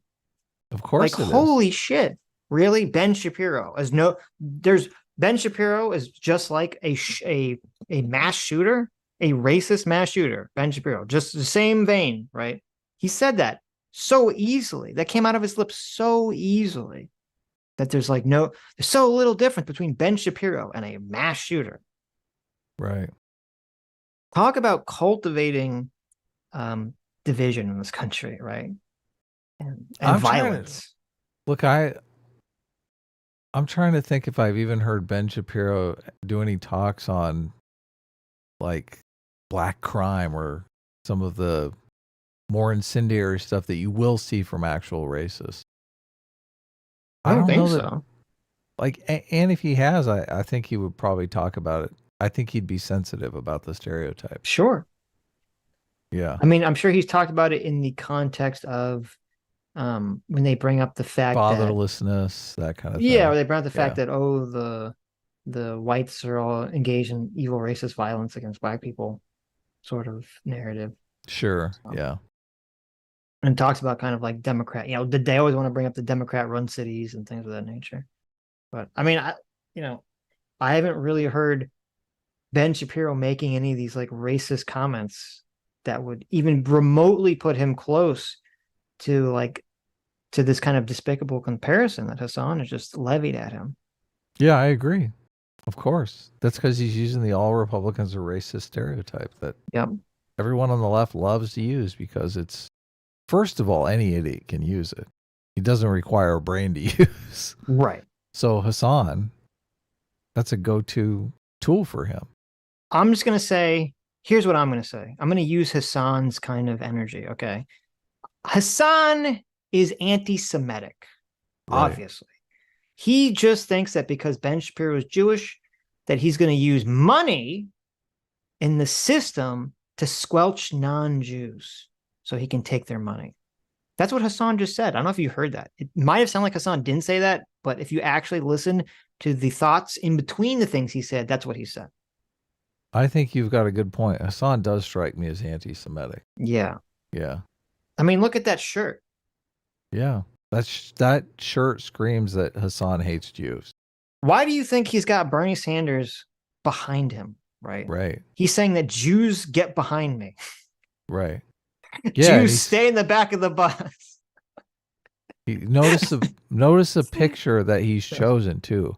He has Bernie Sanders wearing a mask because he can't stand to look at his face. Wow, his Jewish face. Yeah. So insulting. And he's sitting there in this diminutive stature. Right? Terrible, Hassan. I can't believe this is a fun game. I like this game. Yeah, so anti-Semitic. In fact, I mean, I believe that Hassan's anti-Semitism is probably why he said that America deserved 9/11. Oh, yeah. You know? Yeah, he did call the Islamic fighters brave Mujahideen soldiers. There you go. Mujahideen. Right. We're not going to add any context to that, because why should we? There's context? No, probably not. Right? I mean, Ben Shapiro is just one step away from being a racist mass shooter, so, you know. I mean, Hassan does speak English as a second language, so there might have been some kind of language, some kind of language miscommunication that went on. He's such a fucking weasel. What a weasel Hassan is. Oh, he says the most insane. This is really what's so despicable. I mean, AOC streams with this guy. This total scumbag says America deserves 9/11, the most heinous terrorist attack America has ever suffered. This guy says America deserved it. Okay. And then when he gets in trouble, he's like, listen, English wasn't my first language. What the fuck did you think you were saying? Yeah, exactly. Yeah. What was he saying? I don't know. What was he never said? He's like, English is some second language. Like, God, get out. What a weasel. What a liar. What a lying scumbag. No one cared. No one on the left cared. There's like, it's fine. Cenk cared. Whatever. Cenk cared because Cenk is like trying to save his uncle's Cenk like trying to save his life. And that interview or that was so funny because it was so clear that Cenk was like really taking this seriously, trying to really help Hassan like rehabilitate his career. Hassan just seemed like he was like the angry kid that got pulled into like the principal's office and didn't want to be there with his arms crossed. And he's like, yeah, I'm sorry. Like he didn't really want to apologize, but he knows he kind of like has to. Otherwise, he's not going to, he's going to get more in trouble. God. Yeah. Get out of here. Get out of here. Hassan cannot moralize to anyone about anything. Ever. He doesn't even know that trans is an ideology. There you go. They're not helping. It's not enough that that black communities basically are treated as like domestic colonies in this fucking country. It's not enough. I need to take matters into my own fucking hands. That's what the difference is here. Chuck taught the domestic colonies. Okay. I don't know how I feel about that. Yeah, what's going on there? I don't know. Who knows? Vivek Ramaswamy, your argument comes across blaming those that are trying to create equality for a rise in fascism. He does. This part was just so awful. Did you see that? Of course, Aaron Rupar highlights that, right? Your argument comes across as blaming those that were trying to create equality. Of course, Aaron Rupar. That's the one part that he's going to highlight, right? Right. We're just trying to dole out perks to our political supporters. What? Or we're just trying to demonize. That's equality. We're just trying to demonize an entire group of people on their race. That's equality. Right. Yeah. We're just trying Look, to. We're just trying to tear shame down you and blame you for voting against us. Yeah. What? We're just trying to tear down the entire concept of liberalism altogether and replace it with something else. Right. Just shut up. Yeah. Why you got a victim blame here? He says that a act of white supremacist violence that occurred in Jacksonville happened because of like the minor amount of racial restitution offered in this country. That's why it happened. It's victim. That what we just listened to what he said. I don't remember him saying those words. Do you remember Vivek saying that? Did he say that? What? No, of course he didn't. Okay. I don't remember him saying that. I remember him saying that, kind of the hyperfixation on race was making people more racist. That's what it sounded like. Now, he didn't say those words exactly, but that seemed to be what he was saying to me. I don't remember him saying this line that Hassan's bringing up. Hassan's basically saying, what? We're just trying to give a little bit of political kickback to our voters. Like, just chill out. What's the big deal? Hassan doesn't see it that way. No, of course not. Of course not. He sees it as truth. Restitution. Restitution. Of course, yeah. Right. Of course. But here's the thing. It's not even a question of restitution. It's quite, to me, it's more the question of the framing of the issue. Than even whether there's quote physical restitution or not. It's just this. Obviously, there's always going to be racist. Okay, there's always going to be racist, and so that means there's always going to be white racists, right? There's black racists, there's Hispanic racists, there's Asian racists. There's always going to be racists running around being racist, and the white racists are always trying to say, hey, other white people, come join our white racism. And for most of my life, it seemed like most white people were like, no, you're a lame loser. What are you, grandpa? Racism's for like old people. You're a loser. You're lame. Right. But then you had this movement where a bunch of people came and said, hey, guess what? You suck because you're white. But white people were like, wait, excuse me? What just happened? Like, yeah, you're white and you suck because you're white. White people were like, what the fuck's going on here? I thought we weren't supposed to be racist. And they said, no. Racism was for losers. No. You don't understand. Racism is power plus prejudice. Okay. And I, being not white, don't have power or prejudice. I have prejudice, but I don't have power. So therefore, vis-a-vis, ecto past facto, okay, pasta integra, I am not racist, but you are. Eat shit, whitey.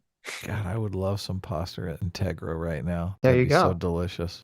And then a lot of white now a lot of white people, most of them said, you know what? This person's a racist idiot. I'm going to walk away from them, right? That's what like 99% of the white people heard this. They said, fuck this racist. They walked away from them. But 1% said, hey, if you're going to be racist to me, I'm going to be racist to you, fucker. Yep. And they leaned into it. Okay. And you increase the amount of racists in the world. Right. Good job. They say, listen, I kind of like the okay hand symbol now.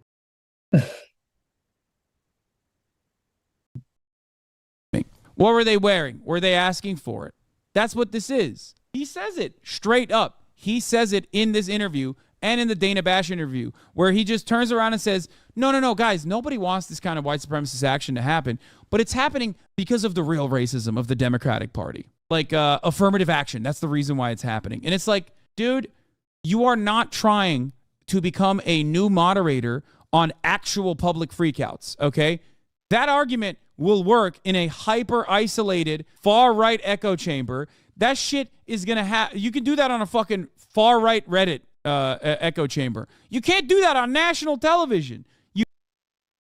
So he just says by fiat that argument is not allowed? But why not? I thought we lived in a white supremacist society. What, Hassan? Mr. We live in a white supremacist society, Hassan, okay, why is this argument that Vivek's making only finding traction in some kind of fringe echo chamber, but not on national television? Because progressives control national television. Oh! Okay, so I guess we don't live in a white supremacist society, huh? where everyone's just running around being racist, manifesting, and continuing and propagating systems of white supremacy and white systemic racism, right? Because otherwise, if that was true, then Vivek would say this, and they'd say, I love this guy. He's not even white, and he's defending us. Well, I can't imagine not responding to an argument or actually responding to the argument just by, you're not allowed to make that argument. Like Hassan is not providing any sort of counter argument saying, oh, I think Vivek is wrong because of this, this, and this. He's just saying, no, you're not allowed to make that argument. Shut up. That argument is only going to work with right wingers. Listen, that's your counter. That's, your counter, Hassan. Really? You know how we have like a poll right now for like the age of our viewers? Yeah. Okay. We need a poll that's like the IQ score of our viewers. I would test that. I would test that against Hassan's viewers any day.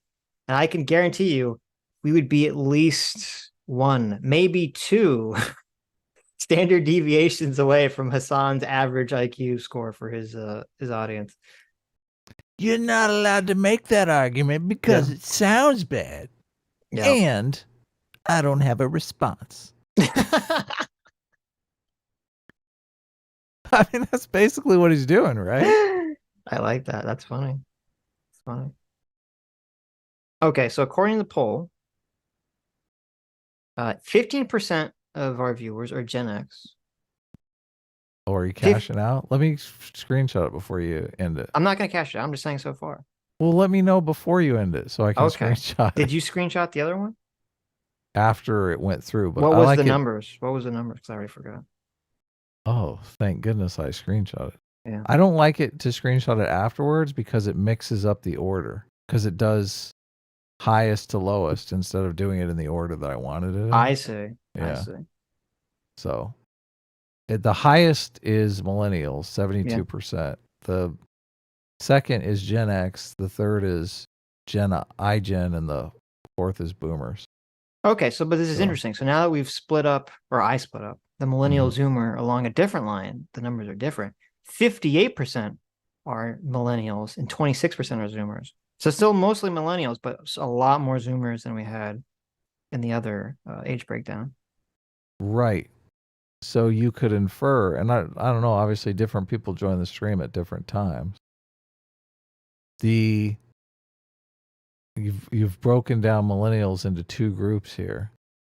That is approx 58, 78, 80. Oh, well, you've added 3 more years to millennials as well. No, because millennial, yours was 85 to 2008, the first one. Mine is 84 to 2008. Sorry, 84, right. And this one is 81 to 96. Right. You added 3 years to millennials. No, you added. Well, I said, look, you added. I reduced it. Right, but you added 3 years on the front end of it. Oh yeah. I added 3 years on the front end, but I took off 12 years on the back end. You added 3 years on the front end. Yeah. And I took off 12 on the back end, yes. Right. But if you're combining the 2 groups. So that's 9. So I reduced it by 9. Right. If you're combining the 2 groups. Yeah. You took years away from Gen X. I did. And you took. Oh, that's true. I did take years away from the Gen X's. That is true. Yeah, quite a bit. Yeah. Okay. And well, I took 3 years away from the Gen X. Right. 3 very important years. So they were epic, stellar years. I remember I lived through them. Uh-huh. Had a lot of girlfriends those years. They were excellent years. Okay. Yeah. Well, she's like this guy. Yeah, so look, I'm saying the reason the combination of millennials and zoomers is so high is because of all the added years. Well, no, it's because first of all, it would make sense that the majority of people watching would be in the millennial or zoomer category. That would be my guess. I think when it's all said and done, there's not going to be a zoomer generation. I don't know why. Wildly disagree with that, but okay. I know you do, and I don't necessarily know why you. Because the people. So there was a Gen Y. Gen Y no longer exists. The Gen Y is Zoomers, I thought. Gen Y. I'm sorry. Gen Y is millennials. Millennial, yeah. Yeah. Gen Z is Zoomers. Yeah, that's why they're called Zoomers. That's for the derivation of the term. So this is why I disagree with you. So I feel like people that grew up from 1980 to, let's say, just 2000. Let's use a nice round 20 years, okay? I feel like people that grew up in that time period had a very different experience growing up than people that grew up from 2000 to 2012 or 2000 to 2020. If we want to expand the Zoomer, because this is actually this for some reason is giving Zoomer a very narrow window. If we expand Zoomer to 2000 to 2020, I feel like people that grew up in that time period is just so different than the people that grew up my age, right? People who grew up with internet, like already being a thing, not like going into it, but just already having internet always be a thing. People that grew up with home computers always being a thing. People growing up with cell phones always being a thing, right? Or at least being like way more into it. You're basing your generations on the technologies. Yeah, but I think that's a huge part of it, because I think so much of technology changes the way we interact with the world and society. Well, I mean, you can do that. Obviously, you have every right to do that. I just don't. For generational theory, which I understand is contested. Mm-hmm. It's not okay. I'm not saying it's yeah. Not, I'm not.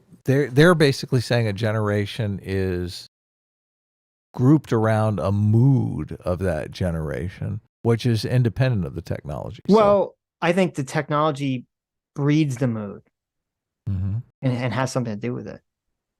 And you think that was happening like all the way back to the Glorious Revolution? It could be. It doesn't necessarily. Not every generation has to be based around technology. Obviously, I think generations be based around whatever was like the most important part of the most important influential thing related to that generation. But I feel like with Zoomers and even my generation, technology was the most influential thing for the most part. And even if you don't want to use technology, because like under, millennials, under this setting, you have people who like, not everyone, but most of the people like remember 9/11. Most people who are born 1997 or later would not be like consciously aware of 9/11 right when it happened. Yeah. Or even alive when 9/11 happened. And I think that would also be another big thing that would kind of change people's attitudes. I mean, you can group it around technology. So obviously the generational theorists are grouping it around something that presents itself as a cycle, a 4-pattern cycle of generational churn that is independent of technology. So people can group generations together around whatever, right? Yeah. The thing that I find interesting around the generational theory is that it's a cycle that can be traced back in history. And people have always said that, strong men create good times thing. Yeah. And I've always found that kind of intuitively to seem kind of correct, but no real way to test it, fit it into my understanding of the world. So I think that's why the generational theory thing is the first people that I've seen that have tried to put some sort of like scientific understanding of that saying. So, well, in the book, but I understand that you keep contesting the groupings of the generations, but you're talking about generations completely outside the context of this way of thinking, and also just kind of grouping them by your gut intuition. Well, the second thing you said is true. It is entirely based on my gut intuition. Right. But I'm not. I'm doing the same thing. I'm saying I'm basing on the mood. I just think for my generation and the Zoomers, I think technology played a big part in manifesting and shaping the generational mood. And so what I was going to ask is, in the book, do they explain what the mood is of millennials in terms of why should it extend all the way to 2008? What is the mood? The mood of the millennial. They do explain it, but I don't know that I could articulate it in a way. Well, I'll read the book. I'll read it so I can hate it, but I'll read They it. do. The thing is, they do go through and they kind of explain the generation.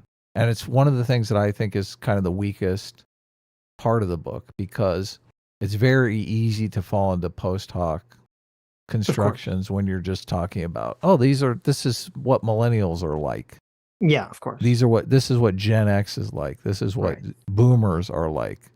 Well, especially if you've already constructed the cyclical framework you want to imprint on the generations.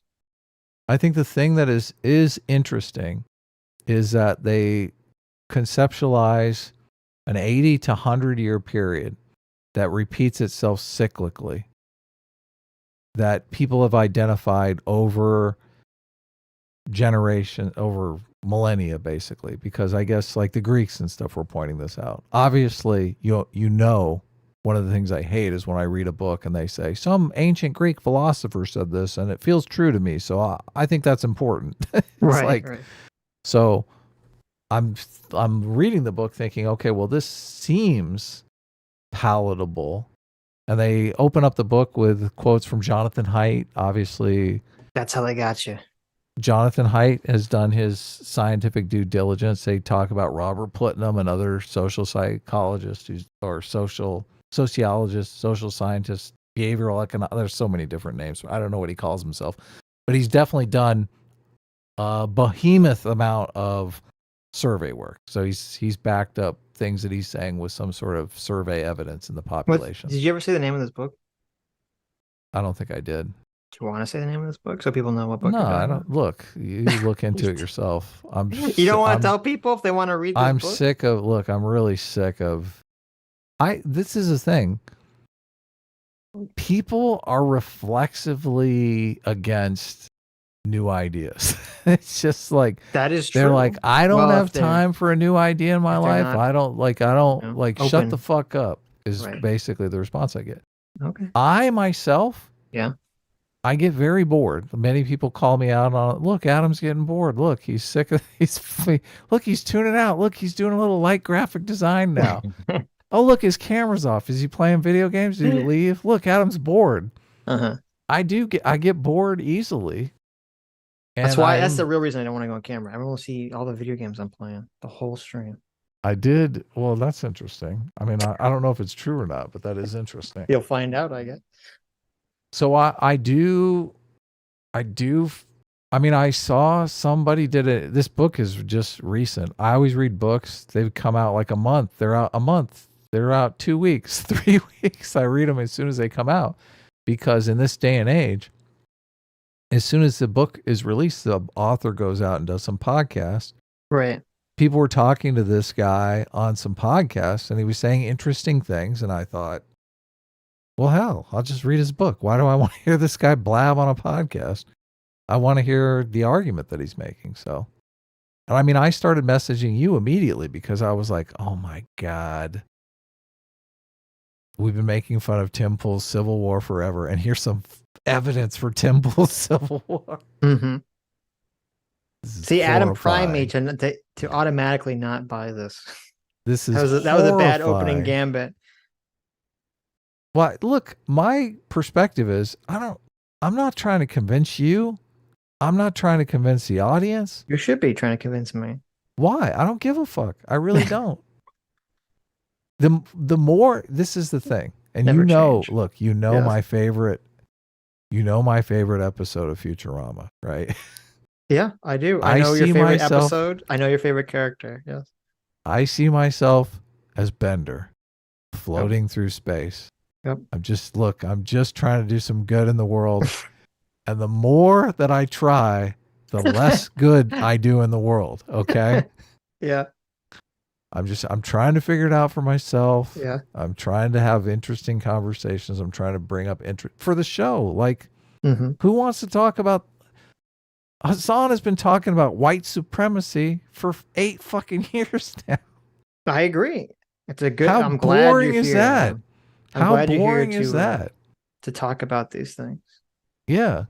Look, Destiny makes his streams interesting by going out and picking a fight with someone new. Look, this is the red pill arc. I'm going to go pick fights with red pillars. Right. That's not my style. I can't do that. You want to learn new ideas. I want to learn new things. Yeah, exactly. I'm a line. I'm a lifelong learner. You didn't say the line. What's the line? The Futurama line. You got to be, what is the Futurama line? The line that with the God talking to Bender line. Right. It's God that says it though, right? Yes, God says you need a light touch like a pickpocket. A light touch like a like a pickpocket or a safecracker. Exactly. Right. I love that line because there's God says you need a light touch, and doesn't Bender add like a he adds maybe that he part. does. I'm yeah. assuming because that sounds like something Bender would say. Yeah. And he says no, I'm pretty sure God says it. That's why it's funny. Because God's saying, yeah, like a safecracker or a pickpocket. Oh, maybe. I don't remember. Because God, I remember the line is when you know you're doing good when no one knows if you did anything at all. Oh, right? that's the God line, yeah. That's the God line, yeah. So yeah, you know you're doing good when people don't think you're doing anything at all. Right. I do believe that to some extent. Sure. I mean, it's true in some circumstances, yeah. Nobody cares if I come out with a heavy hand and say this is the way it's got to be. No one's going to respect that. Mm-hmm. Anyway, well, God says so you're grouping your generations together, and they talk about this in the book too, about how marketers are the first people that come in and sort of define the generation because they want to market to kids, and there's like stages of life that marketers market to, right? Kids, young adults, elderly, that kind of thing. Mm-hmm. So they're the first ones that have contact with potentially new generations and are always defining generations. And look, Zoomers might just be a marketing thing. Yeah. I don't know. God says you have to use a light touch like a safecracker or a pickpocket. And Bender says, or a guy who burns down the bar for insurance money. Oh, yeah. And then God the says, opposite of a light touch. I know. And then God says, yes, if you make it look like an electrical thing. So, but God is the one that has the safecracker line, right? Yes, God is. Yeah. Because that's just way funnier with God saying it. Like, yes. Right. Yeah. Of course. And he says, when you do things right, people won't be sure you've done anything at all. Right. But, yeah. There's a lot. That's such a good. It's a very good episode. It's probably the best episode of Futurama, in my opinion. But at least that I've seen. Bender is floating through space, and basically societies form on him. Yeah, he's I forget why. He's in space. Some kind of like bacteria life attaches to his body and evolves into people, and then civilizations fighting with one another. So they basically turn to him as God. Right. And he tries to help them, but makes it worse. He makes everything awful. Yeah.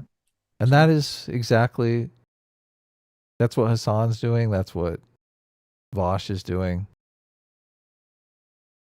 Yeah. They don't have, okay. I'll agree with that. Anyway, let's finish this. If I say Destiny, will you agree or no? Sure. I agree. Okay. They're all doing it. You fucking freak. You are earning. That was a good line to come back to, right? Honest about it, but I think they're wrong. And I think that that's actually creating more discrimination and more division in our country. Yeah, it's creating more discrimination. That's the problem. You cannot turn around and lay the finger of blame at the marginal amount of restitution afforded to black people in the immediate aftermath of a fucking white supremacist shooting that happened after, in the state of Florida, things were taken away from black people. For example, the opportunity to learn black history. So how does that work? Did you know that? Did you know that in Florida they took away Black history? It just doesn't exist. Black history was taken away. That is the progressive narrative I've heard. Yeah, it's gone. It no longer exists. You're not. In fact, I went into. I don't know if you guys know this, but I live in Florida, and I walked into a Florida classroom, and I walked inside, and I said, "Hey, Black people," and immediately a bunch of bunch of state troopers jumped down from the ceiling and they smacked me in the face. They put a black bag over my head and they dragged me away. And they said, Sitch, don't you know? You're no longer allowed to even utter the word, anything that acknowledges the existence of Black people on public school grounds. And I said, fuck you, Ron DeSatan. I'm here to speak truth to power. Sitch has a sign that says slavery is bad that he pickets in front of the school every week. Yes, actually. Every Monday morning he's out in front of the That's true. front of the high school. I think it's because he's looking for a girlfriend, but he says it's whoa. I'm no pedo. Jeez, calm down, buddy. What's going on here? There's 18-year-old girls in high school. What do you say? I'm not going to no high school to find dates. Okay. I don't know about you. Look. Now there's some teachers. Oh, you're right. Yeah. There's some milfy teachers on the other hand that I could get behind that, if you know what I'm saying. Later that day, Sitch is in the teacher's lounge with his slavery is bad sign. I'm like, hey ladies, anyone think slavery is bad in here? I just stretch out. I'm like, yeah, it's been a hard day's work talking about how bad slavery is, Just doing my bit, doing my part to help the people. Right. Some people say I'm a hero. I don't know. I think that's going too far. Is this Mrs. or Ms. Robinson? Exactly. You can never tell nowadays. Not everyone wears a ring anymore. Be a little confusing. Unfortunately, yeah. Right. I'm not a big action reaction kind of guy, as I literally went through with detail, okay? Meticulously went through with detail all of the many different things that Ron DeSantis has done in the state of Florida and how that more so is going to be a problem later down the line and how it's not like an immediate action and an immediate reaction to said action. So I don't know. Whatever he's referring to happened in some previous stream. I think he's trying desperately to not be labeled a reactionary or something. That's what it sounds like. But it's does this sound like when he says that you're not allowed to talk about Black history or whatever in Florida? Does it sound like he did any sort of level of meticulous research or analysis of anything? No, none, obviously. Yeah. It's obviously retarded and didn't happen. There's these things don't. I mean, we already know what the level of what the dispute is over, and it's one line in the DeSantis bill that was actually placed there by some NAACP group or African Studies group or something like that. Basically, a Black endorsed group put the line in the curriculum. Well, the people. Well, you're kind of wrong. Oh, okay. Well, let's get it right then. Okay, so the people that created the curriculum, at least the two people that were ahead of it, were Black. Right. Okay. And they had a line about. Well, actually, okay. There's a couple of things. Were they the black face of white supremacy? They were. Okay. And I'm glad you pointed it out because that's important that people know that. Okay. Right. So originally, and the line was slavery's based, right? That's what it said. That's literally what it said. No. So the line was before we get to the line, because there's a precursor to this. Okay. The AP, Advanced Placements, had created an African American Studies program recently, supposedly. And however, some of the things in the AP African American Studies ran afoul of the CRT law that existed in Florida and presumably would have also existed in other states that have the same law, essentially. Mm-hmm. And so the AP program, DeSantis complained about the program and said, hey, we're not going to have your program in Florida if it runs afoul of this law. They looked at the curriculum and they asked them to change some things. And the AP did. They actually went and they changed the curriculum for African-American history. And DeSantis said, okay, this is good. This is perfect. You changed it. We accept these changes, right? Right. But when they took did, out the white hating part, is that what they did? Supposedly, who knows? Okay. I don't think we don't know what they took out. No one really knows what was changed. Right. But apparently DeSantis or Florida, the state of Florida, the Florida Department of Education was happy with the change. Okay. Right. But that couldn't go that could not be allowed, right? How dare, see, because the narrative was that these anti-CRT bills are really evil racist bills designed to make it so you can't talk about slavery or Jim Crow or anything. Right. Because that's the narrative. So people said, oh my God, the AP, the African American Studies, they must have, taken out, they must have whitewashed Black history. If if DeSantis in Florida's on board with this program now, how dare they change anything? And so they got a bunch of pressure from, the mainstream media and from people on the left based on a lie. And so the AP scrambled around and said, well, actually, we didn't change anything because of DeSantis, the sanctimonious, because of DeSantin. We didn't change anything. No. We just made these changes on our own. It had nothing to do with Florida whatsoever. In fact, Florida sucks. Fuck you, Ron DeSantis. You're racist. Fuck you. Right? And so Ron DeSantis said, well, no, you said fuck me. Fuck you.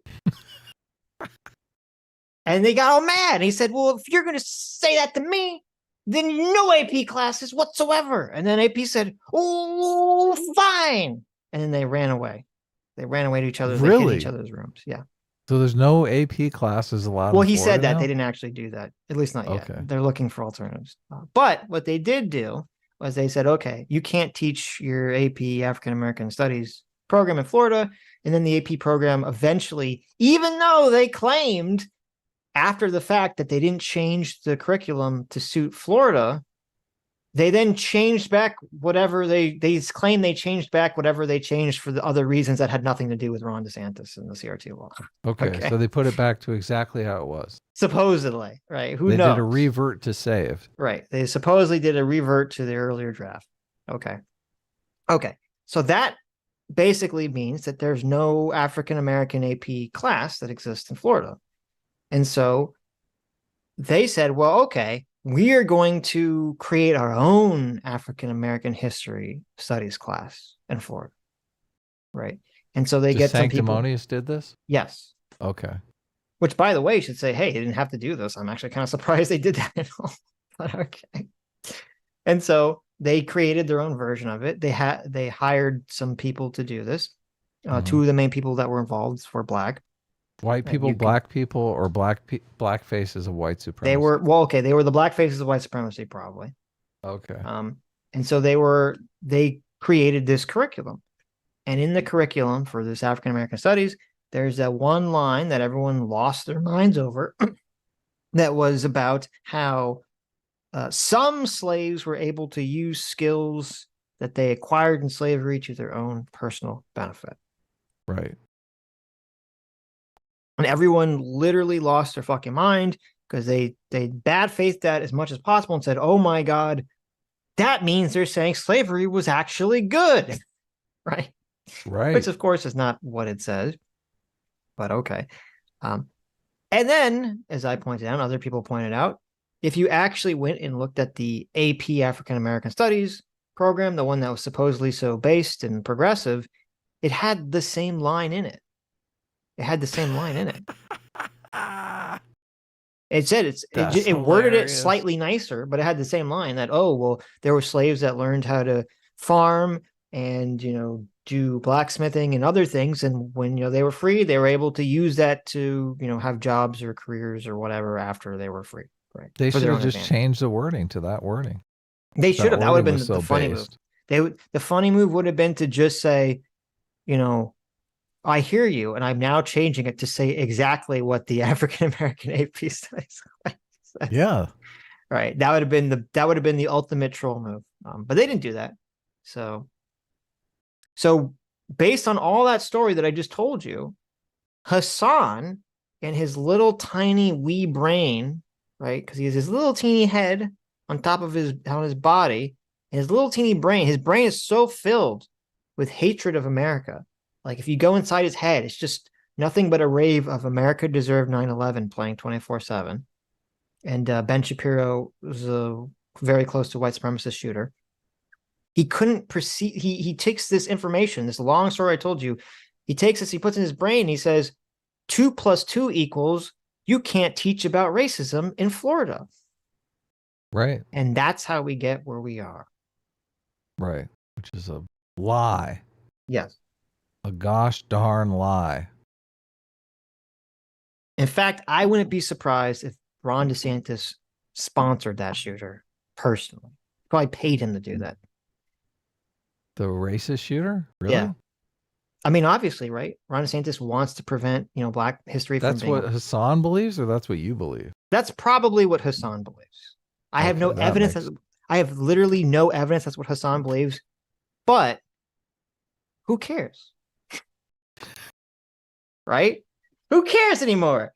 We need evidence now? I mean, This is Ben a Shapiro's comedy one show. way away from being one step away from being a mass shooter. So, who fuck it? Who cares? Nothing matters. Yeah. We're in post-truth, baby. Happen like that.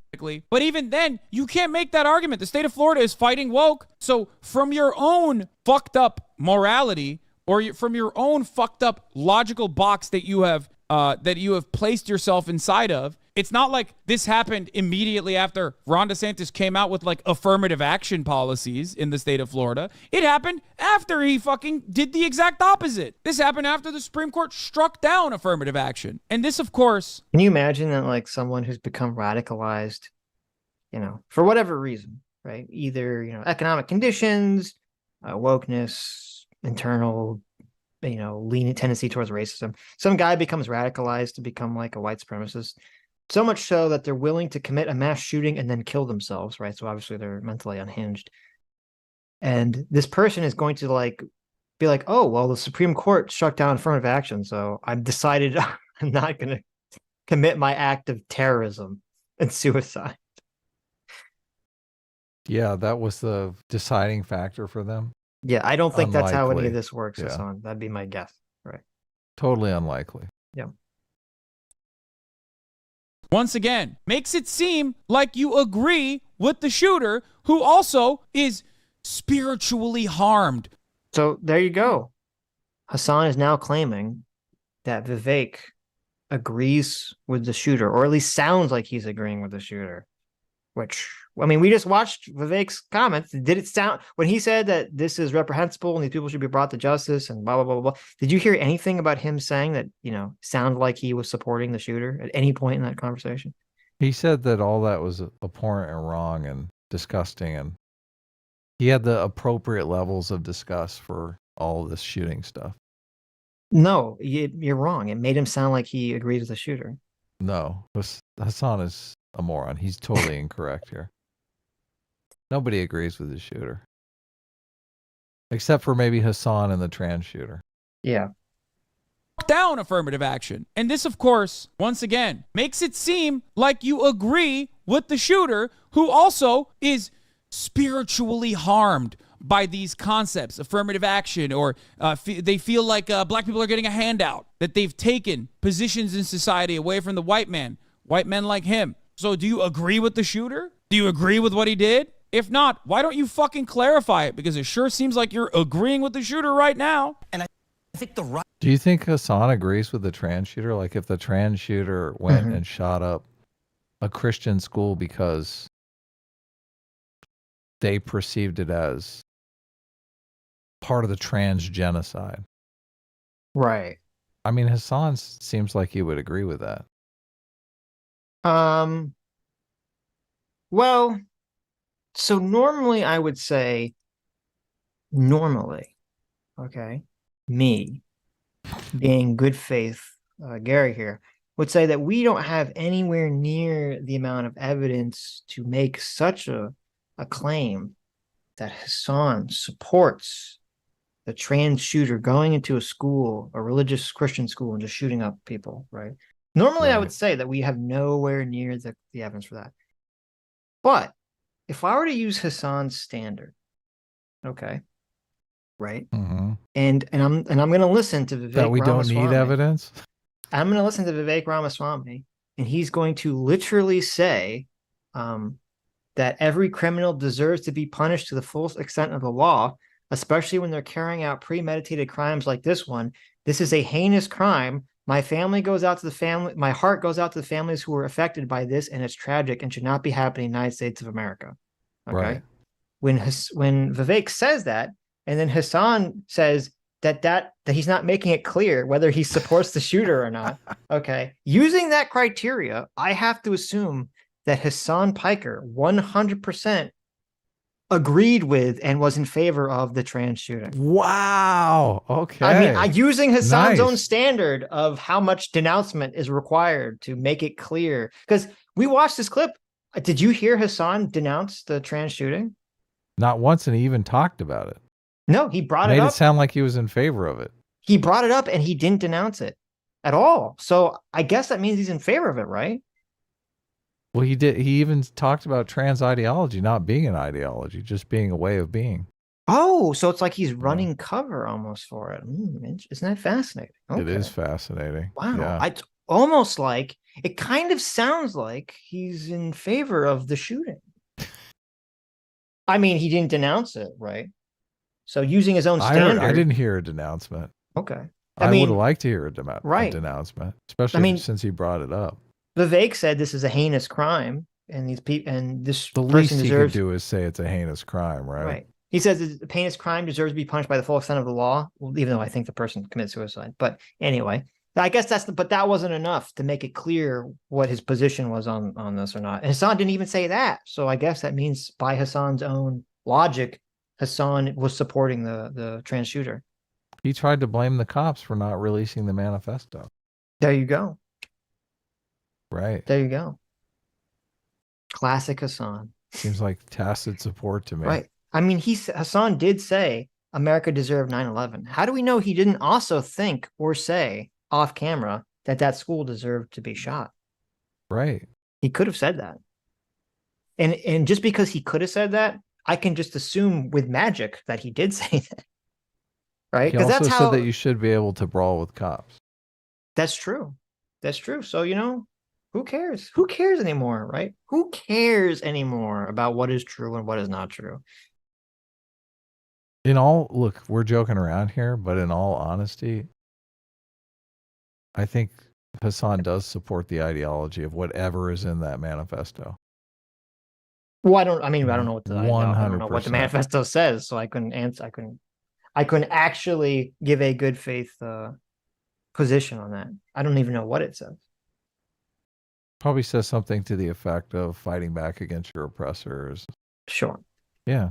Stuff that Hassan buys into. Right. Philosophically. Yeah. Normally I would say I don't think Hassan supports mass shootings of children. Right. But I don't know anymore. I mean, listen, I didn't hear him denounce it. I'm just using his standard. I'm just going to use the Hassan standard for Hassan from now on. Right. Who knows? I mean, Vivek and Ben Shapiro sound like they're one step away from doing a mass shooting themselves, according to Hassan. So, well, if you use the logic that Hassan believes we deserve 9/11 because of our that's true oppressive policies in the Middle East, I don't know how you can't extrapolate that he would support any kind of mass shooting if you were being oppressed. That's a good point. That's Yeah. a good point. Yeah. So I guess he does. By this logic. So thank you, Hassan. The framework of Hassan really makes it very easy to make these judgments about people. I really appreciate it.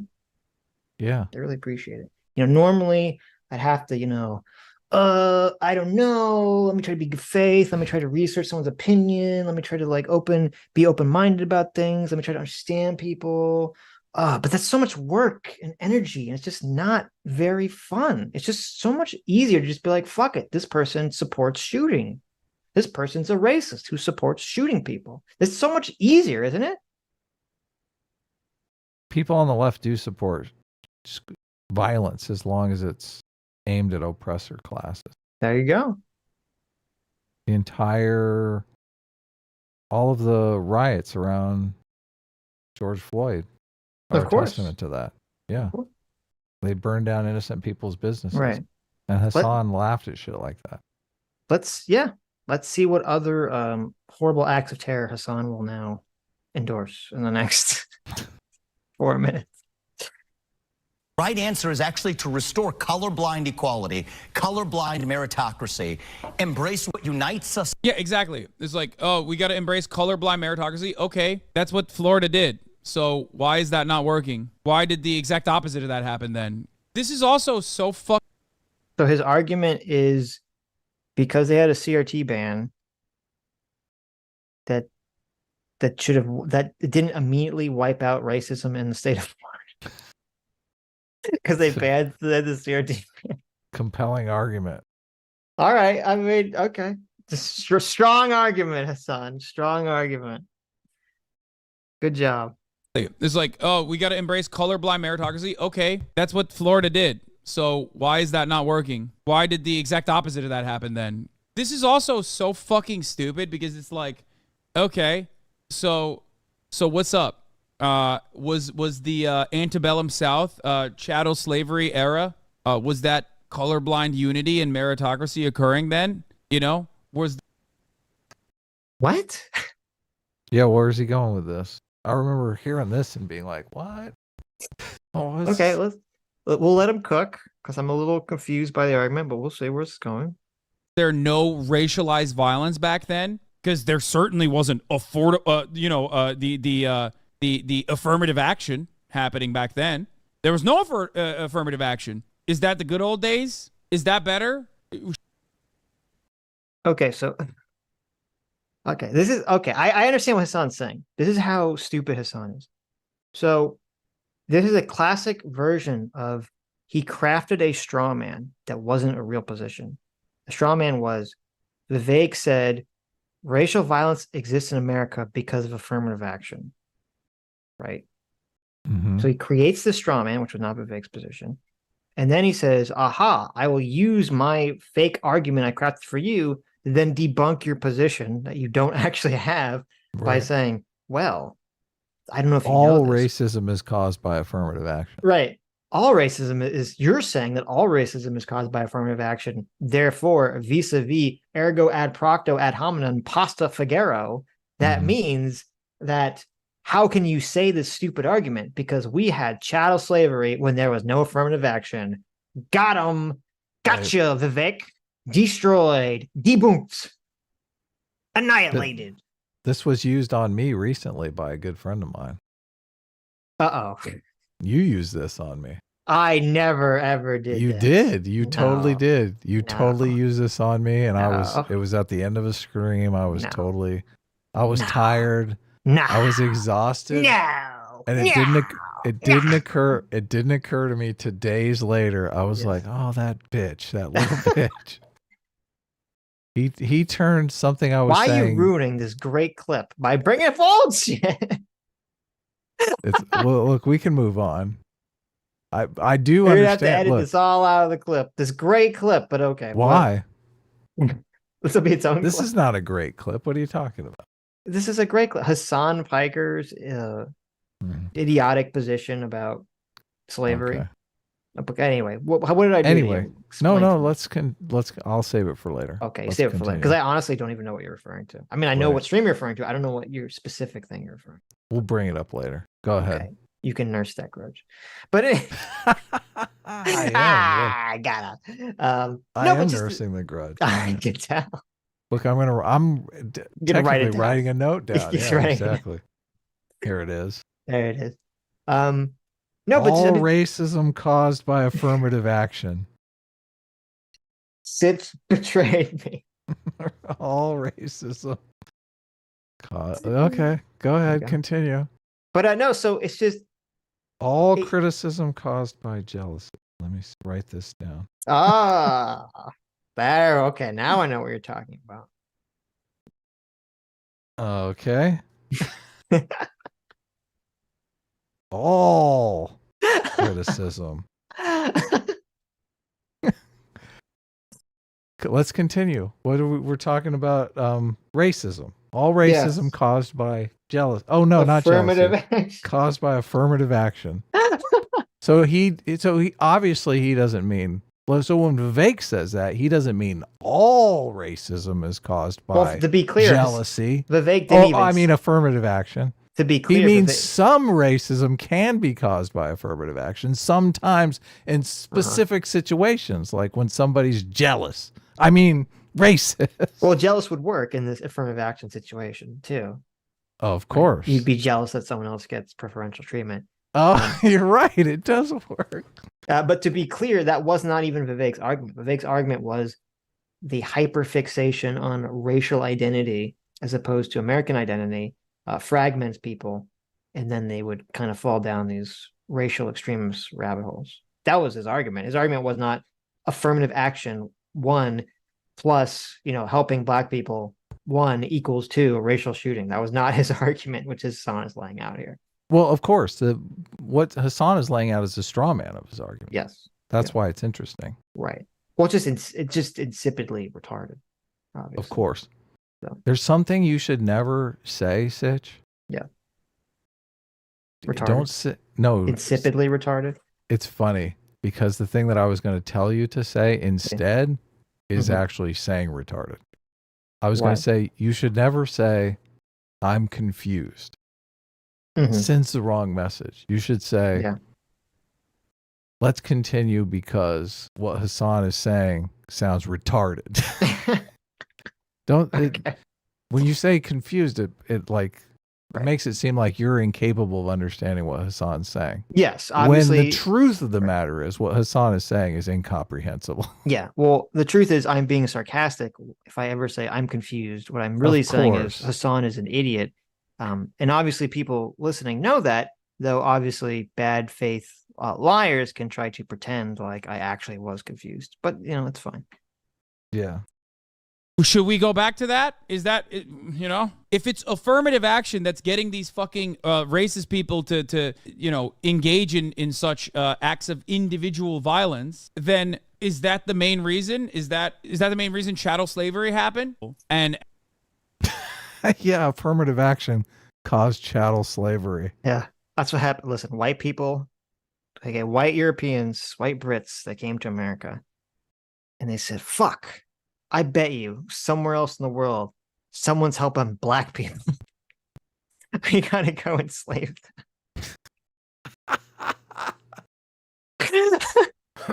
This is so stupid. This is so stupid. This is the biggest bullshitest straw man. How does his audience hear this and think that was actually his argument?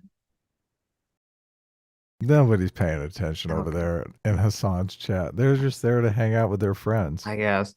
Well, yeah, he said affirmative action is the root of all racism, including slavery. Oh, that's stupid. Got him.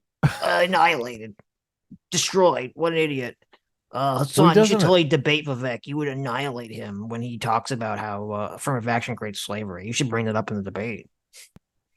I mean, Vivek would not mop the floor with him. Of course. Obviously, yeah. Are you saying, Hassan, that the kind of animosity that is built through affirmative action doesn't cause racism? Yeah, I mean, he literally said in the clip, he said, racism breeds racism. Right. It's like, okay, he said, no, racism is what caused child slavery. And I'm saying we should stop being racist. What are you, stupid? What are you, stupid kid? Racism is what brought that. Yeah. Okay. We shouldn't look through these partisan goggles, Hassan. Right. I mean, with Hassan, I'd say, listen, we shouldn't look through these retarded goggles. Okay. Oh, yeah. I know it's hard. I know it's difficult. And engaging in yet another fucking school shooting is not the same as the 7th or however many fucking very clearly targeted white supremacist acts of violence on black communities. There is no targeted racialized violence or ideological violence enacted towards Christian people. That's not a real fucking thing in the United States of America, at least. Okay. So, moment of silence for the trans shooting at a Christian school. Right. But it's to me, this is the socialist perspective, the dehumanization perspective, right? Well, there's not a system. There's no system of Christians being shot in school. So therefore, who cares, right? Why talk about it? Why does it matter? There's no system. the individual people that died are irrelevant because there's no collective of people being killed. So Right. it's gross. It's very It is totally gross. Totally gross. Yeah. We still haven't heard Hassan denounce the shooting, by the way. Well, even he's running interference. Oh yeah, of course. He even brought it up again. Right. Yeah, I mean, it's sad because I remember the people that were targeted by, I think it was Dylan Roof. They were Christians. Yeah. Which is obviously horrible. Right. But I mean, they weren't targeted because they were Christian. No, they were targeted because they were black. They were black, yeah, exactly. But they were Christians. Yeah. He went to a church. Well, because he and went to a targeted church. them. Yeah, obviously. Yeah. So fucking messed up. It is very disgusting. Okay? We're not talking like ISIS-run territory in fucking Syria or some shit. It's not happening. It's not a thing. No matter how hard Christians feel like when they go to Starbucks and they'll say fucking Merry Christmas, it's not the same thing. The reality is we've created such a racialized culture in this country in the last several years that right as the last few burning embers of racism were burning out, we have a culture in this country largely created by media and establishment and universities and politicians that throw kerosene on that racism. And I can think of no better way to fuel racism in this country than to take something away from other people on the basis of their skin color. I've been saying that for years. Yeah, so that's why it happened? That's why this happened in Florida. Because affirmative action or something, right? Like, what a stupid fucking argument, dude. Plays a role. He's not wrong. Bro said we were so close to solving race. What? That's what he said. Did you hear it? That's what he said. He said affirmative action is what caused that shooting. You heard it with your own ears. I mean, he didn't say that. He said it plays a role, so he did make a concession there. There you go. He said it plays a role. Oh, okay. Did you miss that part? I did. What are you reading? Anything good? Nothing good. Yeah, Hassan says that the affirmative action played a role in the shooting. Oh my God. Yeah. Hassan, how could you? Is this like a walk back or? I don't know. We'll find out. Racism, and then we started talking about it too much. Yeah, guys.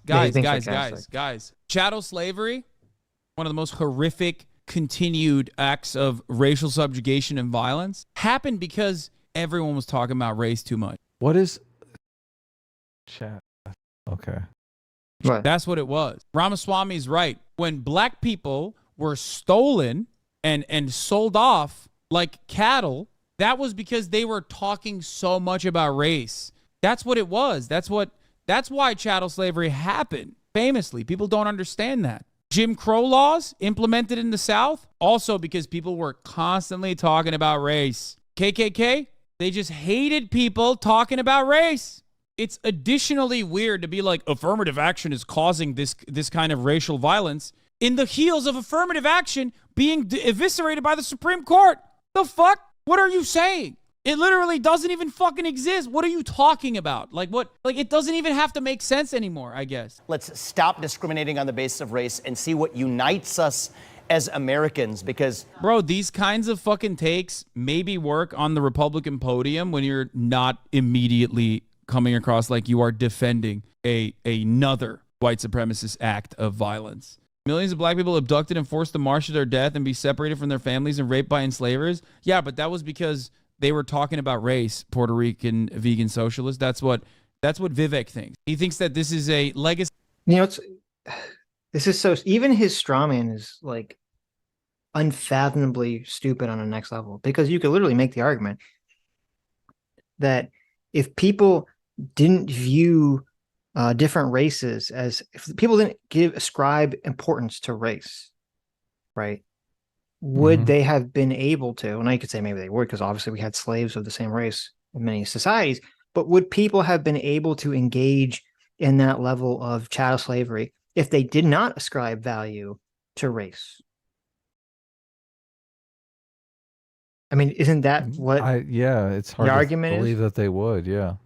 I mean, the argument is that, you know, this concept of race was kind of constructed post hoc to justify the horrors of chattel slavery. Right. I mean, that was the argument. I thought that's like kind of the CRT leftist argument. And so when Vivek makes his argument about how we should kind of not care about race. He is like, that would say, yeah, that would align. That would totally align with we should deconstruct the category of importance of race. If you don't want to have child slavery or something that affects us on, I know you can't actually engage with this idea on any good faith level because you're stupid and a bad person, but yeah, it'd be interesting to have a conversation on why race is important to Hassan. he will give you the leftist NPC answer. It's important because if you don't care about it, it'll just make it so white people will oppress black people, because white people will still secretly care about it.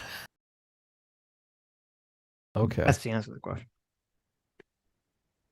See, of just talking too much about race. That's why it happened. Hey, India, remember when you were colonized? That's because you were constantly talking about, I guess, like, the caste system or something. I don't know.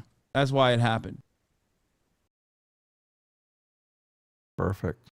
Beautiful. Wonderful. Awful. How many more videos we got? That was it. That's it? That was it. Oh, nice. Bring up my video now.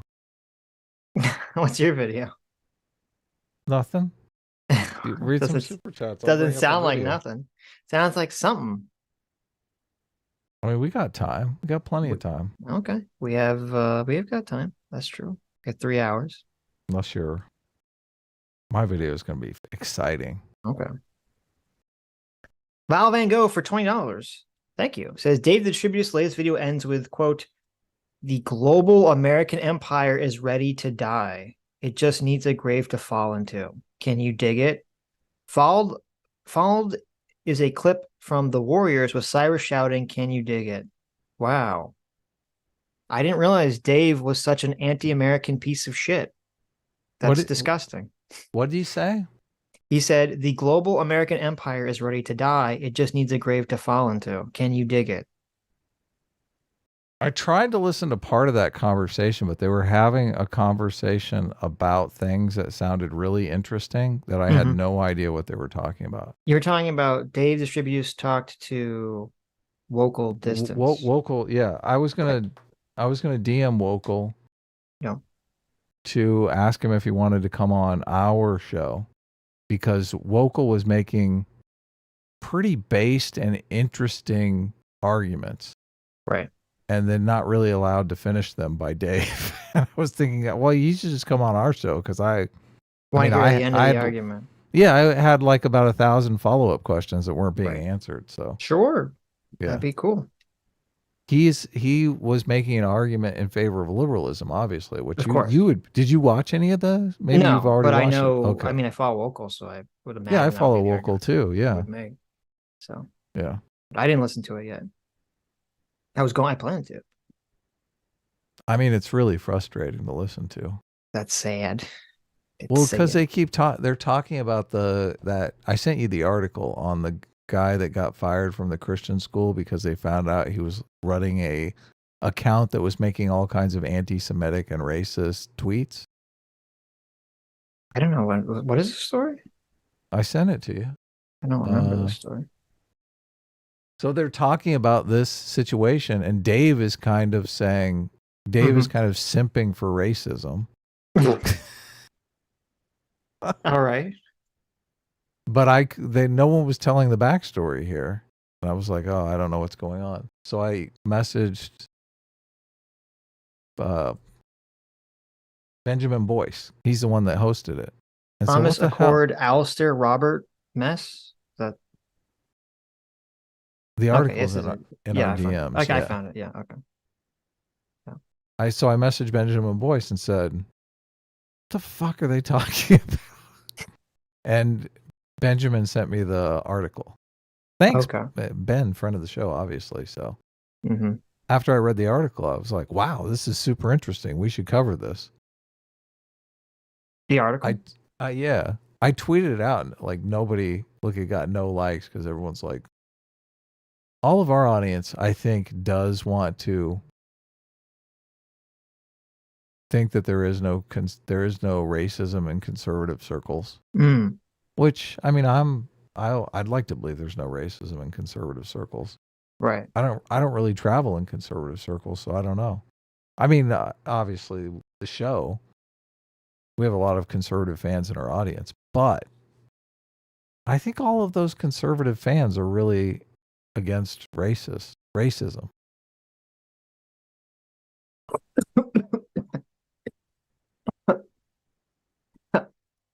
What do you disagree? Are you laughing at me? I can't tell what's going on. No, I literally just I didn't even hear what you said. I just started choking on water. Oh, okay. What was the last thing you said? I thought you were laughing. No, what?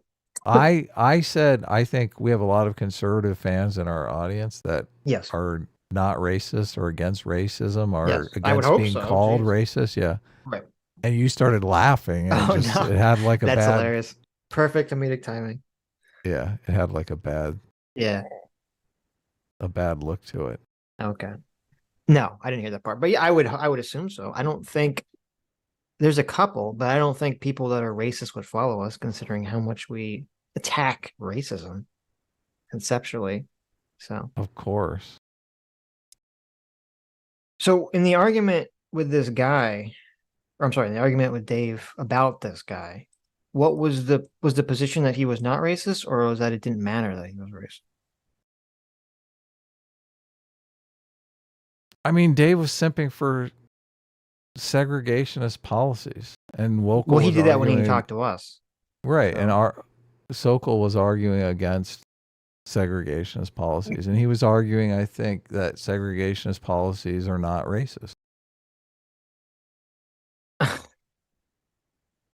What are they? Look. I mean, they're definitionally racist. Well, I don't know. How do you even argue that? Yeah.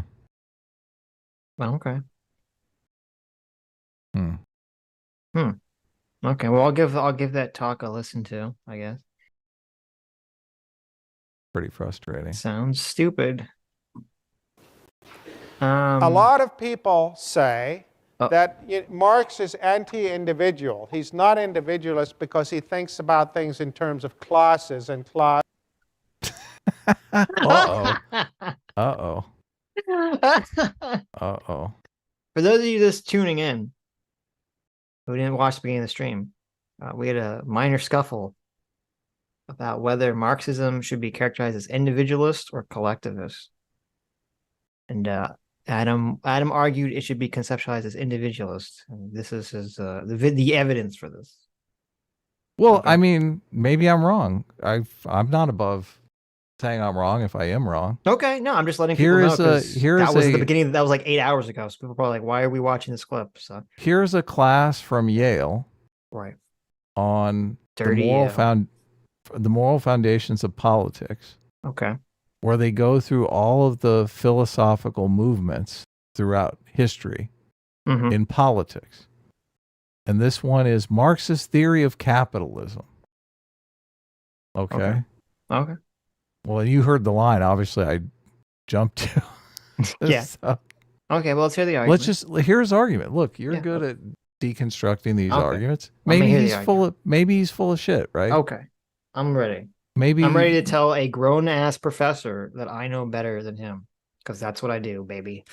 I'm ready. I'm excited. Well, look, you have no problem telling me I'm full of shit. What's the difference? Because you're not a Yale professor. No, there is no difference. I was being somewhat sarcastic, but also not sarcastic at the same time. Okay. Maybe I gave you a dialectical response. Maybe he is full of shit. I remember. Look, I listened to this entire. I'm interested in politics. I want to know the moral foundations of politics. I've listened to this whole lecture, but it was years ago that I listened to it.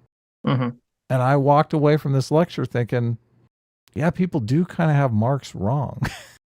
And every time I hear people talk about Marx, I hear them making word arguments about collectivism.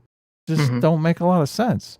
So I like to conceptualize things in terms of how they work, not the words people are using to describe them. And I think if you are going to separate collectivism and individualism in the way that I do conceptually, Marx just doesn't fit. Okay. And I want to spend a couple of minutes on first his definition of class and then this in itself, for itself distinction. A lot of people say that Marx is anti-individual. He's not individualist because he thinks about things in terms of classes and class conflict. That is a very superficial reading of Marx. I'm done. He called me superficial. Fuck him. I can't listen to this, Adam. How dare you? Look, fight through getting triggered. I know it's super difficult to deal with ideas that contradict your cherishly held beliefs. I will try very hard. Okay. Well, let's hear his. We haven't really heard his argument. I don't even want to hear it. I don't even want to hear it. As a very eminent scholar called Jan Elster has pointed out in many books that he's written on the subject. Actually, Marx is an individualist because if you look at how he defines classes, he defines them by reference to the way in which the way in which individuals relate to the means of production. So what is it that makes you working class as opposed to a member of the capitalist class?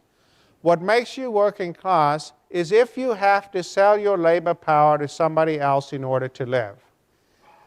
So if you want to know whether somebody's working class, you say, does he have to sell his labor power to somebody else in order to live or not? If the answer is yes, he's working class. If the answer is no, he's not working class. So you might say, well, I have to come in here and work every day to get paid my salary. I have to sell my labor to the university in that sense. But I'm not working class. You might think, somebody else might tell me I'm working class, but they can speak for themselves. I drive a nice car. I live in the suburbs. I'm not working class. Marx's answer is to appeal to this distinction between a class in itself and a class for itself. The answer is, Shapiro, you're just deluded. You might think you're not working class, but that's because you don't understand your objective position in the division of labor. You are working class whether you understand it or not. And that's a class, I'm working class in the class in itself sense. I'm not working class in the class for itself if I don't believe that I'm working class. So the in itself. Does this go into an explanation of how this is to be conceptualized as an individual? Because I'm just like, where is this going? Yeah, no, I'm looking for that. Okay. He made a claim. He made the claim. Is he going to back up that claim? Let's see. He hasn't backed it up yet. Represents the objective definition of class. The for itself is the subjective. Okay, whether people actually believe they're working class and perceive themselves to be working class. But what matters for the movement of history is the in itself. What's ultimately going to drive everything is the logic, the objective logic of class conflict, not the subjective logic of what people think is their position in the social division of labor. So it's important to keep those two things separate. Keep those separate, Sitch. Very important. Now, Marx, as I've already said, was a utopian thinker, and he does ultimately want to say, for reasons that I'll get into later today and in more depth on Monday, he does ultimately want to say that what differentiates a communist revolution from all previous revolutions is that these two things will become synonymous. That for the first time in history, the working class for itself will come to see itself as the working class in itself. We will understand our objective position in the division of labor and self-consciously create the new order. Whereas in all previous modes of production, people don't really understand their position in the objective scheme of things, and so they create orders as invisible hands, to go back to Adam Smith's term. They create orders as byproducts of their intended activities, not as products of their intentional design. So the class consciousness is coming to the realization that you're a slave. This is what Richard Wolff always comes out and says. Okay, so this guy has droned on for so long about nothing of value that I've literally went and found the actual paper he was citing. Nice. You could just read that. Okay. Nice. So this guy named John Elster wrote this paper called Marxism, Functionalism, and Game Theory: The Case for Methodological Individualism. Okay, and I'll read the introduction. John Elster says, how should Marxist social analysis relate to the bourgeoisie social science? We're in a good starting point. Sounds like a commie. Yeah. The obvious answer is retain and develop what is valuable, criticize and reject what is worthless. Marxist social science has followed the opposite course, however, by assimilating the principles of functionalist sociology reinforced by the Hegelian tradition. Okay.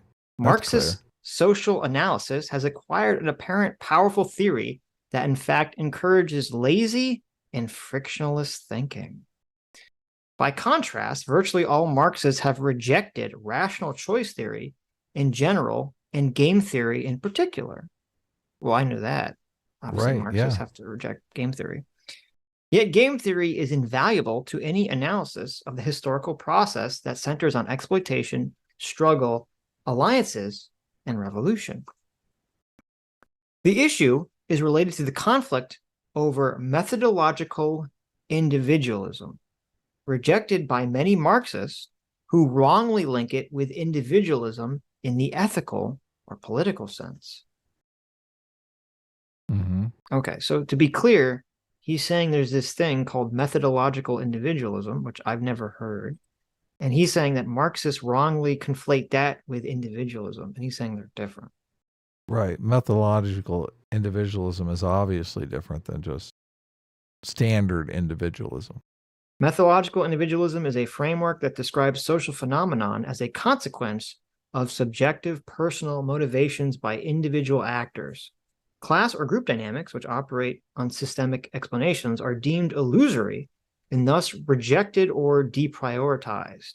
Well, I can see why Marxists would not like this framework, obviously. So, because Marxists want to look at everything from a system, yeah. Group class dynamic. They don't want to look at social phenomenon from an individual actor perspective. Right. Okay. Which is why they abandon rational choice. Sure. So I don't know if it's wrong to link that with individualism. Well, I mean, you wouldn't link that with individualism in the ethical or political sense per se, but I think the way in which the human mind works, it's difficult for people to maintain a lens of saying people are acting according to an individualistic nature, but we should still not adopt individual lens for ethical, moral questions. So, right. Okay, so he continues. By methodological individualism, I mean the doctrine that all social phenomenon, their structure and their change, are in principle explicable only in terms of individuals, their properties, goals, and beliefs. This doctrine is not incompatible with any of the following statements. Individuals often have goals that involve the welfare of other individuals. They often have beliefs that supra-individual entities that are not reducible to beliefs about individuals. Quote, the capitalist fear of the working class cannot be reduced to the feeling of capitalists concerning individual workers. By contrast, quote, the capitalist profit is threatened by the working class can be reduced to a complex statement about the consequences of actions taken by individual workers. Okay. Mm-hmm. Many properties of individuals, such as powerful, are irreducibly rational, so that the accurate description of one individual may require reference to other individuals. The insistence on methodological individualism leads to a search for micro foundations of Marxist social theory. The need for such foundations is by now widely, but far more from universally, appreciated by writers on Marxist economic theory. The Marxist theory of the state or of ideologies is by contrast in a lamentable state. In particular, Marxists have not taken up the challenge of showing how ideological hegemony is created and entrenched at the level of the individual. What microeconomics is for Marxist economic theory, social psychology should be for Marxist theory of ideology. Without firm knowledge about the mechanics that operate at the individual level, the grand Marxist claims about macro structures and long-term change are condemned to remain at the level of speculation. So, to kind of translate all that gobbledygook, what he's saying is that because Marxists don't like the framework of looking at things through the individual lens, which would actually make my argument, but okay. Being a collectivist ideology. But since Marxists don't like to look at things through the individual lens, they're therefore missing massive pieces of the puzzle, and they're going to have to do that to try to understand human behavior. And he's saying that you can do that. You can look at things and understand behavior from the individual's lens while still maintaining that people should organize from a political, ethical, or moral framework through a collectivist lens or collectivist operation, I guess. Well, I mean, you've only read a little bit of it, but I would assume. Well, that's what the introduction just said, was what I just said. But right. He's making the argument that since Marxists don't want to look at Marx's original writings through a individualist lens, they're missing a huge part of what Marxist human behavior. Well, no, and what Marxist was proposing. He's not really making a claim about what Marx is proposing. He's just making a claim about objective reality. Right. Yeah, but it's very different. Marx is describing objective morality. Right, but he's not saying, at least in the introduction here, maybe later, in the introduction, he's not saying people are misunderstanding Karl Marx. He's just saying Marxists are unable to analyze reality properly because they don't want to have an individualistic framework for understanding behavior. Right. Yeah. Okay. I will watch the rest of this and report back. Okay. I will grant you that, Lee. Look, I do. Obviously, Shapiro has a meandering teaching style that is not conducive to our watching it on stream. I mean, I just don't want to sit here on stream, and I feel bad not pausing it every 2 seconds, just watching this guy's video. But yeah, no, look, I'll watch the rest of it. I'll synthesize the argument down. So, I mean, this paper feels like it would murder me to read the whole thing because it's murdering me. Just to listen to it. I know. I'm just like, it's just written in such a horribly, unintuitive way, which is how most of these papers, by the way, you guys don't understand the pain and suffering that happens when I read these papers. Okay, they're written in this like awful, awful format. So, okay. Anyway. So I'm going to say Sitch is right until then. How about that? Sitch 1, Shapiro 0. There you go. There you go. All right. Okay. Should we watch the rest of this video or no? No. Mr. Ubercross for $20. Thank you, Mr. Ubercross. Says the state line thing is a federal crime for sex. Oh, well, there you go. I guess I was referring to the age consent thing. However, a state could make a law that says you can't enter to take advantage of their lower age of consent. I think some do, I believe, North Carolina. Okay, but that makes sense, right? So like New Mexico, using our abortion example, New Mexico could say, you're not allowed to enter the state of New Mexico purely to get an abortion or something from a state that it's illegal, right? So New Mexico could say that, but Texas couldn't say that, right? So that would be the issue.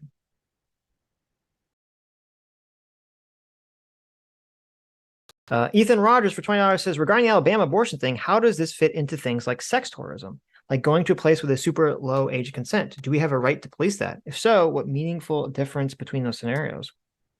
Well, I think sex tourism is legal. I don't think it's illegal. Is it? You're okay. So you're Should be. Well, to be clear, when you talk about sex tourism, you're talking about someone going to another country where the age of consent is lower to have sex with them, and then coming back to your country, right? I'm assuming that's what you mean when you say sex tourism. Or it doesn't even have to be age of consent. Sex tourism refers to the practice of traveling to foreign countries, often on a different continent, the intention of engaging in sexual activity for money. The practice predominantly operates in countries where sex work is legal, right? So if you go to a country, for example, where prostitution is legal, and you have sex with a prostitute, and then you come back to America, why should America be able to charge you for that? Because I hate it. Well, that's the problem. I can't understand why they should. If you go to a different country, you don't think because I don't like it is enough? No, I don't. Sorry. What a bastard.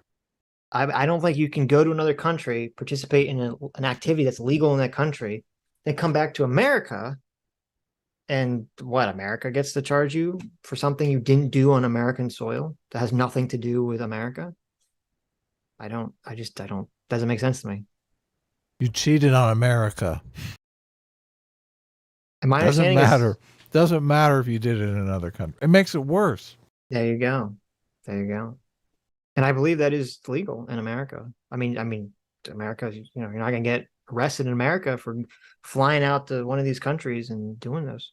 So now, if you go to one of those countries and you say, have sex with someone who's under the age of consent in that country, or you engage in sex trafficking or something to that effect, and that country calls up America and says, hey, can you send your citizen over? He, broke the law. Now they might do that, but that's you breaking the law in that country you went to, not in America.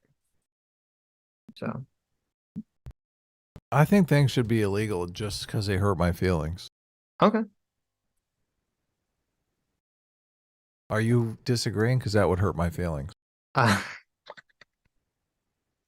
Did you know that brothels are still legal in Tasmania, apparently?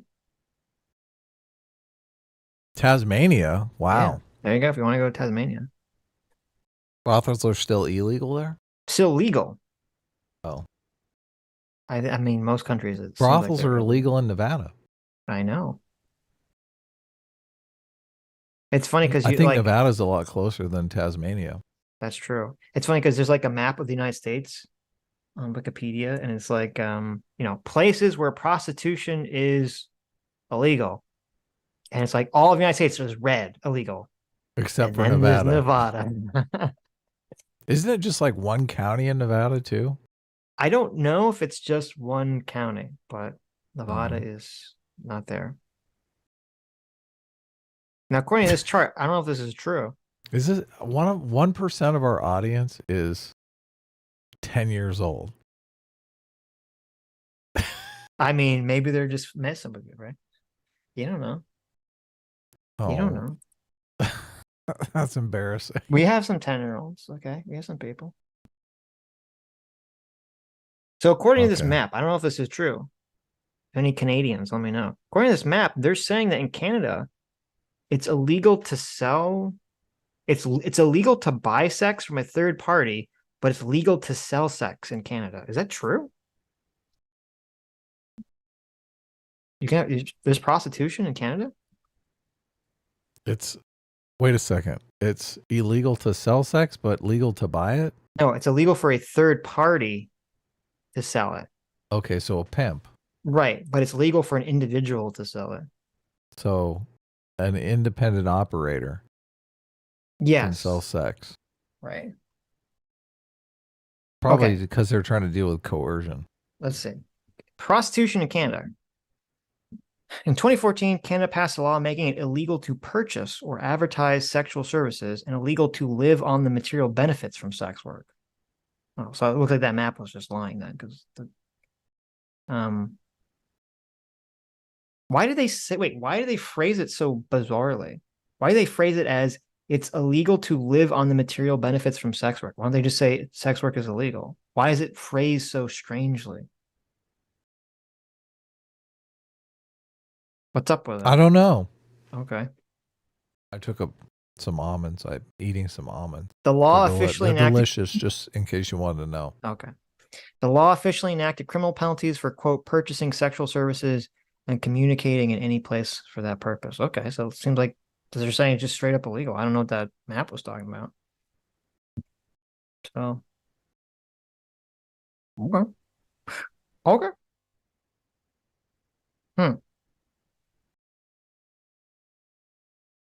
Oh, wait a minute. Wait a minute.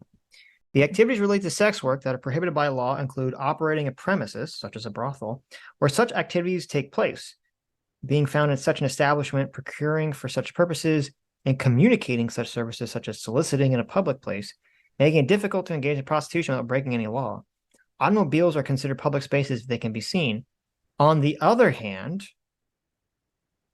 Adam, working as an independent sex worker. Which hand? There you go. Working as an independent sex worker in private communication for such purposes, such as telephone, internet, email, is legal. The ambivalence can cause confusion, leading to one judge to refer to the laws as Alice in Wonderland.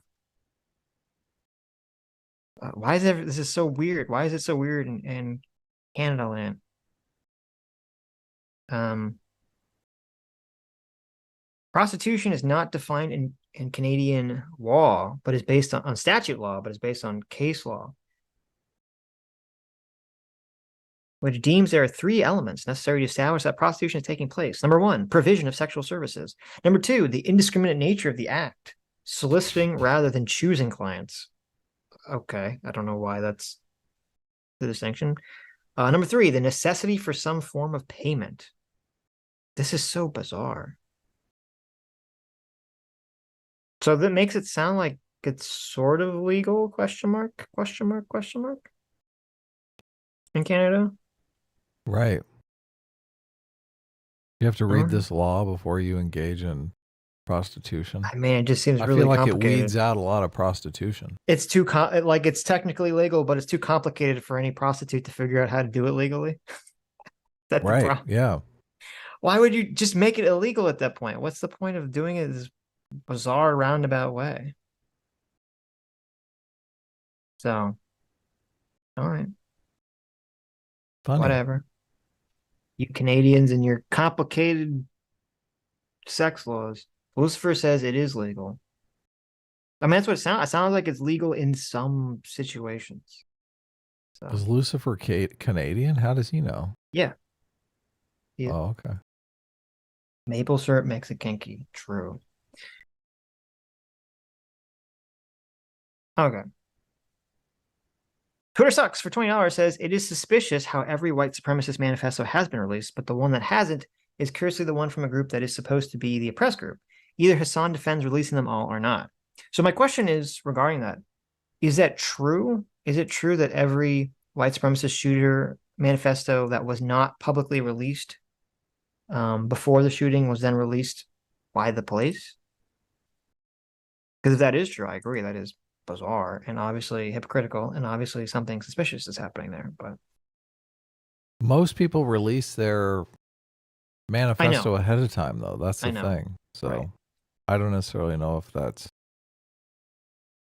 if this is just a bizarre situation where the person didn't release the manifesto online, so nobody had access to it. This might be the first time that the police have actually controlled the release of the manifesto. Right. Which makes it a completely different situation. I would like to think that the police, if they controlled a white supremacist manifesto, would make the same decision not to release it, because I do think not releasing it probably causes less harm to innocent people. I mean, look, I understand that a lot of people are like, well, it's fair in politics, but if they released it to make it fair in politics, and then somebody committed acts of violence against trans people, or somebody was a copycat shooter and committed acts of violence against more Christian children. Those are innocent people.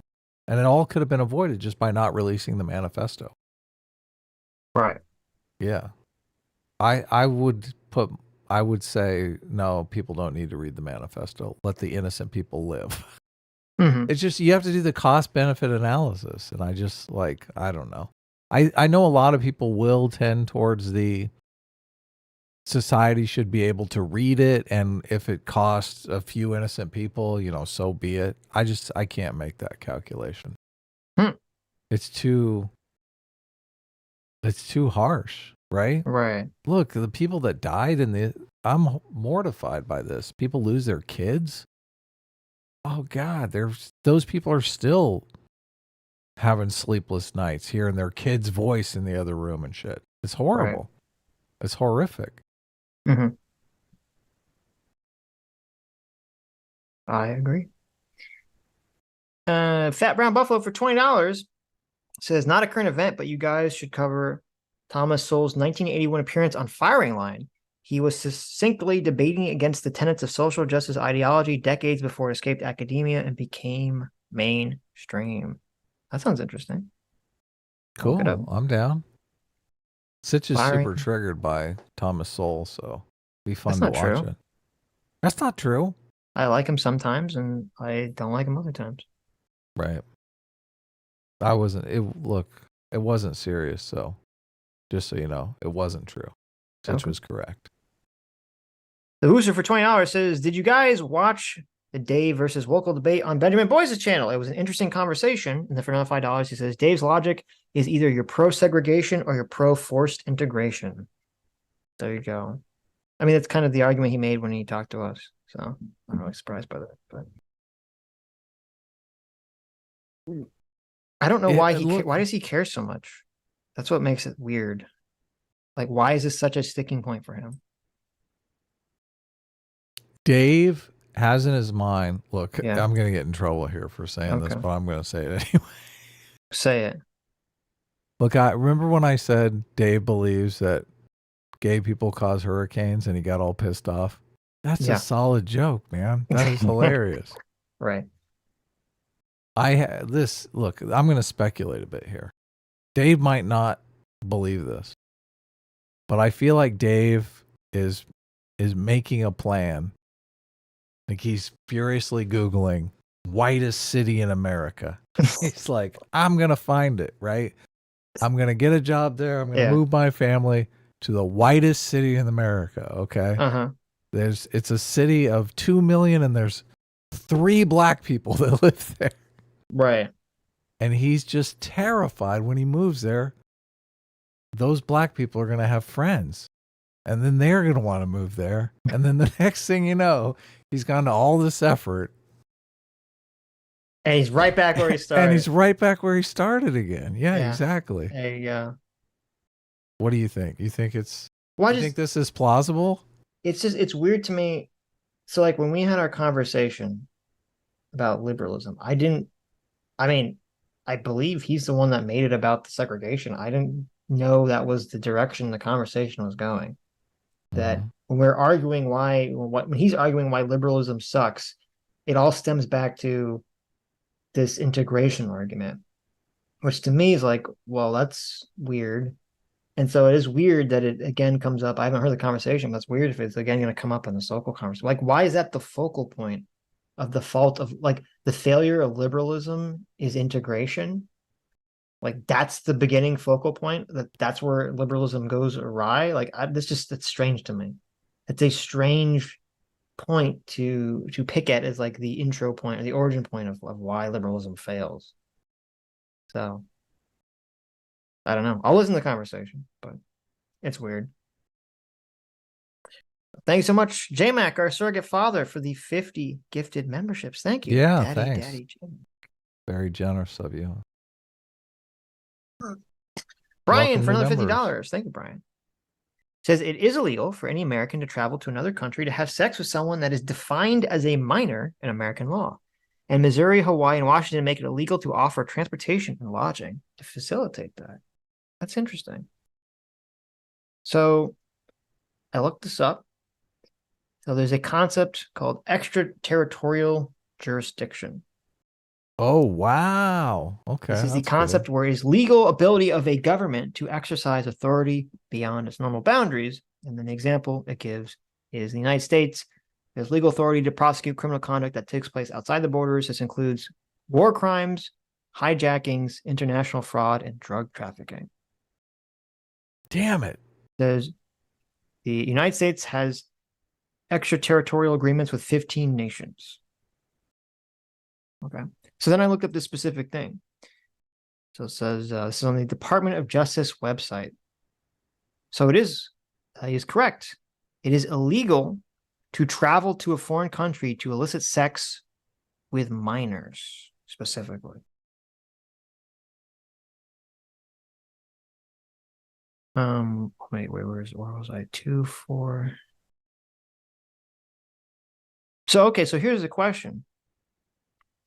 Why is it only illegal to do it with minors, but it's not illegal to do it like if prostitution is just illegal, period? I don't know. That's interesting. But it's also interesting too, because it says for all these statutes, a child is considered to be anyone under the age of 18. Well, there is like a huge difference between pedophilia and I mean, I prostitution. Yeah, I agree with So you obviously- conceptually. I'm just trying to think of what is the legal theory difference, or there isn't one. It's just a moral philosophical consideration.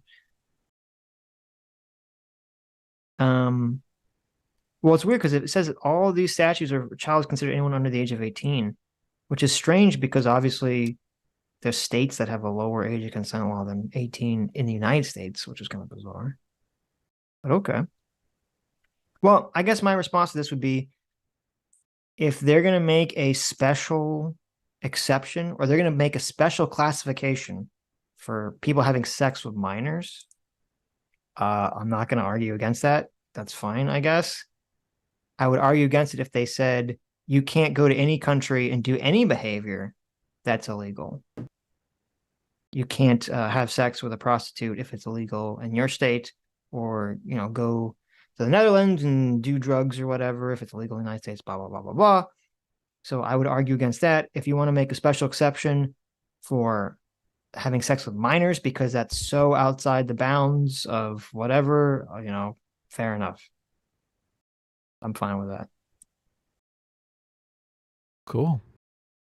I don't think that's a good analogy to the abortion question. So. Why not? Because it's a completely different action. Going outside to have sex with a minor and going into a different country to have sex with a minor and going to a state in the United States where it's legal to get an abortion are very different actions. Of course, yes. You and I both don't conceptualize early term abortion as murder. As murdering an individual, yeah. Right. So, but I do understand people who do conceptualize it that way, why they are so offended by it. Sure, I understand murder's too. definitely on par with pedophilia. I mean, murders, both are in the running for terrible. No, obviously. But that's the difference, is that I and half of society doesn't agree with their concept or their moral framework. Right. And so you have to deal with it. In the words of Avatar, Korra, you got to deal with it. I wonder if there's some sort of theological solution to it. I know that there was a time when Jews did not believe the soul entered the child until they were named. And this was a social hack around the fact that a lot of kids died in infancy. Like a lot of babies didn't make it. Right. I don't know if that's true for Jews, but it was true for some cultures, yeah. Really? Okay. So I don't remember. Maybe we I'm looked this wrong. up, but I don't remember. Yeah. Did we look it up on stream? We did, but I don't remember what the answer was. Okay. So if you're in a culture that 50% of the kids don't even make it a year. Exactly. Yeah. You're going to create. You're some, like, oh right. my God, this is horrendous. Right. All these people dying in front of us. So they're saying, no, we'll have a naming party after 1 year. Right. Because most of the kids that can make it to 1 year, 99% of them survive. And it seems like there's some sort of theological solution here where I know, and people are going to be offended that I'm even conceptualizing this because they feel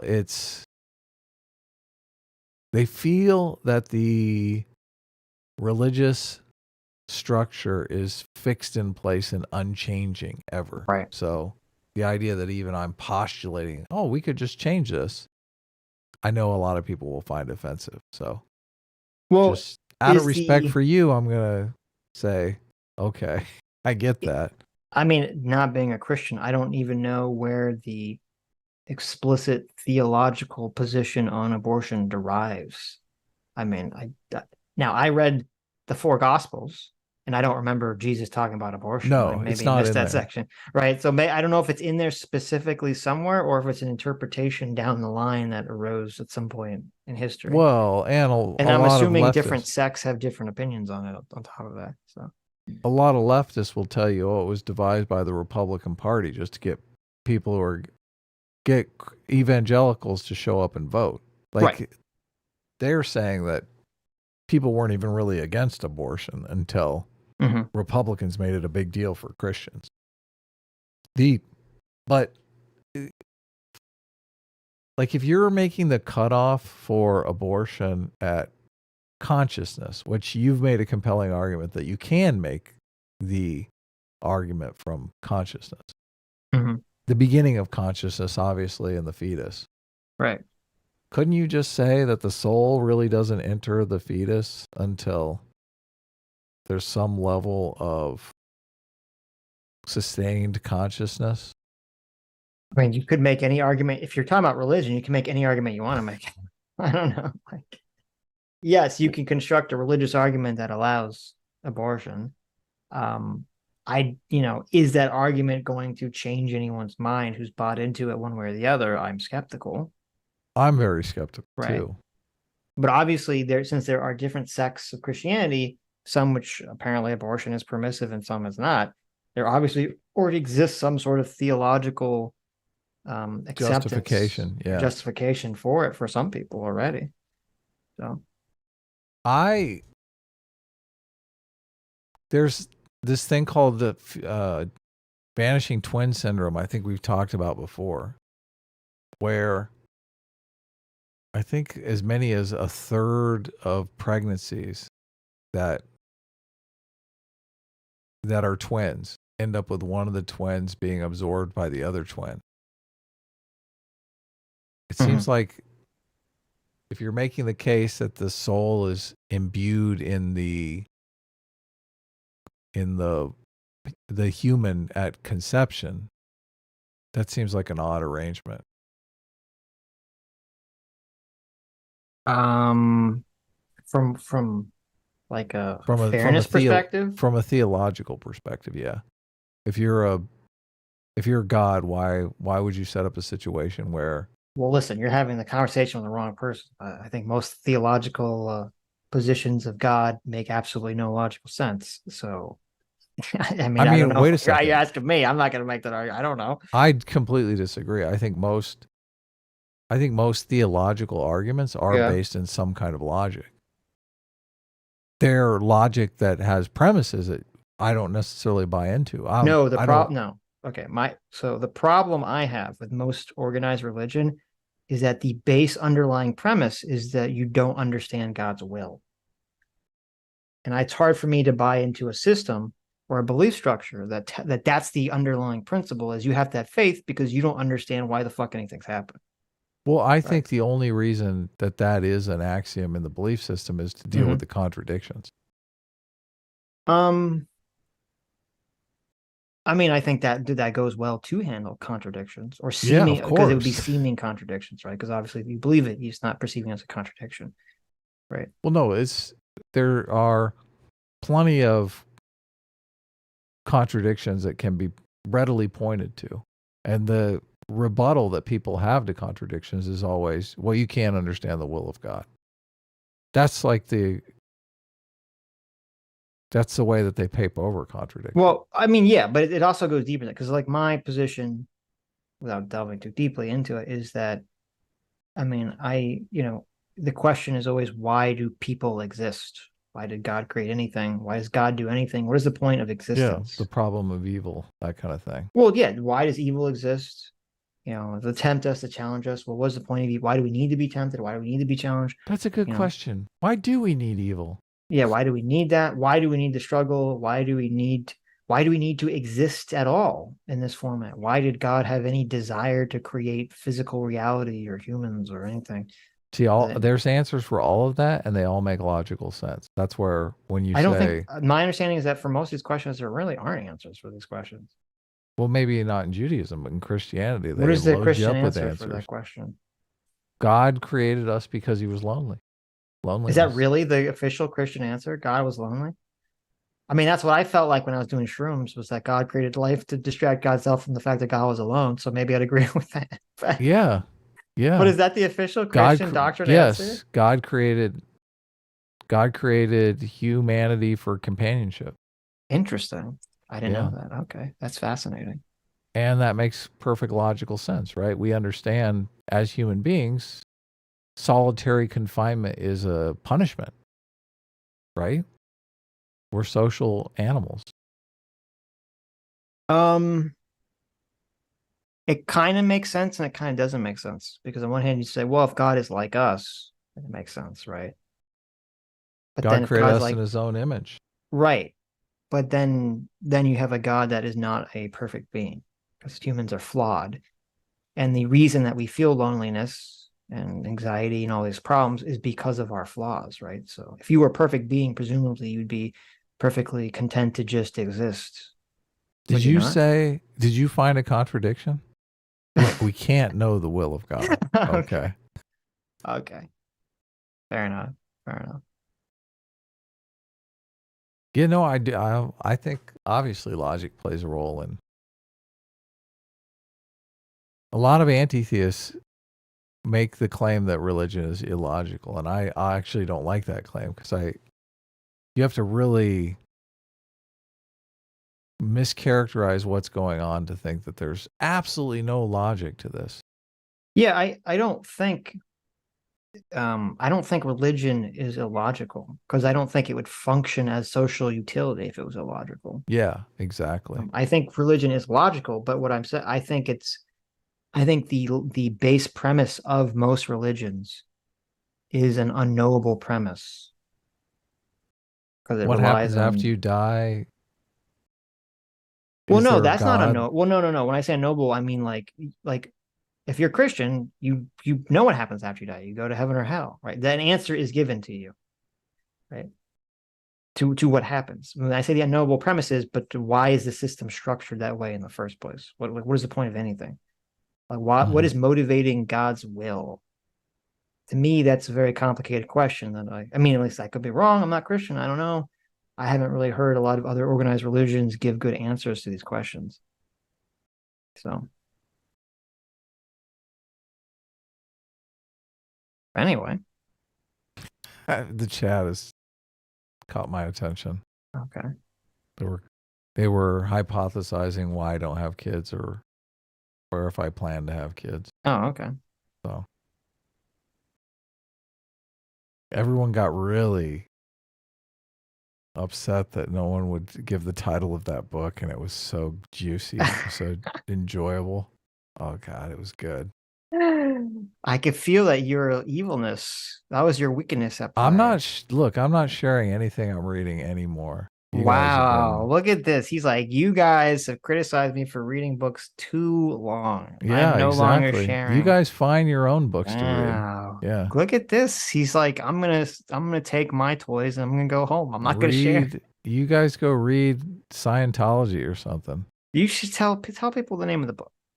Tell them the name. Have you read Dianetics by L. Ron Hubbard? I have not read Dianetics, no. It's fucking crazy. I would imagine it is crazy. I saw the South Park episode. But... Do they talk about there's a huge part of Dianetics that's devoted to abortions. No, what's he yeah. like, I guess abortion really influenced L. Ron Hubbard. Mm-hmm. And so the idea is that we have a reactive mind that really controls a lot of our thinking. Why have you read Dianetics? Because it's Hollywood. I read everything. You're like, I'm out in LA. I have to read what all these crazy people are believing. I read a couple of books a week. Okay. That's like 100 books a year. Of course. Continue. Look, do you think they don't produce? They don't. Not enough people produce books, really, because a lot of the books I read are just trash. Tell me about abortion in Scientology.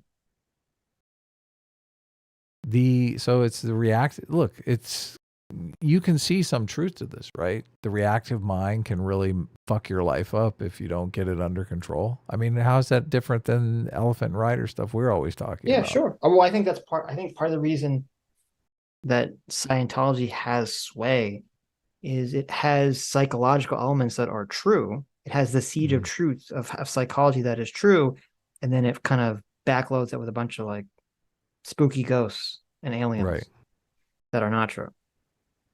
So, do you want to hear his theory on why mental illness is so rampant in our society now? I thought it was because there are ghosts that are attached to your brain. Alien ghosts. No. That is. What do you mean? No, what are you talking about? There's alien ghosts that are attached to your brains. That's what the theta levels, thetan levels. I mean, they might have changed it, but that's not in Dianetics. That's not in the book Dianetics. In the book Dianetics, it is because there were so many attempted abortions that failed, where the woman tried to terminate the pregnancy on her own, either physically or mentally. Oh, and like she thought about it and you experienced it. Okay. Right. And you are living, you've been messed up because of this attempted murder of you by your mother. I'm dead serious.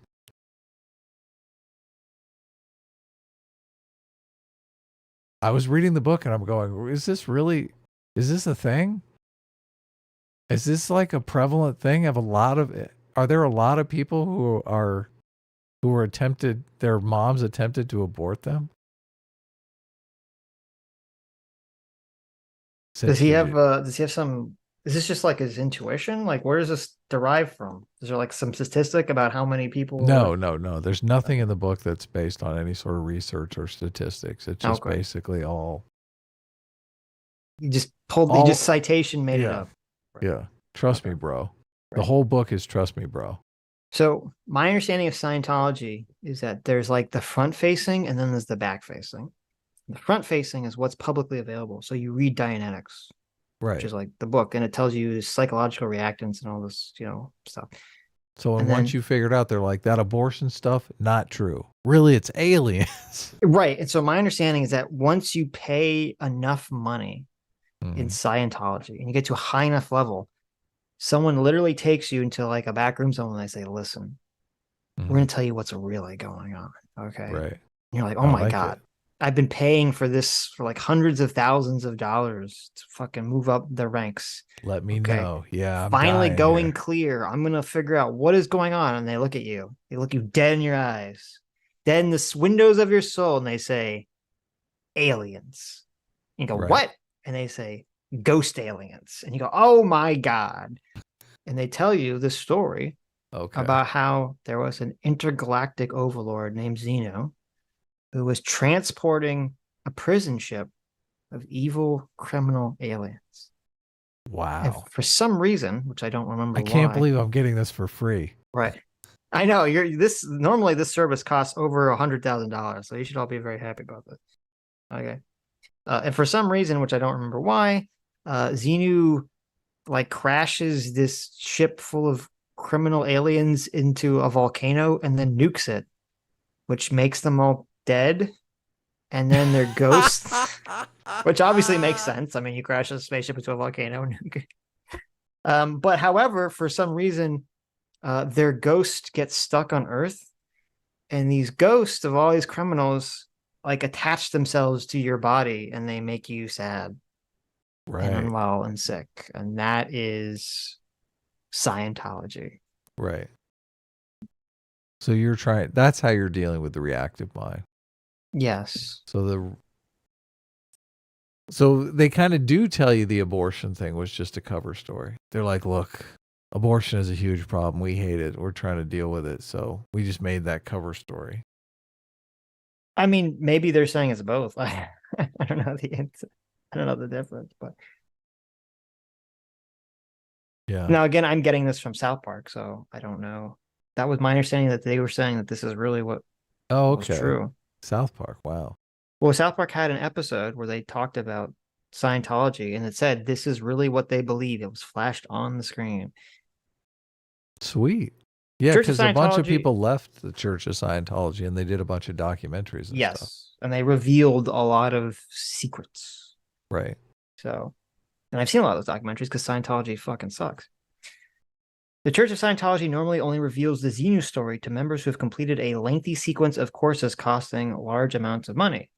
The church avoids mention of Xenu in public statements and has gone to considerable length to maintain the story's confidentiality, including legal action on the grounds of copyright and trade secrecy. Look, our whole stream is gonna be demonetized. There you now, go. Sitch. We're going to get How sued by dare the you. Scientologists for citing South Park.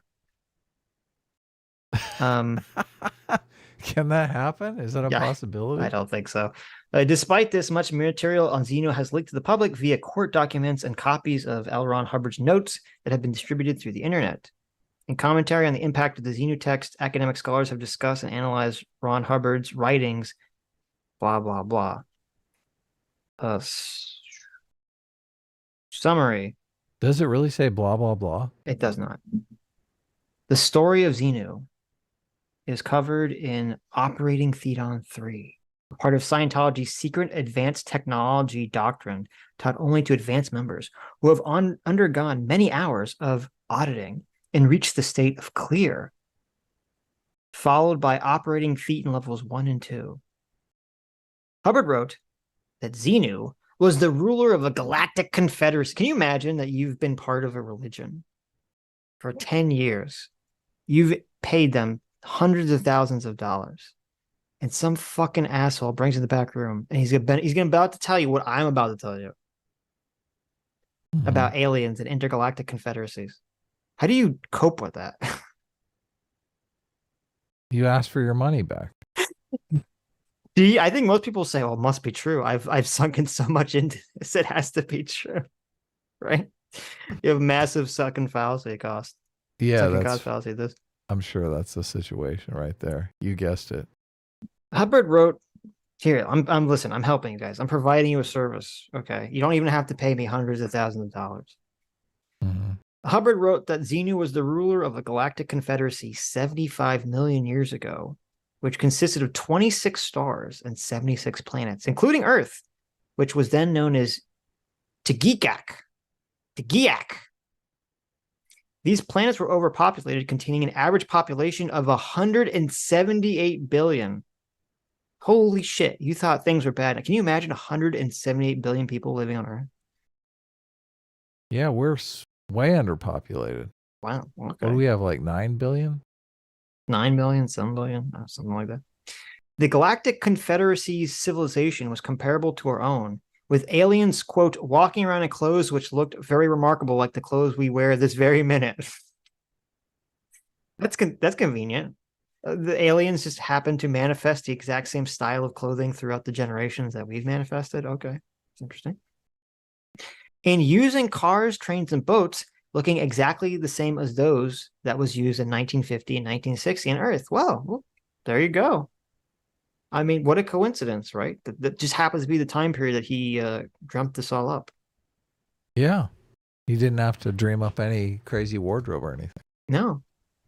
Xenu was about to be deposed from power. So he devised a plot to eliminate the excess population from his dominions. I don't know how that helps him not get deposed, but okay. With the assistance of psychiatrists. Oh, maybe that's why they don't like psychiatrists. Psychiatrists help Xenu. Okay. He gathered billions of citizens under the pretense of income tax inspections. This can't be real. This can't be fucking real. This is even stupider than South Park. This is even stupider than South Park, Adam. Income tax inspections? He just took everything that he hates about like his own life. He hates psychiatrists. He hated the government fighting him for income taxes. And he's like, oh, well, the Xenu was 75 million years ago. He used income taxes to kill everyone. This is so stupid. This is dumber than this real thing is dumber than South Park. It's pretty funny. He gathered billions of citizens under the pretense of income tax inspections. Also, what does that even mean? If the government comes to you and says, listen, we all have to get on this rocket ship because into income tax inspections. Audits, obviously. But why would you be like, oh, why do you need me to go on a spaceship with like a billion other people to do an income tax inspection? How does that make any sense? Maybe your tax refund is waiting on the ship. Oh, with the other billion people? Okay. You know that scene in Goodfellas where like Robert De Niro's talking to what's her face, Ray Liotta's wife? Yeah. And he's like, oh, do you want a coat? I have a coat. Like it's right around that corner. Oh yeah. And she's like walking and it's like this fucking like sleazy alleyway. And she's like, what? Where am I going? And he's like, it's just right there. It's right there.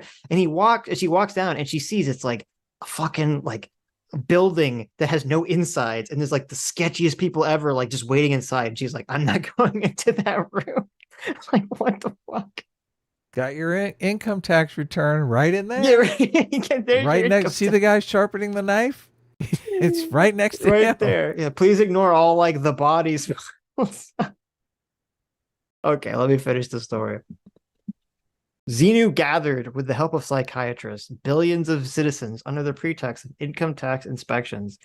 Then, you'll never guess what happened. He then paralyzed them and froze them with a mixture of alcohol and glycol, which captured their souls. Wow. Does that still work? That might be a cool trick. Right. The kidnapped population was loaded into spacecraft to transport them to the site of extermination, the planet of Tigiak, also known as Earth. So it wasn't criminals. It was just random people that wanted to pay their taxes. Suckers. There you go. The libertarians. Always those taxpayers. The libertarians know what is true. The libertarians are the only people that have avoided getting hit by the Thetans. Maybe that's actually, no, wait a minute. That's why libertarians are so anti-taxation. They're actually covered with Thetans, and they all died. All these ghost aliens died because they wanted to pay taxes, and now they're like very angry about it. Yeah. The appearance of these spacecraft would later be subconsciously expressed in the design of the Douglas DC-8 airplane. It's a weird detail, but okay.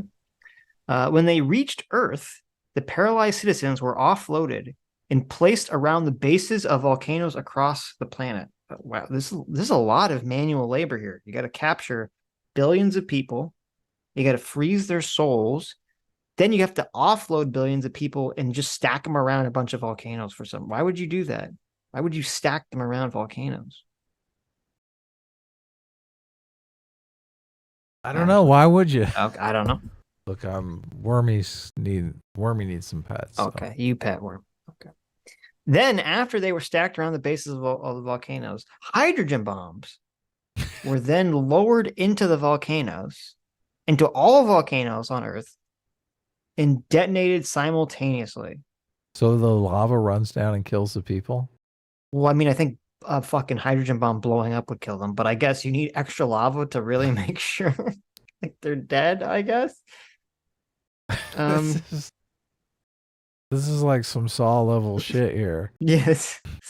This seems like it's overkill. Like you could just blow them up with a hydrogen bomb. Why was the point of like putting them on a volcano and then blowing up the volcano with a hydrogen bomb? Weren't they in a spaceship at one point? They why not offloaded just them. open the doors? Oh, and just kick them off into space? Yeah, you're right. Yeah. Why didn't they just throw them into space? What's the... Okay. Listen, we're going to find out. Okay. I don't think we're going to find out. We're going to find out. The now disembodied victim souls, which Hubbard calls thetans, were blown into the air by the blast. I didn't know if souls were like affected by like air force, but okay. Yeah, this is why they didn't dump them into space, because then the space souls wouldn't have been useful. You're right. To build your religion. Then, oh, wait a minute. Here's the answer. They were then captured by Xenu's forces using an electric ribbon. They captured the souls and sucked them into vacuum zones around the world. Cool. Okay. So they blew everyone up with volcano bombs. Then they sucked up their souls. The hundreds of billions of souls captured were then taken to a type of cinema where they were forced to watch a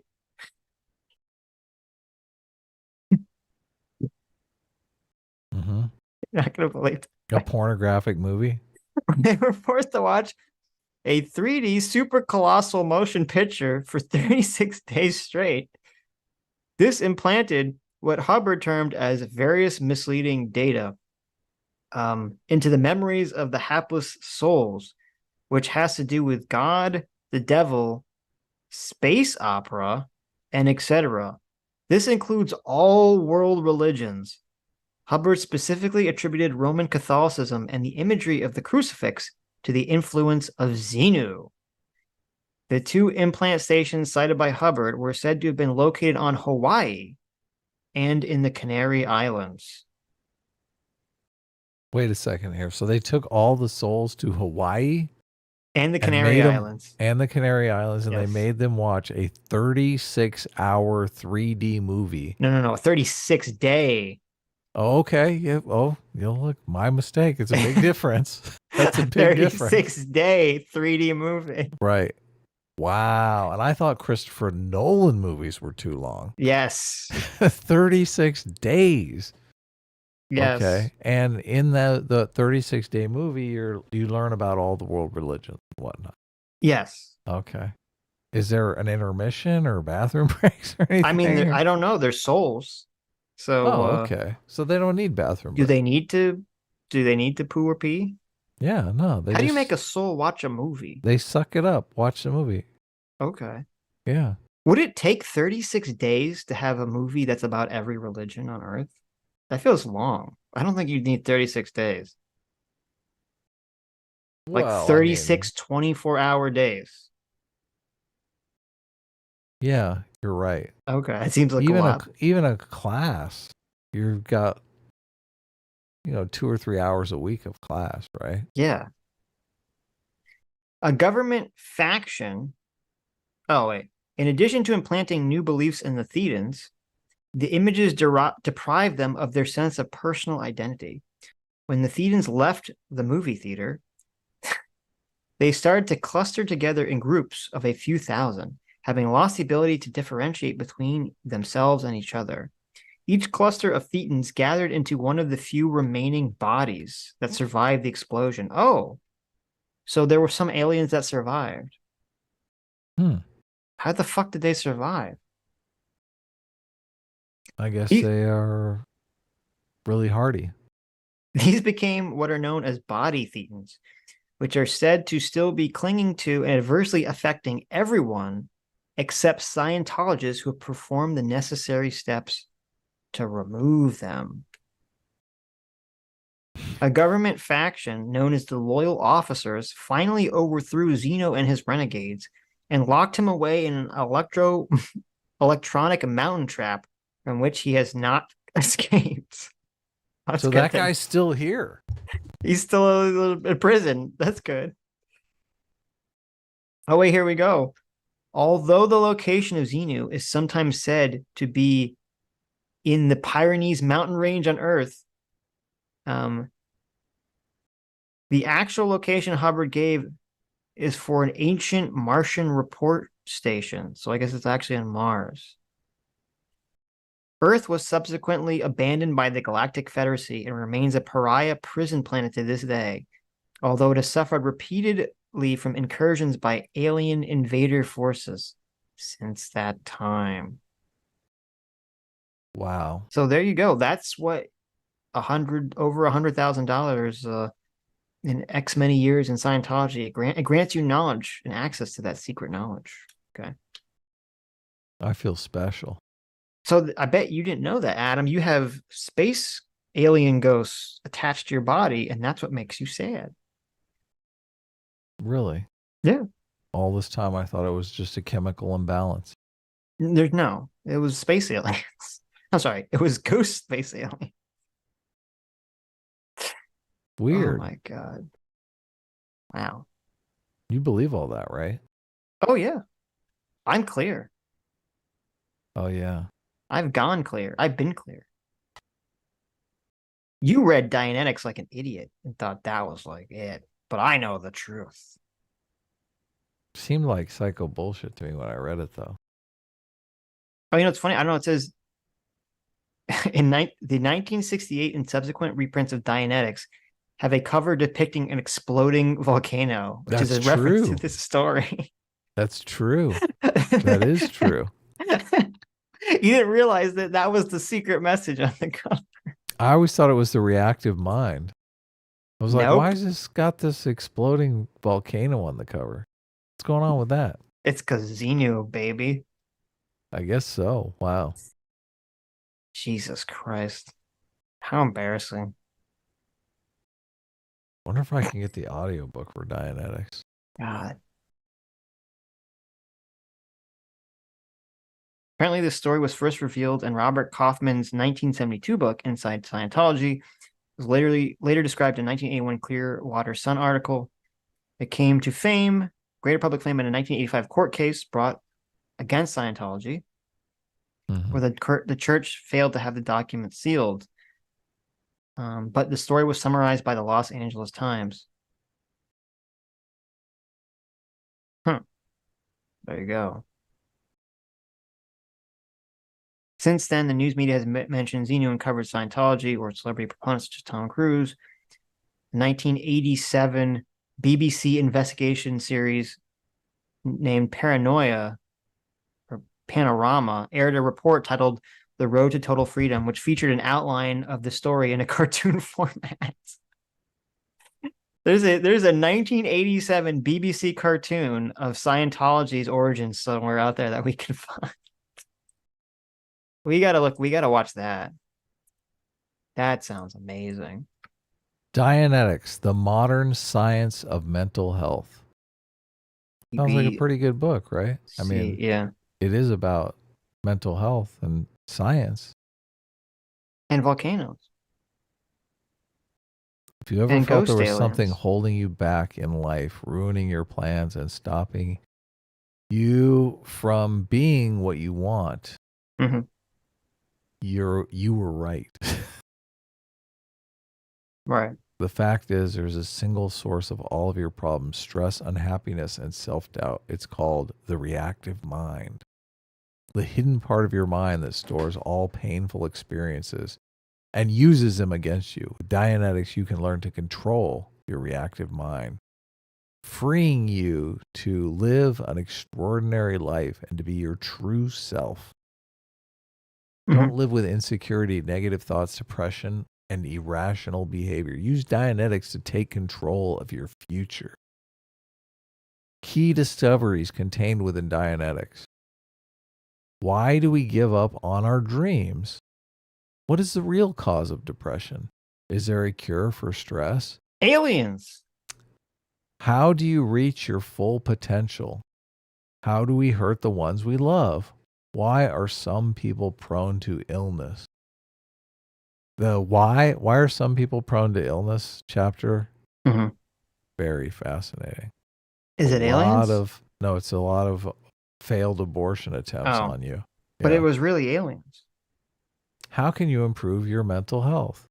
Can you conquer your fears? Look, I mean, that's a big opening salvo there. Who wouldn't want to read this book? Mm-hmm. What is the argument for not reading this book? Aliens. Though there is no aliens in the book Dianetics, though. But there should be. Look, even in the thing that you read said the cover with the exploding volcano is just a nod to the alien story. Yeah. Presumably. Right. I don't know when he created. So I am curious as to what point he created Scientology and what point he created this story. Because this sounds like this story was created after Scientology is already going, I would imagine.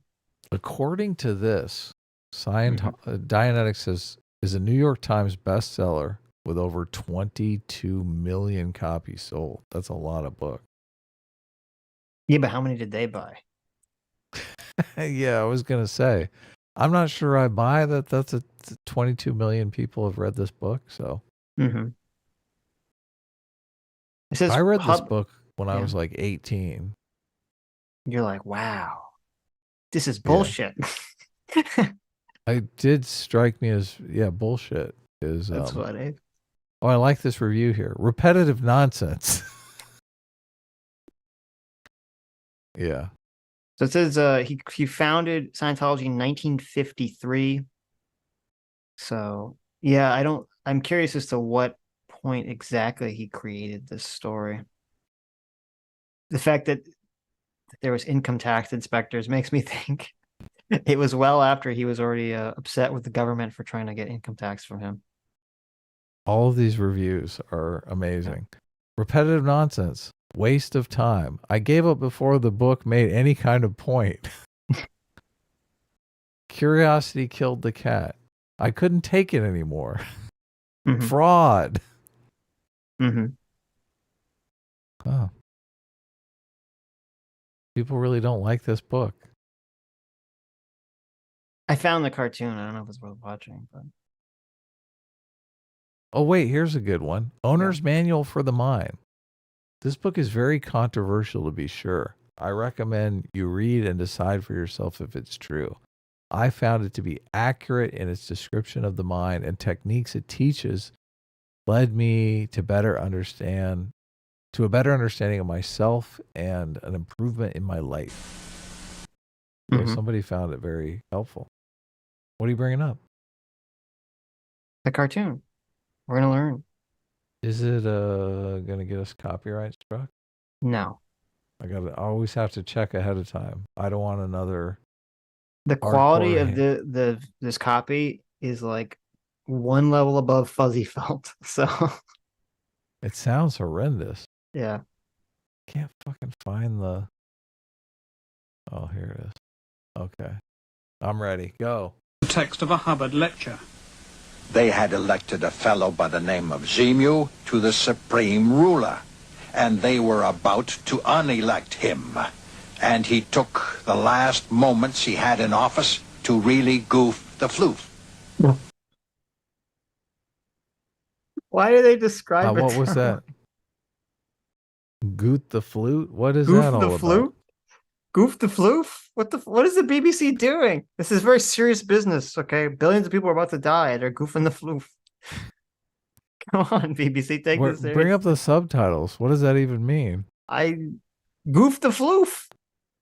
Maybe that's some kind of like floof? weird Brit-bonger thing.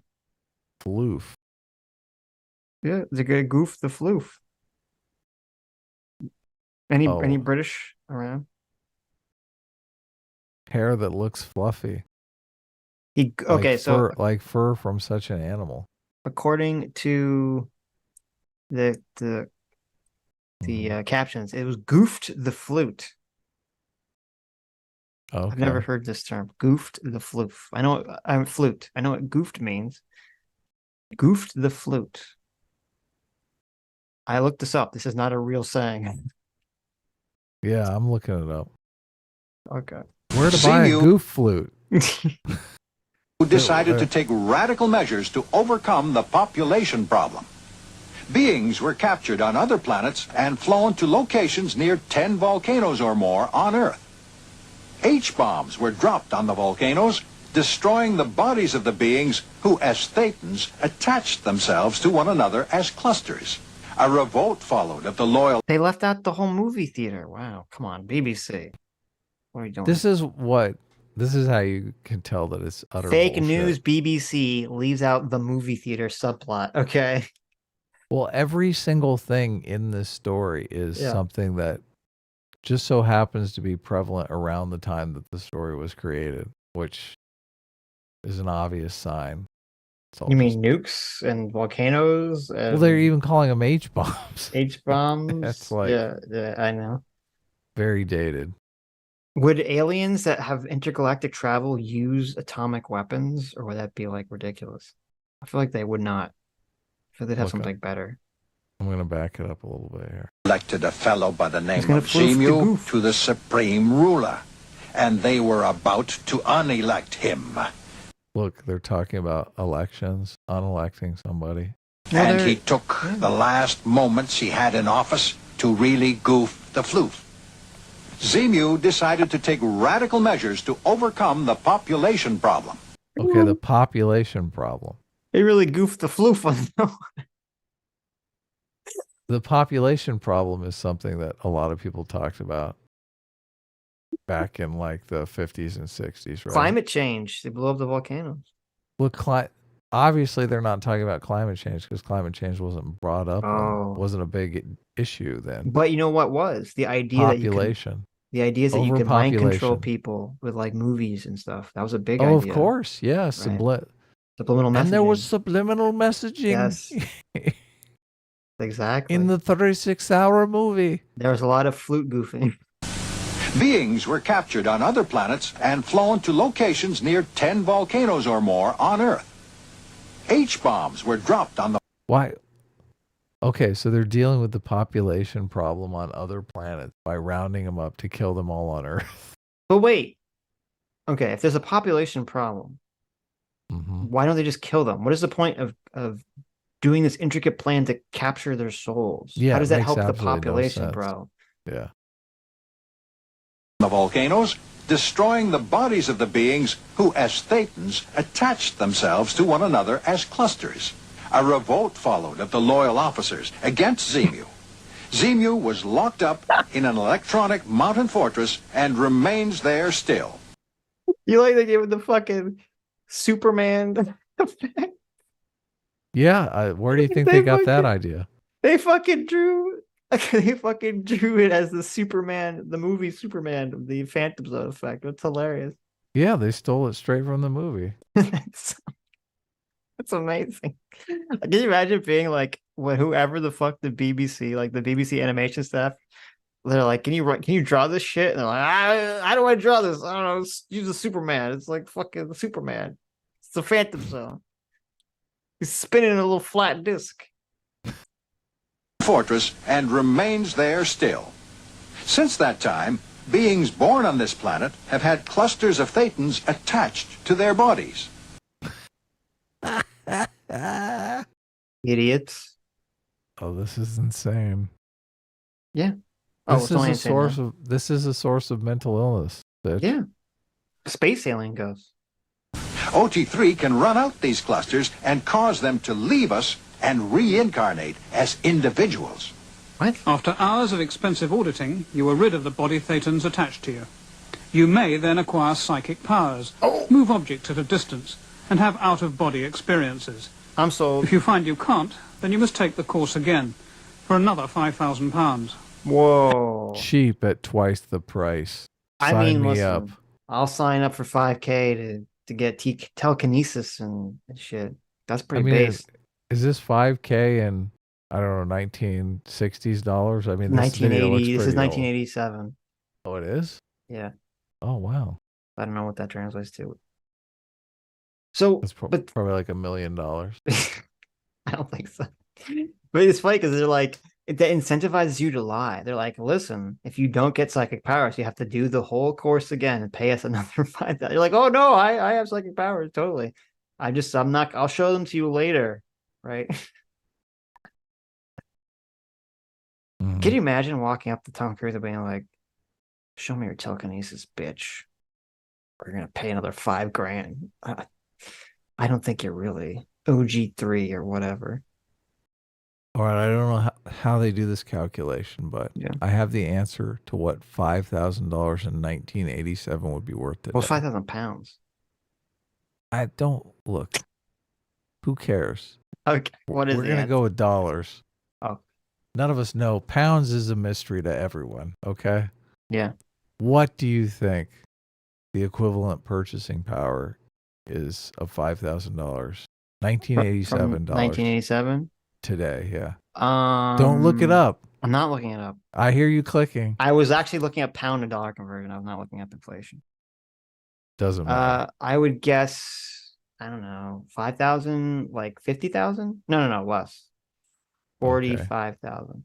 45,000. What is the answer? It's a lot less. 30,000? It's a lot less. 15.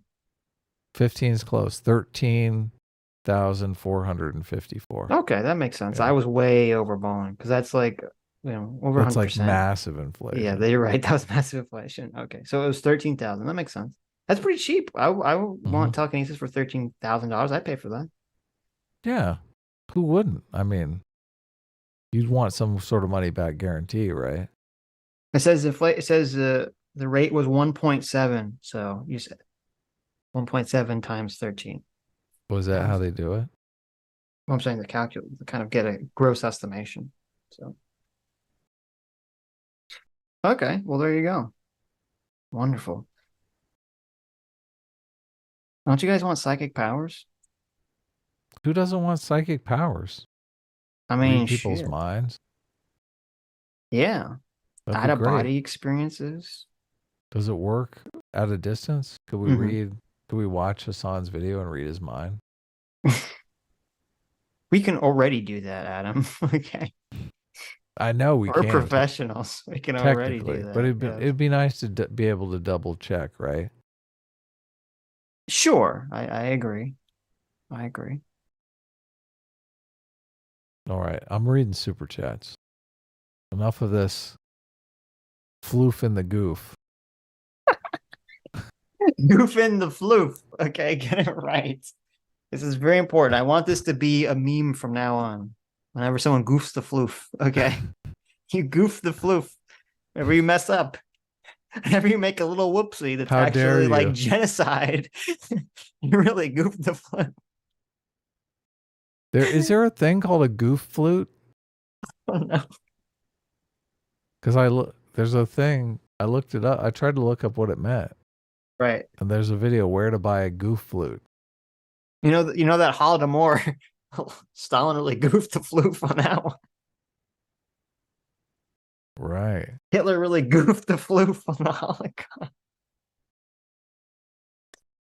Oh, this is so stupid. Okay. Look, I'm reading super chats. Don't try to stop me. Literally goofed the floof. Well, I guess we're already at the bottom here. Are we going back to the top, or We'll go to the top. do we BMO do for all 8 the months. $20 or? Thank you so much, BMO. It says 8 months of discipline equals freedom, says Nostradamus. Oh, Jesus Christ. Sweet. Thank you, BMO. Someone on Twitter was like really stupid. That's what they're referencing. Oh, really? That's report to the goof loop. Goof in the floof. The goof in the floof is what I do to wake up my cat.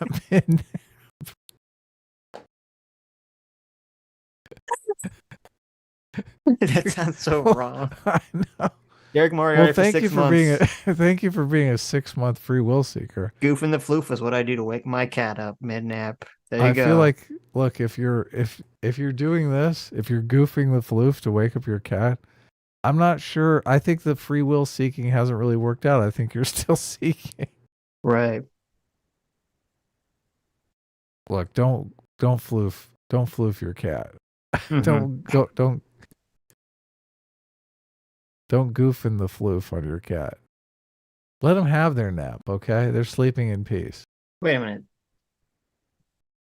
Don't goof the floof. L. Ron Hubbard Scientology shirt. Wait, is that what he literally said? Did he literally say goof the floof? I thght that was the BBC guy. He just made up some fucking term. L. Ron Hubbard said in response to genocide, he described that as goofing the floof. Oh my God. I thought it was flute. Goof the floof is a phrase that means to stir shit up. Yeah, but where does it, or what does it derive from? Ask a follow-up. Where does the term... Oh, are you asking ChatGPT? originate? I'm asking Google's AI. Oh, okay. Google has an AI now? They do. Fascinating. Hey, I'm going to end the poll now. Let me do a screenshot of it first. Okay. It doesn't doesn't answer the question. Get your final votes in. Let me make sure I think this was originally I keep seeing it in reference to Scientology, so maybe he used the term goof the floof. Sulla for $2 says goof the floof was what Hubbard actually said. Oh my God, that's retarded. He actually said that. Okay. Goofing the floof. That's his own term, huh? He's like, listen, let me talk about intergalactic genocide where billions of people died. He really goofed the floof on that one. It is catchy. I mean, it's amazing. I love this term. How is this not popular? We need to use this all the time. I really goofed the floof on that. Jesus. Oh my God. Only high thetan mind will understand. God, the amount of memes that you can make about Scientology. The high thetan mind. Or the low thetan mind, actually. Okay. It's not a term, it's a phrase. Jesus. Have you ever got caught? Have you ever got caught goofing the floof? Me? Of course not. Okay, that's good. I always goof in private. Really? You always commit acts of genocide in private? That's impressive. Yeah, well, if you do it right, you don't get caught. Just got to make sure there's no survivors. Right, there you go. I always commit acts of genocide in private, obviously. Okay, let's start over. Bruins for 14 months. Thank you so much. Bruin says Gamergate 2. Nice. Goof the floof edition. What does that even mean? Who knows? It means whatever we want. This was hours ago. They knew back then that we were going to talk about Scientology. Hey, yo. Silence You Idiot for $5 says, hey, yo, Sitch and Adam. With Labor Day, I guess I'll actually be here today instead of catching up at work with a VOD. Well, that's great. There you go. Happy Labor Day, everybody. But I'm always glad when people can listen to our show at work. True. Cameraman. Oh, we already read that one. CT for 2 Canadian says, miss you, kisses, wow. Well, thank you, CT. CT has been traveling all day. Yeah. So an arduous journey from some area in Canada to some other area in Canada. I know. Terrible. So I guess no timestamps probably. Yep. Alas. If someone does some timestamps and puts them in the comments, I'll move them to the video. Right. We should have probably told someone to do that before the stream.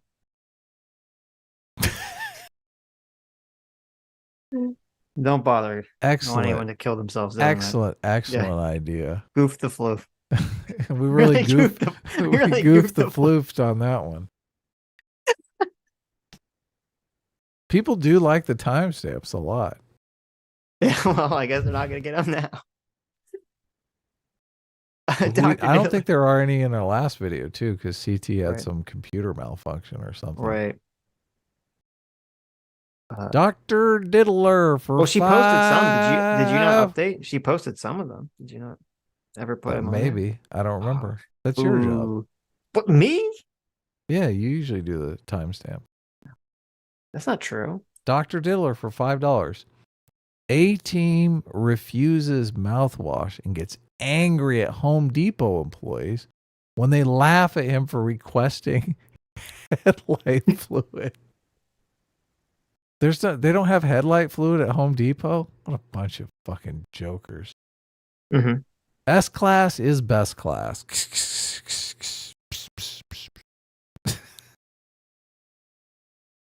Okay. Zombie Squad for 13 months. Oh, All right, nice. you're gonna need to you need to bring something up here after you read Zombie Squad. Will the Council of Shadow Persons lend their judgment on the One Piece live action adaptation? Oh, I did. I saw a movie, Sitch. I watched a movie last night with my wife. What movie did you watch? The New Venture Brothers. Oh, how was it? It was okay. I mean, Oh, wow. Not a ringing endorsement. yeah, it wasn't. I mean, I enjoyed it. Obviously, if I get a chance to watch a movie with my wife, I'll like. It's always fun to do stuff with her, but the movie, it was like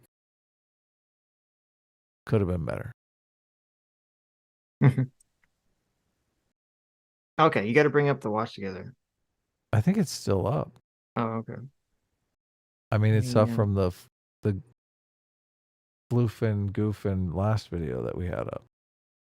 Yeah, oh, this is L. Ron Hubbard, right? That's L. Ron Hubbard. That's L. Ron Hubbard. So apparently Look L. at Ron him. Hubbard did an audio book where he discussed some aspects of this story. Exciting. Okay. Let's hear it in his own words. Very remarkably like the clothes they wear at this very minute. And the cars they drove looked exactly the same, and the trains they ran looked the same, and the boats they had looked the same. Circa 1950, 1960, the civilization has simply copied our 6 100% because they were told to. And they walked down streets that looked like these streets and lived in houses that looked like these houses and so on. That's what the hell. And there was quite a bit. You know, it's never a good sign when the guy who's supposed to tell you the deep secrets of the universe is just kind of like, yeah, then, you know, whatever. Like, it's pretty much like everything now, but special. Like, yeah, everything looked the same, you know, whatever. just don't worry about it. Bit of huffle-luffle and then upset and so on before our 6 took place. What it was on, that's what the hell. He literally said, what the hell? Yeah. And there was quite a bit of huffle-luffle and then upset. There was quite a bit of huffle-luffle? Right. Huffle-puffle? This is like a regular Dr. Seuss here. Yeah. Streets and lived in houses that looked like these houses and so on. That's what the hell. And that's what And there was quite a bit of huffle-luffle and then upset and so on before our 6 took place. What it was the loyal officers were the body, the elected body. They call them the loyal officers. They were there to protect the populations and so forth. And they had elected a fellow by the name of Xemu, could be spelled Xemu, to the supreme ruler. And they were about to unelect him, and he took the last moments he had in office to really goof the floof. Yes, I don't blame you for dropping something.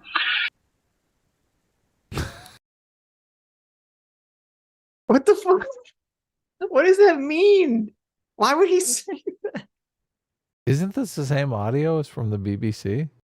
No, this is L. Ron Hubbard's actual voice. Is he reading?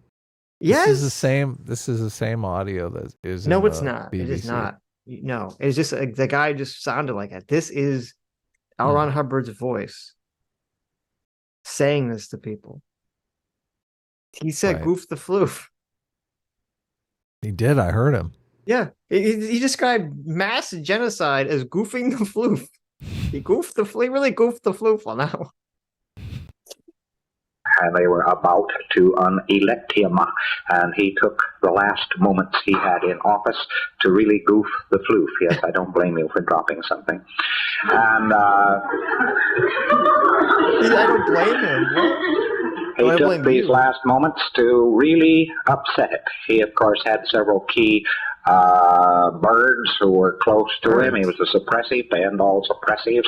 He got these administrators and so on and heads of planets in various positions and places. He picked out all the cowboys in the white hat, and he got rid of them first, fast, and then troops, not knowing what the hell they were doing, but fed all kinds of false orders, were fed in against the population to pick them up, one after the other. Rat-a-tat-tat-tat-tat-tat-tat. One of the mechanisms they used was to tell them to come in for an income tax investigation. And the United States just copies income tax. They're just our six are a bunch of That sounded like laughter. Yeah, because yeah, no, it seems like they probably made the connection between L. Ron Hubbard's income tax audits, and that's why they thought it was funny.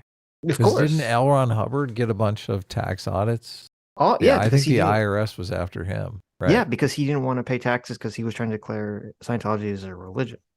Right, yeah. dramatizing psychotics, these guys. So in they went, and the troops. First of all, thank you. Dr. Diddler found this and sent it to me. Thank you, Dr. Diddler, as class general, for finding. Dr. Diddler always finds the best stuff. So he found this. He found the really great trolley problem thing that we did on EFAB. Oh, okay, cool. Thank you, Dr. Diddler. This is hilarious. So there you go. It's official L. Ron Hubbard goof the floof. Really goofed the floof on that one. So amazing. I can't imagine listening to this guy and like taking this shit seriously. That sounds like so retarded. And you know what the hell? There were everyone looked like us, and they all lived in houses like us, and there was an alien, and they really goofed the floof, and he just killed like billions of people. You know, You can't say goof the floof and it not be funny. I mean, it's and just- that's why we have income tax today, because the ghosts are like, oh, they tricked us. They tricked us to the volcanoes with the income tax. Right. I will show you another tax raise. If he was pitched more a taxes, double taxes, triple double taxes. yes, double taxes. If he was pitched a little lower, he'd sound like Plinkett, the Oh Plinkett yeah, review. totally. So, Jesus. Okay, that's incredible. Well, thank you for sharing that. What a crazy man. Good job, Dr. Diller. Dr. Diller says A-Team reuses I already read mouthwash that one. and gets angry at Home Depot employees when they laugh at him Can't for read that requesting again. headlight fluid. S-Class is the best class. Dr. Diddler, you have to super chat another $5 now. That got read twice, so No, he doesn't have to. Zombie Squad for 13 months. Thanks so much. Says, will the Council of Shadow Persons lend their judgment on the... Oh, you already read those. One Piece live action adaptation. So, and then you said you watched right. I didn't watch a live action One Piece. Right. I've attempted to watch the live action anime. I found it not my cup of tea. But I'll have just you leave it at watched that. the live action Mob Psycho? I have not. I heard it's sure it's awful. Okay. Sammy G has been trying to pressure me to watch the live piece one action anime adaptation from Netflix. I saw a clip. It looked awful. Sammy G says it's good though. She's a big One Piece fan, apparently. Okay. So good for her. Why don't you watch it, Adam? I'm curious. For someone who's doesn't know anything about One Piece, to watch this thing and tell me if it's good or not. Okay. Okay. I'll do it. Right. There I'll you be go, back. everyone. Adam's How going long to will tell it us take? about One Piece live action on Netflix. Oh my God. Oh my God! For $2 says, I'm actually happy Jimmy Buffett is God. Good riddance. Wow. Holy. Not a Jimmy Buffett fan. Not a Margaritaville fan, I say. Look, Okay. I hate that song Margaritaville. I don't know how you could say. Mm-hmm. I mean, if you don't like the song Margaritaville, I don't know how you can say. I mean, that song is going to be playing 10 times more often now. Right. In tribute to Jimmy Buffett. So That's a good point. Yeah, it's gonna be everywhere. I Sammy only G said for it. $20 says, "Don't be a coward, Sitch." Oh my I God. love it. I love it. Anyone that calls you a coward, close to my Well, heart. I told her, Look at I'm like, that. listen, I'm gonna watch it. I'm gonna hate it. So You're really goofing the floof on this one. It's true, Sammy G. What are you doing? Sitch ruins movies for everyone all the time. Yes. I'm gonna be a big hater. I'm gonna watch it. I'm gonna hate on it. And tell everyone how much it sucks. Sammy G. Destroying it for everyone. I know. But thank you for $20, Sam. Oh, did we already mention PC gave 10 gifted subs? I think so, yes. But Okay. PC, I don't even know what's another Jimmy Buffett song beyond Margaritaville. I can't even think of one off the top of my head. Who cares? Wow, the man died. Okay. Oh yeah, you're right. Show some respect. Jimmy Buffett song. Margaritaville. A pirate looks at 40. I don't know any of these other songs. I've never heard any of these other songs in my entire life. Why don't we get drunk? Maybe we should play that one. There you go. Volcano. Is it about Dianetics? Boy, he really goofed the floof with this song. Well, I agree. I never liked the song Margaritaville, despite margaritas being the best alcoholic drink. Son of a sailor. Wow, Sammy G says that $20 for Adam was not for me. There you go. What's that? She said the $20 super chat was for you and not for me. Don't be a coward, Sitch? Yes. It says literally, don't be a coward, Sitch. I know, but she meant like she wants just the $20 to go. Okay. He's okay. Yeah. She wants the $20 just to go to me, not Right. you. Yeah. Okay. Atheist icon. Thank you so much We'll for being figure that 12. out in the end. Look, I'm making a note of it, Sammy G. Thank you. You add it to the books. Okay. Atheist icon, thanks so much for being 12-month, 1 year. Free Will Seeker says thanks, PC, for the gift of membership. Well, thank you. Yeah. There you go. Look at that. Oh my God, for $2 says Sitch is a Soros funded plant. Adam is cool though. Look at There that. you go. You get a heart for that. Right. Libertarian Squash Watch for $5. $6 because you have to fix it. Thank you. Says I never understand this take. If you own one gun or 1,000, what's the difference? If you're a law-abiding gun owner, you're a law-abiding gun owner. Yeah, it never made logical sense to me. When I bring it up to people, they get irrational about it on the left, and they just don't like the attitude or the culture behind it. It just triggers them. Ha ha ha ha ha ha ha. It triggers them. Trigger. Yes. What is what's going on there? What's he talking about?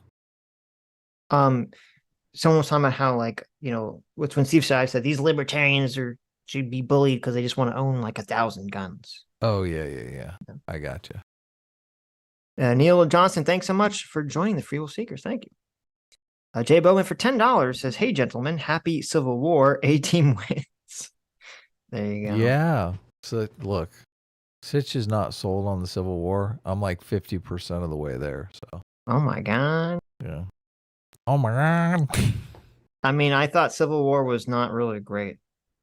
It was really hyped up. I thought Infinity War was much better, at least part 1. So. Right. Yeah. Not a fan. I'm talking about not Marvel's Civil War. Oh. I'm talking about Tim Pool's Civil War. I never saw that movie. Yeah, it's coming to a theater near you pretty soon here. Is it? Okay. To create context for $5 says, it sounds like the culture war question. Sitch believes that a secret third option would become the main culture. Is that correct, Sitch?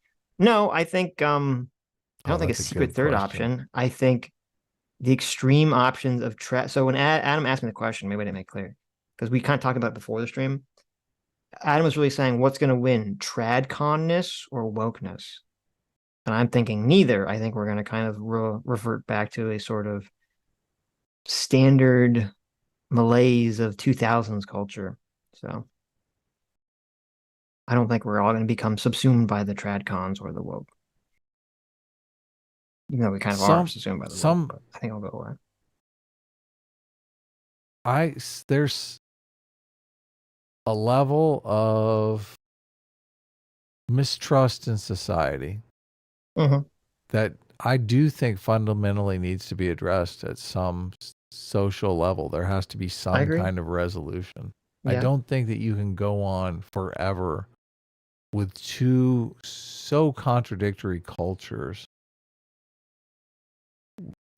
peacefully cohabitating? Yeah, I don't know the answer to that question. Maybe. When I was a kid, there definitely was the counterculture, but everyone understood it as the counterculture. Mm-hmm.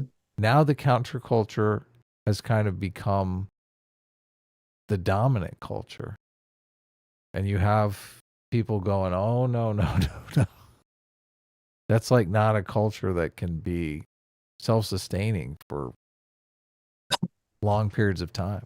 I think society was much more divided during the civil rights era than we are now. Mm-hmm. And there was a lot more violence, and there's a lot more protests, and there's a lot more rioting. And we didn't have a civil war over that. And that was over something physical and tangible. Right. So. Well, but you do, and we've talked about this on the show before, you agree that kind of the roots of wokeness were sown in the civil rights era. Right. Yeah. We've talked from the about radical how, leftists. Yeah. Right. There were two factions during the civil rights movement. There was the liberal faction and the illiberal faction. Well, there's three. The liberal. Okay. What was the third? The racist. Okay, obviously, but nobody counts a racist. They're not people. Right. The liberal and illiberal factions fighting against the racists. Mm-hmm. The liberal factions won out, and the illiberal factions were kind of sown into the wilderness. Okay. To ruminate. Right. On their postmodernism. And their floof goofing. And now we've done goof the floof too many times, and it's back again. Yep. With a vengeance. Your mom always said, if you keep goofing your floof. Yeah, you'll go blind. You'll wake up one day woke, and you never believed them. And here we are. Do you think... Well, I mean, you could make an argument that anything left unresolved during the civil rights movement was resolved by the election of Barack Obama as president. But that just seemed to exacerbate things. Yeah, but that's because I think it was based on the housing crash. It wasn't based on racial animus. It was based on economics. Yeah. So. Well, the broad strokes of the theory, though, are that... Tell me later. No, it's 3 o'clock in the morning. Look, real quick. I'm not going to remember or process this. We need to get to you look. You keep look. You're bringing up L. Ron Hubbard videos and shit. I can't say like 5 minutes of broad. Okay, tell me about the floof goofing. The broad strokes. Look, it's not even. It's going to take me 30. Floof goofing. It's going to take me 30 seconds, 45 seconds if you say floof the goof one more time. The broad strokes are society moves from a non-individualistic society, a conformist, conservative type culture, and builds, and then raises a generation that feels constrained by that conservative culture, rebels against the conservative culture, spawns a hyper-individualist culture, which is the culture that we're living in. Right. That generation spawns a generation that rebels against that hyper-individualist culture and spawns a culture that's more conservative and conformist. And their argument is the woke culture that we're witnessing now is the formation of that conformist culture. Yeah. Right. And the reason why we hate wokeness is because we're non-conformist. Like, don't tell us what to do. They're the conformists. They're the rebels. conformists. Yeah. So, but is there going to be some resolution? Like right now, we're at the hyper-individualist end of the spectrum. When we bounce back to the more conformist, people have respect for instance. You can't go on forever with complete disrespect for all institutions. I agree. Like sooner or later, we have to right this ship and set ourselves on a new mission where everyone works together. And right. But that's what happened with the 60s. All these people were like, don't trust anyone over 30. Oh my God. And then what happened? They all became fucking Wall Street brokers. They all sold out. They all sold out to the man. They became the man. And a handful of them became teachers and they spread their toxic ideologies. Everything that you're talking about in the 80s was a hyper individualist culture, obviously, to the point where they talked about social Darwinism. Yeah. Neoliberalism is an individualist culture. Of course. Well, I don't see how you're contradicting the pattern. I don't think I'm not contradicting the pattern. What you're saying is I'm not contradicting the contradicting. No, pattern. I'm not contradicting the pattern. I'm just saying not to worry about the future. Right. If the pattern upheld, the same thing will happen. Okay. Super chats. Focus. Look. Vanessa. I'm done derailing. Okay. Vanessa for 5 gifted memberships. Thank you, Vanessa. Lapid Python for $5 says Steve is unironically proving the adage, quote, the right thinks the left is misguided and the left thinks the right is evil. True. I think right now the right also thinks the left is evil, but the right thinks the left is misguided and the left thinks the right is evil. I think both sides think the other side is evil, honestly. They're trying to trans your kids. What do you think? Don't think they're evil?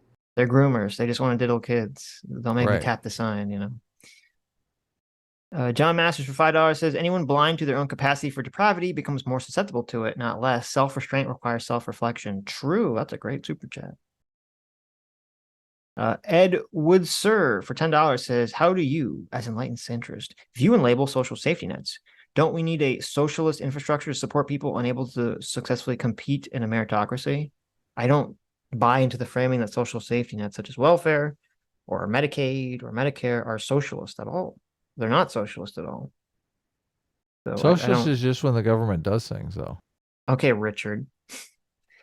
Socialism is the abolishment of private property and property rights. Social welfare programs, which have been around since the beginning of government, you know, far existed before socialism. The fucking Romans were giving each other, you know, grain subsidies or whatever the fuck they called it. So, you know, that's not having social programs is not socialism, despite the bill having the word social in it. So. Vanessa, thank you for the 5 gifted subs. That's really nice of you. Thank you. But yeah, I think social safety nets are definitely required because all hierarchies tend towards corruption. And obviously when you're playing a game, as Jordan Peterson always says, that dirty conservative Jordan Peterson always says, when you play a game where you can get 0, the zeros stack up. And one person is going to eventually get all the money. Right. And when those zeros stack up because of a hyper individualist culture, there's going to be some sort of crisis, civil war. And they're going to revolt. The pitchforks are coming. Yeah, exactly. Yep. And they're going to restructure society, a lot of times taking away all the property of the rich people. Yep. And redistributing it. Yep. Yeah. And you hope in that reformation that things turn out okay. Sometimes it does, sometimes it doesn't. So be ready. You guys are the hero generation. We're going to need your help. At Liberty by Jinkaza. Thanks so much for joining the Free Will Seekers. Yeah. Welcome. Hope you're part of the hero generation. Tommy Simonson for $50 DK says, who is most likely to change the U.S. Constitution, left or the right? I mean, I think no one, because it would require too much control over the country, which no one has. At this moment, but that could change radically with some sort of revolution. I think. Or civil war or catastrophe. Right. I don't know if I have an opinion. I think if either side could change the Constitution, they would. I don't know if one would be more likely than the other. I mean, you would think theoretically the left should be more likely to do it because the left is more likely to not respect tradition and be more likely to try to enact radical change. But I don't know. I could very easily see the right, if they gain control of everything, you know, changing the Constitution to make abortion illegal constitutionally or something to that effect. So the right always talks about constitutional amendments all the time. Well, I guess Jank on the Young Turks talks about a constitutional amendment. I just feel like If the left did a constitutional amendment, it would have something to do with pronouns at this point. Well, no, if the left, this is what I'll tell you. If the left, I will answer this question because I just realized now. I think they both would, but I think the left would be more likely because I know exactly what the left would do. If the left had the ability, had the control enough to change the Constitution, they would get rid of the Electoral College. Mm-hmm. Oh yeah, that's what they would do. So that would be the big move. Aren't they resolving that at the state issue though? I mean, I think there's states now that just are saying all of their electors will go to whoever wins the popular vote in the state. There's not all the states are going to do that. No, but if they do, if enough of them do, it's just. But even that's a shitty system. It shouldn't be all. It shouldn't be all or nothing. It should be no. It should be percentage of the apportioned. I population. agree. Yeah, proportional. Yeah. That electoral college thing should be neck and neck. Sign Blade for $5 says it wouldn't be a matter of changing the Constitution. It would be a matter of abolishing it. I mean, I guess I don't. To me, that seems even more unlikely. I don't think Republicans are just going to say, "LOL, Constitution abolished." Eat shit. Like, it's hard for me to imagine that scenario. It's hard for me to imagine Republicans, the party of tradition and law and order, is going to take the Constitution and rip it up and then dance on it. And Donald Trump's going to fart on it, and then he's going to wipe his ass with the American flag, and the military's just like, "Yes, sir." I don't know. I just don't see that as like a likely scenario. When do you think the last amendment of the Constitution was made? What year?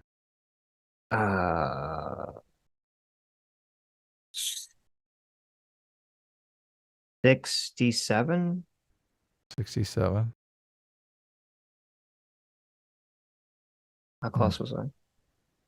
I don't even know what the last amendment was. What was the answer?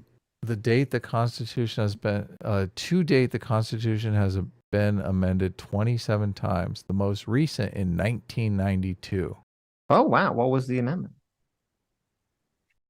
The 27th Amendment amended 1992 to the Constitution of the United States. It requires any change to the rate of compensation for members of the U.S. Congress to take effect only after the subsequent election in the House of Representatives. Okay. That sounds very boring. Oh. You know 1992 they amended the Constitution. There you go. And they amended it to say what? The rate of compensations for members of Congress. Yeah. Takes place after the next election. Right. So they can't give themselves pay raises. Yeah. Yeah. Right. Why would they amend the Constitution to say that? I mean, I don't know. If I something happening. Look, if I can vote myself a pay raise, I'm going to do it. Like, yeah, I don't know if there was some controversy or something. Friday, pay raise day. Right, right. You know what the amendment before that, the 26th Amendment, was in 1971. Okay. And it was your favorite amendment, prohibits the denial of the right of U.S. citizens 18 years or older to prohibits the denial of anyone 18 years or older to vote on account of age. Oh, really? But it was the one that allows you to vote at the age of 18. It was in 1971. 1971, they did a constitutional amendment? Yes, so you could vote at the age of 18. And look at that. I thought close. It was impossible. The one right before that, the one right before that was 1967. Right. Addresses the succession to the presidency and establishes procedures for both filling a vacancy in the office of the vice presidency and responding to presidential disabilities. Interesting. So my point is, it's not obviously not impossible. It's impossible if it's not something that just everyone agrees on. I can see a bipartisan push to lower the voting age to 18, which I believe was in response to the Vietnam and stuff of that nature. Because it seemed hypocritical that people would go die in war but couldn't vote. What about making it so Congress members can't insider trade? That'd be a cool amendment. Yeah. I mean, you wouldn't need an amendment, though. You could just pass a law to do that, could you not? Right, a law that says if they do we can hang them in the public square. Well, you might need an amendment for that one. Okay. Asher La Vista for 11 months. Thanks so much. Says Tim has been in the quote battle for good from evil made for a while. It's exhausting. Yes. Oh, what is this? The 27th Amendment from 1992 was actually drafted in 1789, but it was only ratified hundreds of years later because unlike other proposed amendments, it wasn't given an expiration date. Is that true? I did see something that said that number and I ignored it. Oh, that's hilarious. It is true. It says this was proposed, according to Wikipedia, this was proposed in September 25th, 1789. And it was the time span it gives for, it was on the table for 202 years. Okay.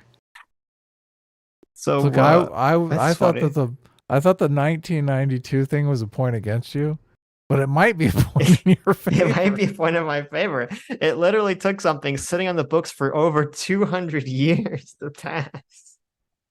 Yeah, that's crazy. That's hilarious. Well, I'm glad you pointed that out. Thank you. Yeah, that makes my argument. That's actually 2 generational cycles. That's pretty far Yeah. away. That's pretty far away. Interesting. I'm curious to look into like the historical background of like how it even passed in the first place. Right. Who cared picked that about up and was like, oh, look, a constitutional amendment. Right. Blow the dust off. Let's pass this. We can say we did something this right. This congressional session. Mm-hmm. It said, wait, was it resolved? The article of congressional compensation was initially ratified by 7 states through 1792. It was not ratified by another state for 80 years. So wait a minute. It actually got through, wait. So I'm curious, does that mean that it actually got through Congress in 1789 and it just sat in the states for 200 years? That makes my argument. It's about the difficulty of changing the Constitution. What happened? Did it fall behind somebody's desk? Yeah, I don't know. Who moved out? Who died? It was Ohio. It took Ohio 80 years to ratify it for some reason. Oh, really? Yes. Oh, Why the fuck did damn. Ohio care? They're like, whatever. Damn Ohio. And then after Ohio, it took Wyoming 100 years to ratify it. Oh, wow. Ohio was holding the bill up for 100 years and then No, Ohio's holding it for 80 years and Wyoming is like 80 years. 100 years, bitch. and then they finally did it. They finally did it. Wow. And the other states just kind of rushed it through. They're like waiting and waiting. Yeah, it said somehow this gained relevancy again in 1982. And then it kind of wormed its way through the various states all up until 1992. Can you imagine being Once they got their act together, it still took them 10 years. Yeah. But can you imagine being a congressperson?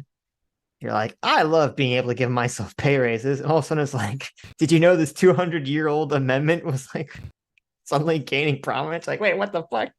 And you're like, no, how do we stop this? The states are like, aha, bitch, you can't stop me. All the states are ratifying it. They're like, no, stop.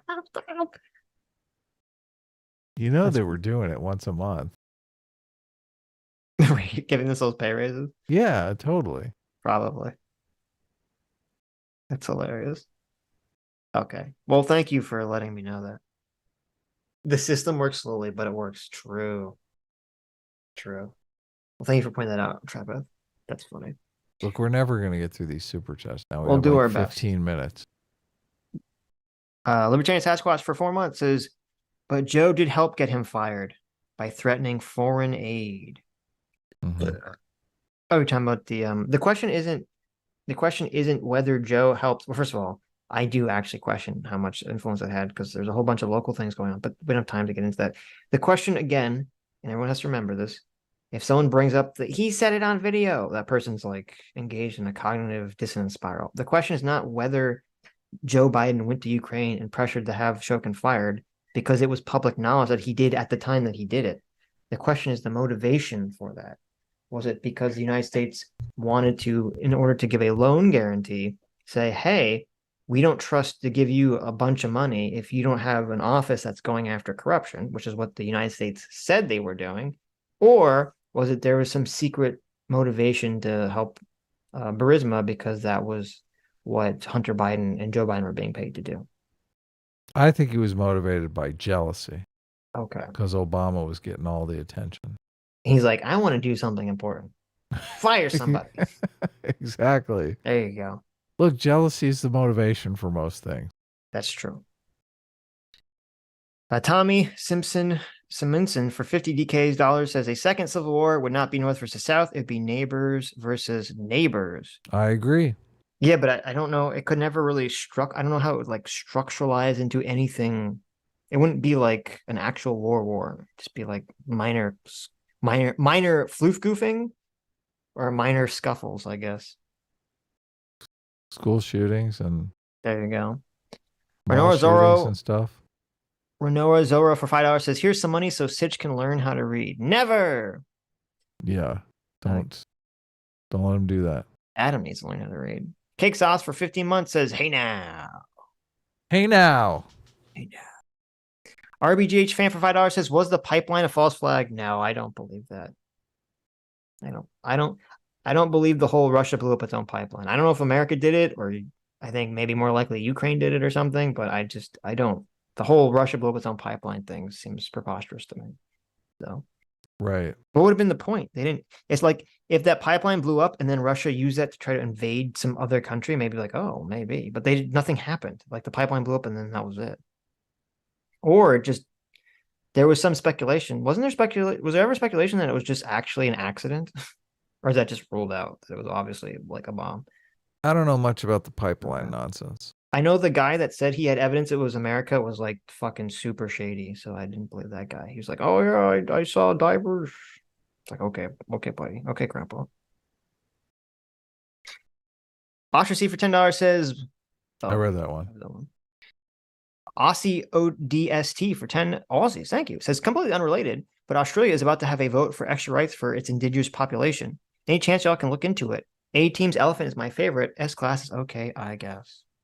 Look at that. People shouting out my elephant. There you go. We never talked about the pandering politics thing. I guess we'll talk about it on Tuesday. Yeah, we don't really have time. Yeah. We didn't talk about Vito and his Star Wars take either. No. We did a little bit, but. So someone brought this up before. Yeah, it was the idea that the indigenous population of Australia would have some, they'd have some permanent advisory capacity to the parliament or something. Whatever the fuck you guys have in Australia. I don't know. The whole thing sounds stupid. I'll look into it. Right. The whole thing sounded dumb. I don't really know that much about it. What's their take on Marxism being individualist, though? That's what we all want to know. That's the real question. Yeah. Vince Martin for 13 months. Thank you. Says maybe the Democrats have been playing too much Fallout when they should be playing Starfield instead. There you go. Yep. True. It's just Abby for 5 Aussie bucks says, you dudes know that Tucker's family has financial ties to Hungary and by extension Russia? I did not know that. Wow. Look at that. He's corrupt. Maybe. Salty biscuit. I watched his interview with Orban and it was kind of boring. So, Salty Trisket for $5 says the reason Democrats want a nuclear war is because they are lizard people and that makes them immune to radiation. Do your research. Well, that's a hilarious super chat. True. I don't know how much I can say about that. Sounds 100% correct. Fact checked. True. Enlightened centrist for 5 months. Says not sure, but would the average Democrat see a peace agreement that doesn't severely punish Russia as a win? Also, S-class is the best class. I think the average Democrat would turn anything Biden did into a W. Honestly, just to like say it was a W. I think if Biden negotiated some deal that was like kind of shitty for Ukraine, I think most Democrats would be like, based. Biden brought peace to Ukraine, based. So I think the optics is really all that matters to most people. Honestly. Potato for 100 knock knock says, did something happen to the Tuesday stream? I swear you were talking about something before pandering PP came on. I had to leave early and was going to rewatch, but that part isn't there. Yeah, so we cut the beginning and the end of the Tuesday stream out. So we cut it down just to the pondering politics thing, and we uploaded the Vivek section, which was first, and we uploaded the super chats, which were last. So it's all on the channel. It's just in different places. Gotcha. Well, there you go, Potato, if you're still listening. It's all there, but separate. Michael Gout for $5 says, for one of two, for $10, thank you. Says, Adam, Marxism is individualism, not collectivism, because when you're forced to not own your business anymore for the good of the collective, some people will never own their own business and will get more money stealing from and banning individual business ownership. Okay. So Michael Gout does not agree with you. Okay. It's just Abby for $5. Aussie Buck says, you guys think the Soviets were bitching like Tucker when their government supplied North Vietnam? That's a good question. A good question. I think they're just going along with it. Otherwise, they would get shot. Simon O'Leary for 6 months says, Ukraine cooped itself. The West supported the regime change. Russia didn't. Round up the woman is baiting hyperbole. It's not the type of war. Slava Ukraine. There you go. Look at that. Thas Apprentice for $5 says the poll is wrong. Gen Z is 1997 to 2012. Generation Alpha is 2012 to now. The theory is Strauss-Howen generational theory, and Tim Pool references it constantly. Really? Fascinating. Oh my! Wait a minute. So the book you read is the book that Tim Pool read, which is why he thinks the Civil War is happening. Perhaps. That's hilarious. Well, look, I don't know that that's the book I read. Let me see. It's the thing, isn't it? The Strauss-Howe generational theory. It looks like Neil Howe is, yeah. There you go. Oh my God, Adam, you've been officially inducted into the Tim Pool Civil War. Well, I don't listen to a lot of Tim's content, so I didn't know that he had read this. Yeah, I'm not saying you did. I'm just saying I think it's funny because we were criticizing Tim Pool for the Civil War thing, and then it turns out the book you read, which has now maybe convinced you of the Tim Pool Civil War, actually is the book he read that convinced him. Well, he makes none of the arguments. I've never heard him make any of the arguments. Interesting. That are made in the book. So, Right. And this book, you mentioned that they have a previous book.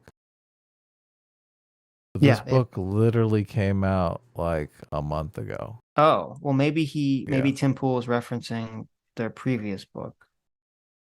Because they have two books that I believe are about the same thing.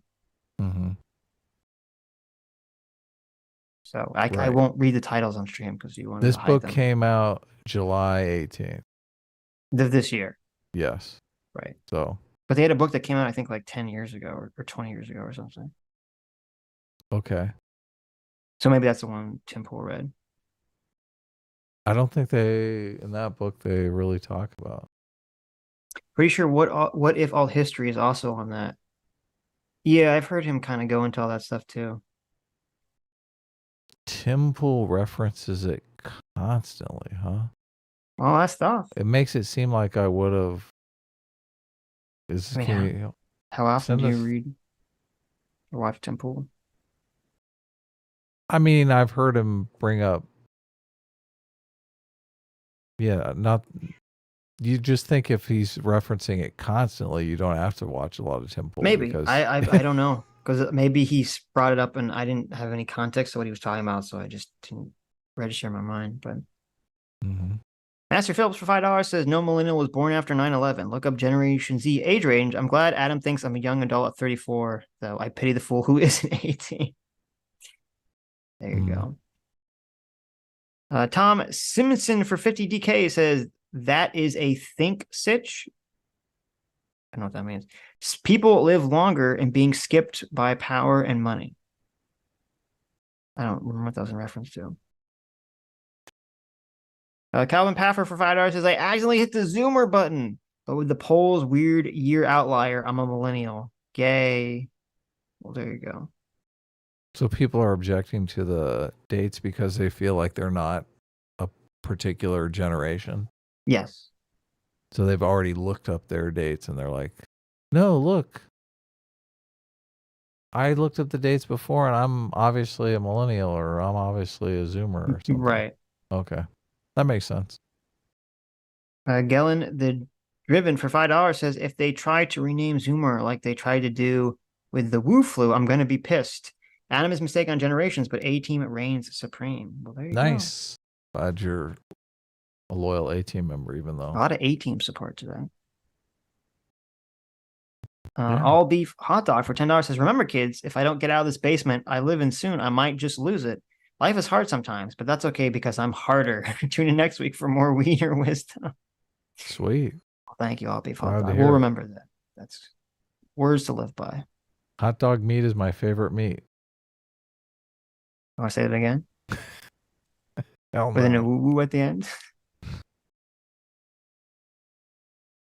They play that clip on the Young Turks all the time because Anna likes it. I don't know if you know the clip. It's Mitt Romney. We should bring it up sometime because it's a funny clip. He's saying hot dog meat is my favorite meat? Yeah. It's basically Mitt Romney completely simping for the hot dog lobby. Uh-huh. They like throw him some hot dog hat. He like puts it on and is walking around with a hot dog. When he's running for president, he put a fucking hot dog hat on? No, I think he's in the Senate or something now, right? Oh. This was after he was running. Yeah, it's relatively recently. Oh, okay. Yeah. I don't know about this. So he's running around talking about how hot dog is his favorite meat and he loves hot dogs. How much he eats hot dogs. Right. The clip is pretty hilarious. Look, That we don't sounds have time funny. now, but we'll bring it I'll up check on it out. Tuesday. Yeah.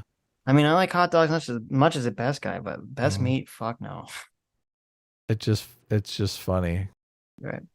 It is a hilarious clip. So He sold out the big dog. Renard Zero for $5 says, S class is the best class on this generation thing. Adam, give it up. There you go.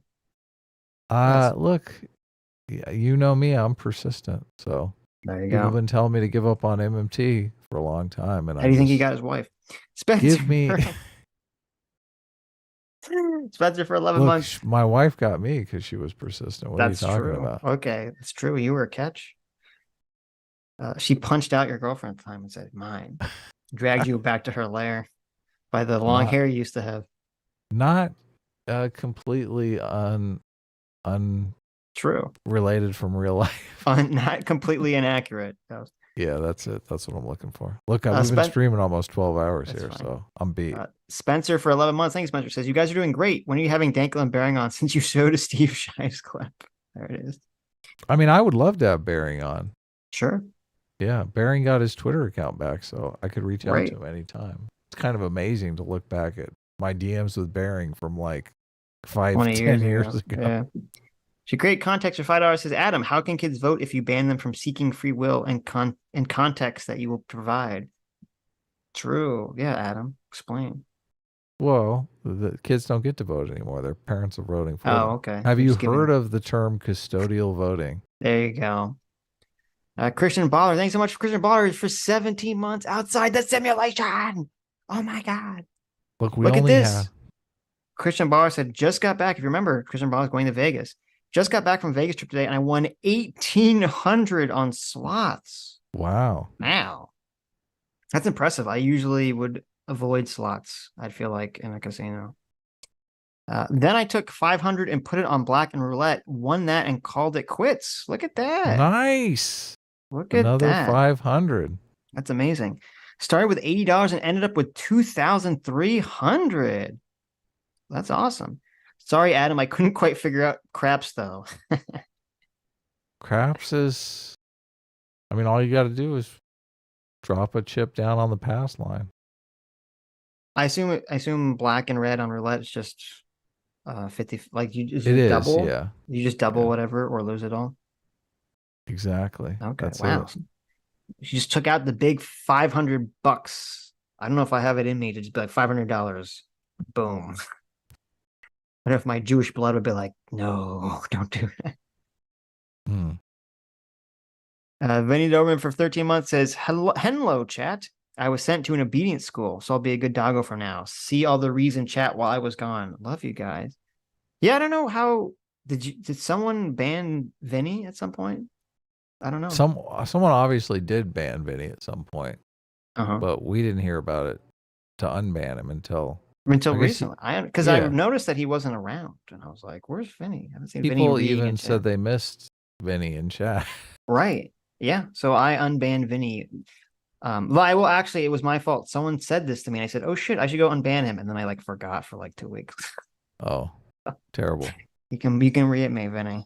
But I did unban you. I did go back and say, "Oh shit, I remember Vinny's banned," and I went back and I unbanned you. I don't know how you got banned. I don't even know who has the authority to do that. I thought only me and Adam could do permaban. So no way, anyone in chat can do it. What are you talking about? I thought they could only do. I thought they could only do timeouts. No. There he is. There's Vinny Ring. Twitter Sucks. Thank you so much for the 20 gifted memberships. Thank you, Twitter Sucks. Yeah, no, thanks.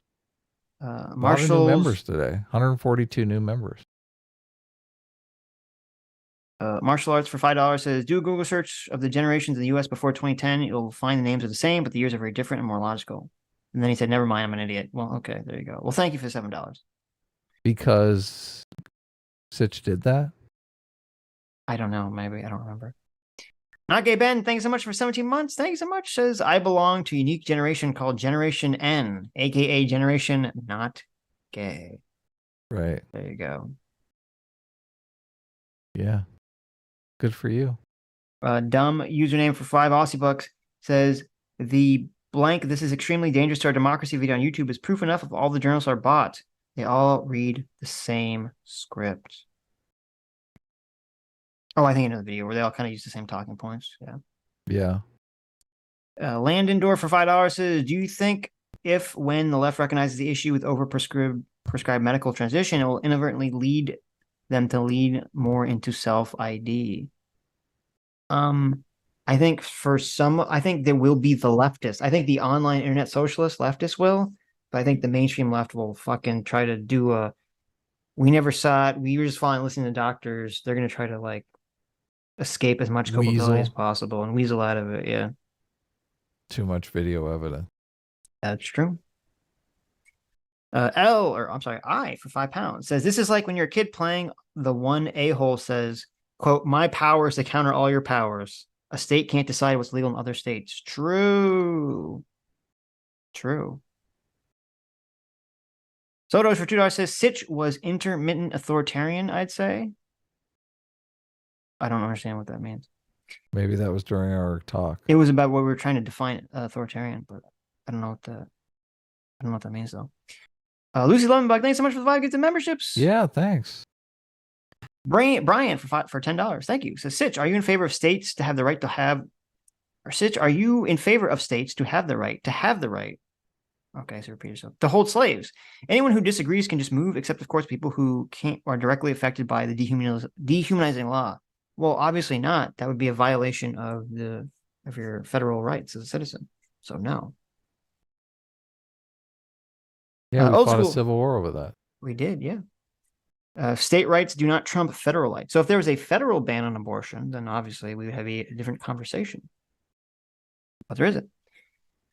Old School for $10 says, using Sitch logic on states prosecuting people for abortions in other states, the federal government can't then prosecute U.S. citizens for sex tourism in other countries. Well, apparently, at least what I saw, it seemed like it was only for sex tourism for underage. I don't know if I didn't see one that says sex tourism just generally. So. And also, I don't know if that logic would even work too, because obviously there's a difference between how federal and state power enacts. Because you would say, if our federal government is enacting power over its citizens that are doing actions in other countries, they're not imposing the federal law over someone else. They're imposing it over their citizen. I watched Rambo 3. It's weird to see a pro-Afghan soldier movie. Yeah, I bet in retrospect.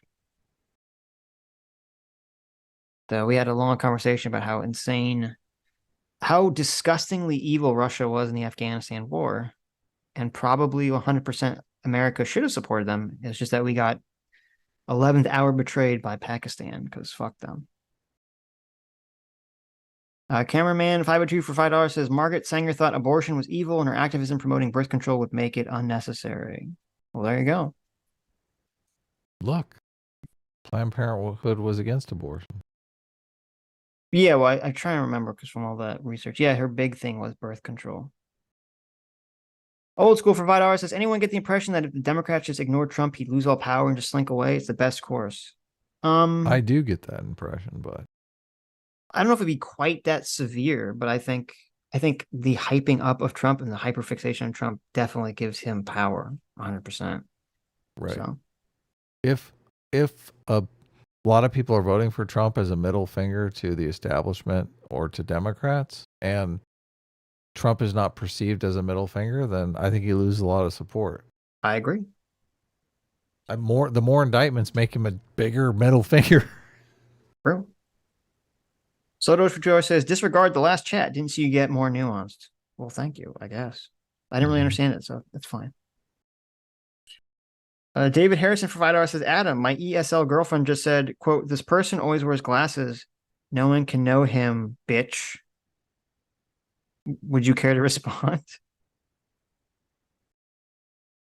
Like, these glasses hide my identity? Yeah, I don't know. It's weird. This person always wears glasses. No one can know him, bitch. Right. A weird comment.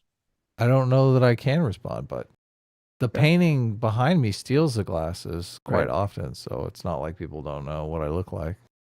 Mm-hmm. Well, you don't always have the glasses. No, sometimes I have. You want to call her a name? My corn costume. Like a puta?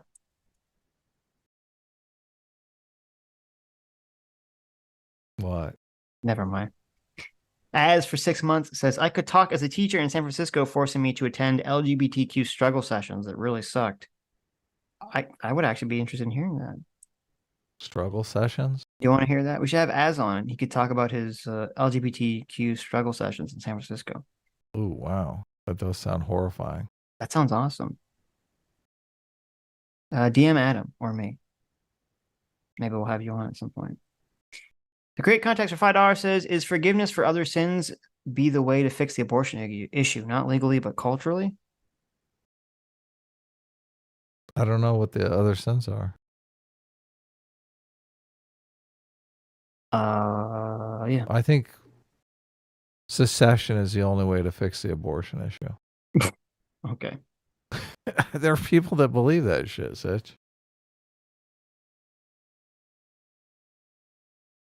Miss Sparkles. Hey, Major Sparkles for $5 says, before you say bye, I must say, Sitch, you're my fave. Based, of course I am, obviously. Obviously.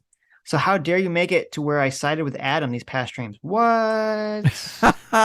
Wow. Oh, yeah. Wow. I'm glad you're back. I'm glad you're back. Because then it ends with S-Class is the best class. But thank you for siding with me on this stream. Well, thanks, Sparkles. I'm glad you're back in the S-Class RMA. Okay. I'm glad you accept that there's a coming civil war.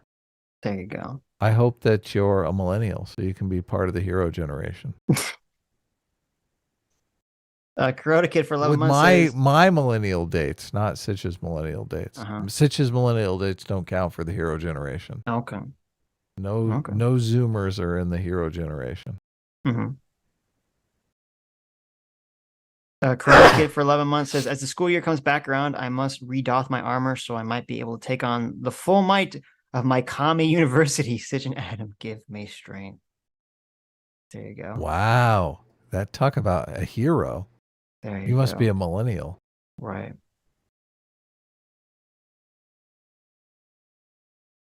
CT for 2 Canadians says, God damn, I just checked into the hotel. Have fun. A lot of driving today. And you're going to have a lot more driving tomorrow, CT. So take care. Yeah, have fun. Have fun with I that. hate driving. Oh, driving is awful. Giant nightmare. Yes. Right. Fly everywhere you go. I know. Never drive. Never. Fly to the store. Of course. Right. Take my hovercraft. The Jack of some trades for 5 months says, thank you so much. Says Florida. I'm going to create my own AP studies with blackjack and ladies of the night. YouTube won't let me finish the line. There you go. Sounds like fun. I would take that course. Selwyn for 8 months. Thank you, with a heart emoji. Oh, yeah. Solar for 2 hours says it's illegal under the Foreign Commerce Clause. Oh, no. Is that the...